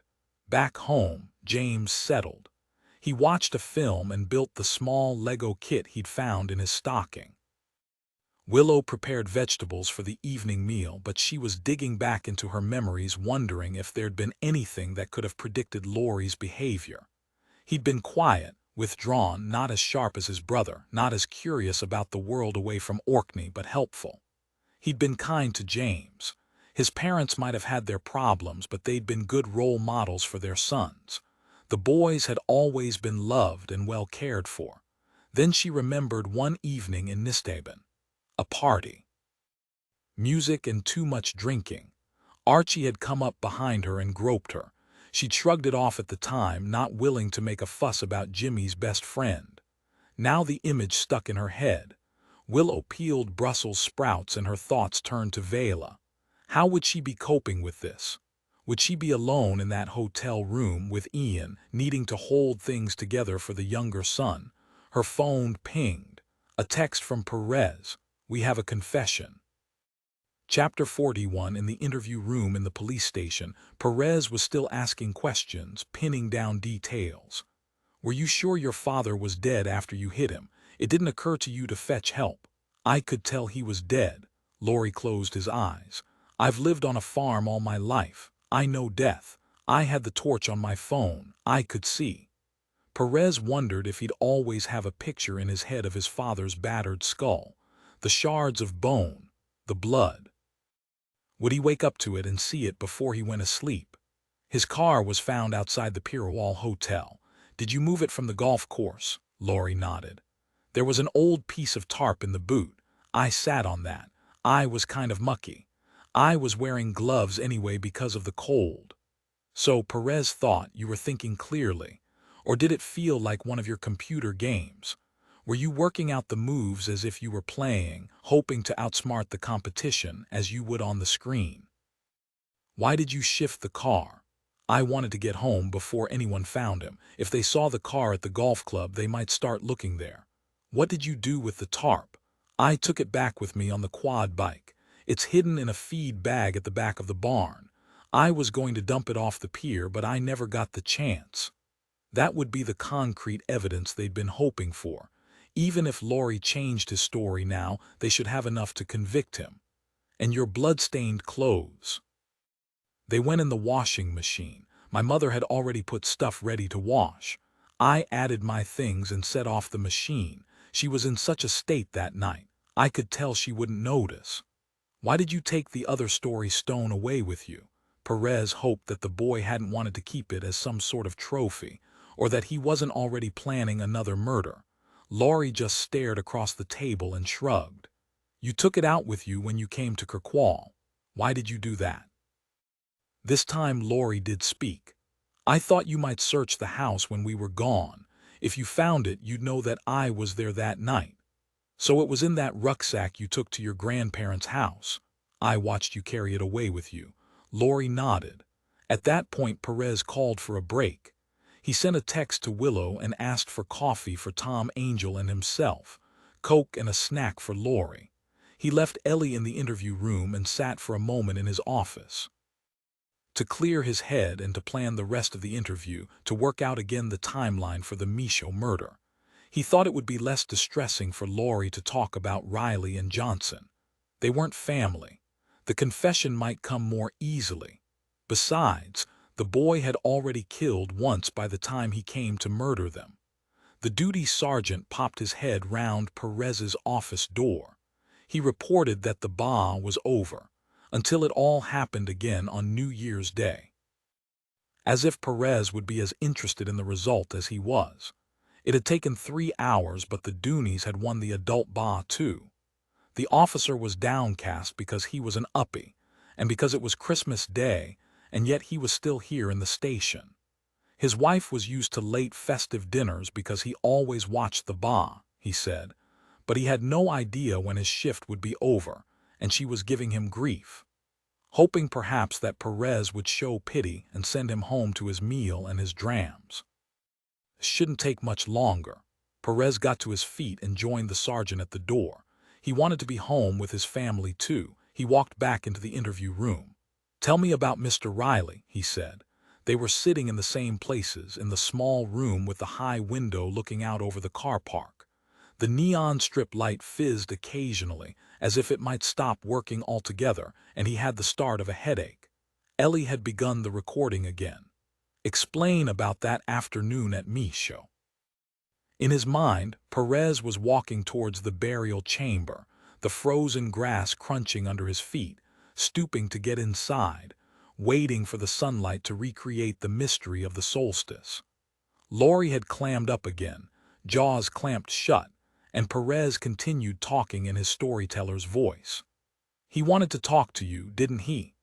About the stuff he'd found on your social media and the complaints from the girls at the hostel.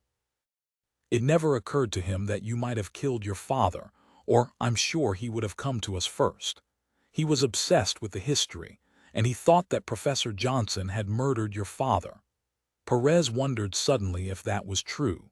George Riley had the confidence that came from an English public school education and his fancy university. Or perhaps Mr. Riley had an idea that you might be responsible for your father's death and thought he could persuade you to confess. Is that what happened? It would be in the character of the man, Perez thought. He believed the best in everyone, and maybe he was convinced that redemption was possible. "No, it was nothing like that." The boy's words came out as a shout. Perez waited for a moment for Laurie to say more before continuing. "So if he didn't know that you'd killed your father, Mr. Riley still wanted to help. He believed that you were going through a really tough patch because your father had just died and he wanted to help, to sort things out without it all blowing up into a nightmare for you, affecting your future. He was tight for time that day. He was just back from a conference, he had pantomime rehearsals, and he wanted to spend the afternoon with his partner. But he saw the clear sky and thought you'd enjoy the drama of Michaud, so he arranged to meet you there. One of his many kindnesses." Perez looked across at the boy, hoping again for a response, but none came. "It took me a long time to work it out. The logistics, I mean. By then you were staying in town in the Kirkwall Hotel. How could you get out to Michaud? You don't have many friends, do you? None that might help by arranging a lift. I could understand how you might escape from the hotel without your mother noticing. She was grieving, lost in a world of her own, and the doctor had given her something to dull the pain. Besides, Ian was playing games in the room next to hers. She heard him talking and she believed you were there chatting with him, but he was talking to his gaming friends and not to you." Laurie continued to stare into space. "What did you tell Ian?" Perez asked, genuinely curious. "Where did you tell him you were going?" Now Laurie did look directly at the detective. "I told him I was meeting a lass," he said. He gave a little smile that might have been a smirk, but that Perez hoped was almost wistful, as if Laurie would have loved nothing better than having a girl to meet, someone to care for and not to abuse. "Ian said he'd cover for me if our mother asked where I was."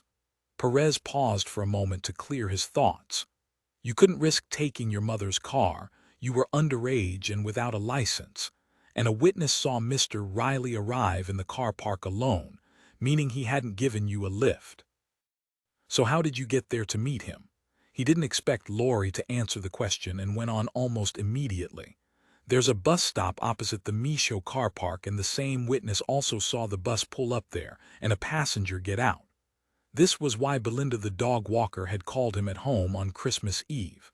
Someone got out," she'd said in her loud, almost drunk voice.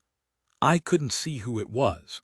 There was nobody waiting at the stop, so that wasn't why the bus pulled over. No, I couldn't describe the person. I was driving back to town." But Perez didn't need to tell Laurie that, and he knew they'd be able to track down the driver and any other passengers if they needed to. Someone would have recognized the boy. Orkney was that sort of place. "Why don't you tell us what happened?" Perez repeated, his voice gentle again, almost fatherly. Now it seemed Laurie was prepared to speak. "I thought he'd worked out that I'd killed Dad, and anyway it was kind of his fault. If he hadn't interfered, if he hadn't talked to my father that day on the island, then I wouldn't have had to kill him." The words spilled out, gushing like water from a pressure hose. He was a child again, making excuses for an action that could never be excused. Perez looked across the table. "You went amisho intending to kill Mr. Riley.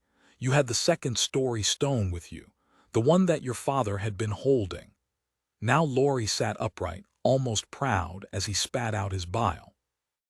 "I thought if I used that to hit him, you'd believe that Westray history had something to do with the killings. I'm not as stupid as everyone thinks. You fell for it, didn't you? And anyway, what right did Riley have with his fancy ways, living with his fancy man, coming to Orkney and telling me how to live my life?" Sitting beside the boy, Tom Angel stared at Perez, horrified, still white and stony. In this moment, he saw his grandson as a monster, not as a child to be loved and protected.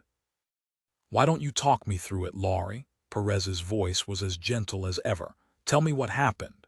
"He was there waiting for me at the entrance to the chamber. He had a key and he opened the gate. He went in first. You have to bend low to get in through the tunnel that leads into it. All the time he was talking about the history of the place, an Orkney place, as if he knew everything there was to know about it and he had to give me a lecture, as if I hadn't been born here. As if the islands didn't belong to me much more than to him. I was close behind him, and just as he was going to put on the light inside, I hit him. He hadn't expected anything. He was trying to be kind," Perez said. "When has kindness got a man anywhere?" Laurie screamed out the words. It was as if he was parroting them, that they were some kind of tenet of faith, learned from a twisted guru. Perez thought he'd probably stolen the phrase from one of his favorite manosphere internet sites. This time Perez didn't answer. He wanted to tell the boy that it was possible to be both kind and strong, but he knew that Laurie wouldn't accept that. Not here and not yet. Besides, time was moving and he wanted to be home. He needed a long bath to wash away the day and to spend time with his family. "Why didn't you leave him where he was? Why shove him into one of the smaller chambers?" "I don't know." This time it came out as a mutter. "I wanted to hide him away. I couldn't bear to see him." Maybe Perez thought you couldn't bear what you'd done to him. He hoped that was the case. That in that moment the boy had felt some revulsion, some guilt. And Tony Johnson, why did he have to die? He was a horrible man. He was trying to blackmail me. He wanted you to give permission for him to use your grandfather's research. Someone else coming to the islands to take what was ours. Laurie's voice was bitter, as if he was the victim here, as if again the killing was justified. "I presume he saw you at Knowlton that night when you killed your father." "I told you that already.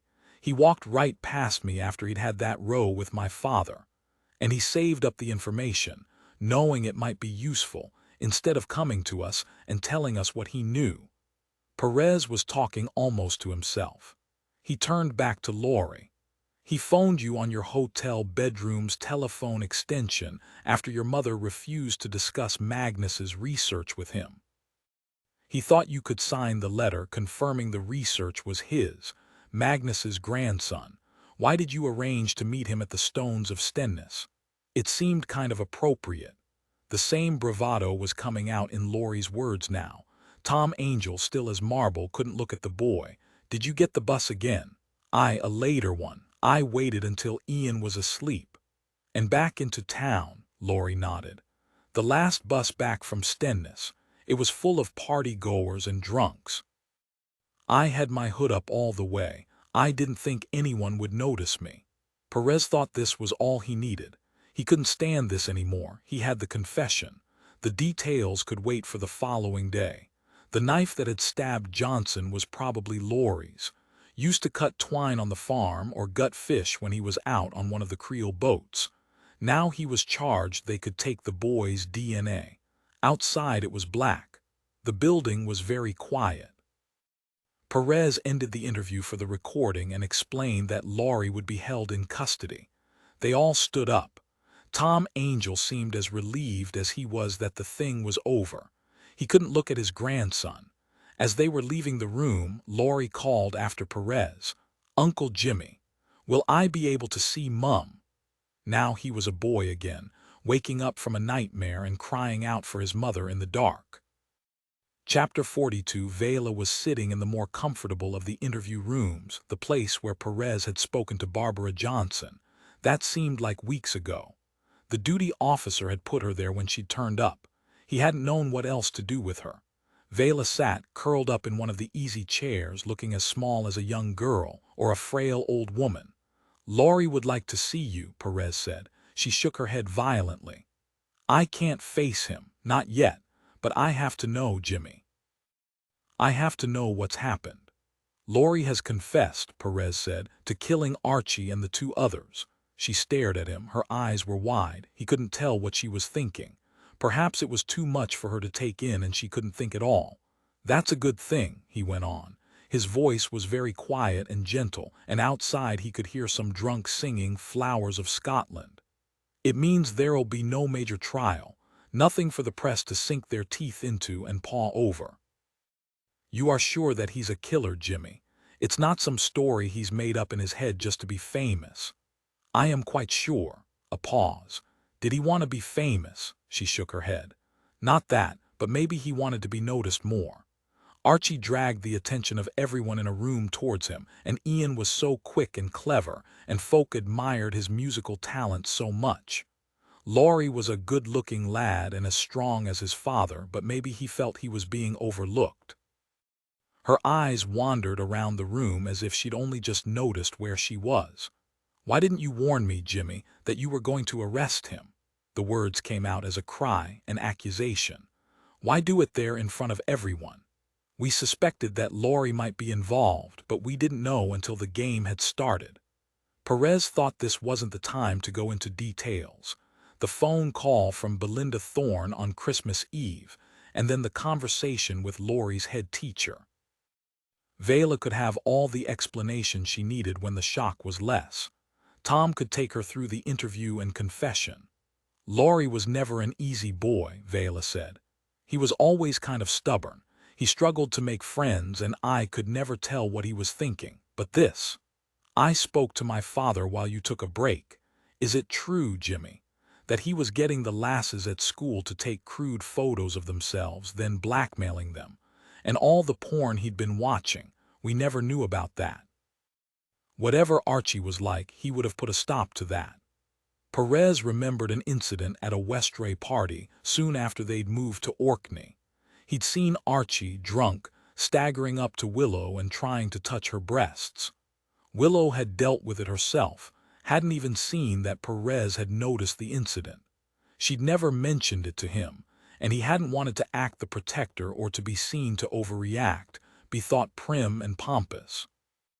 He'd even wondered briefly if Willow might have been flattered and had put Archie's behavior down to a middle-aged man who'd never really grown up, pissed, acting out his adolescent fantasies. Nothing to spoil a friendship for. Now he felt angry with himself for letting it go. Had Laurie been in the room too? Had he seen what had happened? Laurie was always kind to James, he said. Perhaps he found it easier to relate to younger children. Was he? Vela's face brightened very briefly. "Aye, he was, and he was no trouble in the school in Westray." A pause. "Maybe we should never have sent him out to the hostel, but we went away to the grammar school and it did us no harm. Island kids grow up knowing that's how it'll likely be. You can't blame yourselves." Though of course Vela would blame herself for as long as she lived. What will happen to him? "He's killed 3 people, Perez said, because it wasn't only Vela who had been bereaved, and the victims and their families deserve to be remembered too. He'll be away for a long time, but it's good that he's told us what happened. The court will take that into consideration, and his age." Vela nodded as if it was what she'd been expecting. "I feel that I'm as guilty as he is. I should have known what he was doing. I could have saved 2 other men." "This wasn't your fault, Vela," Perez said again, but the words sounded hollow. They sat for a moment in silence. "Will you see him now?" He couldn't predict what her response might be. She swung her legs round and got to her feet. I'll see him." A pause. "I suppose he's still my boy." Chapter 43. When Perez arrived home, the house was quiet. He sat for a moment in the car, putting himself in the right frame of mind to meet his family, and thought of the note that he'd left for Willow at the start of this, just before he'd rushed off to Westray in the middle of a storm. That felt an age ago. So much had changed since then. He'd lost his oldest friend, 3 men had died, and a screwed-up boy had been charged with murder. Perez felt himself unraveling just as he had when he was stranded on Fair Isle and Fran had been killed in the middle of another violent storm, the blade of the knife caught in a flash of blue lightning. That image haunted him at times too. All this was too close to home and memories were colliding. He wasn't sure he could face it anymore. In the islands, everything was too close to home. Then the door opened, and Willow came out to greet him. She must have heard the vehicle on the drive. She stood in the doorway, the light behind her, a familiar silhouette. He climbed out of the car and they stood together. "You okay, Jimmy?" He was now. "James is dozing in front of the telly. It'll be a nightmare to get him to bed when it's time, but he's shattered. Come away in. I'll get the dinner on." Perez went upstairs, showered and changed out of his work clothes, another attempt to switch his brain away from the job. Then before he could get downstairs, the house was full of noise and laughter. James had realized that his father was home. He rushed up to greet him, buzzing with the events of the day. There were presents to open and a meal to eat, and that distracted James from his tales of Laurie's heroism. Perez and Willow weren't sure how they'd tackle that subject. It certainly wasn't something to be discussed this evening. Instead, they talked about what they might do the following day when Miles would come to visit. James, it seemed, had fallen for Miles too. "He's very funny, and he can do magic tricks. He pulled a sweetie out of my ear. Yes, he's a great guy." Perez wondered if Miles would ever understand how reckless George had been, ignoring the rules around safeguarding, believing that he was some sort of knight in shining armor, charging in to rescue Laurie from himself, and the 2 girls involved from future torment and abuse. But Perez thought Miles must have spent his career working with flawed characters and would have been clear-eyed about Riley. He'd known George's faults, but he loved him anyway. The meal and the presents and the stories all took a long time, and for James, staying up so late was an adventure in itself. At last, the boy went to bed. Despite the sugar and the excitement, he fell asleep immediately and the adults were left to themselves. They sat in front of the dying fire, Perez with a dram and Willow with chamomile tea, each staring at the embers, lost in their own thoughts. Perez couldn't imagine what Vela might be going through. He'd always thought that the worst thing in the world was to lose a child, but to have a child who had killed 3 people, surely that would be more bitter.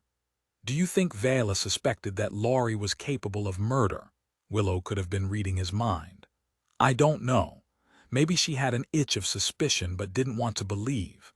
She took the boys away from Westray as soon as she could. Perhaps she thought that was a way of keeping hold of Laurie, of keeping people safe."